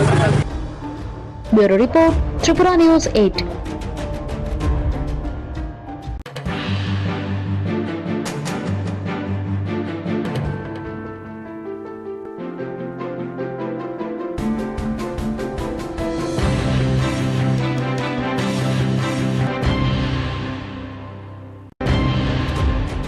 দক্ষিণ ইন্দ্রনগরের কাটাখালের ভয়াবহ অগ্নিকাণ্ডের ঘটনাস্থল পরিদর্শন করলেন প্রদেশ বিজেপি সাধারণ সম্পাদিকা পাপিয়া দত্ত সহ এক প্রতিনিধি দল। এই পরিদর্শনকালে শ্রীমতী দত্ত সহ অন্যান্যরা ক্ষতিগ্রস্তদের সাথে কথা বলে সহানুভূতি জানালেন। এদিকে সংবাদ মাধ্যমের প্রতিনিধিদের সাথে প্রতিক্রিয়া ব্যক্ত করতে গিয়ে গোটা ঘটনাকে অত্যন্ত দুর্ভাগ্যজনক এবং আগুনে ঝলসে একজন বয়স্ক সাইকেল মেরামতকারীর মৃত্যুর ঘটনা অত্যন্ত বেদনার বলে অভিমত দিলেন পাপিয়া দত্ত। পাশাপাশি তিনি জানিয়েছেন আগামী দিনে ক্ষতিগ্রস্তদের পাশে পার্টি তথা রাজ্য সরকার সর্বতোভাবে থাকবে। এখানে উল্লেখ করা প্রয়োজন, আজ দুপুরের মধ্যেই ক্ষতিগ্রস্তদের হাতে প্রশাসনিক সাহায্য সম্মিলিত চেক তুলে দেওয়া হয়। কাল আনুমানিক রাত 10টা নাগাদ আমাদের টাউন ইন্দ্রনগর স্থিত যে ব্রিজ তার পাশেই একটি দোকান থেকে মূলত আগুনটি ছড়িয়ে পড়ে একটি ভয়াবহ অগ্নিকাণ্ডের ঘটনা ঘটে, যেখানে 4টি দোকান সম্পূর্ণভাবে ভস্মীভূত হয়ে যায়। তার চেয়েও বড় যেটা মর্মান্তিক যে একটা ঘটনা, একজন বয়োজ্যেষ্ঠ মানুষ, 60-এর ওপর হবে না, প্রায় 70-এর কাছাকাছি ওনার বয়স। উনি প্রতিদিনই দোকানে থাকেন, উনি ঘুমান এবং ওনার পা একটা আমি যা জানতে পারলাম এখানে এসে প্রায় ভাঙায়, বেরোতে পারেন না। সে আগুনে প্রায় মারা যান, ভস্মীভূত হয়ে জীবন্ত দগ্ধ হয়ে উনি মারা যান। খুবই মর্মান্তিক বিষয়। তো যাই হোক, আমরা এসেছি, আমি আছি এখানে। এই ওয়ার্ডের যিনি কাউন্সিলর সোমা মজুমদার মহোদয়া আছেন, আমাদের মণ্ডল সভাপতি হিরালাল দেবনাথ এবং আমাদের ওয়ার্ড সভাপতি সিদ্ধার্থদা থেকে শুরু করে আমাদের যারা পার্টির কার্যকর্তা, তারা সকাল থেকে তাদের ক্ষতিগ্রস্ত যারা তাদের পাশে দাঁড়িয়েছেন, যতটুকু সাহায্য করার করে যাচ্ছেন। এবং প্রশাসন থেকে সদর মহকুমা শাসক উনি এসেছেন, আমাদের পার্টির তারা খবর দিয়েছেন, এসে যে একটা সাহায্য যেটা সঙ্গে সঙ্গে করা হয়, আর্থিক সাহায্য অনুদান দেওয়া হয়েছে। এবং আমিও ব্যক্তিগতভাবে কথা বলেছি, ক্ষতি যতটা হয়েছে সেটা যেন সম্পূর্ণভাবে ক্ষতিপূরণ দেওয়া যায়, সে করা হবে। Bureau report, Tripura news 8।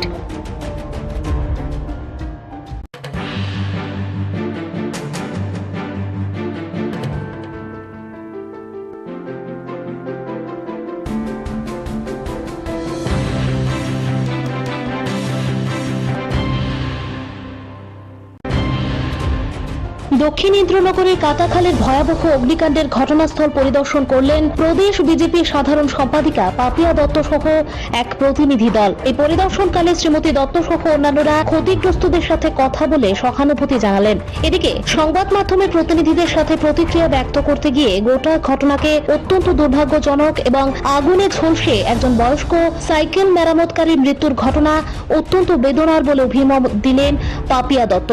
পাশাপাশি তিনি জানিয়েছেন আগামী দিনে ক্ষতিগ্রস্তদের পাশে পার্টি তথা রাজ্য সরকার সর্বতোভাবে থাকবে। এখানে উল্লেখ করা প্রয়োজন, আজ দুপুরের মধ্যেই ক্ষতিগ্রস্তদের হাতে প্রশাসনিক সাহায্য সম্মিলিত চেক তুলে দেওয়া হয়। কাল আনুমানিক রাত 10টা নাগাদ আমাদের টাউন ইন্দ্রনগর স্থিত যে ব্রিজ তার পাশে একটি দোকান থেকে মূলত আগুনটি ছড়িয়ে পড়ে একটি ভয়াবহ অগ্নিকাণ্ডের ঘটনা ঘটে, যেখানে 4টি দোকান সম্পূর্ণভাবে ভস্মীভূত হয়ে যায়। তার চেয়েও বড় যেটা মর্মান্তিক যে একটা ঘটনা, একজন বয়োজ্যেষ্ঠ মানুষ, 60-এর ওপর হবে না, প্রায় 70-এর কাছাকাছি ওনার বয়স। উনি প্রতিদিনই দোকানে থাকেন, উনি ঘুমান এবং ওনার পা একটা আমি জানতে পারলাম এখানে এসে প্রায় ভাঙায়, বেরোতে পারেন না। সে আগুনে প্রায় মারা যান, ভস্মীভূত হয়ে জীবন্ত দগ্ধ হয়ে উনি মারা যান। খুবই মর্মান্তিক বিষয়। তো যাই হোক, আমরা এসেছি, আমি আছি এখানে এই ওয়ার্ডের যিনি কাউন্সিলর সোমা মজুমদার মহোদয়া আছেন, আমাদের মণ্ডল সভাপতি দালাল দেবনাথ এবং আমাদের ওয়ার্ড সভাপতি সিদ্ধার্থদা থেকে শুরু করে আমাদের যারা পার্টির কার্যকর্তা, তারা সকাল থেকে তাদের ক্ষতিগ্রস্ত যারা তাদের পাশে দাঁড়িয়েছেন, যতটুকু সাহায্য করার করে যাচ্ছেন। এবং প্রশাসন থেকে সদর মহকুমা শাসক উনি এসেছেন, আমাদের পার্টির তারা খবর দিয়েছেন, এসে যে একটা সাহায্য যেটা সঙ্গে সঙ্গে করা হয়, আর্থিক সাহায্য অনুদান দেওয়া হয়েছে। এবং আমিও ব্যক্তিগতভাবে কথা বলেছি, ক্ষতি যতটা হয়েছে সেটা যেন সম্পূর্ণভাবে ক্ষতিপূরণ দেওয়া যায়, সে করা হবে। Bureau report, Tripura news 8।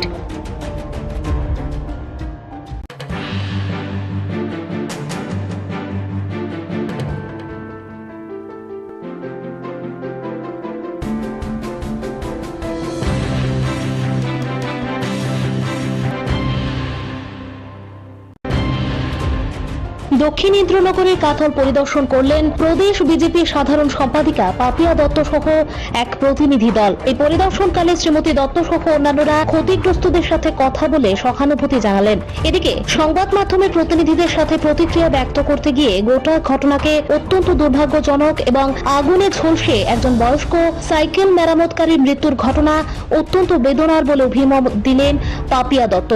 পাশাপাশি তিনি জানিয়েছেন আগামী দিনে ক্ষতিগ্রস্তদের পাশে পার্টি তথা রাজ্য সরকার সর্বতোভাবে থাকবে। এখানে উল্লেখ করা প্রয়োজন, আজ দুপুরের মধ্যেই ক্ষতিগ্রস্তদের হাতে প্রশাসনিক সাহায্য সম্মিলিত চেক তুলে দেওয়া হয়। কাল আনুমানিক রাত 10টা নাগাদ আমাদের টাউন ইন্দ্রনগর স্থিত যে ব্রিজ তার পাশে একটি দোকান থেকে মূলত আগুনটি ছড়িয়ে পড়ে একটি ভয়াবহ অগ্নিকাণ্ডের ঘটনা ঘটে, যেখানে 4টি দোকান সম্পূর্ণভাবে ভস্মীভূত হয়ে যায়।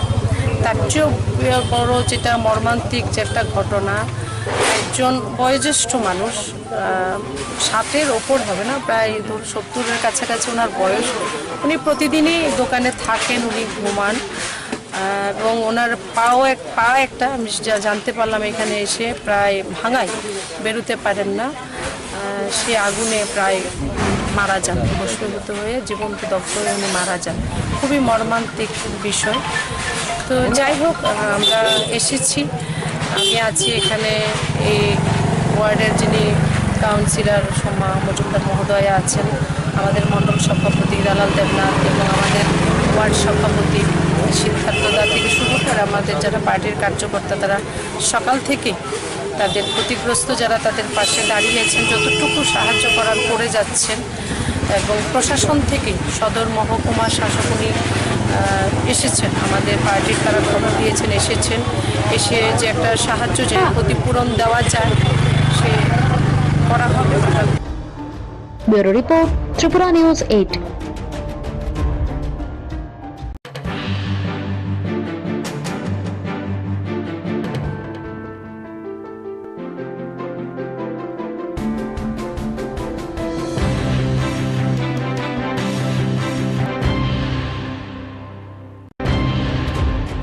দক্ষিণ ইন্দ্রনগরের কাটাখালের ভয়াবহ অগ্নিকাণ্ডের ঘটনাস্থল পরিদর্শন করলেন প্রদেশ বিজেপির সাধারণ সম্পাদিকা পাপিয়া দত্ত সহ এক প্রতিনিধি দল। এই পরিদর্শনকালে শ্রীমতী দত্ত সহ অন্যান্যরা ক্ষতিগ্রস্তদের সাথে কথা বলে সহানুভূতি জানালেন। এদিকে সংবাদ মাধ্যমের প্রতিনিধিদের সাথে প্রতিক্রিয়া ব্যক্ত করতে গিয়ে গোটা ঘটনাকে অত্যন্ত দুর্ভাগ্যজনক এবং আগুনে ঝলসে একজন বয়স্ক সাইকেল মেরামতকারীর মৃত্যুর ঘটনা অত্যন্ত বেদনার বলে অভিমত দিলেন পাপিয়া দত্ত।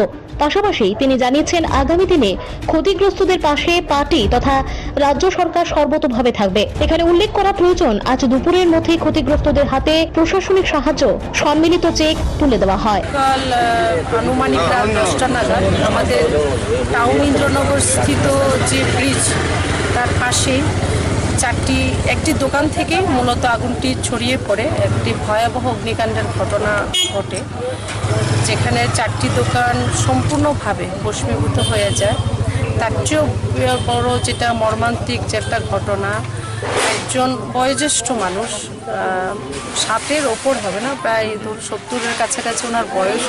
উনি প্রতিদিনই দোকানে থাকেন, উনি ঘুমান এবং ওনার পা একটা আমি জানতে পারলাম এখানে এসে প্রায় ভাঙায়, বেরোতে পারেন না। সে আগুনে প্রায় মারা যান, ভস্মীভূত হয়ে জীবন্ত দগ্ধ হয়ে উনি মারা যান। খুবই মর্মান্তিক বিষয়। তো যাই হোক, আমরা এসেছি, আমি আছি এখানে। এই ওয়ার্ডের যিনি কাউন্সিলর সোমা মজুমদার মহোদয়া আছেন, আমাদের মণ্ডল সভাপতি হিরালাল দেবনাথ এবং আমাদের ওয়ার্ড সভাপতি সিদ্ধার্থদা থেকে শুরু করে আমাদের যারা পার্টির কার্যকর্তা, তারা সকাল থেকে তাদের ক্ষতিগ্রস্ত যারা তাদের পাশে দাঁড়িয়েছেন, যতটুকু সাহায্য করার করে যাচ্ছেন। এবং প্রশাসন থেকে সদর মহকুমা শাসক উনি এসেছেন, আমাদের পার্টির তারা খবর দিয়েছেন, এসে যে একটা সাহায্য যেটা সঙ্গে সঙ্গে করা হয়, আর্থিক সাহায্য অনুদান দেওয়া হয়েছে। এবং আমিও ব্যক্তিগতভাবে কথা বলেছি, ক্ষতি যতটা হয়েছে সেটা যেন সম্পূর্ণভাবে ক্ষতিপূরণ দেওয়া যায়, সে করা হবে। Bureau report, Tripura news 8।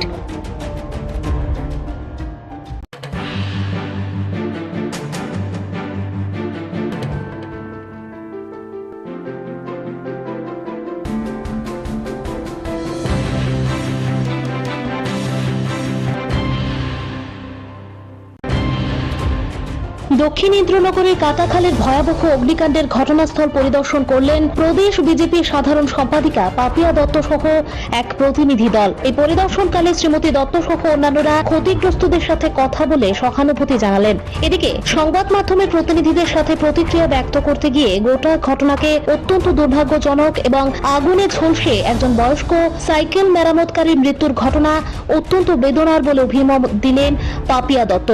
পাশাপাশি তিনি জানিয়েছেন আগামী দিনে ক্ষতিগ্রস্তদের পাশে পার্টি তথা রাজ্য সরকার সর্বতোভাবে থাকবে। এখানে উল্লেখ করা প্রয়োজন, আজ দুপুরের মধ্যেই ক্ষতিগ্রস্তদের হাতে প্রশাসনিক সাহায্য সম্মিলিত চেক তুলে দেওয়া হয়। কাল আনুমানিক রাত 10টা নাগাদ আমাদের টাউন ইন্দ্রনগর স্থিত যে ব্রিজ তার পাশেই একটি দোকান থেকে মূলত আগুনটি ছড়িয়ে পড়ে একটি ভয়াবহ অগ্নিকাণ্ডের ঘটনা ঘটে, যেখানে 4টি দোকান সম্পূর্ণভাবে ভস্মীভূত হয়ে যায়। তার চেয়েও বড় যেটা মর্মান্তিক যে একটা ঘটনা, একজন বয়োজ্যেষ্ঠ মানুষ, 60-এর ওপর হবে না, প্রায় 70-এর কাছাকাছি ওনার বয়স। উনি প্রতিদিনই দোকানে থাকেন, উনি ঘুমান এবং ওনার পা একটা আমি জানতে পারলাম এখানে এসে প্রায় ভাঙায়, বেরোতে পারেন না। সে আগুনে প্রায় মারা যান, ভস্মীভূত হয়ে জীবন্ত দগ্ধ হয়ে উনি মারা যান। খুবই মর্মান্তিক বিষয়। তো যাই হোক, আমরা এসেছি, আমি আছি এখানে। এই ওয়ার্ডের যিনি কাউন্সিলর সোমা মজুমদার মহোদয়া আছেন, আমাদের মণ্ডল সভাপতি হিরালাল দেবনাথ এবং আমাদের ওয়ার্ড সভাপতি সিদ্ধার্থদা থেকে শুরু করে আমাদের যারা পার্টির কার্যকর্তা, তারা সকাল থেকে তাদের ক্ষতিগ্রস্ত যারা তাদের পাশে দাঁড়িয়েছেন, যতটুকু সাহায্য করার করে যাচ্ছেন। এবং প্রশাসন থেকে সদর মহকুমা শাসক উনি এসেছেন, আমাদের পার্টির তারা খবর দিয়েছেন, এসে যে একটা সাহায্য যেটা সঙ্গে সঙ্গে করা হয়, আর্থিক সাহায্য অনুদান দেওয়া হয়েছে। এবং আমিও ব্যক্তিগতভাবে কথা বলেছি, ক্ষতি যতটা হয়েছে সেটা যেন সম্পূর্ণভাবে ক্ষতিপূরণ দেওয়া যায়, সে করা হবে। Bureau report, Tripura news 8।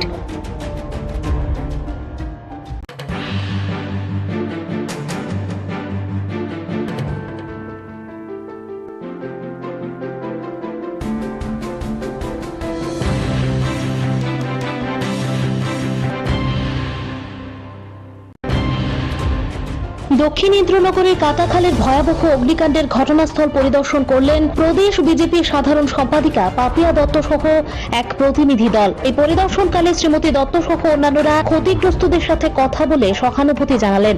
এদিকে সংবাদ মাধ্যমের প্রতিনিধিদের সাথে প্রতিক্রিয়া ব্যক্ত করতে গিয়ে গোটা ঘটনাকে অত্যন্ত দুর্ভাগ্যজনক এবং আগুনে ঝলসে একজন বয়স্ক সাইকেল মেরামতকারীর মৃত্যুর ঘটনা অত্যন্ত বেদনার বলে অভিমত দিলেন পাপিয়া দত্ত।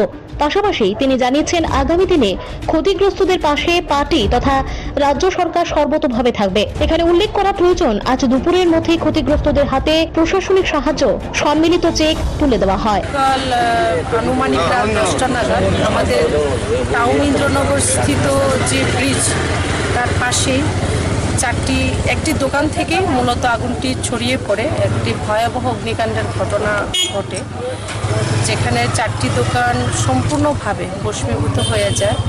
তার চেয়েও বড় যেটা মর্মান্তিক যে একটা ঘটনা, একজন বয়োজ্যেষ্ঠ মানুষ, 60-এর ওপর হবে না, প্রায় 70-এর কাছাকাছি ওনার বয়স।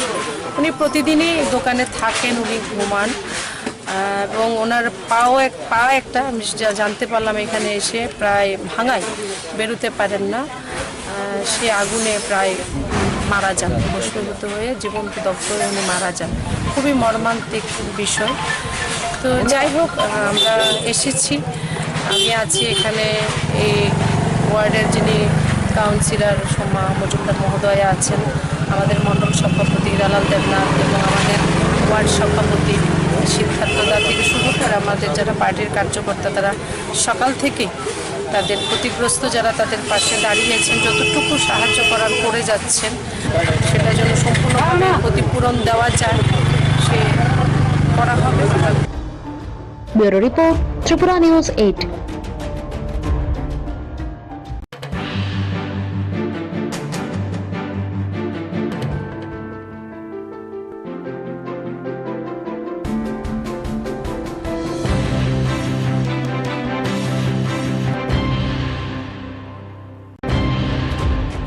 দক্ষিণ ইন্দ্রনগরের কাটাখালের ভয়াবহ অগ্নিকাণ্ডের ঘটনাস্থল পরিদর্শন করলেন প্রদেশ বিজেপির সাধারণ সম্পাদিকা পাপিয়া দত্ত সহ এক প্রতিনিধি দল। এই পরিদর্শনকালে শ্রীমতী দত্ত সহ অন্যান্যরা ক্ষতিগ্রস্তদের সাথে কথা বলে সহানুভূতি জানালেন। এদিকে সংবাদ মাধ্যমের প্রতিনিধিদের সাথে প্রতিক্রিয়া ব্যক্ত করতে গিয়ে গোটা ঘটনাকে অত্যন্ত দুর্ভাগ্যজনক এবং আগুনে ঝলসে একজন বয়স্ক সাইকেল মেরামতকারীর মৃত্যুর ঘটনা অত্যন্ত বেদনার বলে অভিমত দিলেন পাপিয়া দত্ত।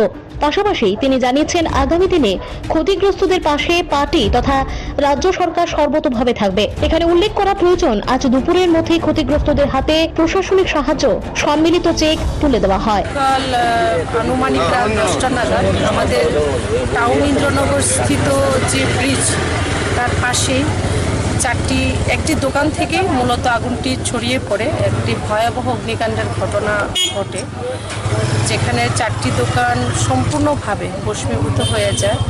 তার চেয়েও বড় যেটা মর্মান্তিক যে একটা ঘটনা, একজন বয়োজ্যেষ্ঠ মানুষ, 60-এর ওপর হবে না, প্রায় 70-এর কাছাকাছি ওনার বয়স। উনি প্রতিদিনই দোকানে থাকেন, উনি ঘুমান এবং ওনার পা একটা আমি জানতে পারলাম এখানে এসে প্রায় ভাঙায়, বেরোতে পারেন না। ঠিক আমি আছি এখানে।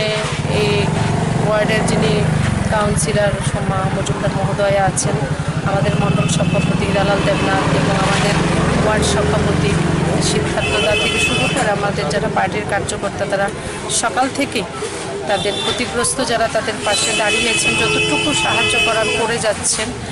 এবং প্রশাসন থেকে সদর মহকুমা শাসক উনি এসেছেন, আমাদের পার্টির তারা খবর দিয়েছেন, এসে যে একটা সাহায্য যেটা সঙ্গে সঙ্গে করা হয়, আর্থিক সাহায্য অনুদান দেওয়া হয়েছে এবং আমিও ব্যক্তিগতভাবে কথা বলেছি, ক্ষতি যতটা হয়েছে সেটা যেন সম্পূর্ণভাবে ক্ষতিপূরণ দেওয়া যায় সে করা হবে। Bureau report, Tripura news 8।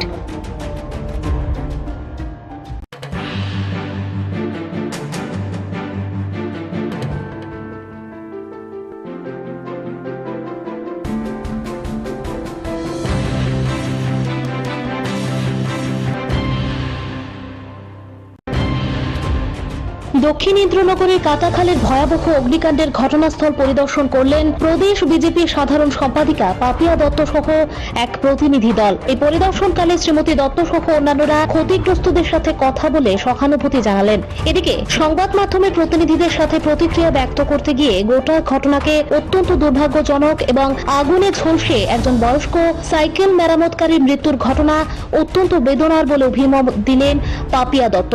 পাশাপাশি তিনি জানিয়েছেন আগামী দিনে ক্ষতিগ্রস্তদের পাশে পার্টি তথা রাজ্য সরকার সর্বতোভাবে থাকবে। এখানে উল্লেখ করা প্রয়োজন, আজ দুপুরের মধ্যেই ক্ষতিগ্রস্তদের হাতে প্রশাসনিক সাহায্য সম্মিলিত চেক তুলে দেওয়া হয়। কাল আনুমানিক রাত 10টা নাগাদ আমাদের টাউন ইন্দ্রনগর স্থিত যে ব্রিজ তার পাশেই একটি দোকান থেকে মূলত আগুনটি ছড়িয়ে পড়ে একটি ভয়াবহ অগ্নিকাণ্ডের ঘটনা ঘটে, যেখানে 4টি দোকান সম্পূর্ণভাবে ভস্মীভূত হয়ে যায়। তার চেয়েও বড় যেটা মর্মান্তিক যে একটা ঘটনা, একজন বয়োজ্যেষ্ঠ মানুষ, 60-এর ওপর হবে না, প্রায় 70-এর কাছাকাছি ওনার বয়স। উনি প্রতিদিনই দোকানে থাকেন, উনি ঘুমান এবং ওনার পা একটা আমি জানতে পারলাম এখানে এসে প্রায় ভাঙায়, বেরোতে পারেন না।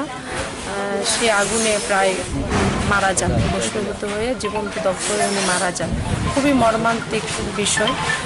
তো যাই হোক, আমরা এসেছি, আমি আছি এখানে। এই ওয়ার্ডের যিনি কাউন্সিলর সোমা মজুমদার মহোদয়া আছেন, আমাদের মণ্ডল সভাপতি হিরালাল দেবনাথ এবং আমাদের ওয়ার্ড সভাপতি সিদ্ধার্থদা থেকে শুরু করে আমাদের যারা পার্টির কার্যকর্তা, তারা সকাল থেকে তাদের ক্ষতিগ্রস্ত যারা তাদের পাশে দাঁড়িয়েছেন, যতটুকু সাহায্য করার করে যাচ্ছেন। এবং প্রশাসন থেকে সদর মহকুমা শাসক উনি এসেছেন, আমাদের পার্টির তারা খবর দিয়েছেন, এসে যে একটা সাহায্য যেটা সঙ্গে সঙ্গে করা হয়, আর্থিক সাহায্য অনুদান দেওয়া হয়েছে। এবং আমিও ব্যক্তিগতভাবে কথা বলেছি, ক্ষতি যতটা হয়েছে সেটা যেন সম্পূর্ণভাবে ক্ষতিপূরণ দেওয়া যায়, সে করা হবে। Bureau report, Tripura news 8।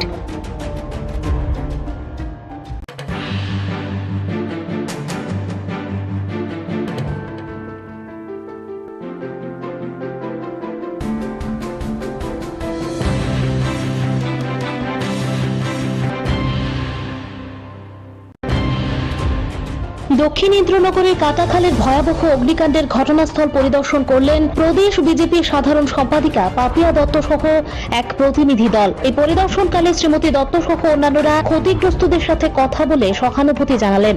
এদিকে সংবাদ মাধ্যমের প্রতিনিধিদের সাথে প্রতিক্রিয়া ব্যক্ত করতে গিয়ে গোটা ঘটনাকে অত্যন্ত দুর্ভাগ্যজনক এবং আগুনে ঝলসে একজন বয়স্ক সাইকেল মেরামতকারীর মৃত্যুর ঘটনা অত্যন্ত বেদনার বলে অভিমত দিলেন পাপিয়া দত্ত।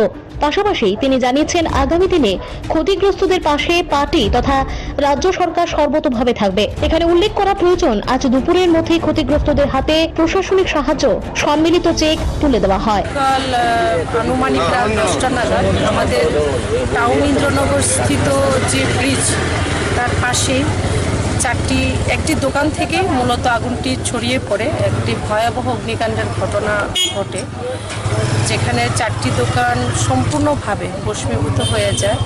তার চেয়েও বড় যেটা মর্মান্তিক যে একটা ঘটনা, একজন বয়োজ্যেষ্ঠ মানুষ, 60-এর ওপর হবে না, প্রায় 70-এর কাছাকাছি ওনার বয়স। উনি প্রতিদিনই দোকানে থাকেন, উনি ঘুমান এবং ওনার পা একটা আমি জানতে পারলাম এখানে এসে প্রায় ভাঙায়, বেরোতে পারেন না। সে আগুনে প্রায় মারা যান, ভস্মীভূত হয়ে জীবন্ত দগ্ধ হয়ে উনি মারা যান। খুবই মর্মান্তিক বিষয়। তো যাই হোক, আমরা এসেছি, আমি আছি এখানে। এই ওয়ার্ডের যিনি কাউন্সিলর সোমা মজুমদার মহোদয়া আছেন, আমাদের মণ্ডল সভাপতি হিরালাল দেবনাথ এবং আমাদের ওয়ার্ড সভাপতি সিদ্ধার্থদা থেকে শুরু করে আমাদের যারা পার্টির কার্যকর্তা, তারা সকাল থেকে তাদের ক্ষতিগ্রস্ত যারা তাদের পাশে দাঁড়িয়েছেন, যতটুকু সাহায্য করার করে যাচ্ছেন। এবং প্রশাসন থেকে সদর মহকুমা শাসক উনি এসেছেন, আমাদের পার্টির তারা খবর দিয়েছেন, এসে যে একটা সাহায্য যেটা সঙ্গে সঙ্গে করা হয়, আর্থিক সাহায্য অনুদান দেওয়া হয়েছে। এবং আমিও ব্যক্তিগতভাবে কথা বলেছি, ক্ষতি যতটা হয়েছে সেটা যেন সম্পূর্ণভাবে ক্ষতিপূরণ দেওয়া যায়, সে করা হবে। Bureau report, Tripura news 8।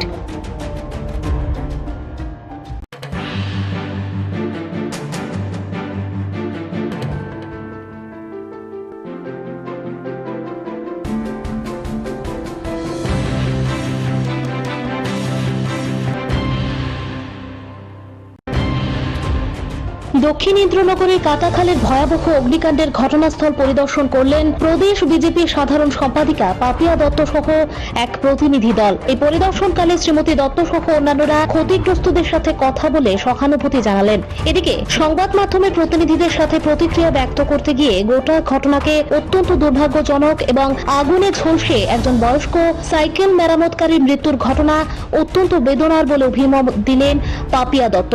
পাশাপাশি তিনি জানিয়েছেন আগামী দিনে ক্ষতিগ্রস্তদের পাশে পার্টি তথা রাজ্য সরকার সর্বতোভাবে থাকবে। এখানে উল্লেখ করা প্রয়োজন, আজ দুপুরের মধ্যেই ক্ষতিগ্রস্তদের হাতে প্রশাসনিক সাহায্য সম্মিলিত চেক তুলে দেওয়া হয়। কাল আনুমানিক রাত 10টা নাগাদ আমাদের টাউন ইন্দ্রনগর স্থিত যে ব্রিজ তার পাশেই একটি দোকান থেকে মূলত আগুনটি ছড়িয়ে পড়ে একটি ভয়াবহ অগ্নিকাণ্ডের ঘটনা ঘটে, যেখানে 4টি দোকান সম্পূর্ণভাবে ভস্মীভূত হয়ে যায়। তার চেয়েও বড় যেটা মর্মান্তিক যে একটা ঘটনা, একজন বয়োজ্যেষ্ঠ মানুষ, 60-এর ওপর হবে না, প্রায় 70-এর কাছাকাছি ওনার বয়স। উনি প্রতিদিনই দোকানে থাকেন, উনি ঘুমান, ভাঙায় বেরোতে পারেন না। সে আগুনে প্রায় মারা যান, ভস্মীভূত হয়ে জীবনকে দগ্ধ হয়ে উনি মারা যান। খুবই মর্মান্তিক বিষয়। তো যাই হোক, আমরা এসেছি, আমি আছি এখানে। এই ওয়ার্ডের যিনি কাউন্সিলর সোমা মজুমদার মহোদয়া আছেন, আমাদের মণ্ডল সভাপতি রালাল দেবনাথ এবং আমাদের ওয়ার্ড সভাপতি সিদ্ধার্থ দা থেকে শুরু করে আমাদের যারা পার্টির কার্যকর্তা, তারা সকাল থেকে তাদের ক্ষতিগ্রস্ত যারা তাদের পাশে দাঁড়িয়েছেন, যতটুকু সাহায্য করার করে যাচ্ছেন। এবং প্রশাসন থেকে সদর মহকুমা শাসকুনি এসেছেন, আমাদের পার্টির তারা খবর দিয়েছেন, এসে যে একটা সাহায্য যেটা সঙ্গে সঙ্গে করা হয়, আর্থিক সাহায্য অনুদান দেওয়া হয়েছে। এবং আমি ব্যক্তিগতভাবে কথা বলেছি, ক্ষতি কতটা হয়েছে সেটার জন্য পূরণ দেওয়ার জন্য। Bureau report, Tripura news 8।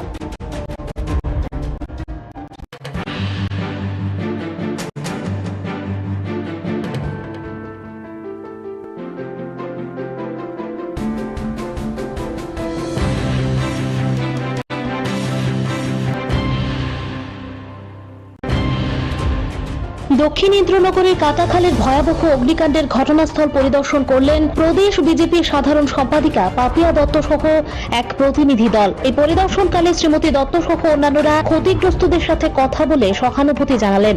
এদিকে সংবাদ মাধ্যমের প্রতিনিধিদের সাথে প্রতিক্রিয়া ব্যক্ত করতে গিয়ে গোটা ঘটনাকে অত্যন্ত দুর্ভাগ্যজনক এবং আগুনে ঝলসে একজন বয়স্ক সাইকেল মেরামতকারীর মৃত্যুর ঘটনা অত্যন্ত বেদনার বলে অভিমত দিলেন পাপিয়া দত্ত।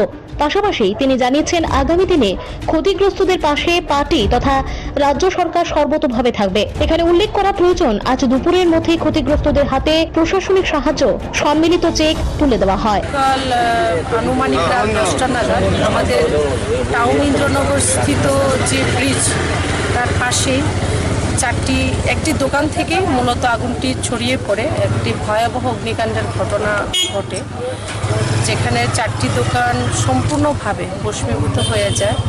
তার চেয়েও বড় যেটা মর্মান্তিক যে একটা ঘটনা, একজন বয়োজ্যেষ্ঠ মানুষ, 60-এর ওপর হবে না, প্রায় 70-এর কাছাকাছি ওনার বয়স।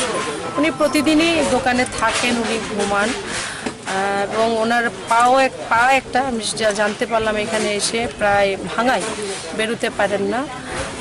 সে আগুনে প্রায় মারা যান, ভস্মীভূত হয়ে জীবনকে দগ্ধ হয়ে উনি মারা যান। খুবই মর্মান্তিক বিষয়। তো যাই হোক, আমরা এসেছি, আমি আছি এখানে। এই ওয়ার্ডের যিনি কাউন্সিলর সোমা মজুমদার মহোদয়া আছেন, আমাদের মণ্ডল সভাপতি রালাল দেবনাথ এবং আমাদের ওয়ার্ড সভাপতি সিদ্ধার্থ দা থেকে শুরু করে আমাদের যারা পার্টির কার্যকর্তা, তারা সকাল থেকে তাদের ক্ষতিগ্রস্ত যারা তাদের পাশে দাঁড়িয়েছেন, যতটুকু সাহায্য করার করে যাচ্ছেন।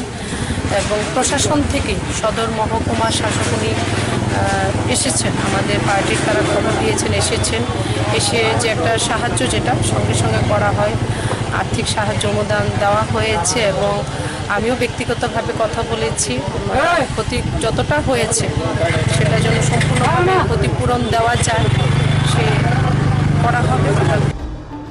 Bureau report, Tripura news 8।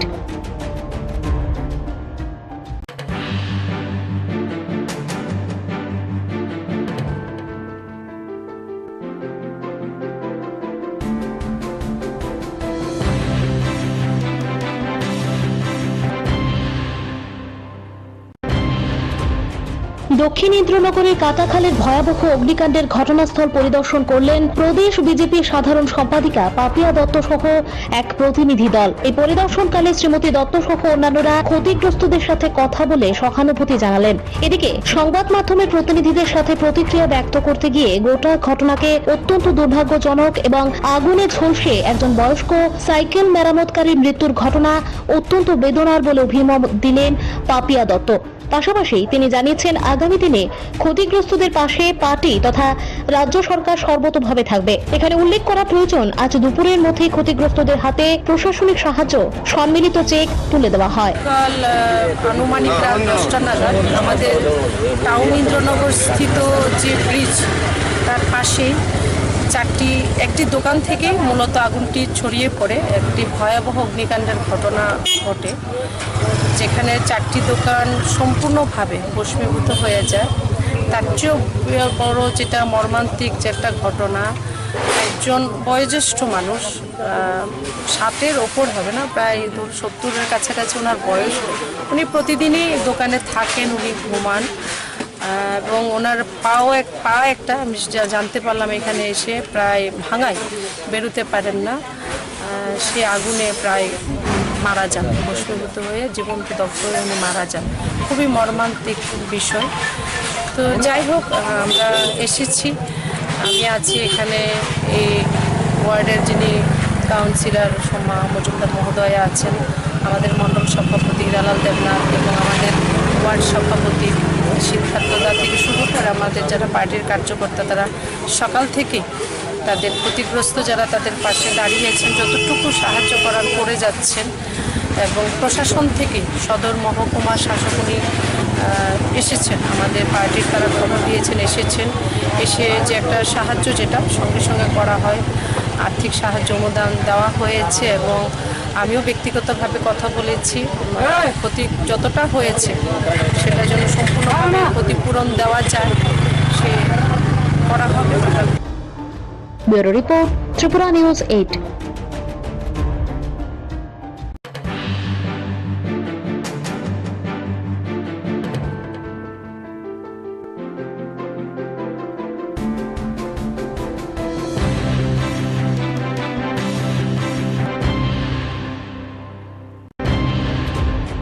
দক্ষিণ ইন্দ্রনগরের কাটাখালের ভয়াবহ অগ্নিকাণ্ডের ঘটনাস্থল পরিদর্শন করলেন প্রদেশ বিজেপির সাধারণ সম্পাদিকা পাপিয়া দত্ত সহ এক প্রতিনিধি দল। এই পরিদর্শনকালে শ্রীমতী দত্ত সহ অন্যান্যরা ক্ষতিগ্রস্তদের সাথে কথা বলে সহানুভূতি জানালেন। এদিকে সংবাদ মাধ্যমের প্রতিনিধিদের সাথে প্রতিক্রিয়া ব্যক্ত করতে গিয়ে গোটা ঘটনাকে অত্যন্ত দুর্ভাগ্যজনক এবং আগুনে ঝলসে একজন বয়স্ক সাইকেল মেরামতকারীর মৃত্যুর ঘটনা অত্যন্ত বেদনার বলে অভিমত দিলেন পাপিয়া দত্ত।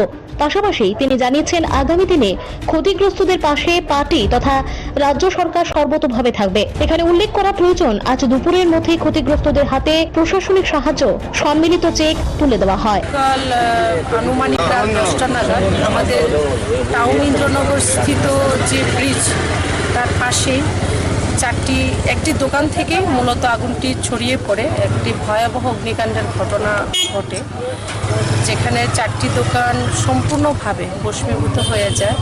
তার চেয়েও বড় যেটা মর্মান্তিক যে একটা ঘটনা, একজন বয়োজ্যেষ্ঠ মানুষ, 60-এর ওপর হবে না, প্রায় 70-এর কাছাকাছি ওনার বয়স।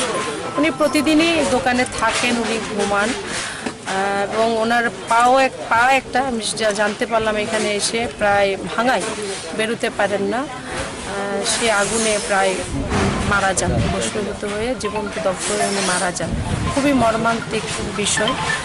তো যাই হোক, আমরা এসেছি, আমি আছি এখানে এই ওয়ার্ডের যিনি কাউন্সিলর সোমা মজুমদার মহোদয়া আছেন, আমাদের মণ্ডল সভাপতি দালাল দেবনাথ এবং আমাদের ওয়ার্ড সভাপতি সিদ্ধার্থদা থেকে শুরু করে আমাদের যারা পার্টির কার্যকর্তা তারা সকাল থেকে তাদের ক্ষতিগ্রস্ত যারা তাদের পাশে দাঁড়িয়েছেন, যতটুকু সাহায্য করার করে যাচ্ছেন। এবং প্রশাসন থেকে সদর মহকুমা শাসক উনি এসেছেন, আমাদের পার্টির তারা খবর দিয়েছেন, এসেছেন, এসে যে একটা সাহায্য যেটা সঙ্গে সঙ্গে করা হয়, আর্থিক সাহায্য অনুদান দেওয়া হয়েছে। এবং আমিও ব্যক্তিগতভাবে কথা বলেছি, ক্ষতি যতটা হয়েছে সেটা যেন সম্পূর্ণভাবে ক্ষতিপূরণ দেওয়া যায় সে করা হবে। Bureau report, Tripura news 8।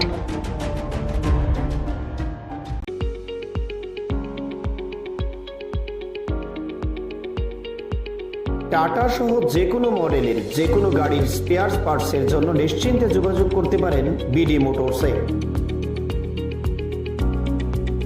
আমাদের এখানে টাটা সহ যে কোনো মডেলের গাড়ির গুণমানের সমৃদ্ধ স্পেয়ার পার্টস পেয়ে যাবেন সুলভ মূল্যে।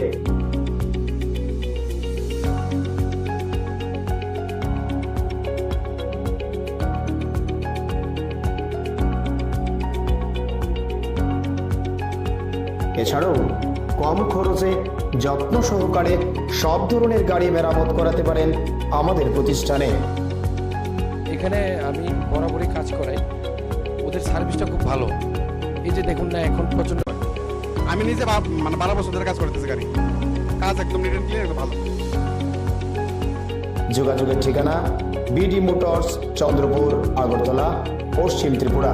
Mobile number 7005720474, 9612526874। সততাই আমাদের মূলধন।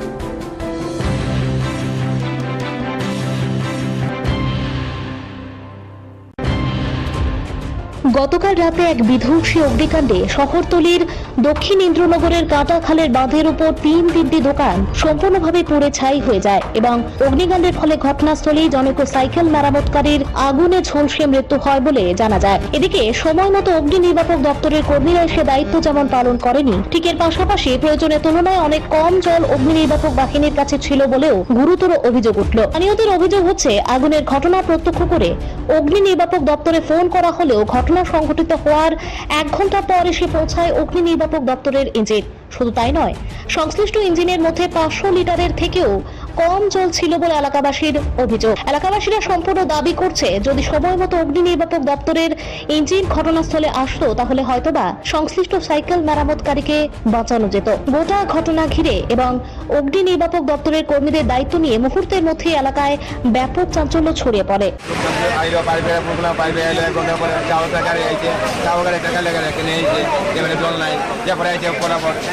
আধা ঘন্টা পরে আরো 2 গাড়ি, হ্যাঁ জল নাই, এক গাড়ি নিয়েছে।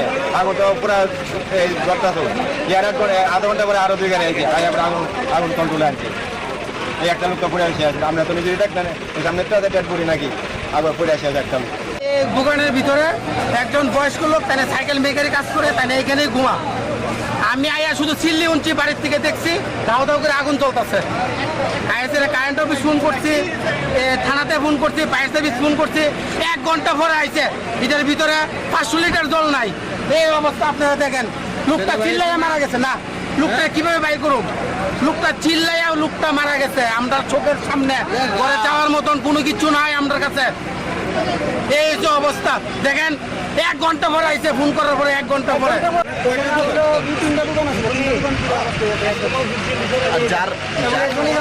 ঘুমাইতে পাইনি,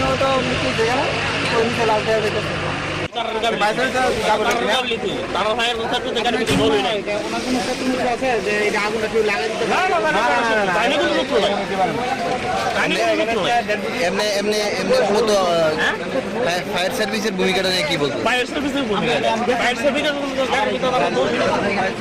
তারা ফায়ার সার্ভিসের গাড়িটা আরেকটু তাড়াতাড়ি গাড়ির ভিতরে জল থাকতো,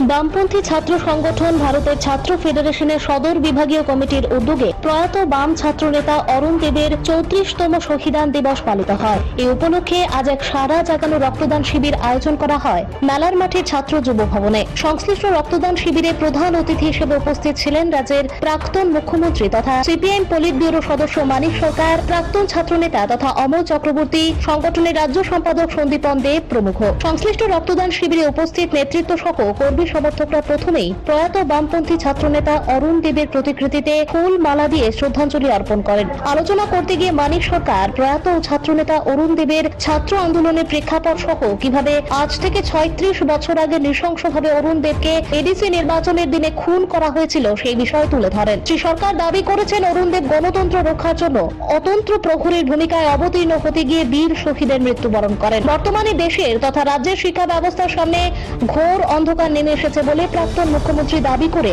আগামী দিনে অরুণ দেবদের মতো আদর্শবান ছাত্র নেতৃত্বদের আদর্শকে পাথেয় করে এগিয়ে যাওয়ার আহ্বান রাখেন। অরুণ দেব রণদ দেববর্মার সাথে একসাথে মিলে স্কুলে যখন পড়েন তখন থেকেই ছাত্র ফেডারেশন সংগঠিত করার ভূমিকা নিয়েছে। তখন প্রাইভেট স্টুডেন্টস ইউনিয়ন তৈরি হয়নি। উপজাতি অনুপজাতি উভয়ের ছেলেরা মেয়েরা প্রথম ত্রিপুরা রাজ্য ছাত্র ফেডারেশন, পরবর্তী সময় ভারতের ছাত্র ফেডারেশন সংগঠিত করার ভূমিকা নেন। গোটা মোহাম্মদপুর এলাকাতে অরুণ দেব একটা গুরুত্বপূর্ণ ভূমিকা নিয়েছিলেন সংগঠক হিসাবে। পরবর্তী সময়ে রাজ্য নেতৃত্বে তিনি ফ্রি করে দিয়েছেন। এখন এই অরুণ দেবদের যে লড়াই, সেই লড়াইয়ের ফলশ্রুতি হচ্ছে তৃতীয় বামফ্রন্ট সরকারের অবদান এবং সেই সরকার প্রতিষ্ঠার মধ্য দিয়ে প্রথম থেকে বামফ্রন্ট সরকার ত্রিপুরার শিক্ষার ক্ষেত্রে গুণগত মৌলিক পরিবর্তনের জন্য যে ব্যাপক উদ্যোগ গ্রহণ করেছিলেন, কংগ্রেস যুবশক্তি যুগ রাজনীতিতে সেটা ব্যাহত হয়েছিল, বিপর্যস্ত হয়েছিল, সেটাকে পুনরুদ্ধার করে শিক্ষা ব্যবস্থার ব্যাপক বিস্তারের জন্য তৃতীয় বামফ্রন্ট সরকার গুরুত্বপূর্ণ ভূমিকা নিয়ে এটা একেবারে সপ্তম বামফ্রন্ট সরকার পর্যন্ত অব্যাহত রাখার চেষ্টা করে। এই যে সাফল্য, এই সাফল্য যদি লিখতে দেওয়া হয়, ত্রিপুরার তৎকালীন যে ছাত্র আন্দোলন তার যে ভূমিকা তাকে অস্বীকার করা যাবে না এবং সেই ছাত্র আন্দোলনের অন্যতম সংগঠন অরুণ দেব বিস্তৃত থাকবে না। সে স্মরণে আসবে, তাদের ভূমিকা সেটা লিপিবদ্ধ হবে। আমার কাছে এটা খুবই আমি বলবো গুরুত্বপূর্ণ। ভারতের ছাত্র ফেডারেশন শুধু যে সদরে করছেন তারা, সারা ত্রিপুরাতে এই অরুণ দেবের এই শহীদান দিবসকে তারা এভাবে প্রতি বছর নানা প্রতিযোগিতার মধ্যে প্রতিপালন করার চেষ্টা করছে। শুধু অরুণ দেব না, ছাত্র আন্দোলনের যারাই সংগ্রাম করতে গিয়ে শহীদের মৃত্যুবরণ করেছেন তাদের প্রত্যেককেই সারা বছর কোনো না কোনো কর্মসূচির মধ্য দিয়ে নির্ধারিত যে দিনটিতে তারা জীবনদান করে গেছেন তাদেরকে স্মরণ করার চেষ্টা করেন। এটাই বামপন্থী গণতান্ত্রিক আন্দোলনের ঐতিহ্য। শহীদদের লড়াইয়ের ময়দানে যারা ভূমিকা লিখে গিয়ে মানুষের সাথে জীবনদান করে গেছেন অকাতরে, তাদেরকে আমরা ভুলে যাই না। তার জ্বলন্ত দৃষ্টান্ত এই 34 বছরের ব্যবধানে অরুণ দেবের এই শহীদান দিবসে আবার তাকে শ্রদ্ধার সাথে স্মরণ করার এই অনুষ্ঠান। ত্রিপুরা নিউজ 8।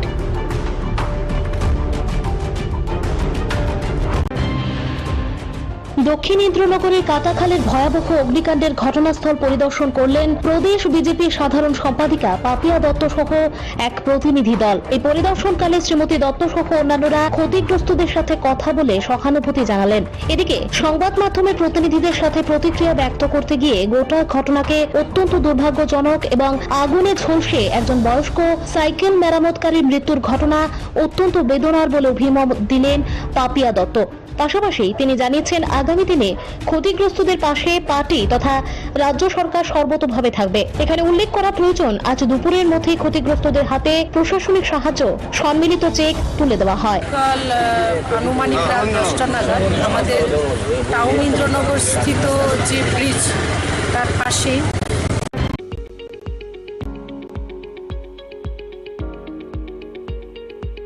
টাটা সহ যে কোনো মডেলের যে কোনো গাড়ির স্পেয়ার পার্টসের জন্য নিশ্চিন্তে যোগাযোগ করতে পারেন বিডি মোটরসে। আমাদের এখানে টাটা সহ যে কোনো মডেলের গাড়ির গুণমানের সমৃদ্ধ স্পেয়ার পার্টস পেয়ে যাবেন সুলভ মূল্যে।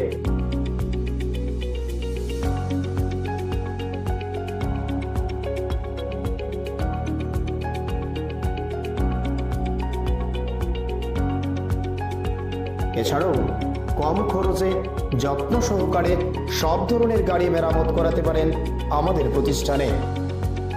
এখানে আমি বরাবরই কাজ করাই, ওদের সার্ভিসটা খুব ভালো। এই যে দেখুন না, এখন প্রচণ্ড গরম, আমি বসে আছি এখানে, ফ্যানটা চালিয়ে দিল। আর সার্ভিসের ব্যাপারে কোনো বলার নেই, একদম দারুণ সার্ভিস এখানে। আমি অনেক জায়গায় গাড়ি সার্ভিস করেছি, কিন্তু এখানকার মতো সার্ভিস পাইনি। খুব ভালো ওরা, বিহেভিয়ার ভালো, স্টাফদের ব্যবহার ভালো, ওদেরকে দিয়ে ভালোভাবে মানে বলে বলে কাজ করানো যায়। খুব ভালো এখানে, আমি সবাইকে বলবো এখানে এসে কাজ করাতে।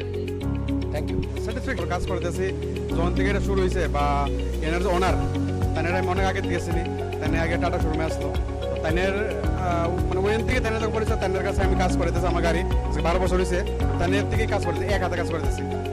খুব ভালো মানে কাজ হয়। আমি নিজে মানে 12 বছর ধরে কাজ করতেছি, গাড়ি কাজ একদম নিট অ্যান্ড ক্লিয়ার, ভালো। যোগাযোগের ঠিকানা বিডি মোটরস, চন্দ্রপুর, আগরতলা, পশ্চিম ত্রিপুরা। Mobile number 7005720474, 9612526874। সততাই আমাদের মূলধন।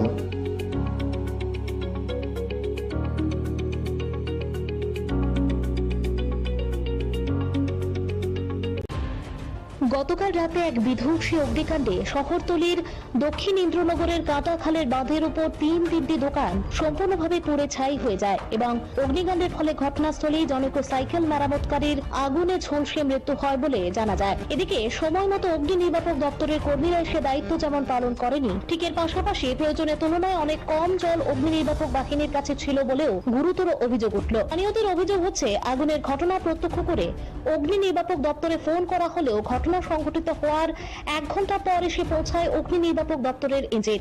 শুধু তাই নয়, সংশ্লিষ্ট ইঞ্জিনের মধ্যে 500 লিটারের থেকেও কম জল ছিল বলে এলাকাবাসীর অভিযোগ। এলাকাবাসীরা সম্পূর্ণ দাবি করছে, যদি সময় মতো অগ্নি নির্বাপক দপ্তরের ইঞ্জিন ঘটনাস্থলে আসতো তাহলে হয়তোবা সংশ্লিষ্ট সাইকেল মেরামতকারীকে বাঁচানো যেত। গোটা ঘটনা ঘিরে এবং অগ্নি নির্বাপক দপ্তরের কর্মীদের দায়িত্ব নিয়ে মুহূর্তের মধ্যে এলাকায় ব্যাপক চাঞ্চল্য ছড়িয়ে পড়ে।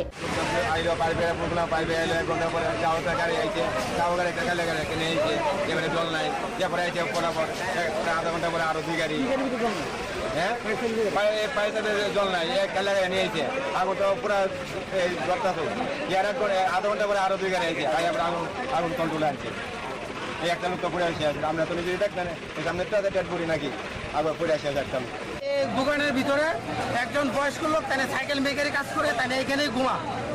আমি আয়া শুধু চিল্লি উনছি, বাড়ির থেকে দেখছি দাও দাও করে আগুন চলতেছে। আইএসএর কারেন্ট অফিস ফোন করছি, থানাতে ফোন করছি, ফায়ার সার্ভিস ফোন করছি, 1 ঘন্টা পরে আইছে। এটার ভিতরে 500 লিটার জল নাই। এই অবস্থা আপনারা দেখেন, লোকটা চিল্লাইয়া মারা গেছে। না, লোকটা কিভাবে বাইর করুক? লোকটা চিল্লাইয়াও লোকটা মারা গেছে আমরা চোখের সামনে। ঘরে যাওয়ার মতন কোনো কিছু নাই আমাদের কাছে। এই যে অবস্থা দেখেন, 1 ঘন্টা পরে আইছে, ফোন করার পরে 1 ঘন্টা পরে।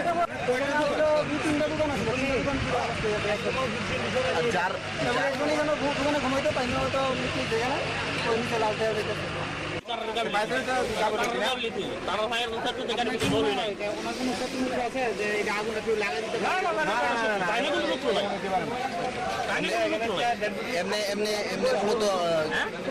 ফায়ার সার্ভিসের ভূমিকাটা নিয়ে কি বলবো? ফায়ার সার্ভিসের ভূমিকা, ফায়ার সার্ভিসের তারা ফায়ার সার্ভিসের গাড়িটা যদি আরেকটু তাড়াতাড়ি গাড়ি যদি জল থাকতো তাহলে আগুন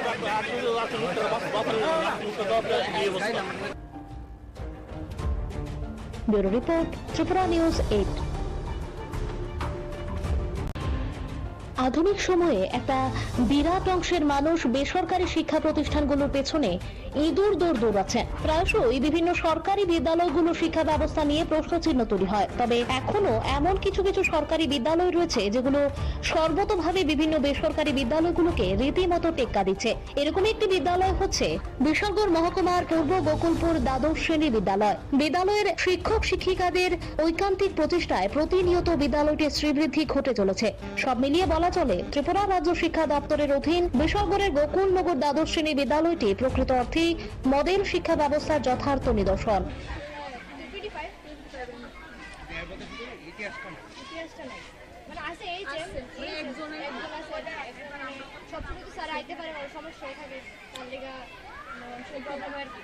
স্কুলের শিক্ষক শিক্ষিকারা তোমার সাথে কিরকম সম্পর্ক?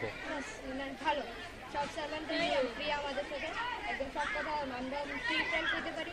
স্যারম্যান তারা বাবা আমাদের কোনো সমস্যা হলে স্যারম্যান তারা আমাদের মিড ডে মিল খাওয়া, মিড ডে মিলের কিরকম ব্যবস্থা? মিড ডে মিল তো বেস্ট, আমাদের মিড ডে মিলে পাঠানো আছে, প্লাস তারা খাবার আনলে এটাও হয় এরকম না যে তারা নিয়ে খেতে হয়, প্লাস খুব ভালোই ব্যবস্থা। এছাড়া কোনো সমস্যা নেই, সব কিছু ঠিকঠাকই আছে। তোমাদের যে মিড ডে মিলের ব্যবস্থা ওইটা কিরকম? ওইটা খুবই ভালো।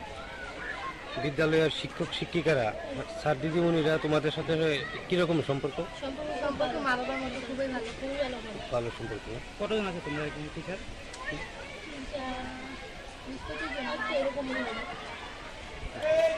পানীয় জল বা অন্য কোনো সমস্যা আছে? জলের কোনো সমস্যা নেই। Bureau report, Tripura news 8।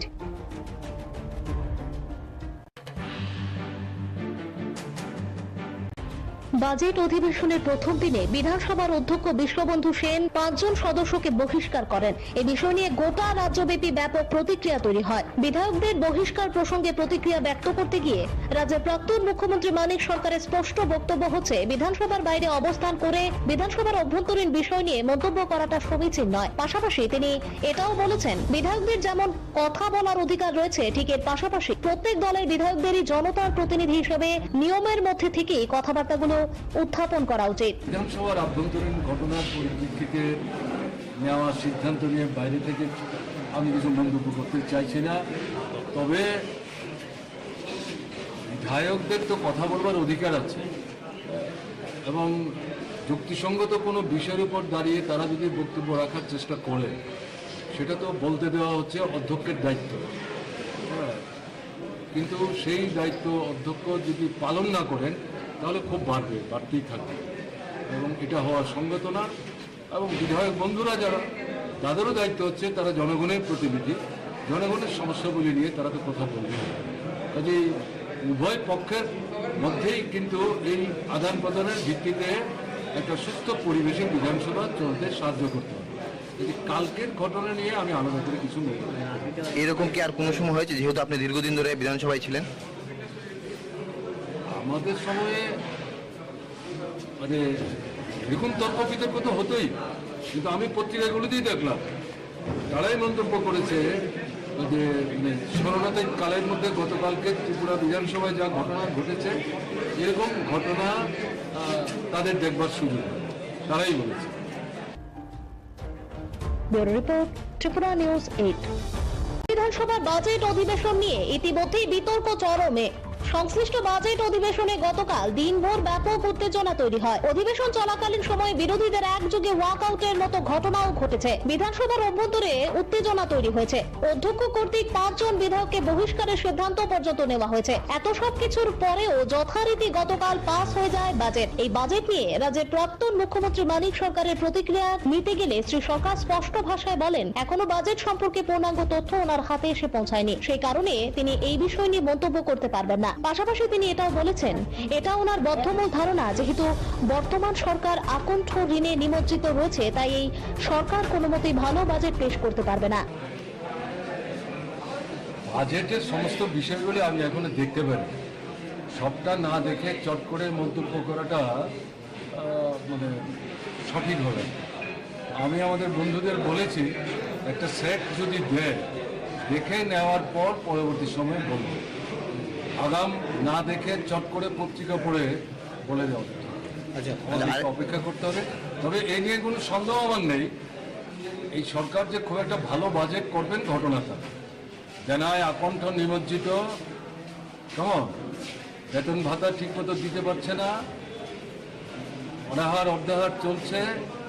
আমি তো এক্ষুনি বলছিলাম কলেজে অধ্যাপক নেই, স্কুলে মাস্টারমশাই নেই, শ্রেণীকক্ষ নেই, কেমন না, পানীয় জলের কল চলছে না, সেচের কল চলছে না, বিদ্যুৎ ঠিকমতো চলছে না। এর থেকে পরিষ্কার হাসপাতালগুলো ভালো চলছে না। কাজে এ থেকেই তো সরকারের ব্যর্থতার যে চেহারাটা পরিষ্কার হচ্ছে। কিন্তু সুনির্দিষ্টভাবে এই বাজেট এই সমস্যাগুলো থেকে উত্তরণের জন্য কি পদক্ষেপ নিয়েছে এটা দেখে বলবো। আমি পত্রিকা দেখেছি, কিন্তু এর থেকে আমি কোনো মন্তব্য এখনই করতে চাইছি না। Report Tripura news 8।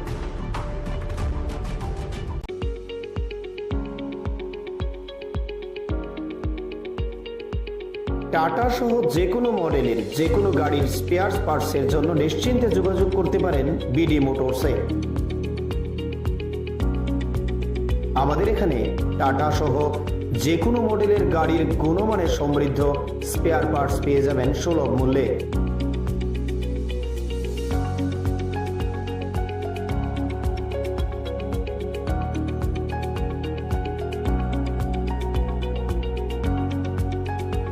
এছাড়াও কম খরচে যত্ন সহকারে সব ধরনের গাড়ি মেরামত করাতে পারেন আমাদের প্রতিষ্ঠানে। মানে ওখান থেকে তেনার পরিচয়, তেনার কাছে আমি কাজ করতেছি। আমার গাড়ি 12 বছর হয়েছে, তেনার থেকেই কাজ করতেছি, এক হাতে কাজ করতেছি। খুব ভালো মানে কাজ হয়। আমি নিজে মানে 12 বছর ধরে কাজ করতেছি গাড়ি, কাজ একদম নিট এন্ড ক্লিয়ার, ভালো। যোগাযোগের ঠিকানা বিডি মোটরস, চন্দ্রপুর, আগরতলা, পশ্চিম ত্রিপুরা। Mobile number 7005720474, 9612526874। সততাই আমাদের মূলধন।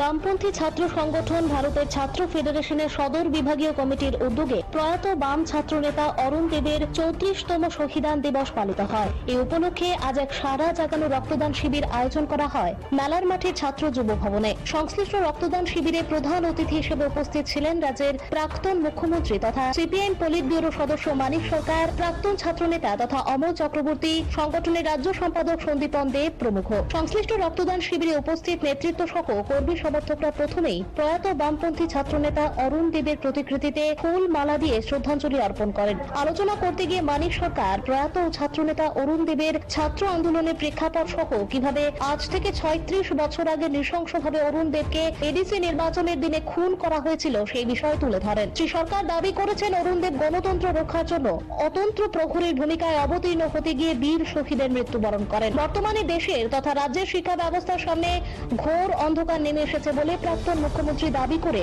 আগামী দিনে অরুণ দেবদের মতো আদর্শবান ছাত্র নেতৃত্বদের আদর্শকে পাথেয় করে এগিয়ে যাওয়ার আহ্বান রাখেন। অরুণ দেব রণদ দেববর্মার সাথে একসাথে মিলে স্কুলে যখন পড়েন তখন থেকেই ছাত্র ফেডারেশন সংগঠিত করার ভূমিকা নিয়েছে। তখন প্রাইভেট স্টুডেন্টস ইউনিয়ন তৈরি হয়নি। উপজাতি অনুপজাতি উভয় ছেলেরা মেয়েরা প্রথম ত্রিপুরা ছাত্র ফেডারেশন, পরবর্তী সময় ভারতীয় ছাত্র ফেডারেশন সংগঠিত করার ভূমিকা নেন। গোটা মোহাম্মদপুর এলাকাতে অরুণ দেব একটা গুরুত্বপূর্ণ ভূমিকা নিয়েছিলেন সংগঠক হিসাবে। পরবর্তী সময়ে রাজ্য নেতৃত্বে তিনি ফ্রি করে দিয়েছেন। এখন এই অরুণ দেবদের যে লড়াই, সেই লড়াইয়ের ফলশ্রুতি হচ্ছে তৃতীয় বামফ্রন্ট সরকারের অবদান এবং সেই সরকার প্রতিষ্ঠার মধ্য দিয়ে প্রথম কোনো বামফ্রন্ট সরকার ত্রিপুরার শিক্ষার ক্ষেত্রে গুণগত মৌলিক পরিবর্তনের জন্য যে ব্যাপক উদ্যোগ গ্রহণ করেছিলেন। কংগ্রেস যুবশক্তি যুগ রাজনীতিতে সেটা ব্যাহত হয়েছিল, বিপর্যস্ত হয়েছিল। সেটাকে পুনরুদ্ধার করে শিক্ষা ব্যবস্থার ব্যাপক বিস্তারের জন্য তৃতীয় বামফ্রন্ট সরকার গুরুত্বপূর্ণ ভূমিকা নিয়ে এটা একেবারে সপ্তম বামফ্রন্ট সরকার পর্যন্ত অব্যাহত রাখার চেষ্টা করবে। এই যে সাফল্য, এই সাফল্য যদি লিখতে যাওয়া হয়, ত্রিপুরার তৎকালীন যে ছাত্র আন্দোলন তার যে ভূমিকা তাকে অস্বীকার করা যাবে না। এবং সেই ছাত্র আন্দোলনের অন্যতম সংগঠন অরুণ দেব বিস্তৃত থাকবে না। সে স্মরণে আসবে, তার যে ভূমিকা সেটা লিপিবদ্ধ হবে। আমার কাছে এটা খুবই মানে আমি বলবো গুরুত্বপূর্ণ। ভারতের ছাত্র ফেডারেশন শুধু যে সদরে করছেন তা না, সারা ত্রিপুরাতে এই অরুণদেবের এই শহীদ দিবসকে তারা এভাবে প্রতি বছর নানা প্রতিযোগিতার মধ্যে প্রতিপালন করার চেষ্টা করছেন। শুধু অরুণদেব না, ছাত্র আন্দোলনের যারাই সংগ্রাম করতে গিয়ে শহীদের মৃত্যুবরণ করেছেন তাদের প্রত্যেককেই সারা বছর কোনো না কোনো কর্মসূচির মধ্য দিয়ে নির্ধারিত যে দিনটিতে যারা জীবনদান করে গেছেন তাদেরকে স্মরণ করার চেষ্টা করেন।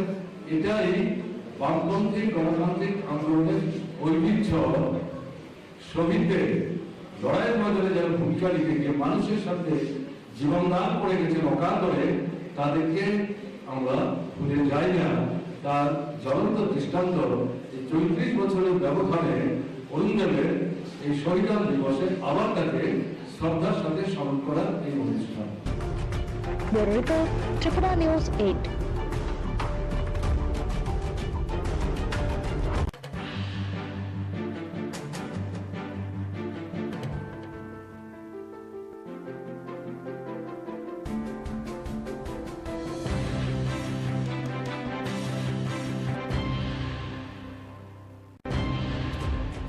বামপন্থী ছাত্র সংগঠন ভারতের ছাত্র ফেডারেশনের সদর বিভাগীয় কমিটির উদ্যোগে প্রয়াত বাম ছাত্র নেতা অরুণ দেবের 34তম শহীদান দিবস পালিত হয়। এই উপলক্ষে আজ এক সারা জাগানো রক্তদান শিবির আয়োজন করা হয় মেলার মাঠে ছাত্র যুব ভবনে। সংশ্লিষ্ট রক্তদান শিবিরে প্রধান অতিথি হিসেবে উপস্থিত ছিলেন রাজ্যের প্রাক্তন মুখ্যমন্ত্রী তথা সিপিআইএম পলিট ব্যুরো সদস্য মানিক সরকার, প্রাক্তন ছাত্র নেতা তথা অমল চক্রবর্তী, সংগঠনের রাজ্য সম্পাদক সন্দীপন দেব প্রমুখ। সংশ্লিষ্ট রক্তদান শিবিরে উপস্থিত নেতৃত্ব সহ কর্মী সমর্থকরা প্রথমেই প্রয়াত বামপন্থী ছাত্রনেতা অরুণ দেবের প্রতিকৃতিতে ফুল মালা দিয়ে শ্রদ্ধাঞ্জলি অর্পণ করেন। আলোচনা করতে গিয়ে মানিক সরকার প্রয়াত ছাত্রনেতা অরুণ দেবের ছাত্র আন্দোলনের প্রেক্ষাপট সহ কিভাবে আজ থেকে 36 বছর আগে নৃশংসভাবে অরুণ দেবকে এডিসি নির্বাচনের দিনে খুন করা হয়েছিল সেই বিষয় তুলে ধরেন। শ্রী সরকার দাবি করেছেন অরুণ দেব গণতন্ত্র রক্ষার জন্য অতন্ত্র প্রহরীর ভূমিকায় অবতীর্ণ হতে গিয়ে বীর শহীদের মৃত্যুবরণ করেন।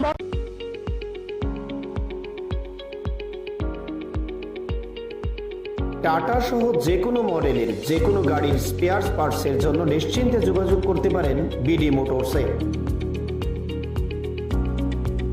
আমাদের এখানে টাটা সহ যে কোনো মডেলের গাড়ির গুণমানের সমৃদ্ধ স্পেয়ার পার্টস পেয়ে যাবেন সুলভ মূল্যে।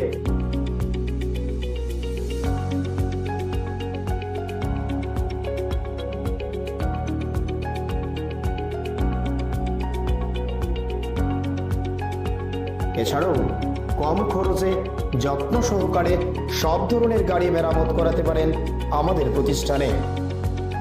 এখানে আমি বরাবরই কাজ করাই, ওদের সার্ভিসটা খুব ভালো। এই যে দেখুন না, এখন প্রচণ্ড গরম, আমি বসে আছি এখানে, ফ্যানটা চালিয়ে দিল। আর সার্ভিসের ব্যাপারে কোনো বলার নেই, একদম দারুণ সার্ভিস এখানে। আমি অনেক জায়গায় গাড়ি সার্ভিস করিয়েছি কিন্তু এখানকার মতো সার্ভিস পাইনি। খুব ভালো ওরা, বিহেভিয়ার ভালো, স্টাফদের ব্যবহার ভালো, ওদেরকে দিয়ে ভালোভাবে মানে বলে কাজ করানো যায়। খুব ভালো এখানে, আমি সবাইকে বলবো এখানে এসে কাজ করাতে।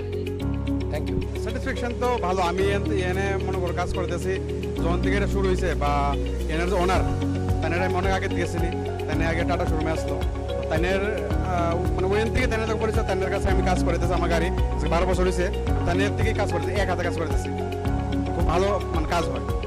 আমি নিজে মানে 12 বছর ধরে কাজ করতেছি, গাড়ি কাজ একদম নিট অ্যান্ড ক্লিয়ার, ভালো। যোগাযোগের ঠিকানা বিডি মোটরস, চন্দ্রপুর, আগরতলা, পশ্চিম ত্রিপুরা। Mobile number 7005720474, 9612526874। সততাই আমাদের মূলধন।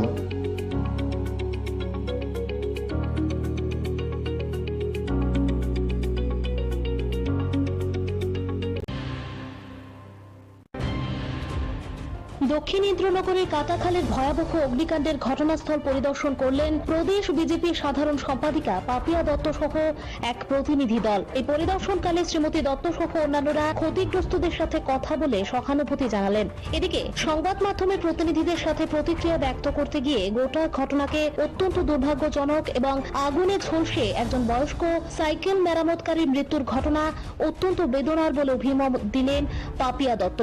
পাশাপাশি তিনি জানিয়েছেন আগামী দিনে ক্ষতিগ্রস্তদের পাশে পার্টি তথা রাজ্য সরকার সর্বতোভাবে থাকবে। এখানে উল্লেখ করা প্রয়োজন, আজ দুপুরের মধ্যেই ক্ষতিগ্রস্তদের হাতে প্রশাসনিক সাহায্য সম্মিলিত চেক তুলে দেওয়া হয়। কাল আনুমানিক রাত 10টা নাগাদ আমাদের টাউন ইন্দ্রনগর স্থিত যে ব্রিজ তার পাশে একটি দোকান থেকে মূলত আগুনটি ছড়িয়ে পড়ে একটি ভয়াবহ অগ্নিকাণ্ডের ঘটনা ঘটে, যেখানে 4টি দোকান সম্পূর্ণভাবে ভস্মীভূত হয়ে যায়।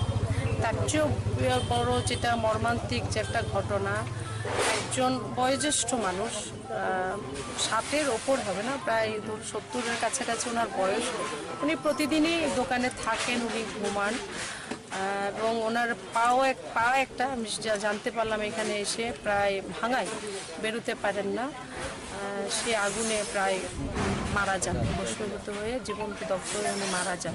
খুবই মর্মান্তিক বিষয়।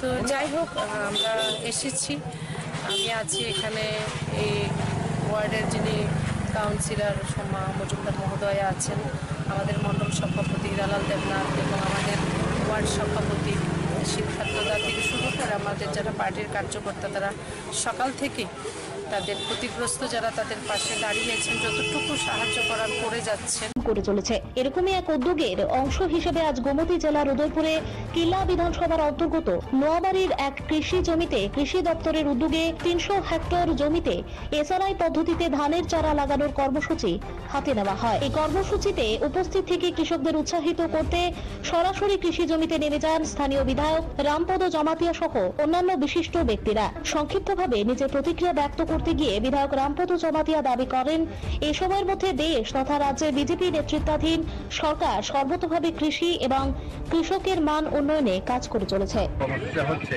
এসআরআই পদ্ধতিতে যে প্রধানমন্ত্রী কৃষকদেরকে দ্বিগুণ আয় করার যে পরিকল্পনা, এটাকে বাস্তবায়ন করার জন্য নোয়াবাড়ি এগ্রিকালচার সেক্টরের আন্ডারে আজকে এই নোয়াবাড়ি মাঠে এখানে 30 হেক্টর জমি এখন প্রস্তুত হয়ে গেছে। এইখানে এসআরআই পদ্ধতিতে রোয়াটা লাগানোর জন্য আমরা শুরু করে দিয়েছি এখানে আইসিএম হিসাবে, এবং প্রত্যেকটা কৃষককে 960 টাকা যারা যারা করছেন এটা আমরা পাবেন কালি প্রতি, এবং সবাইকে এখানে প্রায় 1000 হেক্টরের মতো আমাদের পরিকল্পনা করা আছে আমার কিল্লা অঞ্চলে। এটা করানোর জন্য পরিকল্পনা আজকে শুরুয়াত হলো। তো নিশ্চয়ই আমরা আগামী দিনে আশা করব যে কৃষকদেরকে উজ্জীবিত করে এবং তাদেরকে নতুন প্রযুক্তিতে এই ধান এবং বিভিন্ন ফসলাদি লাগানোর ক্ষেত্রে, উৎপাদন করার ক্ষেত্রে আমরা নিশ্চয়ই মোটিভেশন করে আগামী দিনে তাদের স্বাবলম্বী করতে পারবো উদ্দেশ্যে আমাদের আসলে। Bureau report, Tripura news 8।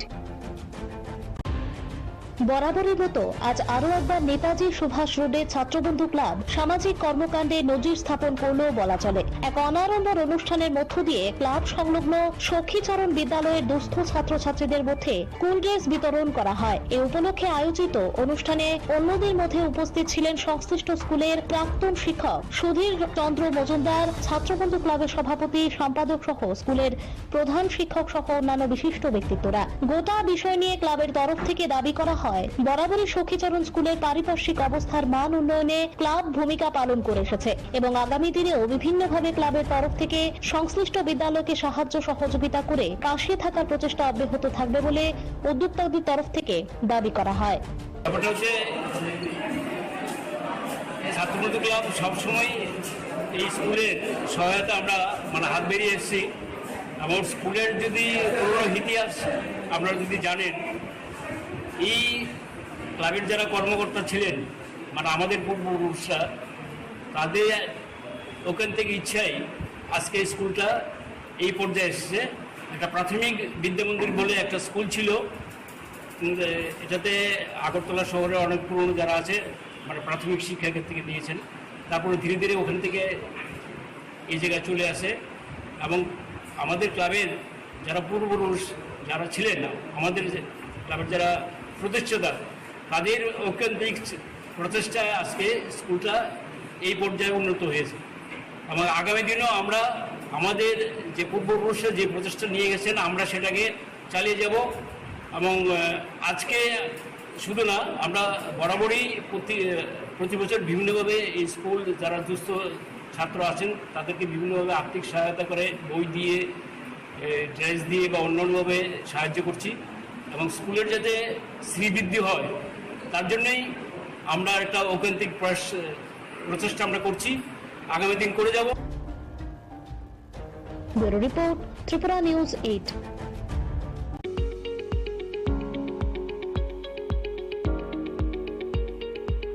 Tata সহ যে কোনো মডেলের যে কোনো গাড়ির স্পেয়ার পার্টসের জন্য নিশ্চিন্তে যোগাযোগ করতে পারেন বিডি মোটরসে।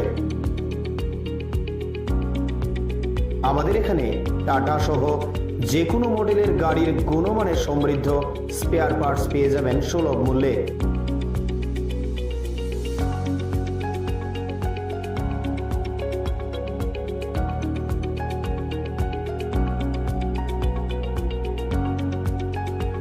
এছাড়াও কম খরচে যত্ন সহকারে সব ধরনের গাড়ি মেরামত করাতে পারেন আমাদের প্রতিষ্ঠানে। এখানে আমি বরাবরই কাজ করাই, ওদের সার্ভিসটা খুব ভালো। এই যে দেখুন না, এখন প্রচণ্ড গরম, আমি বসে আছি এখানে, ফ্যানটা চালিয়ে দিল। আর সার্ভিসের ব্যাপারে কোনো বলার নেই, একদম দারুণ সার্ভিস এখানে। আমি অনেক জায়গায় গাড়ি সার্ভিস করিয়েছি কিন্তু এখানকার মতো সার্ভিস পাইনি। খুব ভালো ওরা, বিহেভিয়ার ভালো, স্টাফদের ব্যবহার ভালো, ওদেরকে দিয়ে ভালোভাবে মানে বলে কাজ করানো যায়। খুব ভালো এখানে, আমি সবাইকে বলবো এখানে এসে কাজ করাতে। Thank you. স্যাটিসফ্যাকশন তো ভালো। আমি এনে মনে করো কাজ করতেছি যখন থেকে এটা শুরু হয়েছে, বা এনার যে ওনার তাদের আমি অনেক আগে দিয়েছিলি, তাই আগে টাটা শোরুমে আসলো, তাদের মানে ওইখান থেকে তাদের পরিচয়, তাদের কাছে আমি কাজ করতেছি। আমার গাড়ি 12 বছর হয়েছে, তাদের থেকেই কাজ করতেছি, এক হাতে কাজ করতেছি। খুব ভালো মানে কাজ হয়। আমি নিজে মানে 12 বছর ধরে কাজ করতেছি, গাড়ি কাজ একদম নিট অ্যান্ড ক্লিয়ার, ভালো। যোগাযোগের ঠিকানা বিডি মোটরস, চন্দ্রপুর, আগরতলা, পশ্চিম ত্রিপুরা। Mobile number 7005720474, 9612526874। সততাই আমাদের মূলধন।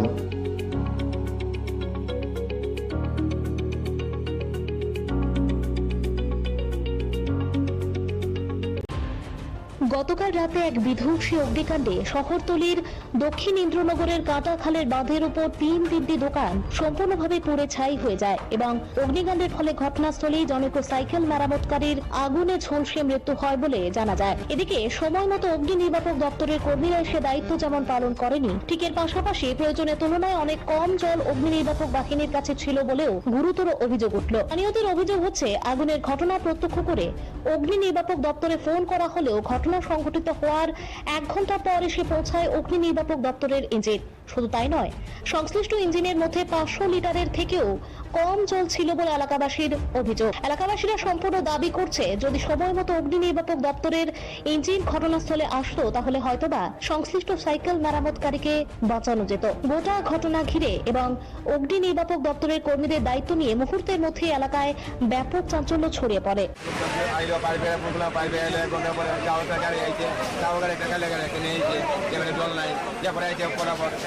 আধা ঘন্টা পরে আরো 2 গাড়ি, হ্যাঁ জল নাই, এক এলাকায় নিয়ে এসে আগুন তো পুরো ঘরটা তো আধা ঘন্টা পরে আরো 2 গাড়ি আছে, তাই আমরা আগুন কন্ট্রোলে আনছি।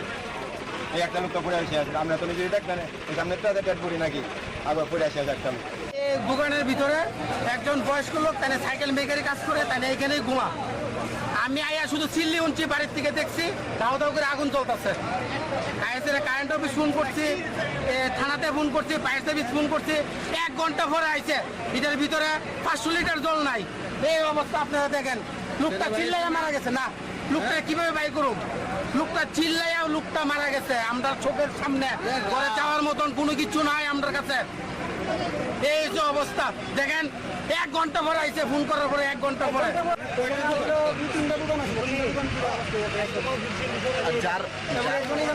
ঘুমাইতে পাইনি, তারা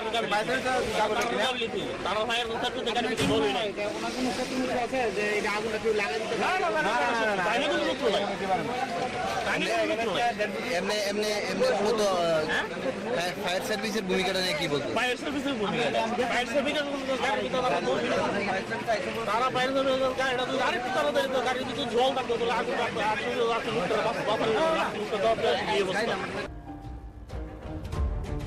ব্যুরো রিপোর্ট, ত্রিপুরা নিউজ 8। আধুনিক সময়ে একটা বিরাট অংশের মানুষ বেসরকারি শিক্ষা প্রতিষ্ঠানগুলোর পেছনে ইঁদুর দৌড়াচ্ছেন। প্রায়শই বিভিন্ন সরকারি বিদ্যালয়গুলো শিক্ষা ব্যবস্থা নিয়ে প্রশ্নচিহ্ন তৈরি হয়। তবে এখনো এমন কিছু কিছু সরকারি বিদ্যালয় রয়েছে যেগুলো সর্বতোভাবে বিভিন্ন বেসরকারি বিদ্যালয়গুলোকে রীতিমতো টেক্কা দিচ্ছে। এরকম একটি বিদ্যালয় হচ্ছে বিশালগড় মহকুমার পূর্ব গোকুলপুর দ্বাদশ শ্রেণী বিদ্যালয়। বিদ্যালয়ের শিক্ষক শিক্ষিকাদের ঐকান্তিক প্রচেষ্টায় প্রতিনিয়ত বিদ্যালয়টি শ্রীবৃদ্ধি ঘটে চলেছে। সব মিলিয়ে বলা চলে ত্রিপুরা রাজ্য শিক্ষা দপ্তরের অধীন বিশালগড়ের গোকুলনগর দ্বাদশ শ্রেণী বিদ্যালয়টি প্রকৃত অর্থে মডেল শিক্ষা ব্যবস্থার যথার্থ নিদর্শন।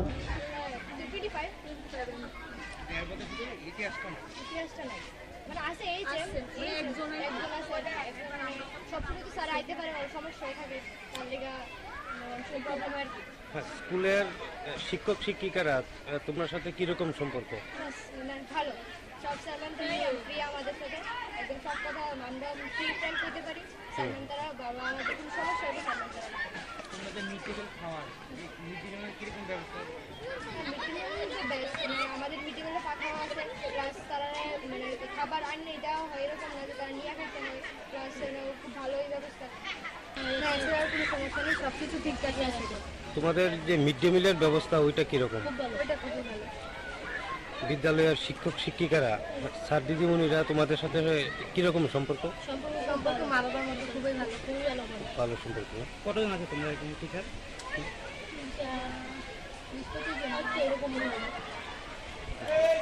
পানীয় জল বা অন্য কোনো সমস্যা আছে? জলের কোনো সমস্যা নেই। Bureau report, Tripura news 8।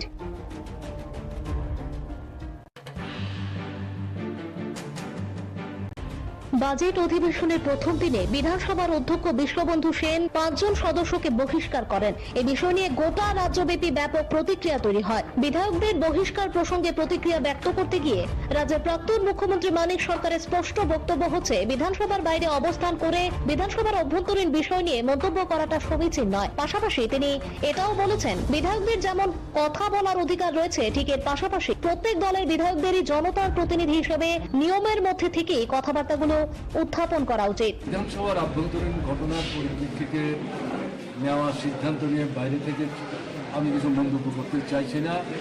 তবে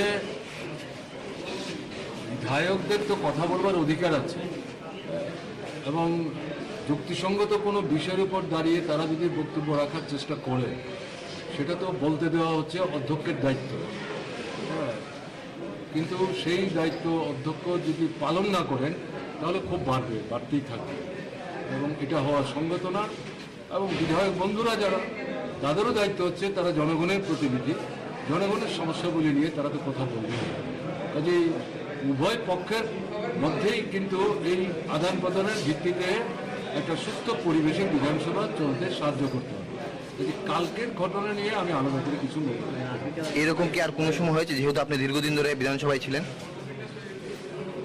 আমাদের সময়ে মানে এরকম তর্ক বিতর্ক তো হতোই, কিন্তু আমি পত্রিকাগুলিতেই দেখলাম তারাই মন্তব্য করেছে যে স্মরণাতীত কালের মধ্যে গতকালকে ত্রিপুরা বিধানসভায় যা ঘটনা ঘটেছে এরকম ঘটনা তাদের দেখবার সুযোগ, তারাই বলেছে। Bureau report, Tripura news 8। বিধানসভার বাজেট অধিবেশন নিয়ে ইতিমধ্যেই বিতর্ক চরমে। সংশ্লিষ্ট বাজেট অধিবেশনে গতকাল দিনভর ব্যাপক উত্তেজনা তৈরি হয়। অধিবেশন চলাকালীন সময়ে বিরোধীদের একযোগে ওয়াকআউটের মতো ঘটনাও ঘটেছে। বিধানসভার অভ্যন্তরে উত্তেজনা তৈরি হয়েছে। অধ্যক্ষ কর্তৃক 5 জন বিধায়ককে বহিষ্কারের সিদ্ধান্ত পর্যন্ত নেওয়া হয়েছে। এত সব কিছুর পরেও যথারীতি গতকাল পাস হয়ে যায় বাজেট। এই বাজেট নিয়ে রাজ্যের প্রাক্তন মুখ্যমন্ত্রী মানিক সরকারের প্রতিক্রিয়া নিতে গেলে শ্রী সরকার স্পষ্ট ভাষায় বলেন, এখনো বাজেট সম্পর্কে পূর্ণাঙ্গ তথ্য ওনার হাতে এসে পৌঁছায়নি, সেই কারণে তিনি এই বিষয় নিয়ে মন্তব্য করতে পারবেন না। পাশাপাশি তিনি এটাও বলেছেন, এটা ওনার বদ্ধমূল ধারণা, যেহেতু বর্তমান সরকার আকণ্ঠ ঋণে নিমজ্জিত রয়েছে, তাই এই সরকার কোনো মতেই ভালো বাজেট পেশ করতে পারবে না। বাজেটের সমস্ত বিষয়গুলি আমি এখনো দেখতে পারি, সবটা না দেখে চট করে মন্তব্য করাটা মানে সঠিক হবে। আমি আমাদের বন্ধুদের বলেছি, একটা সেট যদি দেয়, দেখে নেওয়ার পর পরবর্তী সময় বলব। আগাম না দেখে চট করে পত্রিকা পড়ে বলে দেওয়া আমাদেরকে অপেক্ষা করতে হবে।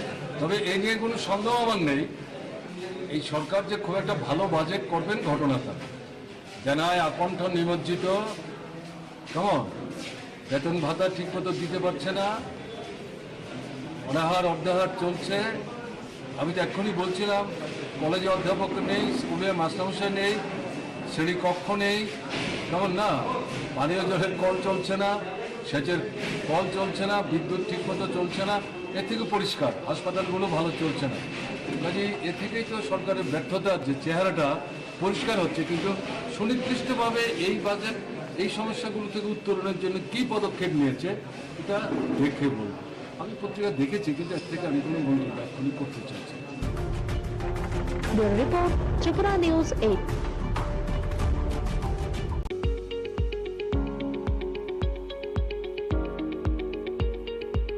টাটা সহ যে কোনো মডেলের যে কোনো গাড়ির স্পেয়ার পার্টসের জন্য নিশ্চিন্তে যোগাযোগ করতে পারেন বিডি মোটরসে। আমাদের এখানে টাটা সহ যে কোনো মডেলের গাড়ির গুণমানের সমৃদ্ধ স্পেয়ার পার্টস পেয়ে যাবেন সুলভ মূল্যে।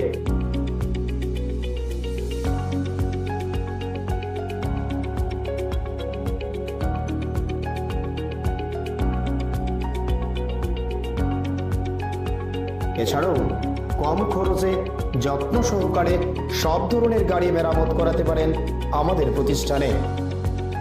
এখানে আমি বরাবরই কাজ করাই, ওদের সার্ভিসটা খুব ভালো।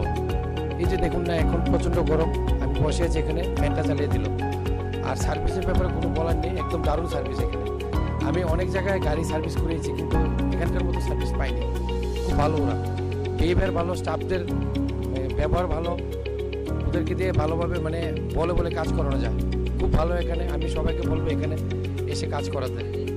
Thank you. স্যাটিসফ্যাকশন তো ভালো। আমি এনে মনে করো কাজ করতেছি, যখন থেকে এটা শুরু হয়েছে, বা এনার যে ওনার তাদের আমি অনেক আগে গেছিনি, তাই আগে টাটা শোরুমে আসলো, তাদের মানে ওইখান থেকে তাদের যখন পরিচয়, তাদের কাছে আমি কাজ করতেছি। আমার গাড়ি 12 বছর হয়েছে, তাদের থেকেই কাজ করতেছি, এক হাতে কাজ করতেছি, খুব ভালো মানে কাজ হয়। আমি নিজে মানে 12 বছর ধরে কাজ করতেছি, গাড়ি কাজ একদম নিট অ্যান্ড ক্লিয়ার, ভালো। যোগাযোগের ঠিকানা বিডি মোটরস, চন্দ্রপুর, আগরতলা, পশ্চিম ত্রিপুরা। Mobile number 7005720474, 9612526874। সততাই আমাদের মূলধন।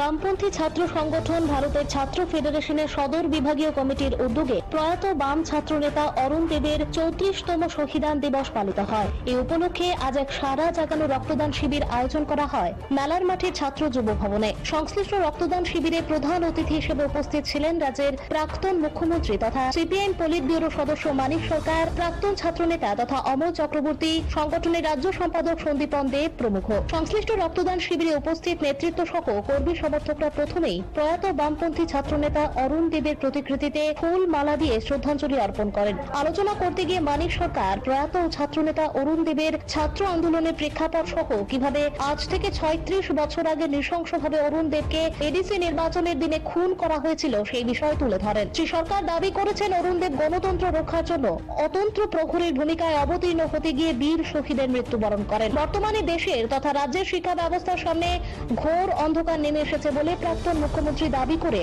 আগামী দিনে অরুণ দেবদের মতো আদর্শবান ছাত্র নেতৃত্বদের আদর্শকে পাথেয় করে এগিয়ে যাওয়ার আহ্বান রাখেন। অরুণ দেব রণব দেববর্মার সাথে একসাথে মিলে স্কুলে যখন পড়েন তখন থেকেই ছাত্র ফেডারেশন সংগঠিত করার ভূমিকা নিয়েছে।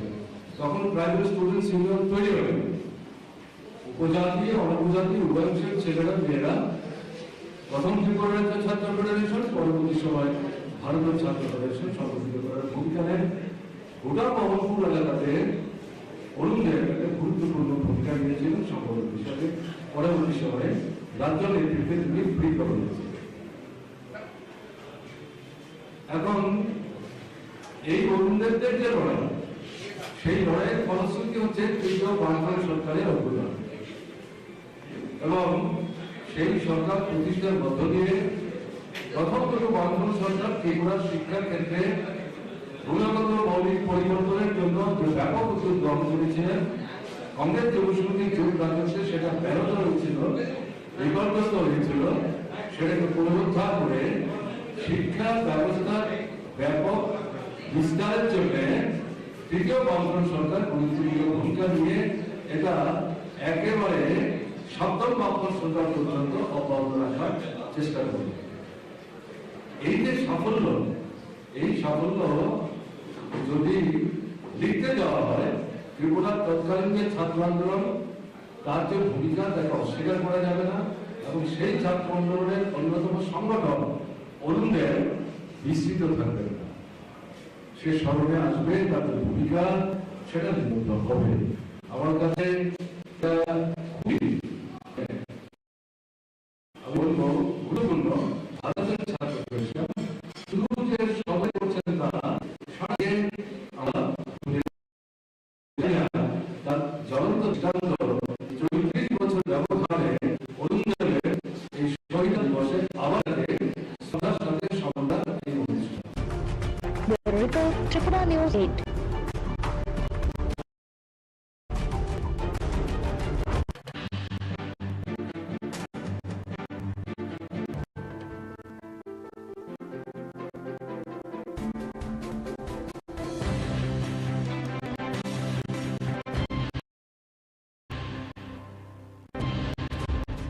বামপন্থী ছাত্র সংগঠন ভারতের ছাত্র ফেডারেশনের সর্ববিভাগীয় কমিটির উদ্যোগে প্রয়াত বাম ছাত্রনেতা অরুণ দেবের 35তম শহীদ দিবস পালিত হয়। এই উপলক্ষে আজ এক সারা জানো রক্তদান শিবির আয়োজন করা হয় মেলার মাঠে ছাত্র যুব ভবনে। সংশ্লিষ্ট রক্তদান শিবিরে প্রধান অতিথি হিসেবে উপস্থিত ছিলেন রাজ্যের প্রাক্তন মুখ্যমন্ত্রী সিপিআইএম পল্লিউরো সদস্য মান সরকার, প্রাক্তন ছাত্রনেতা তথা অল চক্রবর্তী, সংগঠনের রাজ্য সদস্য সন্দীপন দে প্রমুখ। সংশ্লিষ্ট রক্তদান শিবিরে উপস্থিত নেতৃত্ব কর্মী সভাটা প্রথমেই প্রথম বামপন্থী ছাত্রনেতা অরুণের প্রতিকৃতিতে ফুল মালা দিয়ে শ্রদ্ধাঞ্জলি অর্পণ করেন। আলোচনা করিয়ে মানিক সরকার প্রয়াত ছাত্রনেতা অরুণ দেবের ছাত্র আন্দোলনের প্রেক্ষাপট সহ আজ থেকে 33 বছর নৃশংসভাবে অরুণ দেবকে এই দিনে নির্বাচনের দিনে খুন করা হয়েছিল এই বিষয়ে তুলে ধরেন। শ্রী সরকার দাবি করেছেন অরুণ দেব গণতন্ত্র রক্ষার জন্য অতন্ত্র প্রহরীর ভূমিকায় অবহেলা হতে গিয়ে বীর শহীদের মৃত্যুবরণ করেন।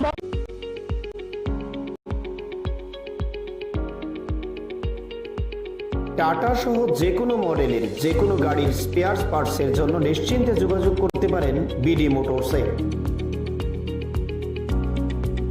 আমাদের এখানে টাটা সহ যে কোনো মডেলের গাড়ির গুণমানের সমৃদ্ধ স্পেয়ার পার্টস পেয়ে যাবেন সুলভ মূল্যে।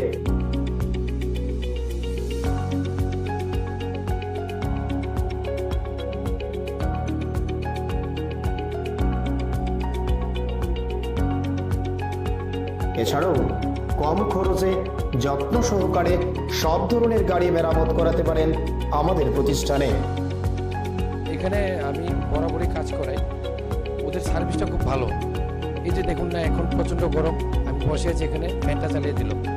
আর সার্ভিসের ব্যাপারে কোনো বলার নেই, একদম দারুণ সার্ভিস এখানে। আমি অনেক জায়গায় গাড়ি সার্ভিস করিয়েছি কিন্তু এখানকার মতো সার্ভিস পাইনি।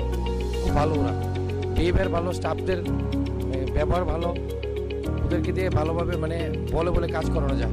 খুব ভালো এখানে, আমি সবাইকে বলবো এখানে এসে কাজ করাতে।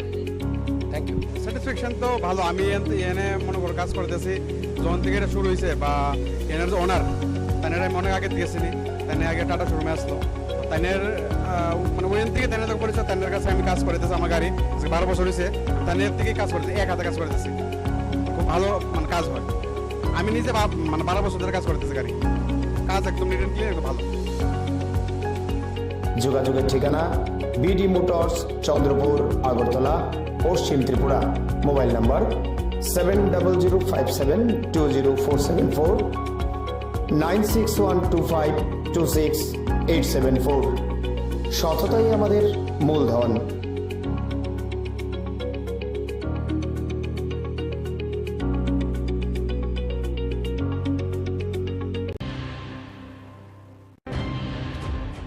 দক্ষিণ ইন্দ্রনগরের কাটাখালের ভয়াবহ অগ্নিকাণ্ডের ঘটনাস্থল পরিদর্শন করলেন প্রদেশ বিজেপি সাধারণ সম্পাদিকা পাপিয়া দত্ত সহ এক প্রতিনিধি দল। এই পরিদর্শনকালে শ্রীমতী দত্ত সহ অন্যান্যরা ক্ষতিগ্রস্তদের সাথে কথা বলে সহানুভূতি জানালেন। এদিকে সংবাদ মাধ্যমের প্রতিনিধিদের সাথে প্রতিক্রিয়া ব্যক্ত করতে গিয়ে গোটা ঘটনাকে অত্যন্ত দুর্ভাগ্যজনক এবং আগুনে ঝলসে একজন বয়স্ক সাইকেল মেরামতকারীর মৃত্যুর ঘটনা অত্যন্ত বেদনার বলে অভিমত দিলেন পাপিয়া দত্ত। পাশাপাশি তিনি জানিয়েছেন আগামী দিনে ক্ষতিগ্রস্তদের পাশে পার্টি তথা রাজ্য সরকার সর্বতোভাবে থাকবে। এখানে উল্লেখ করা প্রয়োজন, আজ দুপুরের মধ্যেই ক্ষতিগ্রস্তদের হাতে প্রশাসনিক সাহায্য সম্মিলিত চেক তুলে দেওয়া হয়। কাল আনুমানিক রাত 10টা নাগাদ আমাদের টাউন ইন্দ্রনগর স্থিত যে ব্রিজ তার পাশে একটি দোকান থেকে মূলত আগুনটি ছড়িয়ে পড়ে একটি ভয়াবহ অগ্নিকাণ্ডের ঘটনা ঘটে, যেখানে 4টি দোকান সম্পূর্ণভাবে ভস্মীভূত হয়ে যায়। তার চেয়েও বড় যেটা মর্মান্তিক যে একটা ঘটনা, একজন বয়োজ্যেষ্ঠ মানুষ, 60-এর ওপর হবে না, প্রায় 70-এর কাছাকাছি ওনার বয়স। উনি প্রতিদিনই দোকানে থাকেন, উনি ঘুমান এবং ওনার পা একটা আমি জানতে পারলাম এখানে এসে প্রায় ভাঙায়, বেরোতে পারেন না। সে আগুনে প্রায় মারা যান, ভস্মীভূত হয়ে জীবন্ত দগ্ধ হয়ে উনি মারা যান। খুবই মর্মান্তিক বিষয়। তো যাই হোক, আমরা এসেছি, আমি আছি এখানে।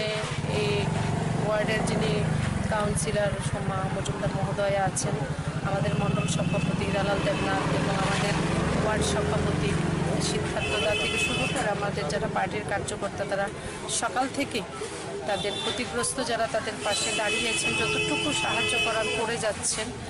এবং প্রশাসন থেকে সদর মহকুমা শাসক উনি এসেছেন, আমাদের পার্টির তারা খবর দিয়েছেন, এসে যে একটা সাহায্য যেটা সঙ্গে সঙ্গে করা হয়, আর্থিক সাহায্য অনুদান দেওয়া হয়েছে। এবং আমিও ব্যক্তিগতভাবে কথা বলেছি, ক্ষতি যতটা হয়েছে সেটা যেন সম্পূর্ণভাবে ক্ষতিপূরণ দেওয়া যায়, সে করা হবে। Bureau report, Tripura news 8।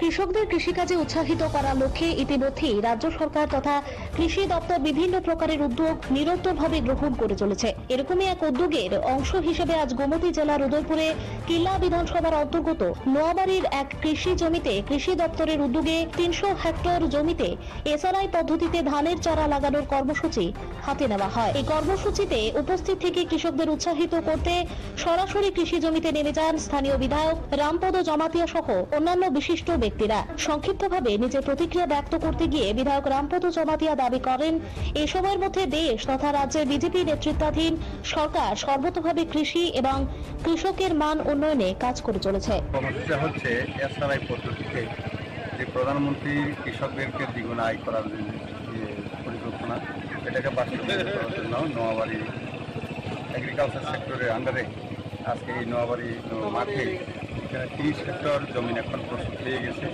এইখানে এসআরআই পদ্ধতিতে ওয়াটার লাগানোর জন্য আমরা শুরু করে দিয়েছি এখানে আইসিএম হিসাবে, এবং প্রত্যেকটা কৃষককে 960 টাকা যারা যারা করছেন এটা আমরা পাবেন কালীপ্রতি, এবং সবাইকে এখানে প্রায় 1000 হেক্টরের মতো আমাদের পরিকল্পনা করা আছে।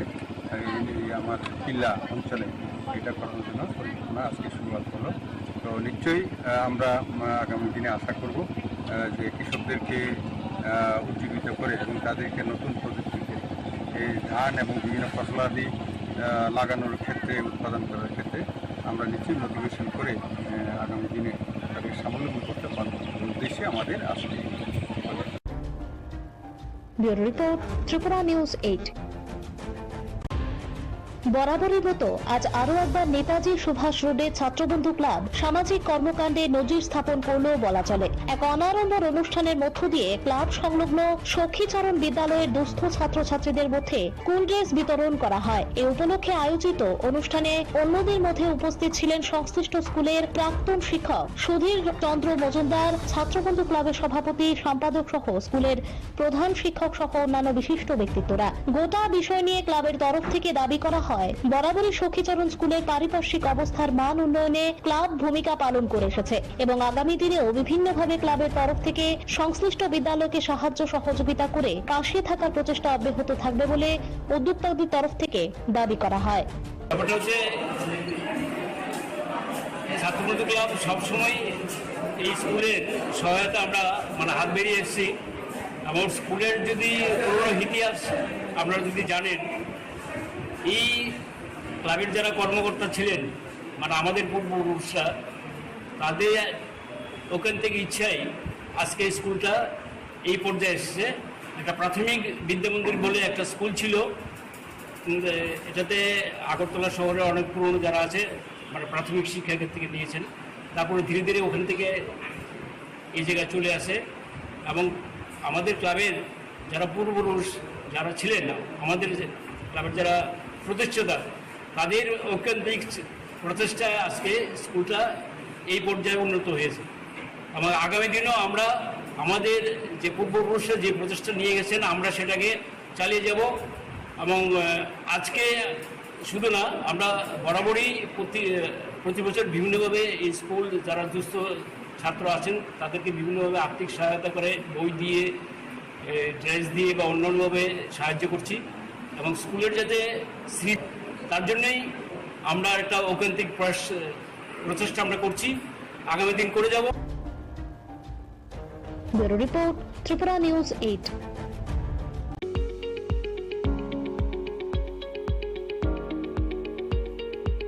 টাটা সহ যে কোনো মডেলের যে কোনো গাড়ির স্পেয়ার পার্টসের জন্য নিশ্চিন্তে যোগাযোগ করতে পারেন বিডি মোটরসে।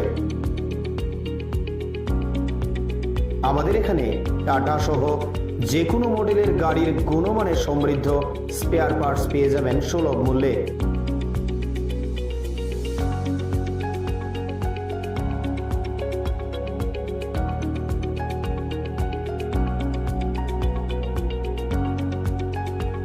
এছাড়াও কম খরচে যত্ন সহকারে সব ধরনের গাড়ি মেরামত করাতে পারেন আমাদের প্রতিষ্ঠানে। এখানে আমি বরাবরই কাজ করাই, ওদের সার্ভিসটা খুব ভালো। এই যে দেখুন না, এখন প্রচণ্ড গরম, আমি বসে আছি এখানে, ফ্যানটা চালিয়ে দিল। আর সার্ভিসের ব্যাপারে কোনো বলার নেই, একদম দারুণ সার্ভিস এখানে। আমি অনেক জায়গায় গাড়ি সার্ভিস করেছি কিন্তু এখানকার মতো সার্ভিস পাইনি। খুব ভালো ওরা, বিহেভিয়ার ভালো, স্টাফদের ব্যবহার ভালো, ওদেরকে দিয়ে ভালোভাবে বলে কাজ করানো যায়। খুব ভালো এখানে, আমি সবাইকে বলবো এখানে এসে কাজ করাতে। Thank you. স্যাটিসফ্যাকশন তো ভালো। আমি এনে মনে করো কাজ করতেছি যখন থেকে এটা শুরু হয়েছে, বা এনার যে ওনার তাদের আমি অনেক আগে থেকে চিনি, তাদের আগে টাটা শোরুমে আসলো, তাদের ওইখান থেকে তাদের করেছে, তাদের কাছে আমি কাজ করতেছি। আমার গাড়ি 12 বছর হয়েছে, তাদের থেকে কাজ করতেছি, এক হাতে কাজ করতেছি, খুব ভালো কাজ হয়। আমি নিজে 12 বছর ধরে কাজ করতেছি, গাড়ি কাজ একদম নিট অ্যান্ড ক্লিয়ার, ভালো। যোগাযোগের ঠিকানা বিডি মোটরস, চন্দ্রপুর, আগরতলা, পশ্চিম ত্রিপুরা। Mobile number 7005720474, 9612526874। সততাই আমাদের মূলধন।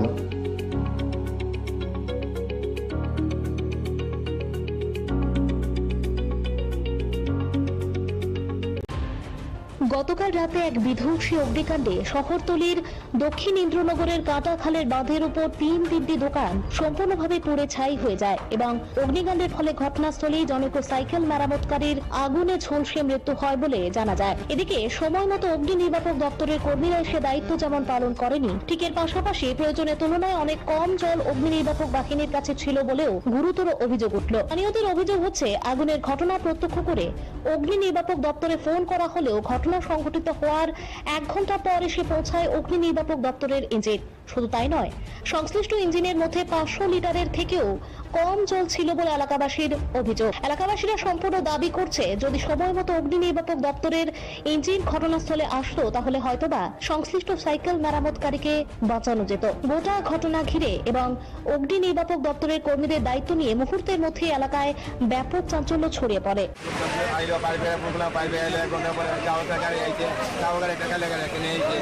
জল নাই, তারপরে আধা ঘন্টা পরে আরো 2 গাড়ি, হ্যাঁ জল নাই, নিয়ে আইছে আগুন তো পুরা আধা ঘন্টা পরে আরো 2 গাড়ি আইছে, আগুন কন্ট্রোলে আনছে। এই একটা লোক তো পড়ে আসে আছে, আমরা তো নিজে দেখবেন সামনে তো ডেড বডি নাকি আবার পড়ে আসে আছে একটা লোক। এই দোকানের ভিতরে একজন বয়স্ক লোক তাই সাইকেল মেকারি কাজ করে, তাই এখানেই ঘুমা। আমি আয়া শুধু চিল্লি উনছি, বাড়ির থেকে দেখছি দাও দাও করে আগুন চলতেছে। কারেন্ট অফিস ফোন করছি, থানাতে ফোন করছি, ফায়ার সার্ভিস ফোন করছি, 1 ঘন্টা পরে আইছে। এটার ভিতরে 500 লিটার জল নাই। এই অবস্থা আপনারা দেখেন, লোকটা চিল্লাইয়া মারা গেছে। না, লোকটা কিভাবে বাইর করুন? লোকটা চিল্লাইয়া লোকটা মারা গেছে আমরা চোখের সামনে। ঘরে যাওয়ার মতন কোনো কিছু নাই আমাদের কাছে। এই যে অবস্থা দেখেন, 1 ঘন্টা পরে আইছে, ফোন করার পরে 1 ঘন্টা পরে।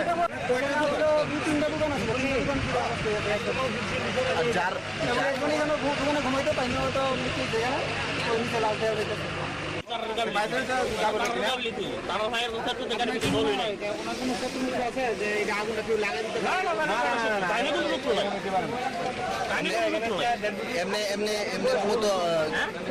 ফায়ার সার্ভিসের ভূমিকাটা নিয়ে কি বলতো? ফায়ার সার্ভিসের ভূমিকা, ফায়ার সার্ভিসের তারা ফায়ার সার্ভিসের গাড়িটা যদি আরেকটু তাড়াতাড়ি তো গাড়ির ভিতরে জল থাকতো তাহলে আগুন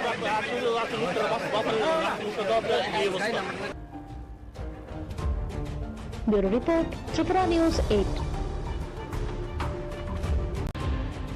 আধুনিক সময়ে একটা বিরাট অংশের মানুষ বেসরকারি শিক্ষা প্রতিষ্ঠানগুলোর পেছনে ইঁদুর দৌড় দৌড়াচ্ছেন। প্রায়শই বিভিন্ন সরকারি বিদ্যালয়গুলো শিক্ষা ব্যবস্থা নিয়ে প্রশ্নচিহ্ন তৈরি হয়। তবে এখনো এমন কিছু কিছু সরকারি বিদ্যালয় রয়েছে যেগুলো সর্বতোভাবে বিভিন্ন বেসরকারি বিদ্যালয়গুলোকে রীতিমতো টেক্কা দিচ্ছে। এরকম একটি বিদ্যালয় হচ্ছে বিশালগড় মহকুমার পূর্ব গোকুলপুর দ্বাদশ শ্রেণী বিদ্যালয়। বিদ্যালয়ের শিক্ষক শিক্ষিকাদের ঐকান্তিক প্রচেষ্টায় প্রতিনিয়ত বিদ্যালয়টির শ্রীবৃদ্ধি ঘটে চলেছে।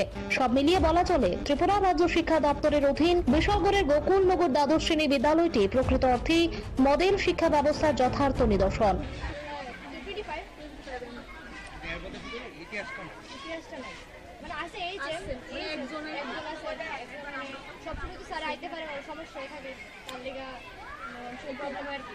স্কুলের শিক্ষক শিক্ষিকারা তোমার সাথে কিরকম সম্পর্ক? ভালো, সব স্যারম্যানরা ফ্রি আমাদের সাথে, একদম সব কথা আমরা ফ্রি টাইম করতে পারি। স্যারম্যান তারা বাবা আমাদের কোনো সমস্যা হলে স্যারম্যান তারা আমাদের মিড ডে মিল খাওয়ার, মিড ডে মিলের কিরকম ব্যবস্থা? মিড ডে মিল তো বেস্ট, আমাদের মিড ডে মিলে পাখা আছে, প্লাস তারা মানে খাবার আনলে দেওয়া হয় এরকম না যে তারা নিয়ে খেতে হয়, প্লাস খুব ভালোই ব্যবস্থা। এছাড়া কোনো সমস্যা নেই, সব কিছু ঠিকঠাকই আছে। তোমাদের যে মিড ডে মিলের ব্যবস্থা ওইটা কিরকম? খুব ভালো, ওইটা খুবই ভালো। বিদ্যালয়ের শিক্ষক শিক্ষিকারা, স্যার দিদিমণিরা তোমাদের সাথে কিরকম সম্পর্ক? সম্পর্ক মা বাবার মধ্যে খুবই ভালো, খুবই ভালো। ভালো সম্পর্ক। কতজন আছে তোমরা এখানে টিচার?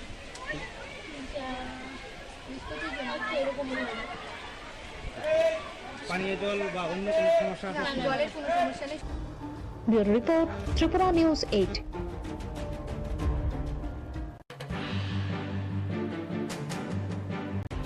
বাজেট অধিবেশনের প্রথম দিনে বিধানসভার অধ্যক্ষ বিশ্ববন্ধু সেন 5 জন সদস্যকে বহিষ্কার করেন। এই বিষয় নিয়ে গোটা রাজ্যব্যাপী ব্যাপক প্রতিক্রিয়া তৈরি হয়। বিধায়কদের বহিষ্কার প্রসঙ্গে প্রতিক্রিয়া ব্যক্ত করতে গিয়ে রাজ্যের প্রাক্তন মুখ্যমন্ত্রী মানিক সরকারের স্পষ্ট বক্তব্য হচ্ছে, বিধানসভার বাইরে অবস্থান করে বিধানসভার অভ্যন্তরীণ বিষয় নিয়ে মন্তব্য করাটা সমীচীন নয়। পাশাপাশি তিনি এটাও বলেছেন, বিধায়কদের যেমন কথা বলার অধিকার রয়েছে, ঠিক এর পাশাপাশি প্রত্যেক দলের বিধায়কদেরই জনতার প্রতিনিধি হিসেবে নিয়মের মধ্যে থেকেই কথাবার্তাগুলো উত্থাপন করা উচিত। বিধানসভার আভ্যন্তরীণ ঘটনার পরিপ্রেক্ষিতে নেওয়া সিদ্ধান্ত নিয়ে বাইরে থেকে আমি কিছু মন্তব্য করতে চাইছি না। তবে বিধায়কদের তো কথা বলবার অধিকার আছে এবং যুক্তিসঙ্গত কোনো বিষয়ের উপর দাঁড়িয়ে তারা যদি বক্তব্য রাখার চেষ্টা করে সেটা তো বলতে দেওয়া হচ্ছে অধ্যক্ষের দায়িত্ব। কিন্তু সেই দায়িত্ব অধ্যক্ষ যদি পালন না করেন তাহলে খুব বাড়তেই থাকবে এবং এটা হওয়া সঙ্গত না। এবং বিধায়ক বন্ধুরা যারা, তাদেরও দায়িত্ব হচ্ছে তারা জনগণের প্রতিনিধি, জনগণের সমস্যাগুলি নিয়ে তারা তো কথা বলবে। কাজেই উভয় পক্ষের মধ্যেই কিন্তু এই আদান প্রদানের ভিত্তিতে একটা সুস্থ পরিবেশে বিধানসভা চলতে সাহায্য করতে হবে। কালকের ঘটনা নিয়ে আমি আলাদা করে কিছু বলব না। এরকম কি আর কোনো সময় হয়েছে, যেহেতু আপনি দীর্ঘদিন ধরে বিধানসভায় ছিলেন? আমাদের সময়ে মানে এরকম তর্ক বিতর্ক তো হতোই, কিন্তু আমি পত্রিকাগুলোতেই দেখলাম তারাই মন্তব্য করেছে যে মানে স্মরণাতীত কালের মধ্যে গতকালকে ত্রিপুরা বিধানসভায় যা ঘটনা ঘটেছে এরকম ঘটনা তাদের দেখবার সুযোগ তারাই বলেছে। Bureau report, Tripura news 8। বিধানসভার বাজেট অধিবেশন নিয়ে ইতিমধ্যেই বিতর্ক চরমে। সংশ্লিষ্ট বাজেট অধিবেশনে গতকাল দিনভর ব্যাপক উত্তেজনা তৈরি হয়। অধিবেশন চলাকালীন সময়ে বিরোধীদের একযোগে ওয়াকআউটের মতো ঘটনাও ঘটেছে। বিধানসভার অভ্যন্তরে উত্তেজনা তৈরি হয়েছে। অধ্যক্ষ কর্তৃক 5 জন বিধায়ককে বহিষ্কারের সিদ্ধান্ত পর্যন্ত নেওয়া হয়েছে। এত সব কিছুর পরেও যথারীতি গতকাল পাস হয়ে যায় বাজেট। এই বাজেট নিয়ে রাজ্যের প্রাক্তন মুখ্যমন্ত্রী মানিক সরকারের প্রতিক্রিয়া নিতে গেলে শ্রী সরকার স্পষ্ট ভাষায় বলেন, এখনো বাজেট সম্পর্কে পূর্ণাঙ্গ তথ্য ওনার হাতে এসে পৌঁছায়নি, সেই কারণে তিনি এই বিষয় নিয়ে মন্তব্য করতে পারবেন না। পাশাপাশি তিনি এটাও বলেছেন, এটা ওনার বদ্ধমূল ধারণা, যেহেতু বর্তমান সরকার আকণ্ঠ ঋণে নিমজ্জিত রয়েছে, তাই এই সরকার কোনো মতেই ভালো বাজেট পেশ করতে পারবে না। বাজেটের সমস্ত বিষয়গুলি আমি এখনো দেখতে পারি, সবটা না দেখে চট করে মন্তব্য করাটা মানে সঠিক হবে। আমি আমাদের বন্ধুদের বলেছি একটা সেট যদি দেয়, দেখে নেওয়ার পর পরবর্তী সময় বলবো। আগাম না দেখে চট করে পত্রিকা পড়ে বলে দেওয়া আমাদেরকে অপেক্ষা করতে হবে। তবে এই নিয়ে কোনো সন্দেহ আমার নেই, এই সরকার যে খুব একটা ভালো বাজেট করবেন ঘটনাটা জানায় আকণ্ঠ নিমজ্জিত, কেমন বেতন ভাতা ঠিক মতো দিতে পারছে না, অনাহার অর্ধাহার চলছে। আমি তো এক্ষুনি বলছিলাম কলেজে অধ্যাপক নেই, স্কুলে মাস্টারমশাই নেই, শ্রেণীকক্ষ নেই, কেমন না, পানীয় জলের কল চলছে না, সেচের কল চলছে না, বিদ্যুৎ ঠিকমতো চলছে না। এর থেকে পরিষ্কার হাসপাতালগুলো ভালো চলছে না। কাজে এ থেকেই তো সরকারের ব্যর্থতার যে চেহারাটা পরিষ্কার হচ্ছে। কিন্তু সুনির্দিষ্টভাবে এই বাজেট এই সমস্যাগুলো থেকে উত্তরণের জন্য কী পদক্ষেপ নিয়েছে এটা দেখে বলব। আমি পত্রিকা দেখেছি, কিন্তু এর থেকে আমি কোনো মন্তব্য এখনই করতে চাইছি না। Bureau report, Tripura news 8।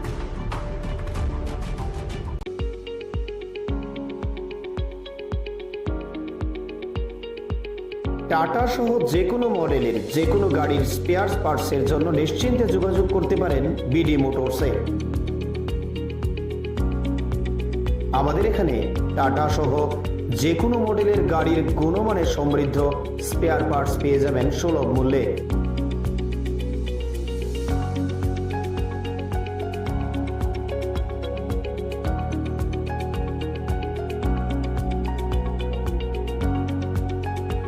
এছাড়াও কম খরচে যত্ন সহকারে সব ধরনের গাড়ি মেরামত করাতে পারেন আমাদের প্রতিষ্ঠানে। এখানে আমি বরাবরই কাজ করাই, ওদের সার্ভিসটা খুব ভালো।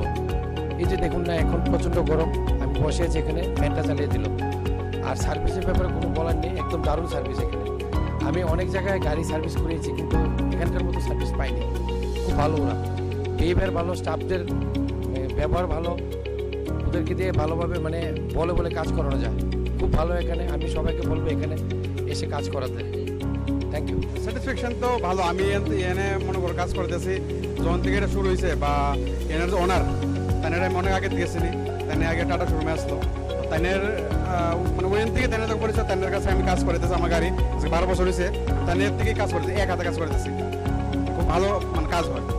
আমি নিজে মানে 12 বছর ধরে কাজ করতেছি, গাড়ি কাজ একদম নিট অ্যান্ড ক্লিয়ার, একদম ভালো। যোগাযোগের ঠিকানা বিডি মোটরস, চন্দ্রপুর, আগরতলা, পশ্চিম ত্রিপুরা। Mobile number 7005720474, 9612526874। সততাই আমাদের মূলধন।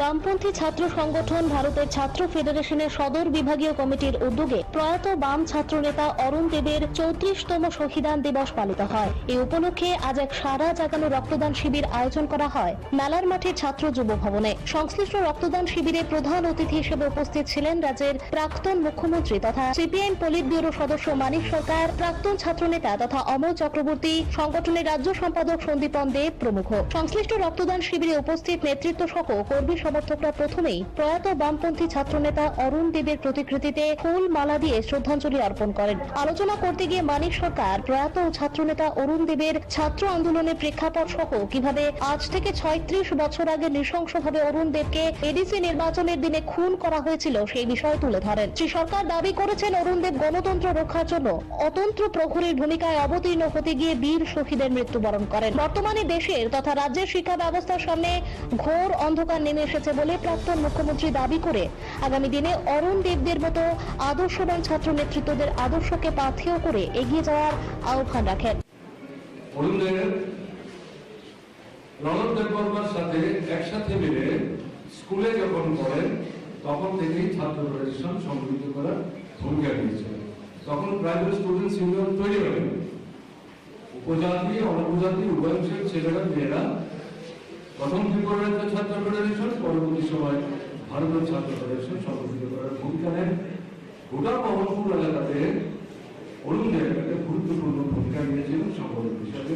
পরবর্তী সময়ে রাজ্য নেতৃত্বে তিনি ফ্রি করেন। এখন এই অরুণ দেবদের যে লড়াই, সেই লড়াইয়ের ফলশ্রুতি হচ্ছে তৃতীয় বামফ্রন্ট সরকারের অবদান এবং সেই সরকার প্রতিষ্ঠার মধ্য দিয়ে প্রথম থেকে বামফ্রন্ট সরকার ত্রিপুরার শিক্ষার ক্ষেত্রে গুণগত মৌলিক পরিবর্তনের জন্য যে ব্যাপক উদ্যোগ গ্রহণ করেছিলেন। কংগ্রেস যুবশক্তির যুগ রাজত্বে সেটা ব্যাহত হয়েছিল, বিপর্যস্ত হয়েছিল।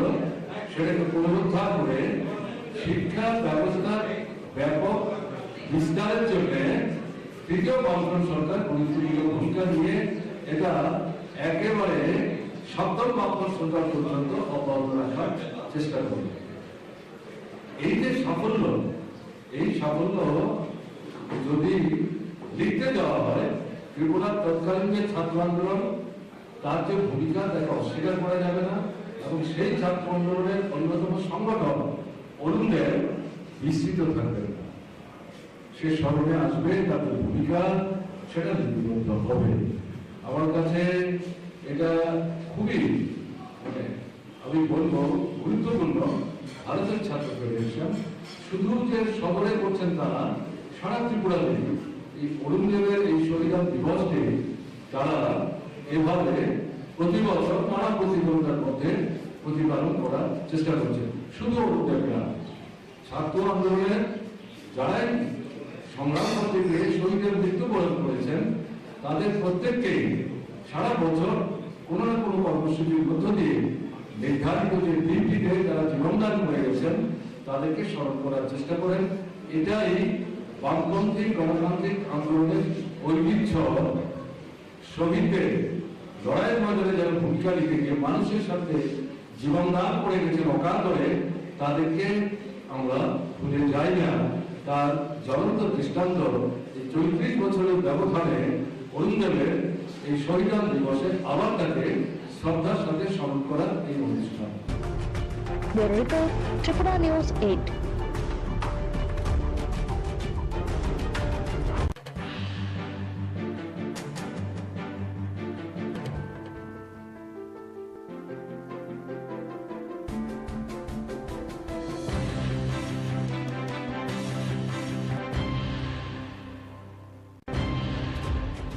বামপন্থী ছাত্র সংগঠন ভারতের ছাত্র ফেডারেশনের সদর বিভাগীয় কমিটির উদ্যোগে প্রয়াত বাম ছাত্র নেতা অরুণ দেবের 34তম শহীদান দিবস পালিত হয়। এই উপলক্ষে আজ এক সারা জাগানো রক্তদান শিবির আয়োজন করা হয় মেলার মাঠে ছাত্র যুব ভবনে। সংশ্লিষ্ট রক্তদান শিবিরে প্রধান অতিথি হিসেবে উপস্থিত ছিলেন রাজ্যের প্রাক্তন মুখ্যমন্ত্রী তথা সিপিআইএম পলিট ব্যুরো সদস্য মানিক সরকার, প্রাক্তন ছাত্রনেতা তথা অমল চক্রবর্তী, সংগঠনের রাজ্য সম্পাদক সন্দীপন দেব প্রমুখ। সংশ্লিষ্ট রক্তদান শিবিরে উপস্থিত নেতৃত্ব সহ কর্মী সমর্থকরা প্রথমেই প্রয়াত বামপন্থী ছাত্রনেতা অরুণ দেবের প্রতিকৃতিতে ফুল মালা দিয়ে শ্রদ্ধাঞ্জলি অর্পণ করেন। আলোচনা করতে গিয়ে মানিক সরকার প্রয়াত ছাত্রনেতা অরুণ দেবের ছাত্র আন্দোলনের প্রেক্ষাপট সহ কিভাবে আজ থেকে 36 বছর আগে নৃশংসভাবে অরুণ দেবকে এডিসি নির্বাচনের দিনে খুন করা হয়েছিল সেই বিষয় তুলে ধরেন। শ্রী সরকার দাবি করেছেন অরুণ দেব গণতন্ত্র রক্ষার জন্য অতন্ত্র প্রহরীর ভূমিকায় অবতীর্ণ হতে গিয়ে বীর শহীদের মৃত্যুবরণ করেন।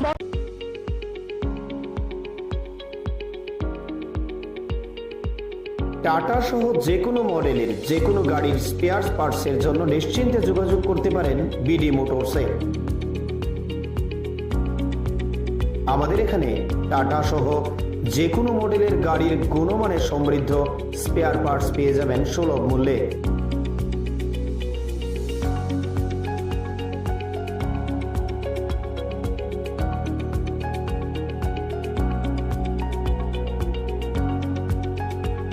এছাড়াও কম খরচে যত্ন সহকারে সব ধরনের গাড়ি মেরামত করাতে পারেন আমাদের প্রতিষ্ঠানে।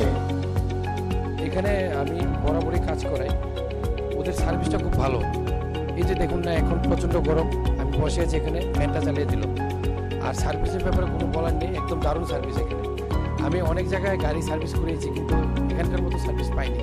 খুব ভালো ওরা, বিহেভিয়ার ভালো, স্টাফদের ব্যবহার ভালো, ওদেরকে দিয়ে ভালোভাবে মানে বলে বলে কাজ করানো যায়। খুব ভালো এখানে, আমি সবাইকে বলবো এখানে এসে কাজ করাতে। Thank you. স্যাটিসফ্যাকশন তো ভালো। আমি এনে মনে করো কাজ করতেছি যখন থেকে এটা শুরু হয়েছে, বা এনার যে ওনার তাদের আমি অনেক আগে দিয়েছিনি, তাদের আগে টাটা শোরুমে আসলো, তাদের মানে ওইখান থেকে তাদের যখন পরিচয়, তাদের কাছে আমি কাজ করতেছি। আমার গাড়ি 12 বছর হয়েছে, তাদের থেকে কাজ করতেছি, এক হাতে কাজ করতেছি, খুব ভালো মানে কাজ হয়। আমি নিজে মানে 12 বছর ধরে কাজ করতেছি, গাড়ি কাজ একদম নিট অ্যান্ড ক্লিয়ার, ভালো।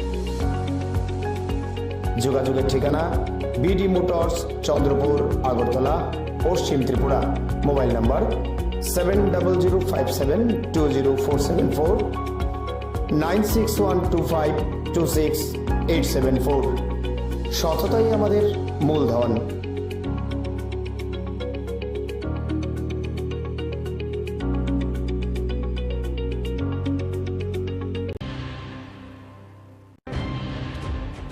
দক্ষিণ ইন্দ্রনগরের কাটা রাত 10টা নাগাদ আমাদের টাউন ইন্দ্রনগর স্থিত যে ব্রিজ তার পাশেই একটি দোকান থেকে মূলত আগুনটি ছড়িয়ে পড়ে একটি ভয়াবহ অগ্নিকাণ্ডের ঘটনা ঘটে, যেখানে 4টি দোকান সম্পূর্ণভাবে ভস্মীভূত হয়ে যায়। তার চেয়েও বড় যেটা মর্মান্তিক যে একটা ঘটনা, একজন বয়োজ্যেষ্ঠ মানুষ, 60-এর ওপর হবে না, প্রায় দুটাছে ওনার বয়স, উনি প্রতিদিনই দোকানে থাকেন, উনি ঘুমান, এবং ওনার পা একটা আমি যা জানতে পারলাম এখানে এসে প্রায় ভাঙায়, বেরোতে পারেন না। সে আগুনে প্রায় মারা যান, ভস্মীভূত হয়ে জীবনকে দগ্ধ হয়ে উনি মারা যান। খুবই মর্মান্তিক বিষয়। তো যাই হোক, আমরা এসেছি, আমি আছি এখানে এই ওয়ার্ডের যিনি কাউন্সিলর সোমা মজুমদার মহোদয়া আছেন, আমাদের মণ্ডল সভাপতি হিরালাল দেবনাথ, এবং আমাদের ওয়ার্ড সভাপতি সিদ্ধার্থদা থেকে শুরু করে আমাদের যারা পার্টির কার্যকর্তা, তারা সকাল থেকে তাদের ক্ষতিগ্রস্ত যারা তাদের পাশে দাঁড়িয়েছেন, যতটুকু সাহায্য করার করে যাচ্ছেন। এবং প্রশাসন থেকে সদর মহকুমা শাসক উনি এসেছেন, আমাদের পার্টির তারা খবর দিয়েছেন, এসে যে একটা সাহায্য যেটা সঙ্গে সঙ্গে করা হয়, আর্থিক সাহায্য অনুদান দেওয়া হয়েছে। এবং আমিও ব্যক্তিগতভাবে কথা বলেছি, ক্ষতি যতটা হয়েছে সেটা যেন সম্পূর্ণভাবে ক্ষতিপূরণ দেওয়া যায়, সে করা হবে। Bureau report, Tripura news 8।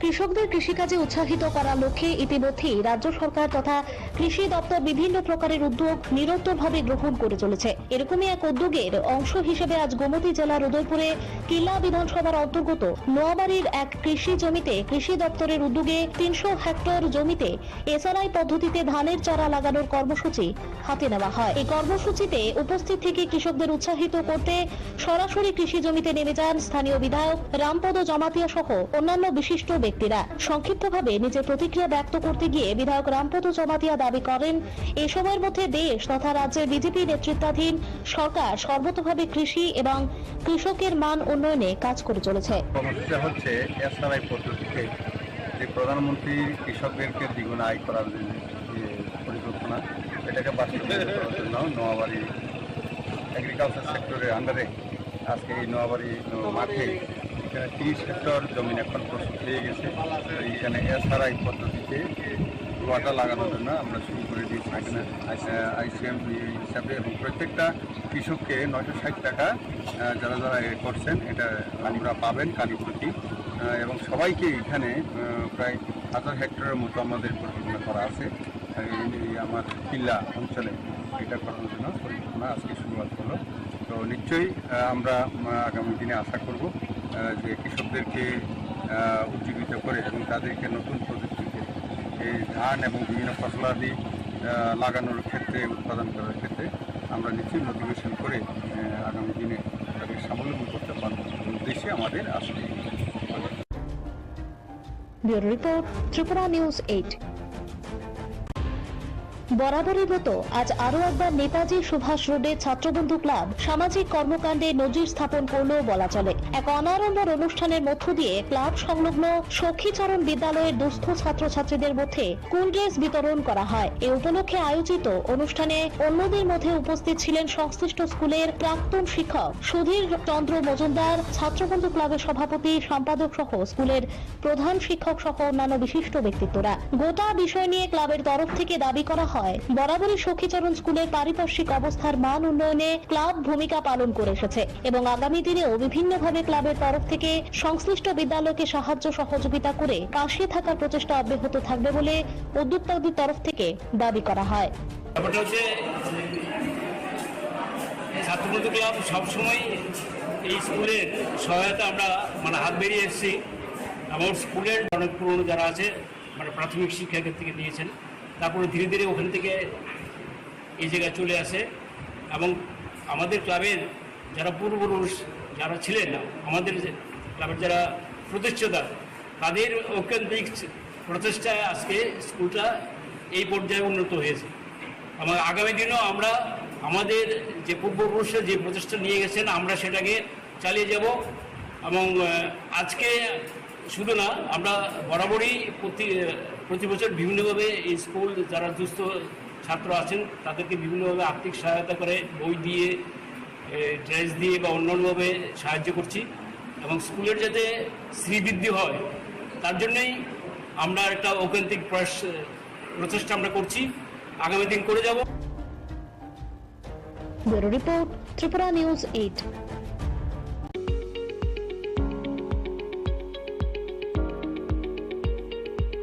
Tata সহ যে কোনো মডেলের যে কোনো গাড়ির স্পেয়ার পার্টসের জন্য নিশ্চিন্তে যোগাযোগ করতে পারেন বিডি মোটরসে। আমাদের এখানে টাটা সহ যে কোনো মডেলের গাড়ির গুণমানের সমৃদ্ধ স্পেয়ার পার্টস পেয়ে যাবেন সুলভ মূল্যে।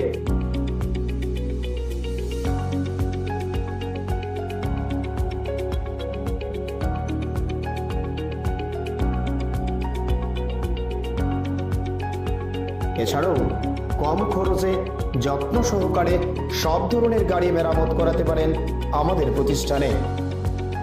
এখানে আমি বরাবরই কাজ করাই, ওদের সার্ভিসটা খুব ভালো। এই যে দেখুন না, এখন প্রচণ্ড গরম, আমি বসে আছি এখানে, ফ্যানটা চালিয়ে দিল। আর সার্ভিসের ব্যাপারে কোনো বলার নেই, একদম দারুণ সার্ভিস এখানে। আমি অনেক জায়গায় গাড়ি সার্ভিস করেছি কিন্তু এখানকার মতো সার্ভিস পাইনি। খুব ভালো ওরা, বিহেভিয়ার ভালো, স্টাফদের ব্যবহার ভালো, ওদেরকে দিয়ে ভালোভাবে বলে বলে কাজ করানো যায়। খুব ভালো এখানে, আমি সবাইকে বলবো এখানে এসে কাজ করাতে। Thank you. স্যাটিসফ্যাকশন তো ভালো। আমি এনে মনে করো কাজ করতেছি যখন থেকে এটা শুরু হয়েছে, বা এনার যে ওনার তাই অনেক আগে দিয়েছিনি, তাই আগে টাটা শোরুমে আসলো, তাইনের ওইখান থেকে তাই পরিচয়, তাইনের কাছে আমি কাজ করতেছি। আমার গাড়ি 12 বছর হয়েছে, তাইনের থেকেই কাজ করতেছি, এক হাতে কাজ করতেছি। খুব ভালো কাজ হয়। আমি নিজে 12 বছর ধরে কাজ করতেছি, গাড়ি কাজ একদম নিট অ্যান্ড ক্লিয়ার, ভালো। যোগাযোগের ঠিকানা বিডি মোটরস, চন্দ্রপুর, আগরতলা, পশ্চিম ত্রিপুরা। Mobile number 7005720474। 9612526874। সততাই আমাদের মূলধন।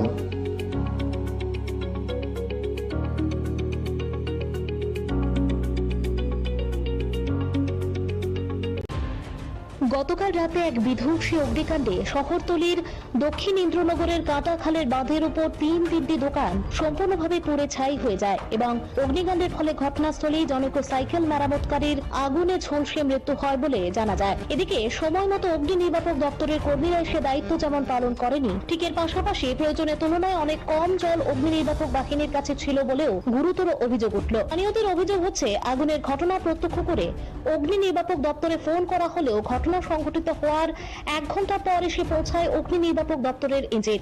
শুধু তাই নয়, সংশ্লিষ্ট ইঞ্জিনের মধ্যে 500 লিটারের থেকেও কম জল ছিল বলে এলাকাবাসীর অভিযোগ। এলাকাবাসীরা সম্পূর্ণ দাবি করছে, যদি সময় মতো অগ্নি নির্বাপক দপ্তরের ইঞ্জিন ঘটনাস্থলে আসতো তাহলে হয়তোবা সংশ্লিষ্ট সাইকেল মেরামতকারীকে বাঁচানো যেত। গোটা ঘটনা ঘিরে এবং অগ্নি নির্বাপক দপ্তরের কর্মীদের দায়িত্ব নিয়ে মুহূর্তের মধ্যে এলাকায় ব্যাপক চাঞ্চল্য ছড়িয়ে পড়ে।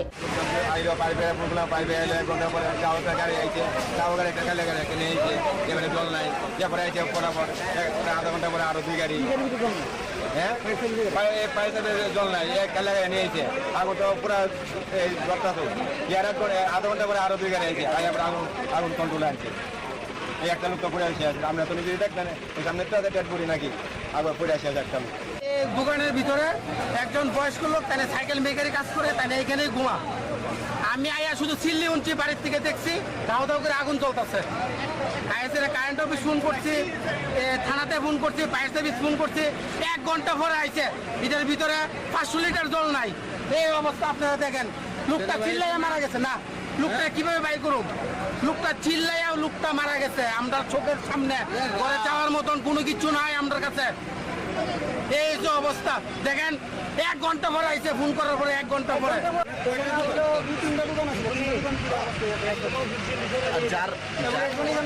ঘুমাইতে পাইনি, হয়তো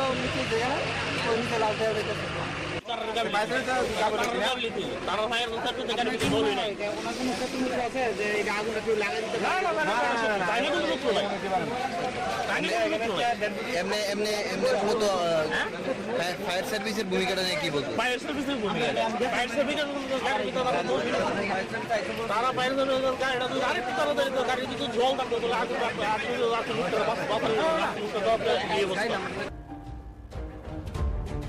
ব্যুরো রিপোর্ট, ত্রিপুরা নিউজ 8। আধুনিক সময়ে একটা বিরাট অংশের মানুষ বেসরকারি শিক্ষা প্রতিষ্ঠানগুলোর পেছনে ইঁদুর দৌড়াচ্ছেন। প্রায়শই বিভিন্ন সরকারি বিদ্যালয়গুলো শিক্ষা ব্যবস্থা নিয়ে প্রশ্নচিহ্ন তৈরি হয়। তবে এখনো এমন কিছু সরকারি বিদ্যালয় রয়েছে যেগুলো সর্বতোভাবে বিভিন্ন বেসরকারি বিদ্যালয়গুলোকে রীতিমতো টেক্কা দিচ্ছে।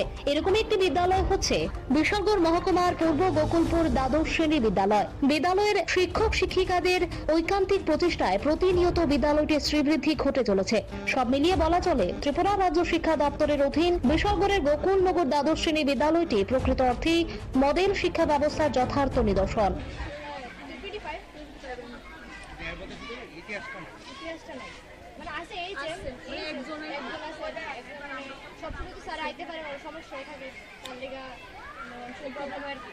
স্কুলের শিক্ষক শিক্ষিকারা তোমার সাথে কিরকম সম্পর্ক? ভালো, সব স্যারম্যানরাই ফ্রি আমাদের সাথে, একদম সব কথা আমরা ফ্রি ফ্রেন্ড হতে পারি। স্যারম্যানরা বাবা আমাদের কোনো সমস্যা হলে স্যারম্যানরা আমাদের মিড ডে মিল খাওয়ার মিড ডে মিলের কিরকম ব্যবস্থা? মিড ডে মিল যে বেস্ট, মানে আমাদের মিড ডে মিলে পাখা আছে, প্লাস তারা মানে খাবার আনলে এটা হয় এরকম না যে তারা নিয়ে খাচ্ছে না, প্লাস খুব ভালোই ব্যবস্থা। না, এছাড়া কোনো সমস্যা নেই, সব কিছু ঠিকঠাকই আছে। তোমাদের যে মিড ডে মিলের ব্যবস্থা ওইটা কিরকম? খুব ভালো, ওইটা খুবই ভালো। বিদ্যালয়ের শিক্ষক শিক্ষিকারা স্যার দিদিমণিরা তোমাদের সাথে কিরকম সম্পর্ক? সম্পর্ক মা বাবার মধ্যে খুবই ভালো, খুবই ভালো সম্পর্ক। কতজন আছে তোমরা এখানে টিচার?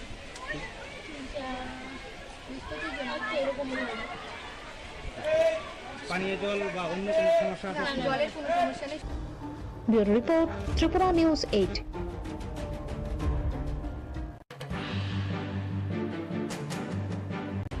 বাজেট অধিবেশনের প্রথম দিনে বিধানসভার অধ্যক্ষ বিশ্ববন্ধু সেন 5 জন সদস্যকে বহিষ্কার করেন। এই বিষয় নিয়ে গোটা রাজ্যব্যাপী ব্যাপক প্রতিক্রিয়া তৈরি হয়। বিধায়কদের বহিষ্কার প্রসঙ্গে প্রতিক্রিয়া ব্যক্ত করতে গিয়ে রাজ্যের প্রাক্তন মুখ্যমন্ত্রী মানিক সরকারের স্পষ্ট বক্তব্য হচ্ছে, বিধানসভার বাইরে অবস্থান করে বিধানসভার অভ্যন্তরীণ বিষয় নিয়ে মন্তব্য করাটা সমীচীন নয়। পাশাপাশি তিনি এটাও বলেছেন, বিধায়কদের যেমন কথা বলার অধিকার রয়েছে, ঠিক এর পাশাপাশি প্রত্যেক দলের বিধায়কদেরই জনতার প্রতিনিধি হিসেবে নিয়মের মধ্যে থেকেই কথাবার্তাগুলো উত্থাপন করা উচিত। বিধানসভার আভ্যন্তরীণ ঘটনার পরিপ্রেক্ষিতে নেওয়া সিদ্ধান্ত নিয়ে বাইরে থেকে আমি কিছু মন্তব্য করতে চাইছি না।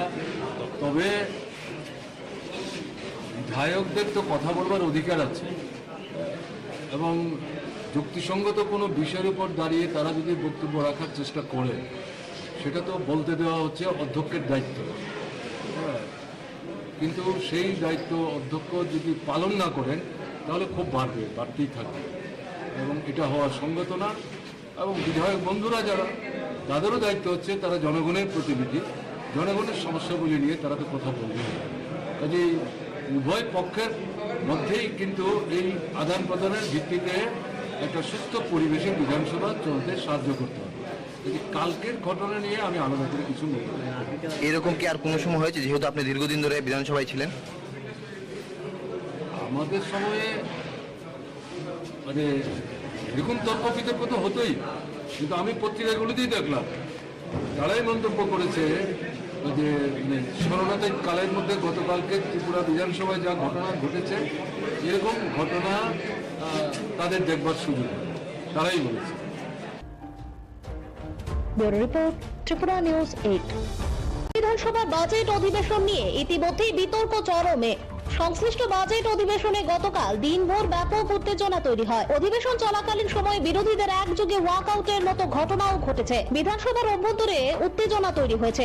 অধ্যক্ষ কর্তৃক 5 জন বিধায়ককে বহিষ্কারের সিদ্ধান্ত পর্যন্ত নেওয়া হয়েছে। এত সব কিছুর পরেও যথারীতি গতকাল পাস হয়ে যায় বাজেট। এই বাজেট নিয়ে রাজ্যের প্রাক্তন মুখ্যমন্ত্রী মানিক সরকারের প্রতিক্রিয়া নিতে গেলে শ্রী সরকার স্পষ্ট ভাষায় বলেন, এখনো বাজেট সম্পর্কে পূর্ণাঙ্গ তথ্য ওনার হাতে এসে পৌঁছায়নি, সেই কারণে তিনি এই বিষয় নিয়ে মন্তব্য করতে পারবেন না। পাশাপাশি তিনি এটাও বলেছেন, এটা ওনার বদ্ধমূল ধারণা, যেহেতু বর্তমান সরকার আকণ্ঠ ঋণে নিমজ্জিত রয়েছে, তাই এই সরকার কোনো মতেই ভালো বাজেট পেশ করতে পারবে না।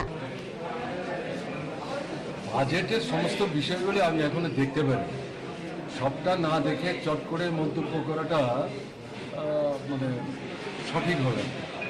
আমি আমাদের বন্ধুদের বলেছি, একটা সেট যদি দেয় দেখে নেওয়ার পর পরবর্তী সময় বলবো। আগাম না দেখে চট করে পত্রিকা পড়ে বলে দেওয়া অপেক্ষা করতে হবে। তবে এই নিয়ে কোনো সন্দেহ আমার নেই, এই সরকার যে খুব একটা ভালো বাজেট করবেন ঘটনাটা জানায়। আকণ্ঠ নিমজ্জিত, কেমন বেতন ভাতা ঠিক মতো দিতে পারছে না, অনাহার অর্ধাহার চলছে। আমি তো এক্ষুনি বলছিলাম, কলেজে অধ্যাপক নেই, স্কুলে মাস্টারমশাই নেই, শ্রেণীকক্ষ নেই, কেমন না, পানীয় জলের কল চলছে না, সেচের কল চলছে না, বিদ্যুৎ ঠিকমতো চলছে না, এর থেকে পরিষ্কার হাসপাতালগুলো ভালো চলছে না। কাজে এ থেকেই তো সরকারের ব্যর্থতার যে চেহারাটা পরিষ্কার হচ্ছে। কিন্তু সুনির্দিষ্টভাবে এই বাজেট এই সমস্যাগুলো থেকে উত্তরণের জন্য কী পদক্ষেপ নিয়েছে এটা দেখে বলবো। আমি পত্রিকা দেখেছি, কিন্তু এর থেকে আমি কোনো মন্তব্য এখনই করতে চাইছি না। Bureau report, Tripura news 8।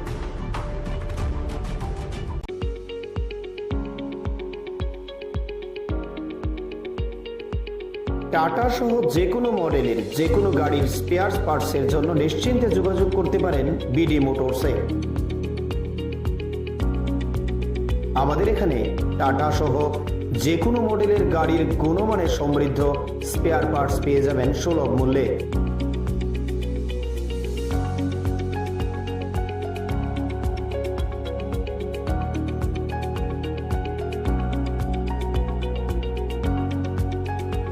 এছাড়াও কম খরচে যত্ন সহকারে সব ধরনের গাড়ি মেরামত করাতে পারেন আমাদের প্রতিষ্ঠানে। এখানে আমি বরাবরই কাজ করাই, ওদের সার্ভিসটা খুব ভালো। এই যে দেখুন না, এখন প্রচণ্ড গরম, আমি বসে আছি এখানে, ফ্যানটা চালিয়ে দিল। আর সার্ভিসের ব্যাপারে কোনো বলার নেই, একদম দারুণ সার্ভিস এখানে। আমি অনেক জায়গায় গাড়ি সার্ভিস করিয়েছি, কিন্তু এখানকার মতো সার্ভিস পাইনি। খুব ভালো ওরা, বিহেভিয়ার ভালো, স্টাফদের ব্যবহার ভালো, ওদেরকে দিয়ে ভালোভাবে মানে বলে বলে কাজ করানো যায়। খুব ভালো এখানে, আমি সবাইকে বলবো এখানে এসে কাজ করাতে।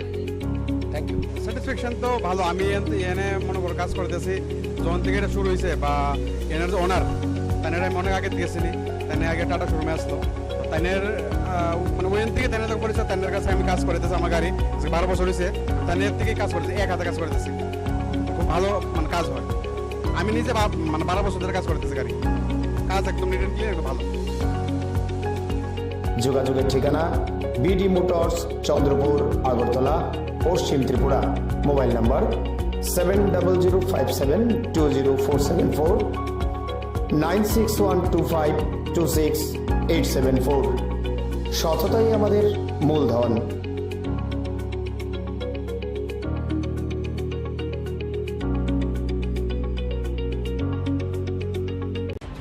বামপন্থী ছাত্র সংগঠন ভারতের ছাত্র ফেডারেশনের সদর বিভাগীয় কমিটির উদ্যোগে প্রয়াত বাম ছাত্র নেতা অরুণ দেবের 34তম শহীদান দিবস পালিত হয়। এই উপলক্ষে আজ এক সারা জাগানো রক্তদান শিবির আয়োজন করা হয় মেলার মাঠে ছাত্র যুব ভবনে। সংশ্লিষ্ট রক্তদান শিবিরে প্রধান অতিথি হিসেবে উপস্থিত ছিলেন রাজ্যের প্রাক্তন মুখ্যমন্ত্রী তথা সিপিআইএম পলিট ব্যুরো সদস্য মানিক সরকার, প্রাক্তন ছাত্রনেতা তথা অমল চক্রবর্তী, সংগঠনের রাজ্য সম্পাদক সন্দীপন দেব প্রমুখ। সংশ্লিষ্ট রক্তদান শিবিরে উপস্থিত নেতৃত্ব সহ কর্মী সমর্থকরা প্রথমেই প্রয়াত বামপন্থী ছাত্রনেতা অরুণ দেবের প্রতিকৃতিতে ফুল মালা দিয়ে শ্রদ্ধাঞ্জলি অর্পণ করেন। আলোচনা করতে গিয়ে মানিক সরকার প্রয়াত ছাত্রনেতা অরুণ দেবের ছাত্র আন্দোলনের প্রেক্ষাপট সহ কিভাবে আজ থেকে 36 বছর আগে নৃশংসভাবে অরুণ দেবকে এডিসি নির্বাচনের দিনে খুন করা হয়েছিল সেই বিষয় তুলে ধরেন। শ্রী সরকার দাবি করেছেন অরুণ দেব গণতন্ত্র রক্ষার জন্য অতন্ত্র প্রহরীর ভূমিকায় অবতীর্ণ হতে গিয়ে বীর শহীদের মৃত্যুবরণ করেন। বর্তমানে দেশের তথা রাজ্যের শিক্ষা ব্যবস্থার সামনে ঘোর অন্ধকার নেমে এসেছে বলে প্রাক্তন মুখ্যমন্ত্রী দাবি করে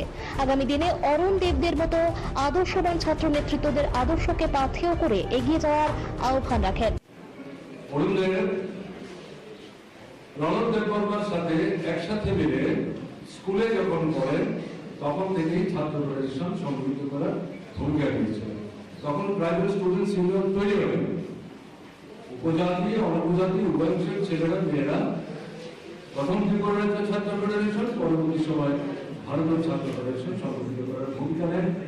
গোটা মোহনপুর এলাকাতে অরুণ দেব একটা গুরুত্বপূর্ণ ভূমিকা নিয়েছিলেন সংগঠক হিসাবে।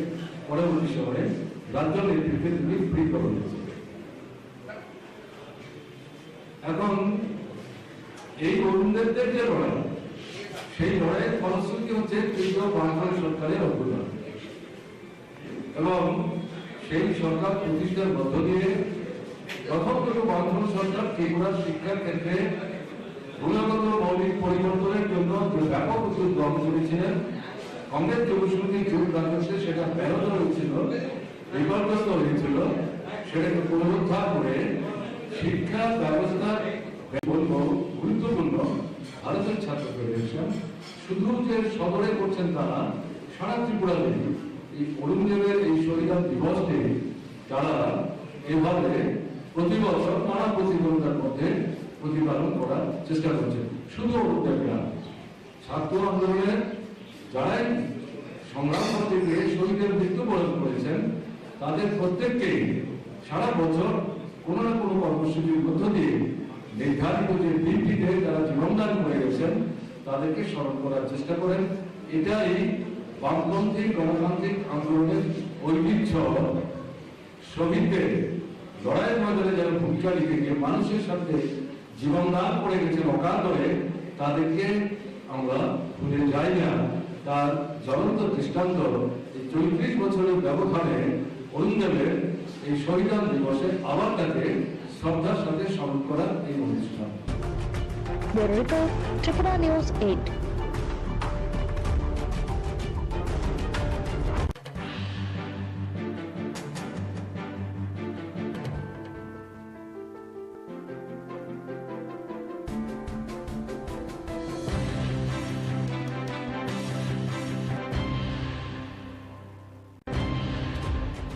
বামপন্থী ছাত্র সংগঠন ভারতের ছাত্র ফেডারেশনের সদর বিভাগীয় কমিটির উদ্যোগে প্রয়াত বাম ছাত্র নেতা অরুণ দেবের 34তম শহীদান দিবস পালিত হয়। এই উপলক্ষে আজ এক সারা জাগানো রক্তদান শিবির আয়োজন করা হয় মেলার মাঠের ছাত্র যুব ভবনে। সংশ্লিষ্ট রক্তদান শিবিরে প্রধান অতিথি হিসেবে উপস্থিত ছিলেন রাজ্যের প্রাক্তন মুখ্যমন্ত্রী তথা সিপিআইএম পলিট ব্যুরো সদস্য মানিক সরকার, প্রাক্তন ছাত্রনেতা তথা অমল চক্রবর্তী, সংগঠনের রাজ্য সম্পাদক সন্দীপন দেব প্রমুখ। সংশ্লিষ্ট রক্তদান শিবিরে উপস্থিত নেতৃত্ব সহ কর্মী সমর্থকরা প্রথমেই প্রয়াত বামপন্থী ছাত্রনেতা অরুণ দেবের প্রতিকৃতিতে ফুল মালা দিয়ে শ্রদ্ধাঞ্জলি অর্পণ করেন। আলোচনা করতে গিয়ে মানিক সরকার প্রয়াত ছাত্রনেতা অরুণ দেবের ছাত্র আন্দোলনের প্রেক্ষাপট সহ কিভাবে আজ থেকে 36 বছর আগে নৃশংসভাবে অরুণ দেবকে এডিসি নির্বাচনের দিনে খুন করা হয়েছিল সেই বিষয় তুলে ধরেন। শ্রী সরকার দাবি করেছেন অরুণ দেব গণতন্ত্র রক্ষার জন্য অতন্ত্র প্রহরীর ভূমিকায় অবতীর্ণ হতে গিয়ে বীর শহীদের মৃত্যুবরণ করেন।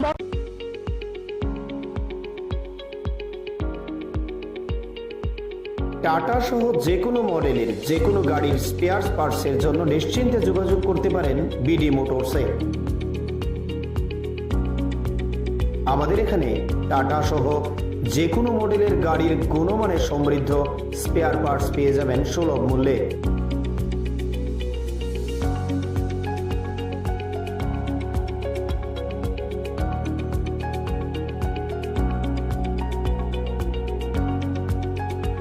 এছাড়াও কম খরচে যত্ন সহকারে সব ধরনের গাড়ি মেরামত করাতে পারেন আমাদের প্রতিষ্ঠানে। এখানে আমি বরাবরই কাজ করাই, ওদের সার্ভিসটা খুব ভালো। এই যে দেখুন না, এখন প্রচণ্ড গরম, আমি বসে আছি এখানে, ফ্যানটা চালিয়ে দিল। আর সার্ভিসের ব্যাপারে কোনো বলার নেই, একদম দারুণ সার্ভিস এখানে।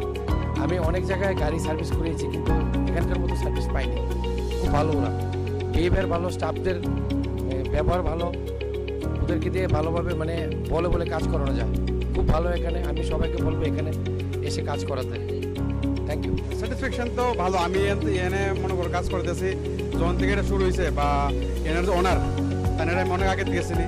তাই আগে টাটা শোরুমে আসতো, তাদের মানে ওইখান থেকে তাদের যখন পরিচয়, তাদের কাছে আমি কাজ করতেছি। আমার গাড়ি 12 বছর হয়েছে, তাদের থেকেই কাজ করতেছি, এক হাতে কাজ করতেছি। খুব ভালো মানে কাজ হয়। আমি নিজে মানে 12 বছর ধরে কাজ করতেছি গাড়ি, কাজ একদম নিট অ্যান্ড ক্লিয়ার, ভালো। যোগাযোগের ঠিকানা বিডি মোটরস, চন্দ্রপুর, আগরতলা, পশ্চিম ত্রিপুরা।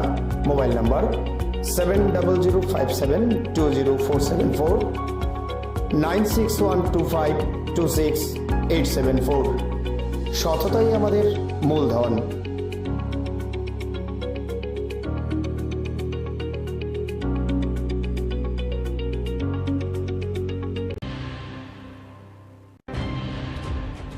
দক্ষিণ ইন্দ্রনগরের কাটাখালের ভয়াবহ অগ্নিকাণ্ডের ঘটনাস্থল পরিদর্শন করলেন প্রদেশ বিজেপির সাধারণ সম্পাদিকা পাপিয়া দত্ত সহ এক প্রতিনিধি দল। এই পরিদর্শনকালে শ্রীমতী দত্ত সহ অন্যান্যরা ক্ষতিগ্রস্তদের সাথে কথা বলে সহানুভূতি জানালেন। এদিকে সংবাদ মাধ্যমের প্রতিনিধিদের সাথে প্রতিক্রিয়া ব্যক্ত করতে গিয়ে গোটা ঘটনাকে অত্যন্ত দুর্ভাগ্যজনক এবং আগুনে ঝলসে একজন বয়স্ক সাইকেল মেরামতকারীর মৃত্যুর ঘটনা অত্যন্ত বেদনার বলে অভিমত দিলেন পাপিয়া দত্ত। পাশাপাশি তিনি জানিয়েছেন আগামী দিনে ক্ষতিগ্রস্তদের পাশে পার্টি তথা রাজ্য সরকার সর্বতোভাবে থাকবে। এখানে উল্লেখ করা প্রয়োজন, আজ দুপুরের মধ্যেই ক্ষতিগ্রস্তদের হাতে প্রশাসনিক সাহায্য সম্মিলিত চেক তুলে দেওয়া হয়। কাল আনুমানিক রাত 10টা নাগাদ আমাদের টাউন ইন্দ্রনগর স্থিত যে ব্রিজ তার পাশেই একটি দোকান থেকে মূলত আগুনটি ছড়িয়ে পড়ে একটি ভয়াবহ অগ্নিকাণ্ডের ঘটনা ঘটে, যেখানে 4টি দোকান সম্পূর্ণভাবে ভস্মীভূত হয়ে যায়। তার চেয়েও বড় যেটা মর্মান্তিক যে একটা ঘটনা, একজন বয়োজ্যেষ্ঠ মানুষ, 60-এর ওপর হবে না, প্রায় 70-এর কাছাকাছি ওনার বয়স। উনি প্রতিদিনই দোকানে থাকেন, উনি ঘুমান এবং ওনার পা একটা আমি জানতে পারলাম এখানে এসে প্রায় ভাঙাই, বেরোতে পারেন না। সে আগুনে প্রায় মারা যান, ভস্মীভূত হয়ে জীবন্ত দগ্ধ হয়ে উনি মারা যান। খুবই মর্মান্তিক বিষয়। তো যাই হোক, আমরা এসেছি, আমি আছি এখানে। এই ওয়ার্ডের যিনি কাউন্সিলর সোমা মজুমদার মহোদয়া আছেন, আমাদের মণ্ডল সভাপতি দালাল দেবনাথ এবং আমাদের ওয়ার্ড সভাপতি সিদ্ধার্থদা থেকে শুরু করে আমাদের যারা পার্টির কার্যকর্তা, তারা সকাল থেকে তাদের ক্ষতিগ্রস্ত যারা তাদের পাশে দাঁড়িয়েছেন, যতটুকু সাহায্য করার করে যাচ্ছেন। এবং প্রশাসন থেকে সদর মহকুমা শাসক উনি এসেছেন, আমাদের পার্টির তারা খবর দিয়েছেন, এসেছেন, এসে যে একটা সাহায্য যেটা সঙ্গে সঙ্গে করা হয়, আর্থিক সাহায্য অনুদান দেওয়া হয়েছে এবং আমিও ব্যক্তিগতভাবে কথা বলেছি, ক্ষতি যতটা হয়েছে সেটা যেন সম্পূর্ণভাবে ক্ষতিপূরণ দেওয়া যায় সে করা হবে। Bureau report, Tripura news 8।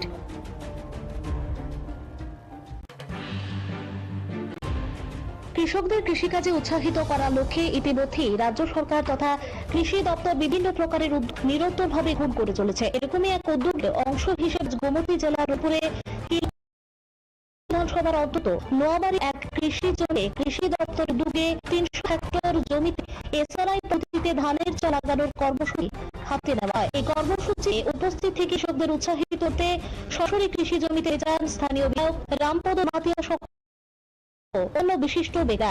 সংক্ষিপ্তভাবে নিজের প্রতিক্রিয়া করতে গিয়ে রামপদ জমা দাবি করেন এই সময়ের মধ্যে দেশ তথা রাজ্যের বিপি নেতৃত্বাধীন সরকার সমতভাবে কৃষি এবং কৃষির মান উন্নয়নে কাজ করে চলেছে।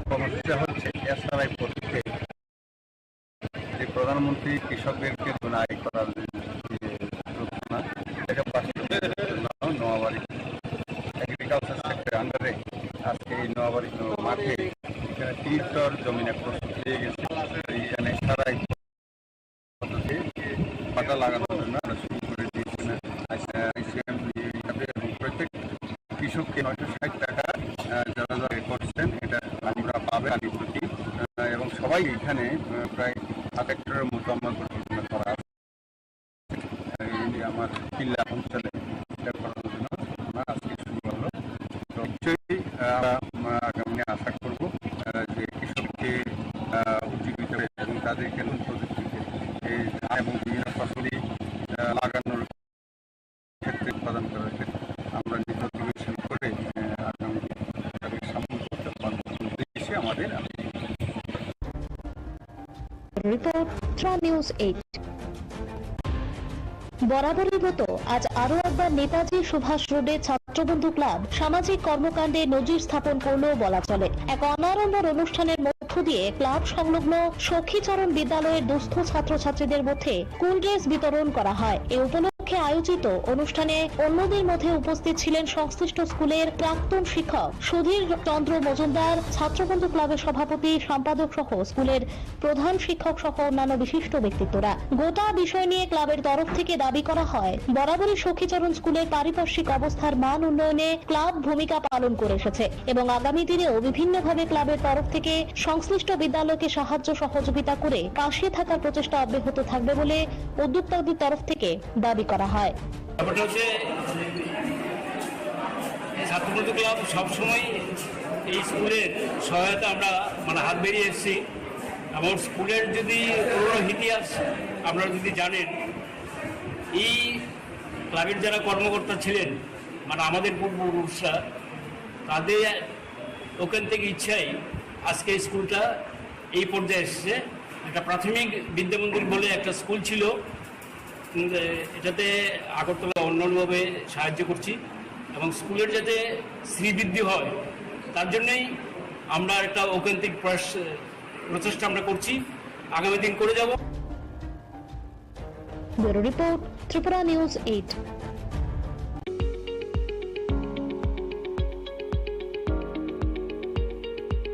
টাটা সহ যে কোনো মডেলের যে কোনো গাড়ির স্পেয়ার পার্টসের জন্য নিশ্চিন্তে যোগাযোগ করতে পারেন বিডি মোটরসে। আমাদের এখানে টাটা সহ যে কোনো মডেলের গাড়ির গুণমানের সমৃদ্ধ স্পেয়ার পার্টস পেয়ে যাবেন সুলভ মূল্যে।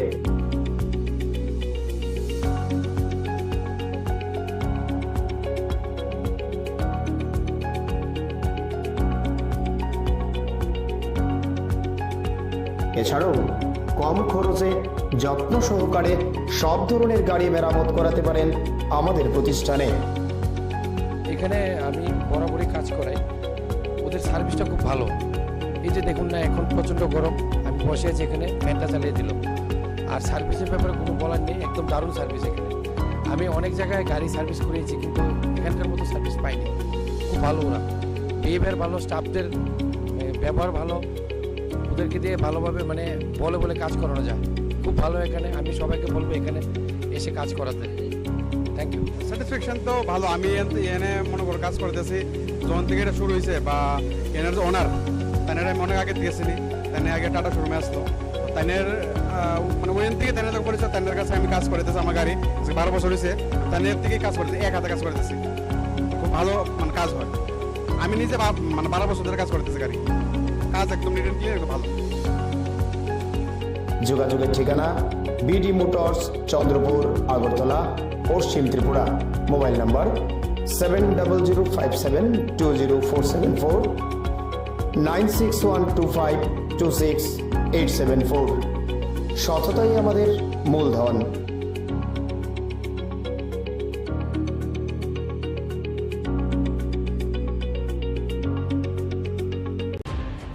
গতকাল রাতে এক বিধ্বংসী অগ্নিকাণ্ডে শহরতলির দক্ষিণ ইন্দ্রনগরের কাঁটাখালের বাঁধের উপর তিনটি দোকান সম্পূর্ণভাবে পুড়ে ছাই হয়ে যায় এবং অগ্নিকাণ্ডের ফলে ঘটনাস্থলেই জনৈক সাইকেল মেরামতকারীর আগুনে ঝলসে মৃত্যু হয় বলে জানা যায়। এদিকে সময় মতো অগ্নি নির্বাপক দপ্তরের কর্মীরা এসে দায়িত্ব যেমন পালন করেনি, ঠিক এর পাশাপাশি প্রয়োজনের তুলনায় অনেক কম জল অগ্নি নির্বাপক বাহিনীর কাছে ছিল বলেও গুরুতর অভিযোগ উঠল। স্থানীয়দের অভিযোগ হচ্ছে, আগুনের ঘটনা প্রত্যক্ষ করে অগ্নি নির্বাপক দপ্তরে ফোন করা হলেও ঘটনা সংঘটিত হওয়ার 1 ঘন্টা পর এসে পৌঁছায় অগ্নি নির্বাপক দপ্তরের ইঞ্জিন।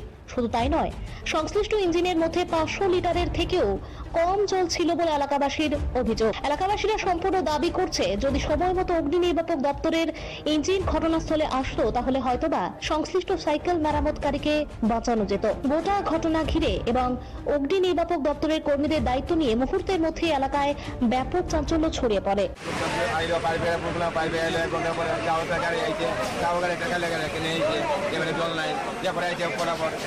আধা ঘন্টা পরে আরো 2 গাড়ি, হ্যাঁ জল নাই, এক লাগাই নিয়ে আইছে। আগুন তো পুরো আধা ঘন্টা পরে আরো 2 গাড়ি আইছে, আগুন কন্ট্রোলে আনছে। এই একটা লোক তো পড়ে আসে, আমরা তো নিজেই দেখবেন সামনেটা ডেড করি নাকি, আবার পড়ে আসে একটা লোক। দোকানের ভিতরে একজন বয়স্ক লোক তাই সাইকেল মেকারে কাজ করে, তাই এখানেই ঘুমা। আমি আয়া শুধু চিল্লি উনছি, বাড়ির থেকে দেখছি দাও দাও করে আগুন চলতেছে। কারেন্ট অফিস ফোন করছি, থানাতে ফোন করছি, ফায়ার সার্ভিস ফোন করছি। 1 ঘন্টা পরে আইছে, এটার ভিতরে 500 লিটার জল নাই। এই অবস্থা আপনারা দেখেন। লোকটা চিল্লাইয়া মারা গেছে না, লোকটা কিভাবে বাইর করুন? লোকটা চিল্লাইয়া লোকটা মারা গেছে আমরা চোখের সামনে।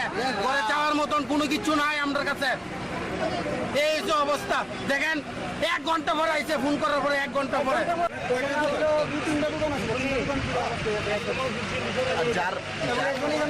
ঘুমাইতে পাইনি, ওটা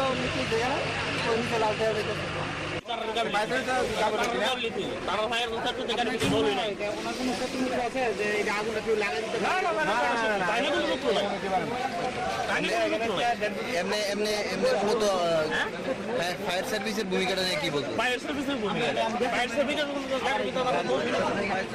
তারা ফায়ার সার্ভিসের গাড়িটা যদি আরেকটু তাড়াতাড়ি গাড়ি যদি জল থাকতো তাহলে আগুন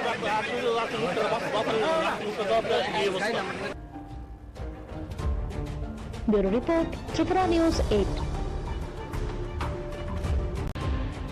আধুনিক সময়ে একটা বিরাট অংশের মানুষ বেসরকারি শিক্ষা প্রতিষ্ঠানগুলোর পেছনে ইঁদুর দৌড়াচ্ছেন। প্রায়শই বিভিন্ন সরকারি বিদ্যালয়গুলো শিক্ষা ব্যবস্থা নিয়ে প্রশ্নচিহ্ন তৈরি হয়। তবে এখনো এমন কিছু কিছু সরকারি বিদ্যালয় রয়েছে যেগুলো সর্বতোভাবে বিভিন্ন বেসরকারি বিদ্যালয়গুলোকে রীতিমতো টেক্কা দিচ্ছে। এরকম একটি বিদ্যালয় হচ্ছে বিশালগড় মহকুমার পূর্ব গোকুলপুর দ্বাদশ শ্রেণী বিদ্যালয়। বিদ্যালয়ের শিক্ষক শিক্ষিকাদের ঐকান্তিক প্রচেষ্টায় প্রতিনিয়ত বিদ্যালয়টির শ্রীবৃদ্ধি ঘটে চলেছে।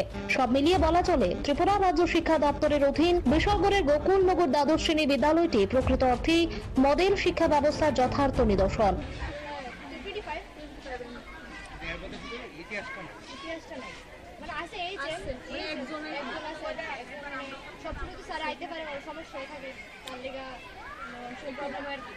স্কুলের শিক্ষক শিক্ষিকারা তোমার সাথে কিরকম সম্পর্ক? ভালো, সব স্যারম্যান প্রিয় আমাদের সাথে, একদম সব কথা আমরা ফ্রি টাইম করতে পারি। স্যারম্যান তারা বাবা আমাদের কোনো সমস্যা হলে স্যারম্যান তারা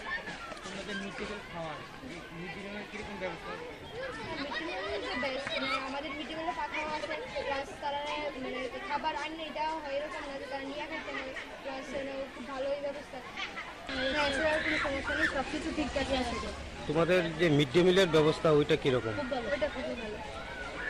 বিদ্যালয়ের শিক্ষক শিক্ষিকারা স্যার দিদিমণিরা তোমাদের সাথে কিরকম সম্পর্ক? সম্পর্ক মা বাবার মধ্যে খুবই ভালো, খুবই ভালো। ভালো সম্পর্ক। কতজন আছে তোমরা এখানে টিচার? এরকম মনে হয়। পানীয় জল বা অন্য কোনো সমস্যা আছে? জলের কোনো সমস্যা নেই। Bureau report, Tripura news 8।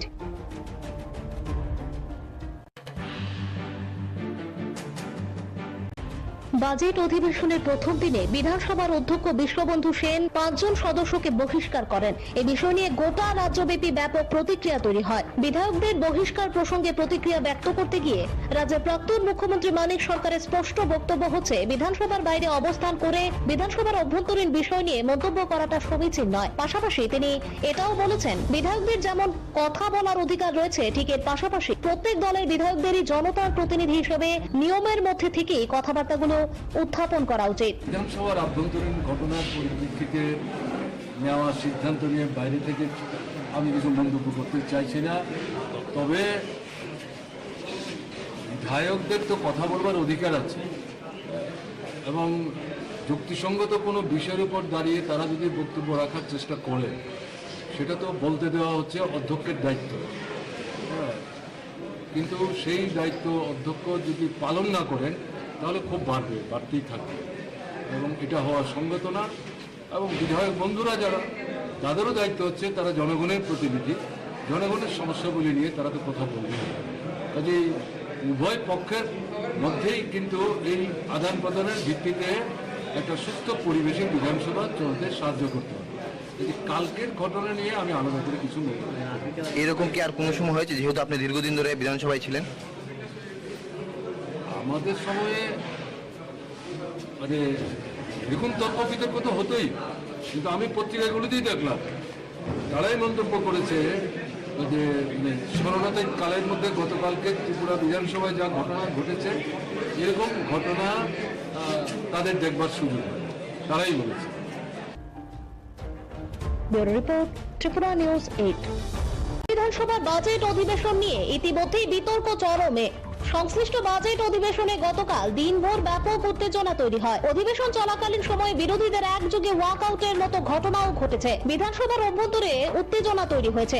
অধ্যক্ষ কর্তৃক 5 জন বিধায়ককে বহিষ্কারের সিদ্ধান্ত পর্যন্ত নেওয়া হয়েছে। এত সব কিছুর পরেও যথারীতি গতকাল পাস হয়ে যায় বাজেট। এই বাজেট নিয়ে রাজ্যের প্রাক্তন মুখ্যমন্ত্রী মানিক সরকারের প্রতিক্রিয়া নিতে গেলে শ্রী সরকার স্পষ্ট ভাষায় বলেন, এখনো বাজেট সম্পর্কে পূর্ণাঙ্গ তথ্য ওনার হাতে এসে পৌঁছায়নি, সেই কারণে তিনি এই বিষয় নিয়ে মন্তব্য করতে পারবেন না। পাশাপাশি তিনি এটাও বলেছেন, এটা ওনার বদ্ধমূল ধারণা, যেহেতু বর্তমান সরকার আকণ্ঠ ঋণে নিমজ্জিত রয়েছে, তাই এই সরকার কোনো মতেই ভালো বাজেট পেশ করতে পারবে না।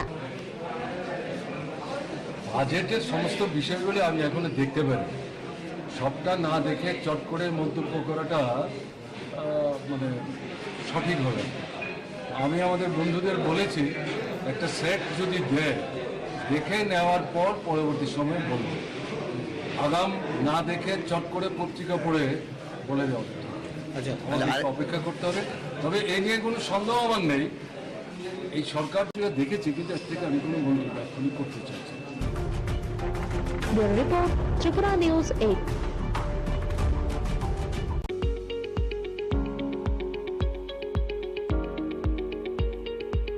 টাটা সহ যে কোনো মডেলের যে কোনো গাড়ির স্পেয়ার পার্টসের জন্য নিশ্চিন্তে যোগাযোগ করতে পারেন বিডি মোটরসে। আমাদের এখানে টাটা সহ যে কোনো মডেলের গাড়ির গুণমানের সমৃদ্ধ স্পেয়ার পার্টস পেয়ে যাবেন সুলভ মূল্যে।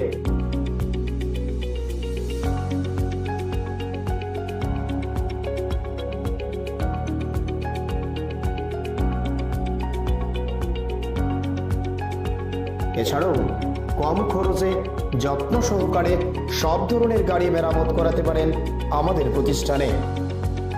এখানে আমি বরাবরই কাজ করাই, ওদের সার্ভিসটা খুব ভালো। এই যে দেখুন না, এখন প্রচণ্ড গরম, আমি বসে আছি এখানে, ফ্যানটা চালিয়ে দিল। আর সার্ভিসের ব্যাপারে কোনো বলার নেই, একদম দারুণ সার্ভিস এখানে। আমি অনেক জায়গায় গাড়ি সার্ভিস করেছি, কিন্তু এখানকার মতো সার্ভিস পাইনি। খুব ভালো ওরা, বিহেভিয়ার ভালো, স্টাফদের ব্যবহার ভালো, ওদেরকে দিয়ে ভালোভাবে মানে বলে কাজ করানো যায়। খুব ভালো এখানে। আমি সবাইকে বলবো এখানে এসে কাজ করাতে।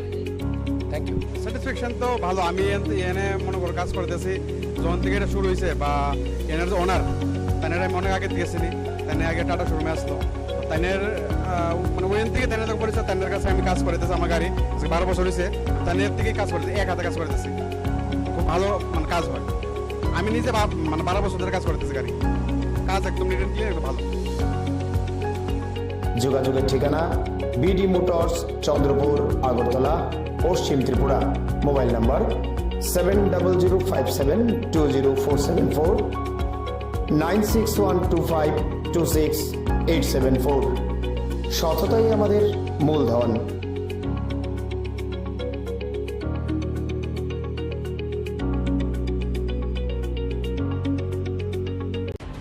বামপন্থী ছাত্র সংগঠন ভারতের ছাত্র ফেডারেশনের সদর বিভাগীয় কমিটির উদ্যোগে প্রয়াত বাম ছাত্র নেতা অরুণ দেবের 34তম শহীদান দিবস পালিত হয়। এই উপলক্ষে আজ এক সারা জাগানো রক্তদান শিবির আয়োজন করা হয় মেলার মাঠে ছাত্র যুব ভবনে। সংশ্লিষ্ট রক্তদান শিবিরে প্রধান অতিথি হিসেবে উপস্থিত ছিলেন রাজ্যের প্রাক্তন মুখ্যমন্ত্রী তথা সিপিআইএম পলিট ব্যুরো সদস্য মানিক সরকার, প্রাক্তন ছাত্রনেতা তথা অমল চক্রবর্তী, সংগঠনের রাজ্য সম্পাদক সন্দীপন দেব প্রমুখ। সংশ্লিষ্ট রক্তদান শিবিরে উপস্থিত নেতৃত্ব সহ কর্মী সমর্থকরা প্রথমেই প্রয়াত বামপন্থী ছাত্রনেতা অরুণ দেবের প্রতিকৃতিতে ফুল মালা দিয়ে শ্রদ্ধাঞ্জলি অর্পণ করেন। আলোচনা করতে গিয়ে মানিক সরকার প্রয়াত ছাত্রনেতা অরুণ দেবের ছাত্র আন্দোলনের প্রেক্ষাপট সহ কিভাবে আজ থেকে 36 বছর আগে নৃশংসভাবে অরুণ দেবকে এডিসি নির্বাচনের দিনে খুন করা হয়েছিল সেই বিষয় তুলে ধরেন। শ্রী সরকার দাবি করেছেন অরুণ দেব গণতন্ত্র রক্ষার জন্য অতন্ত্র প্রহরীর ভূমিকায় অবতীর্ণ হতে গিয়ে বীর শহীদের মৃত্যুবরণ করেন। বর্তমানে দেশের তথা রাজ্যের শিক্ষা ব্যবস্থার সামনে ঘোর অন্ধকার নেমে এসেছে বলে প্রাক্তন মুখ্যমন্ত্রী দাবি করে আগামী দিনে অরুণ দেবদের মতো আদর্শবান ছাত্র নেতৃত্বদের আদর্শকে পাথেয় করে এগিয়ে যাওয়ার আহ্বান রাখেন। অরুণ দেব রণন দেববর্মার সাথে একসাথে মিলে স্কুলে যখন পড়েন তখন থেকেই ছাত্র ফেডারেশন সংগঠিত করার ভূমিকা নিয়েছিলেন।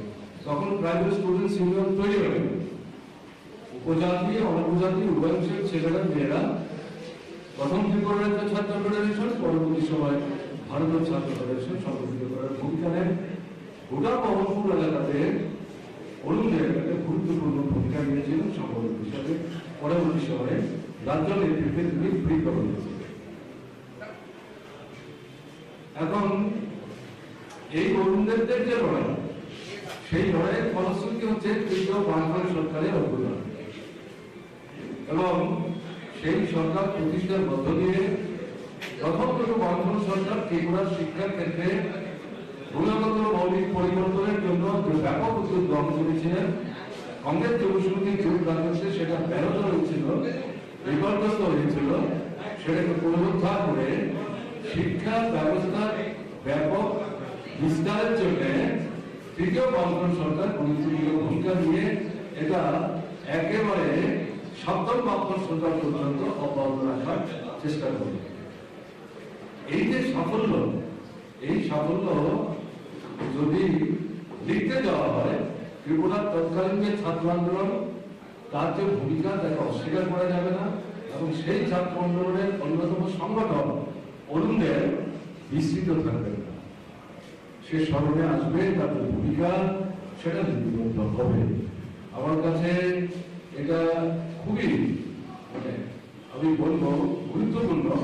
ভারতের ছাত্র ফেডারেশন শুধু যে শহরে করছেন তারা, সারা ত্রিপুরাতে এই অরুণ দেবের এই শহীদান দিবসকে তারা এভাবে প্রতি বছর নানা প্রতিযোগিতার মধ্যে প্রতিপালন করার চেষ্টা করছেন। শুধু অরুণ দেব না, ছাত্র আন্দোলনের যারাই সংগ্রাম করতে গিয়ে শহীদের মৃত্যুবরণ করেছেন তাদের প্রত্যেককেই সারা বছর কোনো না কোনো কর্মসূচির মধ্য দিয়ে নির্ধারিত যে দিনটিতে তারা জীবনদান করে গেছেন তাদেরকে স্মরণ করার চেষ্টা করেন। এটাই বামপন্থী গণতান্ত্রিক আন্দোলনের ঐতিহ্য। শ্রমিকদের লড়াইয়ের ময়দানে যারা ভূমিকা রেখে গিয়ে মানুষের সাথে জীবনদান করে গেছেন অকাতরে, তাদেরকে আমরা ভুলে যাই না। তার জ্বলন্ত দৃষ্টান্ত এই 34 বছরের ব্যবধানে অরুণ দেবের এই শহীদান দিবসে আবার তাকে শ্রদ্ধার সাথে স্মরণ করার এই অনুষ্ঠান। ত্রিপুরা নিউজ 8।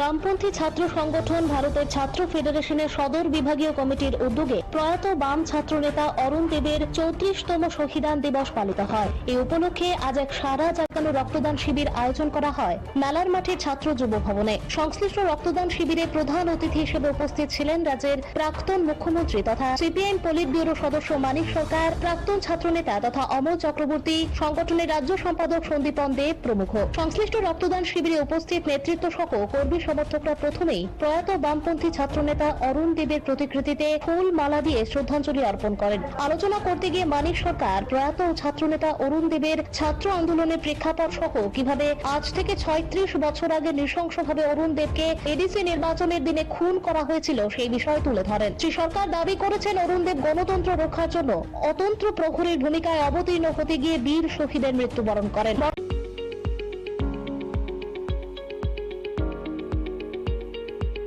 টাটা সহ যে কোনো মডেলের যে কোনো গাড়ির স্পেয়ার পার্টসের জন্য নিশ্চিন্তে যোগাযোগ করতে পারেন বিডি মোটরসে। আমাদের এখানে টাটা সহ যে কোনো মডেলের গাড়ির গুণমানের সমৃদ্ধ স্পেয়ার পার্টস পেয়ে যাবেন সুলভ মূল্যে।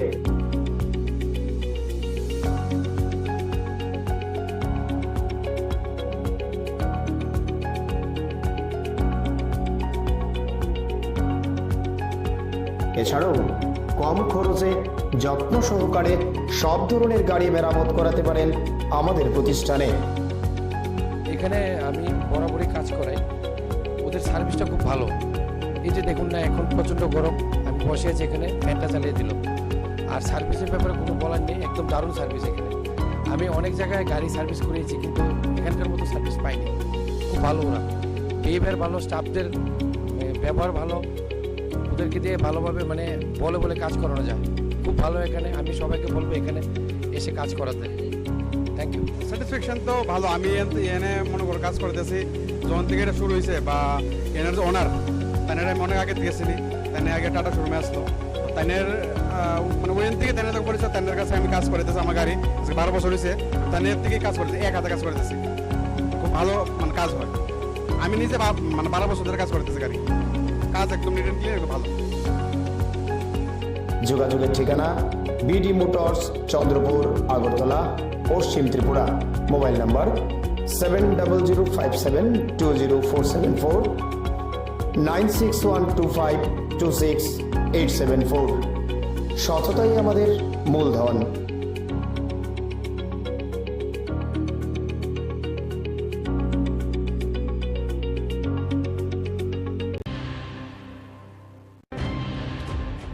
দক্ষিণ ইন্দ্রনগরের কাটাখালের ভয়াবহ অগ্নিকাণ্ডের ঘটনাস্থল পরিদর্শন করলেন প্রদেশ বিজেপির সাধারণ সম্পাদিকা পাপিয়া দত্ত সহ এক প্রতিনিধি দল। এই পরিদর্শনকালে শ্রীমতী দত্ত সহ অন্যান্যরা ক্ষতিগ্রস্তদের সাথে কথা বলে সহানুভূতি জানালেন। এদিকে সংবাদ মাধ্যমের প্রতিনিধিদের সাথে প্রতিক্রিয়া ব্যক্ত করতে গিয়ে গোটা ঘটনাকে অত্যন্ত দুর্ভাগ্যজনক এবং আগুনে ঝলসে একজন বয়স্ক সাইকেল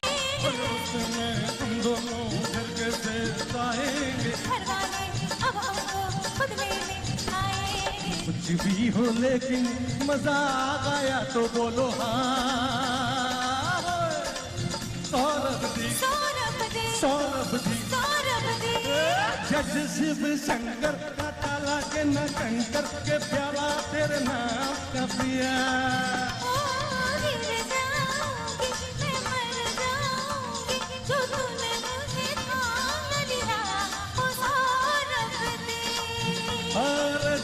शिव शंकर का ताला के न कंकर के प्याला तेरे नाम।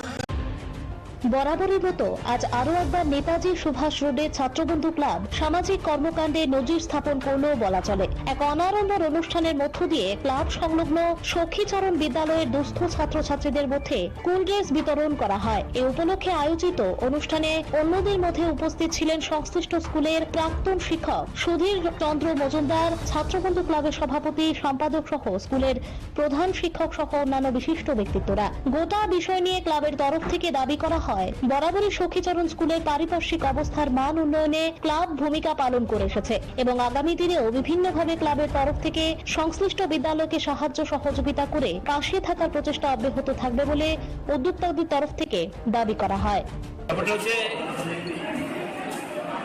ছাত্রবন্ধু ক্লাব সবসময় এই স্কুলের সহায়তা আমরা মানে হাত বেরিয়ে এসেছি এবং স্কুলের যদি পুরনো ইতিহাস আপনারা যদি জানেন, এই ক্লাবের যারা কর্মকর্তা ছিলেন মানে আমাদের পূর্বপুরুষরা, তাদের ওখান থেকে ইচ্ছাই আজকে স্কুলটা এই পর্যায়ে এসেছে। একটা প্রাথমিক বিদ্যামন্দির বলে একটা স্কুল ছিল, এটাতে আগরতলা শহরে অনেক পুরনো যারা আছে মানে প্রাথমিক শিক্ষা থেকে দিয়েছেন, তারপরে ধীরে ধীরে ওখান থেকে এই জায়গায় চলে আসে এবং আমাদের ক্লাবের যারা পূর্বপুরুষ যারা ছিলেন, আমাদের ক্লাবের যারা প্রতিষ্ঠাতা, তাদের ঐকান্তিক প্রচেষ্টায় আজকে স্কুলটা এই পর্যায়ে উন্নত হয়েছে। এবং আগামী দিনেও আমরা আমাদের যে পূর্বপুরুষরা যে প্রচেষ্টা নিয়ে গেছেন আমরা সেটাকে চালিয়ে যাব।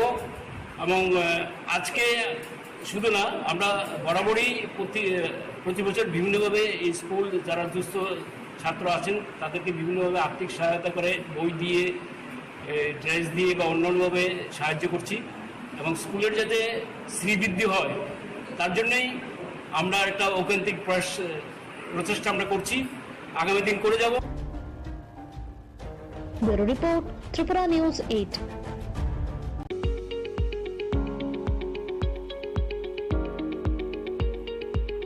টাটা সহ যে কোনো মডেলের যে কোনো গাড়ির স্পেয়ার পার্টসের জন্য নিশ্চিন্তে যোগাযোগ করতে পারেন বিডি মোটরসে। আমাদের এখানে টাটা সহ যে কোনো মডেলের গাড়ির গুণমানের সমৃদ্ধ স্পেয়ার পার্টস পেয়ে যাবেন সুলভ মূল্যে।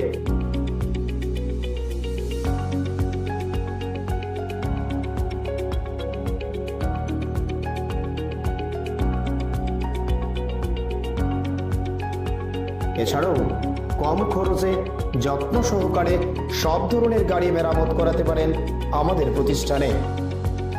এখানে আমি বরাবরই কাজ করাই, ওদের সার্ভিসটা খুব ভালো। এই যে দেখুন না, এখন প্রচণ্ড গরম, আমি বসে আছি এখানে, ফ্যানটা চালিয়ে দিল। আর সার্ভিসের ব্যাপারে কোনো বলার নেই, একদম দারুণ সার্ভিস এখানে। আমি অনেক জায়গায় গাড়ি সার্ভিস করিয়েছি কিন্তু এখানকার মতো সার্ভিস পাইনি। খুব ভালো ওরা, বিহেভিয়ার ভালো, স্টাফদের ব্যবহার ভালো, ওদেরকে দিয়ে ভালোভাবে মানে বলে বলে কাজ করানো যায়। খুব ভালো এখানে, আমি সবাইকে বলবো এখানে এসে কাজ করাতে।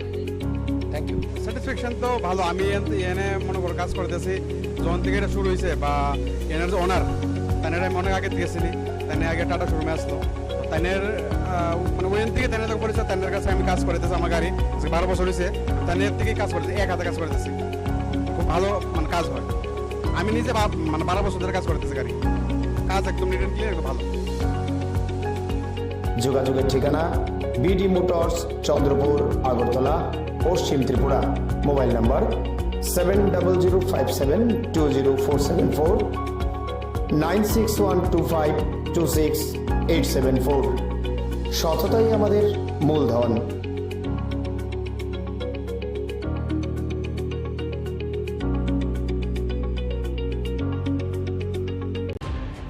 গতকাল রাতে এক বিধ্বংসী অগ্নিকাণ্ডে শহরতলির দক্ষিণ ইন্দ্রনগরের কাটাখালের বাঁধের উপর 3টি দোকান সম্পূর্ণভাবে পুড়ে ছাই হয়ে যায় এবং অগ্নিকাণ্ডের ফলে ঘটনাস্থলেই জনৈক সাইকেল মেরামতকারীর আগুনে ঝলসে মৃত্যু হয় বলে জানা যায়। এদিকে সময় মতো অগ্নি নির্বাপক দপ্তরের কর্মীরা এসে দায়িত্ব যেমন পালন করেনি, ঠিক এর পাশাপাশি প্রয়োজনের তুলনায় অনেক কম জল অগ্নি নির্বাপক বাহিনীর কাছে ছিল বলেও গুরুতর অভিযোগ উঠল। স্থানীয়দের অভিযোগ হচ্ছে, আগুনের ঘটনা প্রত্যক্ষ করে অগ্নি নির্বাপক দপ্তরে ফোন করা হলেও ঘটনা সংঘটিত হওয়ার 1 ঘন্টা পর এসে পৌঁছায় অগ্নি নির্বাপক দপ্তরের ইঞ্জিন। শুধু তাই নয়, সংশ্লিষ্ট ইঞ্জিনের মধ্যে 500 লিটারের থেকেও কম জল ছিল বলে এলাকাবাসীর অভিযোগ। এলাকাবাসীরা সম্পূর্ণ দাবি করছে, যদি সময় মতো অগ্নি নির্বাপক দপ্তরের ইঞ্জিন ঘটনাস্থলে আসতো তাহলে হয়তোবা সংশ্লিষ্ট সাইকেল মেরামতকারীকে বাঁচানো যেত। গোটা ঘটনা ঘিরে এবং অগ্নি নির্বাপক দপ্তরের কর্মীদের দায়িত্ব নিয়ে মুহূর্তের মধ্যে এলাকায় ব্যাপক চাঞ্চল্য ছড়িয়ে পড়ে।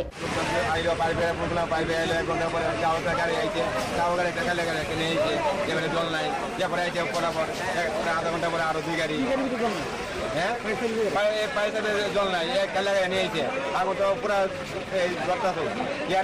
আধা ঘন্টা পরে আরো 2 গাড়ি আইছে, তাই আমরা আগুন কন্ট্রোলে আনছি। এই একটা লোক তো পড়ে আসে, আমরা তো নিজেই দেখবেন সামনে তো ডেট করি নাকি, আবার পড়ে আসে একটা লোক। দোকানের ভিতরে একজন বয়স্ক লোক তাই সাইকেল মেকারে কাজ করে, তাই এখানেই ঘুমা। আমি আয়া শুধু চিল্লি উনছি বাড়ির থেকে দেখছি দাও দাও করে আগুন জ্বলতেছে। আইএসএর কারেন্ট অফিস ফোন করছি, থানাতে ফোন করছি, ফায়ার সার্ভিস ফোন করছি, 1 ঘন্টা পরে আইছে। এটার ভিতরে 500 লিটার জল নাই। এই অবস্থা আপনারা দেখেন, লোকটা চিল্লাইয়া মারা গেছে। না, লোকটা কিভাবে বাইর করুক? লোকটা চিল্লাইয়াও লোকটা মারা গেছে আমরা চোখের সামনে। ঘরে যাওয়ার মতন কোনো কিছু নাই আমাদের কাছে। এই যে অবস্থা দেখেন, 1 ঘন্টা পরে আইছে, ফোন করার পরে 1 ঘন্টা পরে।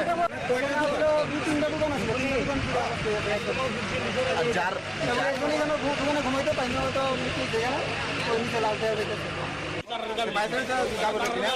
তারা ভাইয়ের কথা তো দেখার কিছু বলবি না ওনার কোনো প্রতিনিধি আছে যে এই আগুনটা কেউ লাগাই দিতে পারে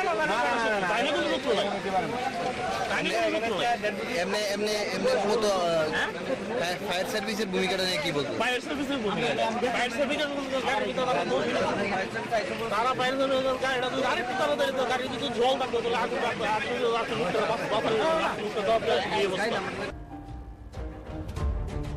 ব্যুরো রিপোর্ট, ত্রিপুরা নিউজ 8। আধুনিক সময়ে একটা বিরাট অংশের মানুষ বেসরকারি শিক্ষা প্রতিষ্ঠানগুলোর পেছনে ইঁদুর দৌড় দৌড়াচ্ছেন। প্রায়শই বিভিন্ন সরকারি বিদ্যালয়গুলো শিক্ষা ব্যবস্থা নিয়ে প্রশ্নচিহ্ন তৈরি হয়। তবে এখনো এমন কিছু কিছু সরকারি বিদ্যালয় রয়েছে যেগুলো সর্বতোভাবে বিভিন্ন বেসরকারি বিদ্যালয়গুলোকে রীতিমতো টেক্কা দিচ্ছে। এরকম একটি বিদ্যালয় হচ্ছে বিশালগড় মহকুমার পূর্ব গোকুলপুর দ্বাদশ শ্রেণী বিদ্যালয়। বিদ্যালয়ের শিক্ষক শিক্ষিকাদের ঐকান্তিক প্রচেষ্টায় প্রতিনিয়ত বিদ্যালয়টির শ্রীবৃদ্ধি ঘটে চলেছে। সব মিলিয়ে বলা চলে ত্রিপুরা রাজ্য শিক্ষা দপ্তরের অধীন বিশালগড়ের গোকুলনগর দ্বাদশ শ্রেণী বিদ্যালয়টি প্রকৃত অর্থে মডেল শিক্ষা ব্যবস্থার যথার্থ নিদর্শন।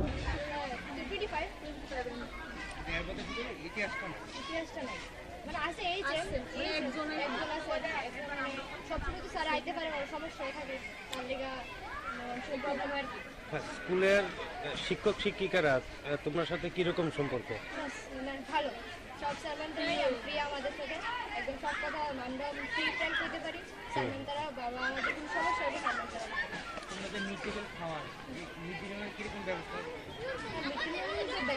আমাদের মিটিংয়ে পাঠানো আছে। বাজেট অধিবেশনের প্রথম দিনে বিধানসভার অধ্যক্ষ বিশ্ববন্ধু সেন 5 জন সদস্যকে বহিষ্কার করেন। এই বিষয় নিয়ে গোটা রাজ্যব্যাপী ব্যাপক প্রতিক্রিয়া তৈরি হয়। বিধায়কদের বহিষ্কার প্রসঙ্গে প্রতিক্রিয়া ব্যক্ত করতে গিয়ে রাজ্যের প্রাক্তন মুখ্যমন্ত্রী মানিক সরকারের স্পষ্ট বক্তব্য হচ্ছে, বিধানসভার বাইরে অবস্থান করে বিধানসভার অভ্যন্তরীণ বিষয় নিয়ে মন্তব্য করাটা সমীচীন নয়। পাশাপাশি তিনি এটাও বলেছেন, বিধায়কদের যেমন কথা বলার অধিকার রয়েছে, ঠিক এর পাশাপাশি প্রত্যেক দলের বিধায়কদেরই জনতার প্রতিনিধি হিসেবে নিয়মের মধ্যে থেকেই কথাবার্তাগুলো উত্থাপন করা উচিত। বিধানসভার আভ্যন্তরীণ ঘটনার পরিপ্রেক্ষিতে নেওয়া সিদ্ধান্ত নিয়ে বাইরে থেকে আমি কিছু মন্তব্য করতে চাইছি না। তবে বিধায়কদের তো কথা বলবার অধিকার আছে এবং যুক্তিসঙ্গত কোনো বিষয়ের উপর দাঁড়িয়ে তারা যদি বক্তব্য রাখার চেষ্টা করে সেটা তো বলতে দেওয়া হচ্ছে অধ্যক্ষের দায়িত্ব। কিন্তু সেই দায়িত্ব অধ্যক্ষ যদি পালন না করেন তাহলে খুব বাড়তেই থাকবে এবং এটা হওয়া সঙ্গত না। এবং বিধায়ক বন্ধুরা যারা, তাদেরও দায়িত্ব হচ্ছে তারা জনগণের প্রতিনিধি, জনগণের সমস্যাগুলি নিয়ে তারা তো কথা বলবে। কাজেই উভয় পক্ষের মধ্যেই কিন্তু এই আদান প্রদানের ভিত্তিতে একটা সুস্থ পরিবেশে বিধানসভা চলতে সাহায্য করতে হবে। কালকের ঘটনা নিয়ে আমি আলাদা করে কিছু বলবো। এরকম কি আর কোনো সময় হয়েছে, যেহেতু আপনি দীর্ঘদিন ধরে বিধানসভায় ছিলেন? আমাদের সময়ে মানে এরকম তর্ক বিতর্ক তো হতোই, কিন্তু আমি পত্রিকাগুলোতেই দেখলাম যারাই মন্তব্য করেছে যে শরণার্থী কালের মধ্যে গতকালকে ত্রিপুরা বিধানসভায় যা ঘটনা ঘটেছে এরকম ঘটনা তাদের দেখবার সুযোগ, তারাই বলেছে। Bureau report, Tripura news 8। বিধানসভা বাজেট অধিবেশন নিয়ে ইতিমধ্যেই বিতর্ক চরমে। সংশ্লিষ্ট বাজেট অধিবেশনে গতকাল দিনভর ব্যাপক উত্তেজনা তৈরি হয়। অধিবেশন চলাকালীন সময়ে বিরোধীদের একযোগে ওয়াকআউটের মতো ঘটনাও ঘটেছে। বিধানসভার অভ্যন্তরে উত্তেজনা তৈরি হয়েছে। অধ্যক্ষ কর্তৃক 5 জন বিধায়ককে বহিষ্কারের সিদ্ধান্ত পর্যন্ত নেওয়া হয়েছে। এত সব কিছুর পরেও যথারীতি গতকাল পাস হয়ে যায় বাজেট। এই বাজেট নিয়ে রাজ্যের প্রাক্তন মুখ্যমন্ত্রী মানিক সরকারের প্রতিক্রিয়া নিতে গেলে শ্রী সরকার স্পষ্ট ভাষায় বলেন, এখনো বাজেট সম্পর্কে পূর্ণাঙ্গ তথ্য ওনার হাতে এসে পৌঁছায়নি, সেই কারণে তিনি এই বিষয় নিয়ে মন্তব্য করতে পারবেন না। পাশাপাশি তিনি এটাও বলেছেন, এটা ওনার বদ্ধমূল ধারণা, যেহেতু বর্তমান সরকার আকণ্ঠ ঋণে নিমজ্জিত রয়েছে, তাই এই সরকার কোনো মতেই ভালো বাজেট পেশ করতে পারবে না। বাজেটের সমস্ত বিষয়গুলো আমি এখনো দেখতে পারি, সবটা না দেখে চট করে মন্তব্য করাটা মানে সঠিক হবে। আমি আমাদের বন্ধুদের বলেছি, একটা সেট যদি দেয় দেখে নেওয়ার পর পরবর্তী সময় বলব, আগাম না দেখে চট করে পত্রিকা পড়ে বলে দেওয়া। আচ্ছা, আমাদেরকে অপেক্ষা করতে হবে। তবে এই নিয়ে কোনো সন্দেহ আমার নেই, এই সরকার যে খুব একটা ভালো বাজেট করবেন ঘটনাটা জানায়। আকণ্ঠ নিমজ্জিত, কেমন বেতন ভাতা ঠিক মতো দিতে পারছে না, অনাহার অর্ধাহার চলছে। আমি তো এক্ষুনি বলছিলাম, কলেজে অধ্যাপক নেই, স্কুলে মাস্টারমশাই নেই, শ্রেণী কক্ষ নেই, কেমন না, পানীয় জলের কল চলছে না, সেচের কল চলছে না, বিদ্যুৎ ঠিক মতো চলছে না। এর থেকে পরিষ্কার হাসপাতালগুলো ভালো চলছে না। কাজে এ থেকেই তো সরকারের ব্যর্থতার যে চেহারাটা পরিষ্কার হচ্ছে। কিন্তু সুনির্দিষ্টভাবে এই বাজেট এই সমস্যাগুলো থেকে উত্তরণের জন্য কী পদক্ষেপ নিয়েছে এটা দেখে বলব। আমি পত্রিকা দেখেছি, কিন্তু এর থেকে আমি কোনো মন্তব্য এখনই করতে চাইছি। Bureau report, Tripura news 8।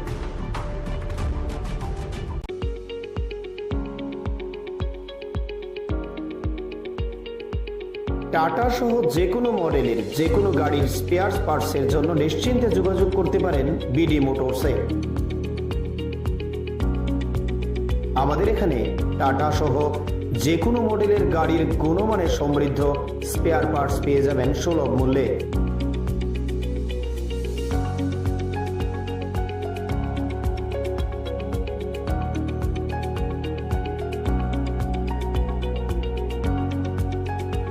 এছাড়াও কম খরচে যত্ন সহকারে সব ধরনের গাড়ি মেরামত করাতে পারেন আমাদের প্রতিষ্ঠানে।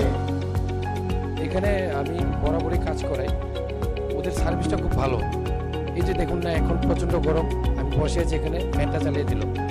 আর সার্ভিসের ব্যাপারে কোনো বলার নেই, একদম দারুণ সার্ভিস এখানে। আমি অনেক জায়গায় গাড়ি সার্ভিস করেছি, কিন্তু এখানকার মতো সার্ভিস পাইনি। খুব ভালো ওরা, বিহেভিয়ার ভালো, স্টাফদের ব্যবহার ভালো, ওদেরকে দিয়ে ভালোভাবে মানে বলে বলে কাজ করানো যায়। খুব ভালো এখানে, আমি সবাইকে বলবো এখানে এসে কাজ করাতে। Thank you. স্যাটিসফ্যাকশন তো ভালো। আমি এনে মনে করো কাজ করতেছি, যখন থেকে এটা শুরু হয়েছে, বা এনের যে ওনার তাদের আমি অনেক আগে থেকে চিনি, তাই আগে টাটা শোরুমে আসতো, তাদের মানে ওইখান থেকে তাদের যখন পরিচয়, তাদের কাছে আমি কাজ করতেছি। আমার গাড়ি 12 বছর হয়েছে, তাদের থেকেই কাজ করতেছি, এক হাতে কাজ করতেছি, খুব ভালো মানে কাজ হয়। আমি নিজে মানে 12 বছর ধরে কাজ করতেছি, গাড়ি কাজ একদম নিট অ্যান্ড ক্লিয়ার, ভালো। যোগাযোগের ঠিকানা বিডি মোটরস, চন্দ্রপুর, আগরতলা, পশ্চিম ত্রিপুরা। Mobile number 7005720474, 9612526874। সততাই আমাদের মূলধন।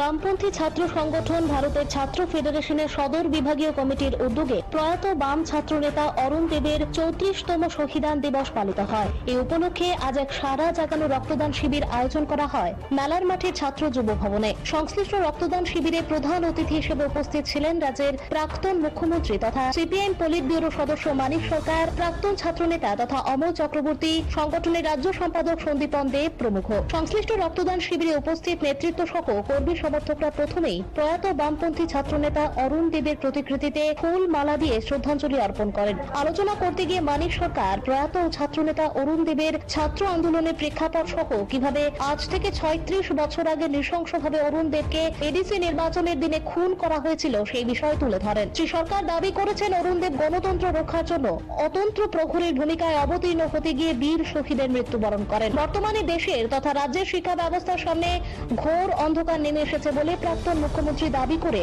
আগামী দিনে অরুণ দেবদের মতো আদর্শবান ছাত্র নেতৃত্বদের আদর্শকে পাথেয় করে এগিয়ে যাওয়ার আহ্বান রাখেন। অরুণ দেব রণন দেববর্মার সাথে একসাথে মিলে স্কুলে যখন পড়েন তখন থেকেই ছাত্র ফেডারেশন সংগঠিত করার ভূমিকা নিয়েছিল। তখন প্রাইভেট স্টুডেন্টস ইউনিয়ন তৈরি হয়, উপজাতি অনুপজাতি উভয় ছেলেরা মেয়েরা প্রথম ত্রিপুরা রাজ্য ছাত্র ফেডারেশন, পরবর্তী সময় ভারতীয় ছাত্র ফেডারেশন সংগঠিত করার ভূমিকা নেন। গোটা মোহনপুর এলাকাতে অরুণদের একটা গুরুত্বপূর্ণ ভূমিকা নিয়েছিলেন সংগঠক হিসাবে। পরবর্তী সময়ে রাজ্য নেতৃত্বে তিনি ফ্রি করে দিয়েছেন।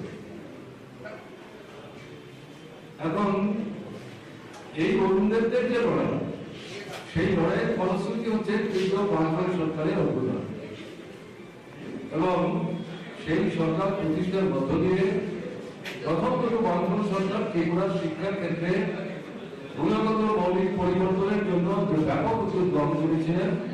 কংগ্রেস যুবশক্তি যুব রাজত্বে সেটা ব্যাহত হয়েছিল, বিপর্যস্ত হয়েছিল। সেটাকে পুনরুদ্ধার করে শিক্ষা ব্যবস্থার ব্যাপক বিস্তারের জন্য তৃতীয় বামফ্রন্ট সরকার গুরুত্বপূর্ণ ভূমিকা নিয়ে এটা একেবারে সপ্তম বামফ্রন্ট সরকার পর্যন্ত অব্যাহত রাখার চেষ্টা করবে। এই যে সাফল্য, এই সাফল্য যদি লিখতে যাওয়া হয়, ত্রিপুরার তৎকালীন যে ছাত্র আন্দোলন, তার যে ভূমিকা তাকে অস্বীকার করা যাবে না। এবং সেই ছাত্র আন্দোলনের অন্যতম সংগঠন অরুণদের বিস্তৃত সে স্মরণে আসবে, তাদের ভূমিকা সেটা লিপিবদ্ধ হবে। আমার কাছে এটা খুবই আমি বলবো গুরুত্বপূর্ণ। ভারতের ছাত্র ফেডারেশন শুধু যে সদরে করছেন তারা, সারা ত্রিপুরাতে এই অরুণদেবের এই শহীদ দিবসটি তারা এভাবে প্রতি বছর নানা প্রতিযোগিতার মধ্যে প্রতিপালন করার চেষ্টা করছেন। শুধু অরুণদেব না, ছাত্র আন্দোলনের যারাই সংগ্রাম করতে গিয়ে শহীদের মৃত্যুবরণ করেছেন, তাদের প্রত্যেককেই সারা বছর কোনো না কোনো কর্মসূচির মধ্য দিয়ে নির্ধারিত যে দিনটিতে যারা জীবনদান করে গেছেন, তাদেরকে সঙ্গে সাথে জীবনদান করে গেছেন অকাতরে, তাদেরকে আমরা ভুলে যাই না। তার জ্বলন্ত দৃষ্টান্ত এই 34 বছরের ব্যবধানে অরুণদেবের এই শহীদ দিবসে আবার তাকে শ্রদ্ধার সাথে স্মরণ করার এই অনুষ্ঠান। ত্রিপুরা নিউজ 8।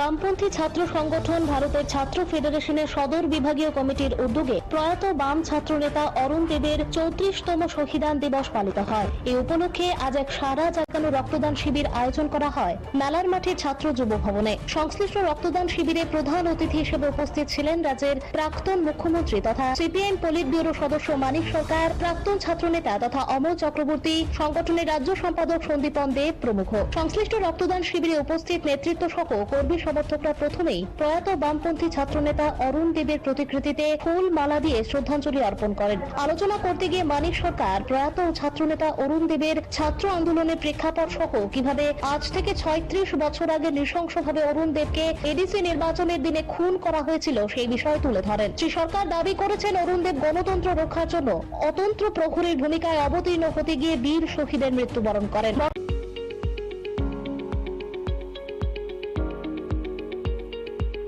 টাটা সহ যে কোনো মডেলের যে কোনো গাড়ির স্পেয়ার পার্টসের জন্য নিশ্চিন্তে যোগাযোগ করতে পারেন বিডি মোটরসে। আমাদের এখানে টাটা সহ যে কোনো মডেলের গাড়ির গুণমানের সমৃদ্ধ স্পেয়ার পার্টস পেয়ে যাবেন সুলভ মূল্যে।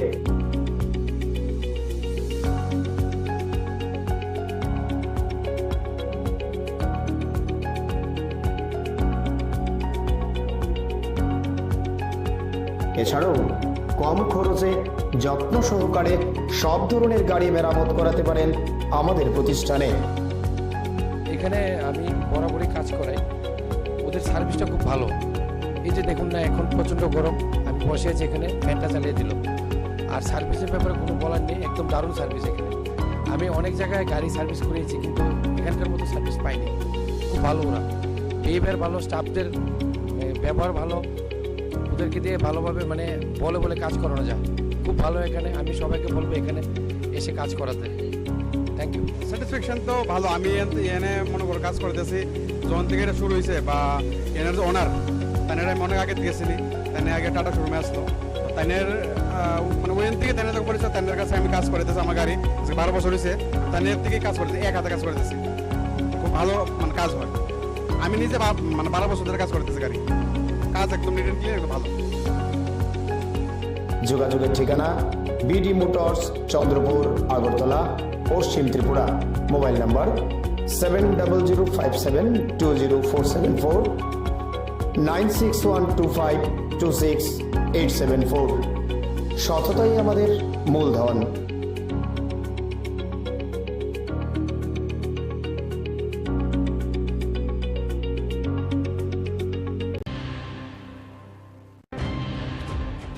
দক্ষিণ ইন্দ্রনগরের কাটাখালের ভয়াবহ অগ্নিকাণ্ডের ঘটনাস্থল পরিদর্শন করলেন প্রদেশ বিজেপি সাধারণ সম্পাদিকা পাপিয়া দত্ত সহ এক প্রতিনিধি দল। এই পরিদর্শনকালে শ্রীমতী দত্ত সহ অন্যান্যরা ক্ষতিগ্রস্তদের সাথে কথা বলে সহানুভূতি জানালেন। এদিকে সংবাদ মাধ্যমের প্রতিনিধিদের সাথে প্রতিক্রিয়া ব্যক্ত করতে গিয়ে গোটা ঘটনাকে অত্যন্ত দুর্ভাগ্যজনক এবং আগুনে ঝলসে একজন বয়স্ক সাইকেল মেরামতকারীর মৃত্যুর ঘটনা অত্যন্ত বেদনার বলে অভিমত দিলেন পাপিয়া দত্ত।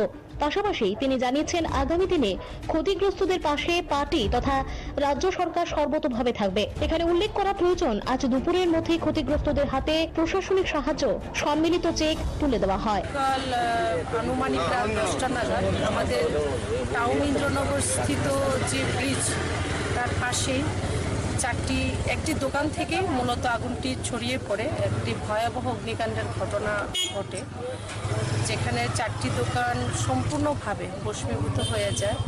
তার চেয়েও বড় যেটা মর্মান্তিক যে একটা ঘটনা, একজন বয়োজ্যেষ্ঠ মানুষ 60-এর ওপর হবে না, প্রায় 70-এর কাছাকাছি ওনার বয়স।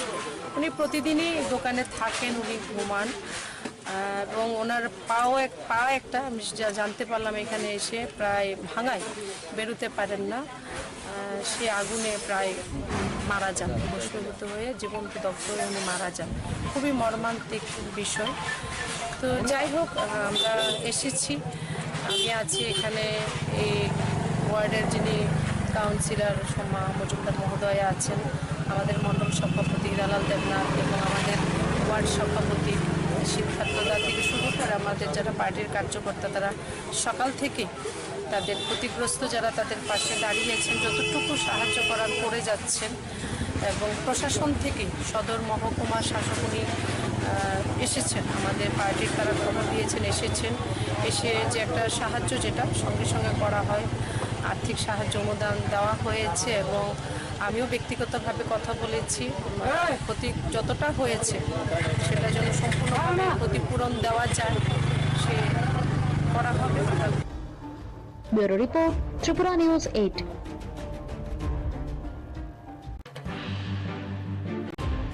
কৃষকদের কৃষিকাজে উৎসাহিত করার লক্ষ্যে ইতিমধ্যেই রাজ্য সরকার তথা কৃষি দপ্তর বিভিন্ন প্রকারের উদ্যোগ নিরন্তরভাবে গ্রহণ করে চলেছে। এরকমই এক উদ্যোগের অংশ হিসেবে আজ গোমতী জেলার উদয়পুরে কিল্লা বিধানসভার অন্তর্গত নোয়াবাড়ির এক কৃষি জমিতে কৃষি দপ্তরের উদ্যোগে 300 হেক্টর জমিতে এসআরআই পদ্ধতিতে ধানের চারা লাগানোর কর্মসূচি হাতে নেওয়া হয়। এই কর্মসূচিতে উপস্থিত থেকে কৃষকদের উৎসাহিত করতে সরাসরি কৃষি জমিতে নেমে যান স্থানীয় বিধায়ক রামপদ জমাতিয়া সহ অন্যান্য বিশিষ্ট ব্যক্তিরা। সংক্ষিপ্তভাবে নিজের প্রতিক্রিয়া ব্যক্ত করতে গিয়ে বিধায়ক রামপদ জমাতিয়া দাবি করেন, এই সময়ের মধ্যে দেশ তথা রাজ্যের বিজেপি নেতৃত্বাধীন সরকার সর্বতোভাবে কৃষি এবং কৃষকের মান উন্নয়নে কাজ করে চলেছে। সমস্যা হচ্ছে এসআরআই পদ্ধতিতে যে প্রধানমন্ত্রী কৃষকদেরকে দ্বিগুণ আয় করার যে পরিকল্পনা, এটাকে বাস্তবায়ন করার জন্য নোয়াবাড়ি এগ্রিকালচার সেক্টরের আন্ডারে আজকে এই নোয়াবাড়ি মাঠে এখানে 30 হেক্টর জমিন এখন প্রস্তুত হয়ে গেছে। এইখানে এসআরআই পদ্ধতিতে ওয়াটার লাগানোর জন্য আমরা শুরু করে দিয়েছি এখানে আইসিএম হিসাবে, এবং প্রত্যেকটা কৃষককে 960 টাকা যারা যারা করছেন এটা আমরা পাবেন কালীপ্রতি, এবং সবাইকে এখানে প্রায় 1000 হেক্টরের মতো আমাদের পরিকল্পনা করা আছে আমার কিল্লা অঞ্চলে এটা করানোর জন্য পরিকল্পনা আজকে শুরুয়াত হলো।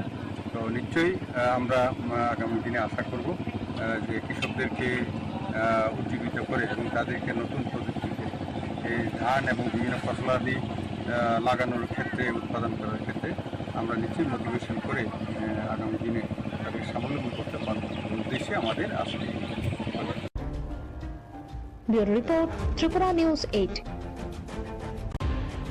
বরাবরের মতো আজ আরো একবার নেতাজি সুভাষ রোডে ছাত্রবন্ধু ক্লাব সামাজিক কর্মকাণ্ডে নজির স্থাপন করলেও বলা চলে। এক অনাড়ম্বর অনুষ্ঠানের মধ্য দিয়ে ক্লাব সংলগ্ন সখীচরণ বিদ্যালয়ের দুস্থ ছাত্রছাত্রীদের মধ্যে স্কুল ড্রেস বিতরণ করা হয়। এ উপলক্ষে আয়োজিত অনুষ্ঠানে অন্যদের মধ্যে উপস্থিত ছিলেন সংশ্লিষ্ট স্কুলের প্রাক্তন শিক্ষক সুধীর চন্দ্র মজুমদার, ছাত্রবন্ধু ক্লাবের সভাপতি, সম্পাদক সহ স্কুলের প্রধান শিক্ষক সহ অন্যান্য বিশিষ্ট ব্যক্তিত্বরা। গোটা বিষয় নিয়ে ক্লাবের তরফ থেকে দাবি করা হয়, বরাবরই সখীচরণ স্কুলের পারিপার্শ্বিক অবস্থার মান উন্নয়নে ক্লাব ভূমিকা পালন করে এসেছে এবং আগামী দিনেও বিভিন্নভাবে ক্লাবের সংশ্লিষ্ট বিদ্যালয়কে সাহায্য সহযোগিতা করে পাশে থাকার প্রচেষ্টা অব্যাহত থাকবে বলে উদ্যোক্তাদের তরফ থেকে দাবি করা হয়। ছাত্রবন্ধু ক্লাব সবসময় এই স্কুলের সহায়তা আমরা হাত বেরিয়ে এসেছি এবং স্কুলের যদি পুরনো ইতিহাস আপনারা যদি জানেন, এই ক্লাবের যারা কর্মকর্তা ছিলেন আমাদের পূর্বপুরুষরা, তাদের ওখান থেকে ইচ্ছাই আজকে স্কুলটা এই পর্যায়ে এসেছে। একটা প্রাথমিক বিদ্যামন্দির বলে একটা স্কুল ছিল, এটাতে আগরতলা শহরে অনেক পুরনো যারা আছে প্রাথমিক শিক্ষা থেকে দিয়েছেন। তারপরে ধীরে ধীরে ওখান থেকে এই জায়গায় চলে আসে এবং আমাদের ক্লাবের যারা পূর্বপুরুষ যারা ছিলেন, আমাদের ক্লাবের যারা প্রতিষ্ঠাতা, তাদের ঐকান্তিক প্রচেষ্টায় আজকে স্কুলটা এই পর্যায়ে উন্নত হয়েছে এবং আগামী দিনেও আমরা আমাদের যে পূর্বপুরুষরা যে প্রচেষ্টা নিয়ে গেছেন আমরা সেটাকে চালিয়ে যাব এবং আজকে শুধু না, আমরা বরাবরই প্রতি বছর বিভিন্নভাবে এই স্কুল যারা দুস্থ ছাত্র আছেন তাদেরকে বিভিন্নভাবে আর্থিক সহায়তা করে বই দিয়ে করছি, আগামী দিন করে যাব। Bureau report, Tripura news 8।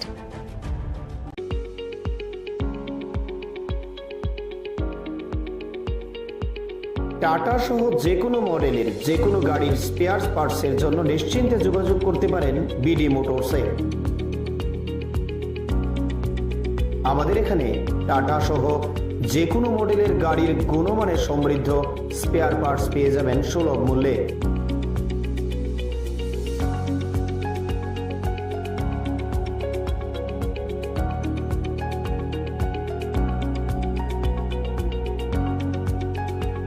এছাড়াও কম খরচে যত্ন সহকারে সব ধরনের গাড়ি মেরামত করাতে পারেন আমাদের প্রতিষ্ঠানে। এখানে আমি বরাবরই কাজ করাই, ওদের সার্ভিসটা খুব ভালো। এই যে দেখুন না, এখন প্রচণ্ড গরম, আমি বসে আছি এখানে, ফ্যানটা চালিয়ে দিল। আর সার্ভিসের ব্যাপারে কোনো বলার নেই, একদম দারুণ সার্ভিস এখানে। আমি অনেক জায়গায় গাড়ি সার্ভিস করিয়েছি কিন্তু এখানকার মতো সার্ভিস পাইনি। খুব ভালো ওরা, বিহেভিয়ার ভালো, স্টাফদের ব্যবহার ভালো, ওদেরকে দিয়ে ভালোভাবে বলে বলে কাজ করানো যায়। খুব ভালো এখানে, আমি সবাইকে বলবো এখানে এসে কাজ করাতে। Thank you. স্যাটিসফ্যাকশন তো ভালো। আমি এনে মনে করো কাজ করতেছি যখন থেকে এটা শুরু হয়েছে, বা এনার যে ওনার তাদের আমি অনেক আগে থেকে চিনি। তাই আগে টাটা শোরুমে আসলো, তাদের ওখান থেকে তাদের যখন পরিচয়, তাদের কাছে আমি কাজ করতেছি। আমার গাড়ি 12 বছর হয়েছে, তাদের থেকেই কাজ করতেছি, এক হাতে কাজ করতেছি। খুব ভালো কাজ হয়। আমি নিজে 12 বছর ধরে কাজ করতেছি গাড়ি, কাজ একদম নিট এন্ড ক্লিয়ার, ভালো। যোগাযোগের ঠিকানা বিডি মোটরস, চন্দ্রপুর, আগরতলা, পশ্চিম ত্রিপুরা। Mobile number 7005720474, 9612526874। সততাই আমাদের মূলধন।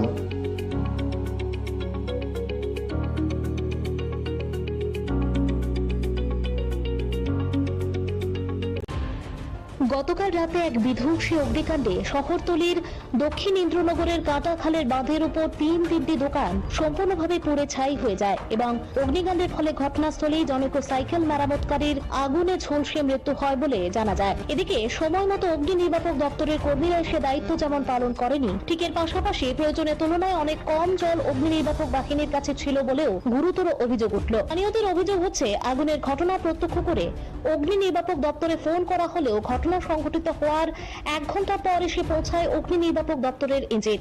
শুধু তাই নয়, সংশ্লিষ্ট ইঞ্জিনের মধ্যে 500 লিটারের থেকেও কম জল ছিল বলে এলাকাবাসীর অভিযোগ। এলাকাবাসীরা সম্পূর্ণ দাবি করছে, যদি সময় মতো অগ্নি নির্বাপক দপ্তরের ইঞ্জিন ঘটনাস্থলে আসতো তাহলে হয়তোবা সংশ্লিষ্ট সাইকেল মেরামতকারীকে বাঁচানো যেত। গোটা ঘটনা ঘিরে এবং অগ্নি নির্বাপক দপ্তরের কর্মীদের দায়িত্ব নিয়ে মুহূর্তের মধ্যে এলাকায় ব্যাপক চাঞ্চল্য ছড়িয়ে পড়ে।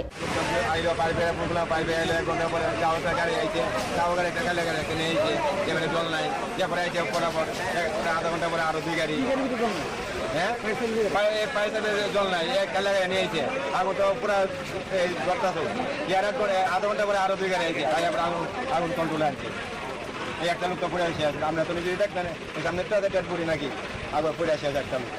দোকানের ভিতরে একজন বয়স্ক লোক তাই সাইকেল মেকারি কাজ করে, তাই এখানেই ঘুমা। আমি আয়া শুধু চিল্লি উঠছি, বাড়ির থেকে দেখছি দাও দাও করে আগুন চলতেছে। কারেন্ট অফিস ফোন করছি, থানাতে ফোন করছি, ফায়ার সার্ভিস ফোন করছি, 1 ঘন্টা পরে আইছে। এটার ভিতরে 500 লিটার জল নাই। এই অবস্থা আপনারা দেখেন, লোকটা চিল্লাইয়া মারা গেছে। না, লোকটা কিভাবে বাইর করুন? লোকটা চিল্লাইয়া লোকটা মারা গেছে আমরা চোখের সামনে। ঘরে যাওয়ার মতন কোনো কিছু নাই আমাদের কাছে। এই যে অবস্থা দেখেন, 1 ঘন্টা পরে আইছে, ফোন করার পরে 1 ঘন্টা পরে।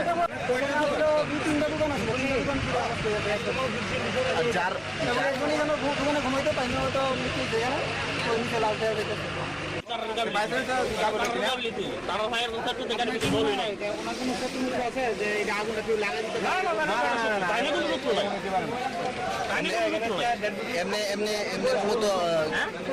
ফায়ার সার্ভিসের ভূমিকাটা নিয়ে কি বলবো? ফায়ার সার্ভিসের ভূমিকা, ফায়ার সার্ভিসের তারা ফায়ার সার্ভিসের গাড়িটা যদি আরেকটু তাড়াতাড়ি গাড়ি যদি জল থাকতো তাহলে আগুন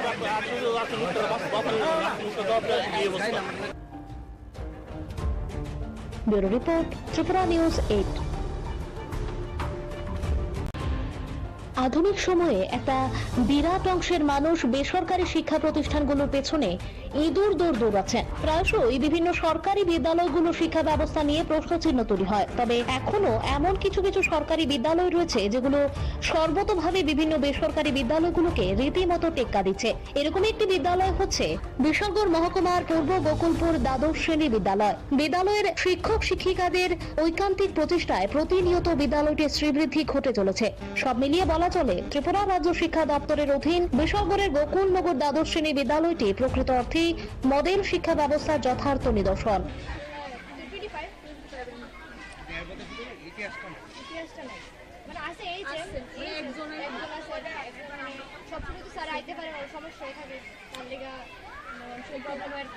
স্কুলের শিক্ষক শিক্ষিকারা তোমার সাথে কিরকম সম্পর্ক? ভালো, আমাদের থেকে একদম সব কথা আমরা তারা বাবা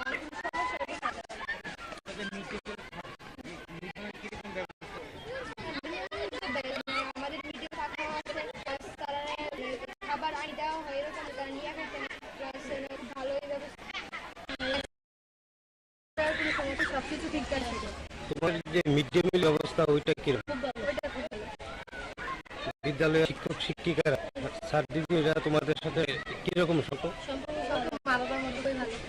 ভালো সম্পর্ক। কতজন আছে তোমরা টিচার?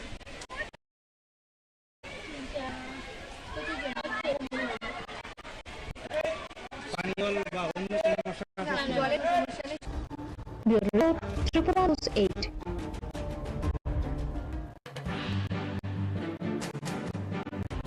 বাজেট অধিবেশনের প্রথম দিনে বিধানসভার অধ্যক্ষ বিশ্ববন্ধু সেন 5 জন সদস্যকে বহিষ্কার করেন। এই বিষয় নিয়ে গোটা রাজ্যব্যাপী ব্যাপক প্রতিক্রিয়া তৈরি হয়। বিধায়কদের বহিষ্কার প্রসঙ্গে প্রতিক্রিয়া ব্যক্ত করতে গিয়ে রাজ্যের প্রাক্তন মুখ্যমন্ত্রী মানিক সরকারের স্পষ্ট বক্তব্য হচ্ছে, বিধানসভার বাইরে অবস্থান করে বিধানসভার অভ্যন্তরীণ বিষয় নিয়ে মন্তব্য করাটা সমীচীন নয়। পাশাপাশি তিনি এটাও বলেছেন, বিধায়কদের যেমন কথা বলার অধিকার রয়েছে, ঠিক এর পাশাপাশি প্রত্যেক দলের বিধায়কদেরই জনতার প্রতিনিধি হিসেবে নিয়মের মধ্যে থেকেই কথাবার্তাগুলো উত্থাপন করা উচিত। বিধানসভার আভ্যন্তরীণ ঘটনার পরিপ্রেক্ষিতে নেওয়া সিদ্ধান্ত নিয়ে বাইরে থেকে আমি কিছু মন্তব্য করতে চাইছি না। তবে বিধায়কদের তো কথা বলবার অধিকার আছে এবং যুক্তিসঙ্গত কোনো বিষয়ের উপর দাঁড়িয়ে তারা যদি বক্তব্য রাখার চেষ্টা করে সেটা তো বলতে দেওয়া হচ্ছে অধ্যক্ষের দায়িত্ব। কিন্তু সেই দায়িত্ব অধ্যক্ষ যদি পালন না করেন তাহলে খুব বাড়তেই থাকবে এবং এটা হওয়া সঙ্গত না। এবং বিধায়ক বন্ধুরা যারা, তাদেরও দায়িত্ব হচ্ছে তারা জনগণের প্রতিনিধি, জনগণের সমস্যাগুলি নিয়ে তারা তো কথা বলবে। কাজেই উভয় পক্ষের মধ্যেই কিন্তু এই আদান প্রদানের ভিত্তিতে একটা সুস্থ পরিবেশে বিধানসভা চলতে সাহায্য করতে হবে। কালকের ঘটনা নিয়ে আমি আলাদা করে কিছু বলব। এরকম কি আর কোনো সময় হয়েছে, যেহেতু আপনি দীর্ঘদিন ধরে বিধানসভায় ছিলেন? আমাদের সময়ে মানে এরকম তর্ক বিতর্ক তো হতোই, কিন্তু আমি পত্রিকাগুলিতেই দেখলাম তারাই মন্তব্য করেছে যে শরণার্থী কালের মধ্যে গতকালকে ত্রিপুরা বিধানসভায় যা ঘটনা ঘটেছে এরকম ঘটনা তাদের দেখবার সুযোগ। Bureau report, Tripura news 8। বিধানসভার বাজেট অধিবেশন নিয়ে ইতিমধ্যেই বিতর্ক চরমে। সংশ্লিষ্ট বাজেট অধিবেশনে গতকাল দিনভর ব্যাপক উত্তেজনা তৈরি হয়। অধিবেশন চলাকালীন সময়ে বিরোধীদের একযোগে ওয়াকআউটের মতো ঘটনাও ঘটেছে। বিধানসভার অভ্যন্তরে উত্তেজনা তৈরি হয়েছে। অধ্যক্ষ কর্তৃক 5 জন বিধায়ককে বহিষ্কারের সিদ্ধান্ত পর্যন্ত নেওয়া হয়েছে। এত সব কিছুর পরেও যথারীতি গতকাল পাস হয়ে যায় বাজেট। এই বাজেট নিয়ে রাজ্যের প্রাক্তন মুখ্যমন্ত্রী মানিক সরকারের প্রতিক্রিয়া নিতে গেলে শ্রী সরকার স্পষ্ট ভাষায় বলেন, এখনো বাজেট সম্পর্কে পূর্ণাঙ্গ তথ্য ওনার হাতে এসে পৌঁছায়নি, সেই কারণে তিনি এই বিষয় নিয়ে মন্তব্য করতে পারবেন না। পাশাপাশি তিনি এটাও বলেছেন, এটা ওনার বদ্ধমূল ধারণা, যেহেতু বর্তমান সরকার আকণ্ঠ ঋণে নিমজ্জিত রয়েছে, তাই এই সরকার কোনো মতেই ভালো বাজেট পেশ করতে পারবে না। বাজেটের সমস্ত বিষয়গুলি আমি এখনো দেখতে পারি, সবটা না দেখে চট করে মন্তব্য করাটা মানে সঠিক হবে। আমি আমাদের বন্ধুদের বলেছি একটা সেট যদি দেয়, দেখে নেওয়ার পর পরবর্তী সময় বলব। আগাম না দেখে চট করে পত্রিকা পড়ে বলে যাওয়া অপেক্ষা করতে হবে। তবে এ নিয়ে কোনো সন্দেহ আমার নেই, এই সরকার যে খুব একটা ভালো বাজেট করবেন ঘটনাটা জানায়। আকণ্ঠ কলেজে অধ্যাপক নেই, স্কুলে মাস্টারমশাই নেই, শ্রেণীকক্ষ নেই, তেমন না পানীয় জলের কল চলছে না, সেচের কল চলছে না, বিদ্যুৎ ঠিকমতো চলছে না, এর থেকে পরিষ্কার হাসপাতালগুলো ভালো চলছে না। কাজে এ থেকেই তো সরকারের ব্যর্থতার যে চেহারাটা পরিষ্কার হচ্ছে। কিন্তু সুনির্দিষ্টভাবে এই বাজেট এই সমস্যাগুলো থেকে উত্তরণের জন্য কী পদক্ষেপ নিয়েছে এটা দেখে বলব। আমি পত্রিকা দেখেছি, কিন্তু এর থেকে আমি কোনো মন্তব্য এখনই করতে চাইছি। Bureau report, Tripura news 8।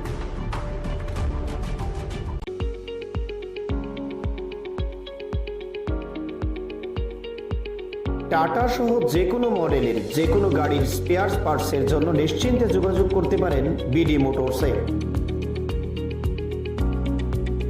আমাদের এখানে টাটা সহ যে কোনো মডেলের গাড়ির গুণমানে সমৃদ্ধ স্পেয়ার পার্টস পেয়ে যাবেন সুলভ মূল্যে।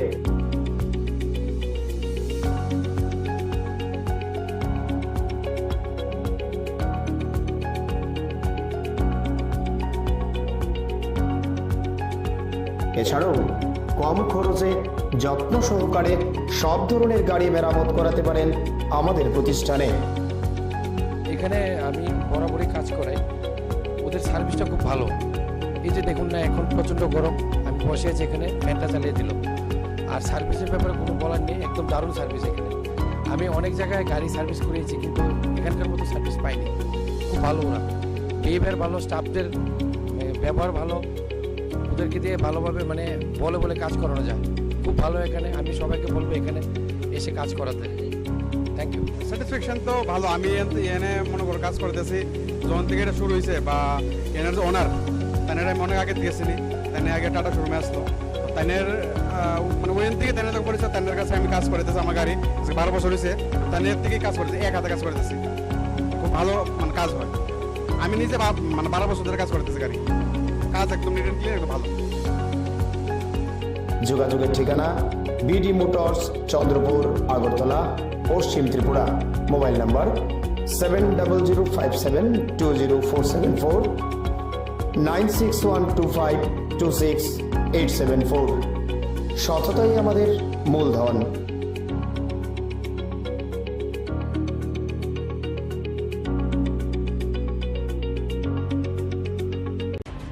বামপন্থী ছাত্র সংগঠন ভারতের ছাত্র ফেডারেশনের সদর বিভাগীয় কমিটির উদ্যোগে প্রয়াত বাম ছাত্র নেতা অরুণ দেবের 34তম শহীদান দিবস পালিত হয়। এই উপলক্ষে আজ এক সারা জাগানো রক্তদান শিবির আয়োজন করা হয় মেলার মাঠে ছাত্র যুব ভবনে। সংশ্লিষ্ট রক্তদান শিবিরে প্রধান অতিথি হিসেবে উপস্থিত ছিলেন রাজ্যের প্রাক্তন মুখ্যমন্ত্রী তথা সিপিআইএম পলিট ব্যুরো সদস্য মানিক সরকার, প্রাক্তন ছাত্রনেতা তথা অমল চক্রবর্তী, সংগঠনের রাজ্য সম্পাদক সন্দীপন দেব প্রমুখ। সংশ্লিষ্ট রক্তদান শিবিরে উপস্থিত নেতৃত্ব সহ কর্মী সমর্থকরা প্রথমেই প্রয়াত বামপন্থী ছাত্রনেতা অরুণ দেবের প্রতিকৃতিতে ফুল মালা দিয়ে শ্রদ্ধাঞ্জলি অর্পণ করেন। আলোচনা করতে গিয়ে মানিক সরকার প্রয়াত ছাত্রনেতা অরুণ দেবের ছাত্র আন্দোলনের প্রেক্ষাপট সহ কিভাবে আজ থেকে 36 বছর আগে নৃশংসভাবে অরুণ দেবকে এডিসি নির্বাচনের দিনে খুন করা হয়েছিল সেই বিষয় তুলে ধরেন। শ্রী সরকার দাবি করেছেন অরুণ দেব গণতন্ত্র রক্ষার জন্য অতন্ত্র প্রহরীর ভূমিকায় অবতীর্ণ হতে গিয়ে বীর শহীদের মৃত্যুবরণ করেন। বর্তমানে দেশের তথা রাজ্যের শিক্ষা ব্যবস্থার সামনে ঘোর অন্ধকার নেমে এসেছে বলে প্রাক্তন মুখ্যমন্ত্রী দাবি করে আগামী দিনে অরুণ দেবদের মতো আদর্শবান ছাত্র নেতৃত্বদের আদর্শকে পাথেয় করে এগিয়ে যাওয়ার আহ্বান রাখেন। অরুণ দেব নরদ দেববর্মার সাথে একসাথে মিলে স্কুলে যখন পড়েন তখন থেকেই ছাত্র ফেডারেশন সংগঠিত করার ভূমিকা নিয়েছিল। তখন প্রাইভেট স্টুডেন্টস ইউনিয়ন তৈরি হয়নি। উপজাতি অনুপজাতি উভয়ের ছেলেরা মেয়েরা প্রথম ত্রিপুরা রাজ্য ছাত্র ফেডারেশন, পরবর্তী সময় ভারতের ছাত্র ফেডারেশন সংগঠিত করার ভূমিকা নেন। গোটা মোহাম্মদপুর এলাকাতে অরুণ দেব একটা গুরুত্বপূর্ণ ভূমিকা নিয়েছিলেন সংগঠক হিসাবে। পরবর্তী সময়ে রাজ্য নেতৃত্বে তিনি ফ্রি করেন। এখন এই অরুণ দেবদের যে লড়াই, সেই লড়াইয়ের ফলশ্রুতি হচ্ছে তৃতীয় বামফ্রন্ট সরকারের অবদান এবং সেই সরকার প্রতিষ্ঠার মধ্য দিয়ে প্রথম থেকে বামফ্রন্ট সরকার ত্রিপুরার শিক্ষার ক্ষেত্রে গুণগত মৌলিক পরিবর্তনের জন্য যে ব্যাপক উদ্যোগ গ্রহণ করেছিলেন। কংগ্রেস যুব সমিতির যুগ রাজত্বে সেটা ব্যাহত হয়েছিল, বিপর্যস্ত হয়েছিল। সেটাকে পুনরুদ্ধার করে শিক্ষা ব্যবস্থার ব্যাপক বিস্তারের জন্য তৃতীয় বামফ্রন্ট সরকার গুরুত্বপূর্ণ ভূমিকা নিয়ে এটা একেবারে সপ্তম বামফ্রন্ট সরকার পর্যন্ত অব্যাহত রাখার চেষ্টা করবে। এই যে সাফল্য, এই সাফল্য যদি লিখতে যাওয়া হয়, ত্রিপুরার তৎকালীন যে ছাত্র আন্দোলন তার যে ভূমিকা তাকে অস্বীকার করা যাবে না এবং সেই ছাত্র আন্দোলনের অন্যতম সংগঠন অরুণ দেব বিস্তৃত থাকবে না। সে স্মরণে আসবে, তার যে ভূমিকা সেটা লিপিবদ্ধ হবে। আমার কাছে এটা খুবই আমি বলবো গুরুত্বপূর্ণ। ভারতের ছাত্র ফেডারেশন শুধু যে সদরে করছেন তারা, সারা ত্রিপুরাতে এই অরুণ দেবের এই শহীদান দিবসকে তারা এভাবে প্রতি বছর নানা প্রতিযোগিতার মধ্যে প্রতিপালন করার চেষ্টা করছেন। শুধু অরুণ দেব না, ছাত্র আন্দোলনের যারাই সংগ্রাম করতে গিয়ে শহীদের মৃত্যুবরণ করেছেন তাদের প্রত্যেককেই সারা বছর কোনো না কোনো কর্মসূচির মধ্য দিয়ে নির্ধারিত যে দিনটিতে যারা জীবনদান করে গেছেন তাদেরকে স্মরণ করার চেষ্টা করেন। এটাই বামপন্থী গণতান্ত্রিক আন্দোলনের ঐতিহ্য। শহীদদের লড়াইয়ের ময়দানে যারা ভূমিকা রেখে গিয়ে মানুষের সাথে জীবনদান করে গেছেন অকাতরে, তাদেরকে আমরা ভুলে যাই না। তার জ্বলন্ত দৃষ্টান্ত এই 34 বছরের ব্যবধানে অরুণ দেবের এই শহীদান দিবসে আবার তাকে শ্রদ্ধার সাথে স্মরণ করার এই অনুষ্ঠান। ত্রিপুরা নিউজ 8।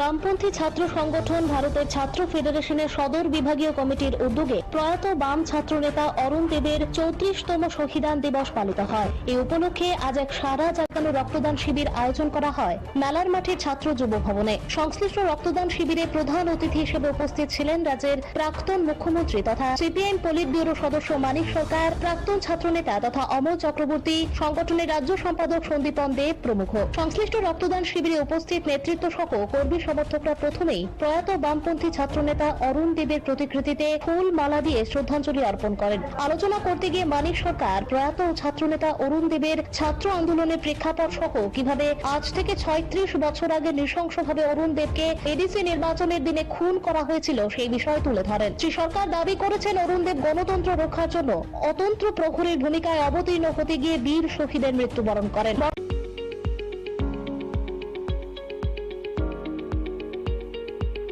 টাটা সহ যে কোনো মডেলের যে কোনো গাড়ির স্পেয়ার পার্টসের জন্য নিশ্চিন্তে যোগাযোগ করতে পারেন বিডি মোটরসে। আমাদের এখানে টাটা সহ যে কোনো মডেলের গাড়ির গুণমানের সমৃদ্ধ স্পেয়ার পার্টস পেয়ে যাবেন সুলভ মূল্যে।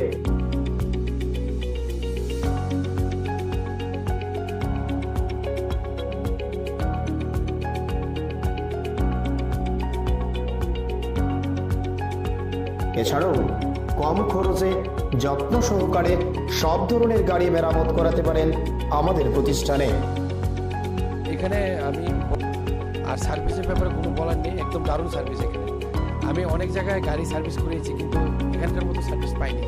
খুব ভালো ওরা, বিহেভিয়ার ভালো, স্টাফদের ব্যবহার ভালো, ওদেরকে দিয়ে ভালোভাবে মানে বলে বলে কাজ করানো যায়। খুব ভালো এখানে, আমি সবাইকে বলবো এখানে এসে কাজ করাতে। Thank you. স্যাটিসফ্যাকশন তো ভালো। আমি এনে মনে করো কাজ করতেছি যখন থেকে এটা শুরু হয়েছে, বা এনার যে ওনার তাদের আমি অনেক আগে গেছিনি, তাদের আগে টাটা শোরুমে আসলো, তাদের মানে ওখান থেকে তাদের পরিচয়, তাদের কাছে আমি কাজ করতেছি। আমার গাড়ি 12 বছর হয়েছে, তাদের থেকেই কাজ করতেছি, এক হাতে কাজ করতেছি। খুব ভালো মানে কাজ হয়। আমি নিজে মানে 12 বছর ধরে কাজ করতেছি গাড়ি, কাজ একদম নিট অ্যান্ড ক্লিয়ার, ভালো। যোগাযোগের ঠিকানা বিডি মোটরস, চন্দ্রপুর, আগরতলা, পশ্চিম ত্রিপুরা। Mobile number 7005720474, 9612526874। সততাই আমাদের মূলধন।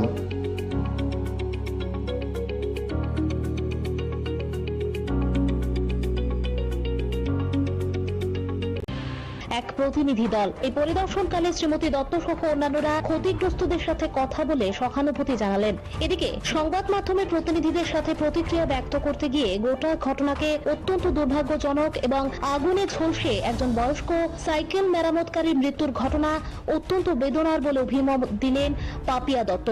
পাশাপাশি তিনি জানিয়েছেন আগামী দিনে ক্ষতিগ্রস্তদের পাশে পার্টি তথা রাজ্য সরকার সর্বতোভাবে থাকবে। এখানে উল্লেখ করা প্রয়োজন, আজ দুপুরের মধ্যেই ক্ষতিগ্রস্তদের হাতে প্রশাসনিক সাহায্য সম্মিলিত চেক তুলে দেওয়া হয়। কাল আনুমানিক রাত 10টা নাগাদ আমাদের টাউন ইন্দ্রনগর স্থিত যে ব্রিজ তার পাশেই একটি দোকান থেকে মূলত আগুনটি ছড়িয়ে পড়ে একটি ভয়াবহ অগ্নিকাণ্ডের ঘটনা ঘটে, যেখানে 4টি দোকান সম্পূর্ণভাবে ভস্মীভূত হয়ে যায়।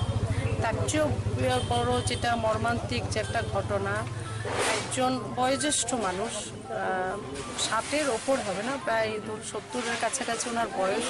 উনি প্রতিদিনই দোকানে থাকেন, উনি ঘুমান এবং ওনার পা একটা আমি জানতে পারলাম এখানে এসে প্রায় ভাঙায়, বেরোতে পারেন না।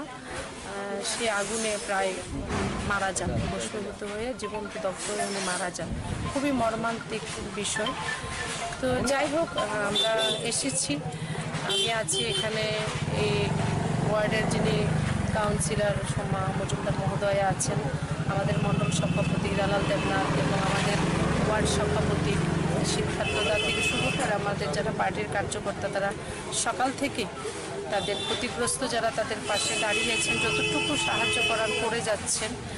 এবং প্রশাসন থেকে সদর মহকুমা শাসক উনি এসেছেন, আমাদের পার্টির তারা খবর দিয়েছেন, এসে যে একটা সাহায্য যেটা সঙ্গে সঙ্গে করা হয়, আর্থিক সাহায্য অনুদান দেওয়া হয়েছে। এবং আমিও ব্যক্তিগতভাবে কথা বলেছি, ক্ষতি যতটা হয়েছে সেটা যেন সম্পূর্ণভাবে ক্ষতিপূরণ দেওয়া যায়, সে করা হবে। Bureau report, Tripura news 8।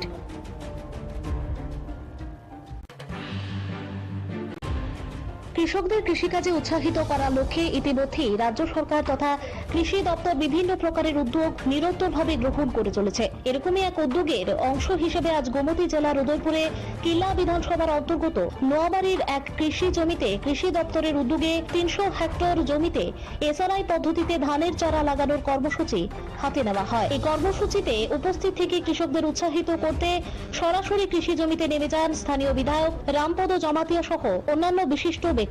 সংক্ষিপ্তভাবে নিজের প্রতিক্রিয়া ব্যক্ত করতে গিয়ে বিধায়ক রামপদ জমাতিয়া দাবি করেন, এই সময়ের মধ্যে দেশ তথা রাজ্যের বিজেপি নেতৃত্বাধীন সরকার সর্বতোভাবে কৃষি এবং কৃষকের মান উন্নয়নে কাজ করে চলেছে। কর্মসূচি হচ্ছে এসআরআই পদ্ধতিতে যে প্রধানমন্ত্রী কৃষকদেরকে দ্বিগুণ আয় করার যে পরিকল্পনা, এটাকে বাস্তবায়ন করার জন্য নোয়াবাড়ি এগ্রিকালচার সেক্টরের আন্ডারে আজকে এই নোয়াবাড়ি মাঠে এখানে 30 হেক্টর জমি এখন প্রস্তুত হয়ে গেছে। এইখানে এসআরআই পদ্ধতিতে রোয়াটা লাগানোর জন্য আমরা শুরু করে দিয়েছি এখানে আইসিএম হিসাবে, এবং প্রত্যেকটা কৃষককে 960 টাকা যারা যারা করছেন এটা আমরা পাবেন কানি প্রতি, এবং সবাইকে এখানে প্রায় 1000 হেক্টরের মতো আমাদের পরিকল্পনা করা আছে আমার কিল্লা অঞ্চলে এটা করানোর জন্য পরিকল্পনা আজকে শুরুয়াত হলো।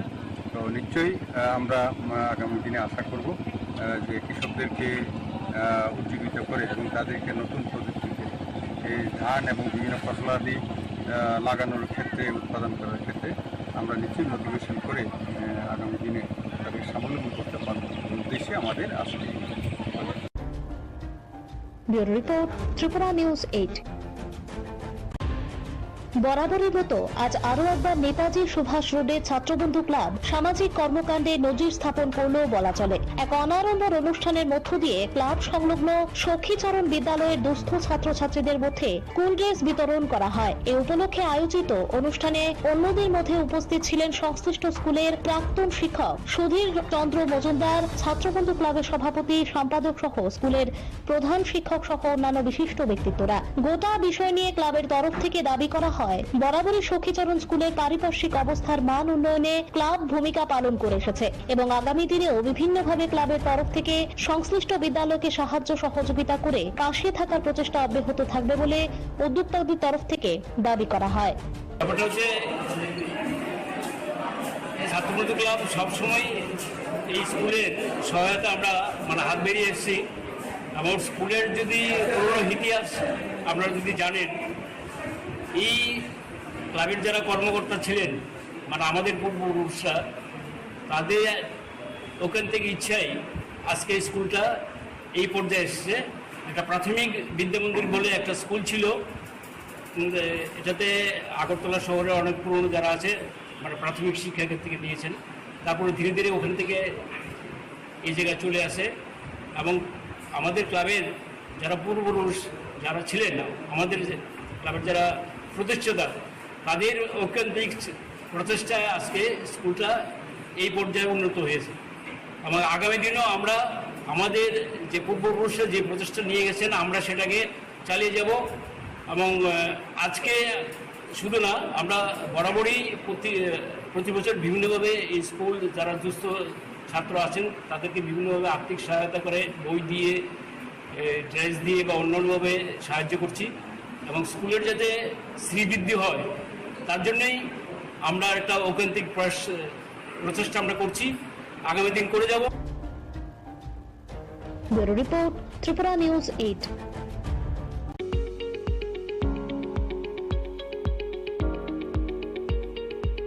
টাটা সহ যে কোনো মডেলের যে কোনো গাড়ির স্পেয়ার পার্টসের জন্য নিশ্চিন্তে যোগাযোগ করতে পারেন বিডি মোটরসে।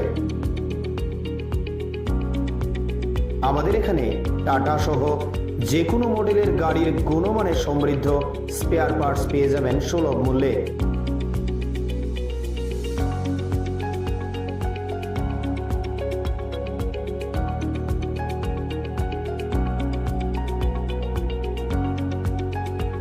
এছাড়াও কম খরচে যত্ন সহকারে সব ধরনের গাড়ি মেরামত করাতে পারেন আমাদের প্রতিষ্ঠানে। এখানে আমি বরাবরই কাজ করাই, ওদের সার্ভিসটা খুব ভালো। এই যে দেখুন না, এখন প্রচণ্ড গরম, আমি বসে আছি এখানে, ফ্যানটা চালিয়ে দিল। আর সার্ভিসের ব্যাপারে কোনো বলার নেই, একদম দারুণ সার্ভিস এখানে। আমি অনেক জায়গায় গাড়ি সার্ভিস করিয়েছি, কিন্তু এখানকার মতো সার্ভিস পাইনি। খুব ভালো ওরা, বিহেভিয়ার ভালো, স্টাফদের ব্যবহার ভালো, ওদেরকে দিয়ে ভালোভাবে মানে বলে কাজ করানো যায়। খুব ভালো এখানে, আমি সবাইকে বলবো এখানে এসে কাজ করাতে। Thank you. স্যাটিসফ্যাকশন তো ভালো। আমি এনে মনে করো কাজ করতেছি যখন থেকে এটা শুরু হয়েছে, বা এনার যে ওনার তাই আমি অনেক আগে দিয়েছিনি, তাই আগে টাটা শোরুমে আসলো, তাইনের মানে ওইখান থেকে তাই যখন করেছে তাইনের কাছে আমি কাজ করতেছি। আমার গাড়ি 12 বছর হয়েছে, তাইনের থেকেই কাজ করতেছি, এক হাতে কাজ করতেছি। খুব ভালো মানে কাজ হয়। আমি নিজে মানে 12 বছর ধরে কাজ করতেছি, গাড়ি কাজ একদম নিট অ্যান্ড ক্লিয়ার, একদম ভালো। যোগাযোগের ঠিকানা বিডি মোটরস, চন্দ্রপুর, আগরতলা, পশ্চিম ত্রিপুরা। Mobile number 7005720474, 9612526874। সততাই আমাদের মূলধন।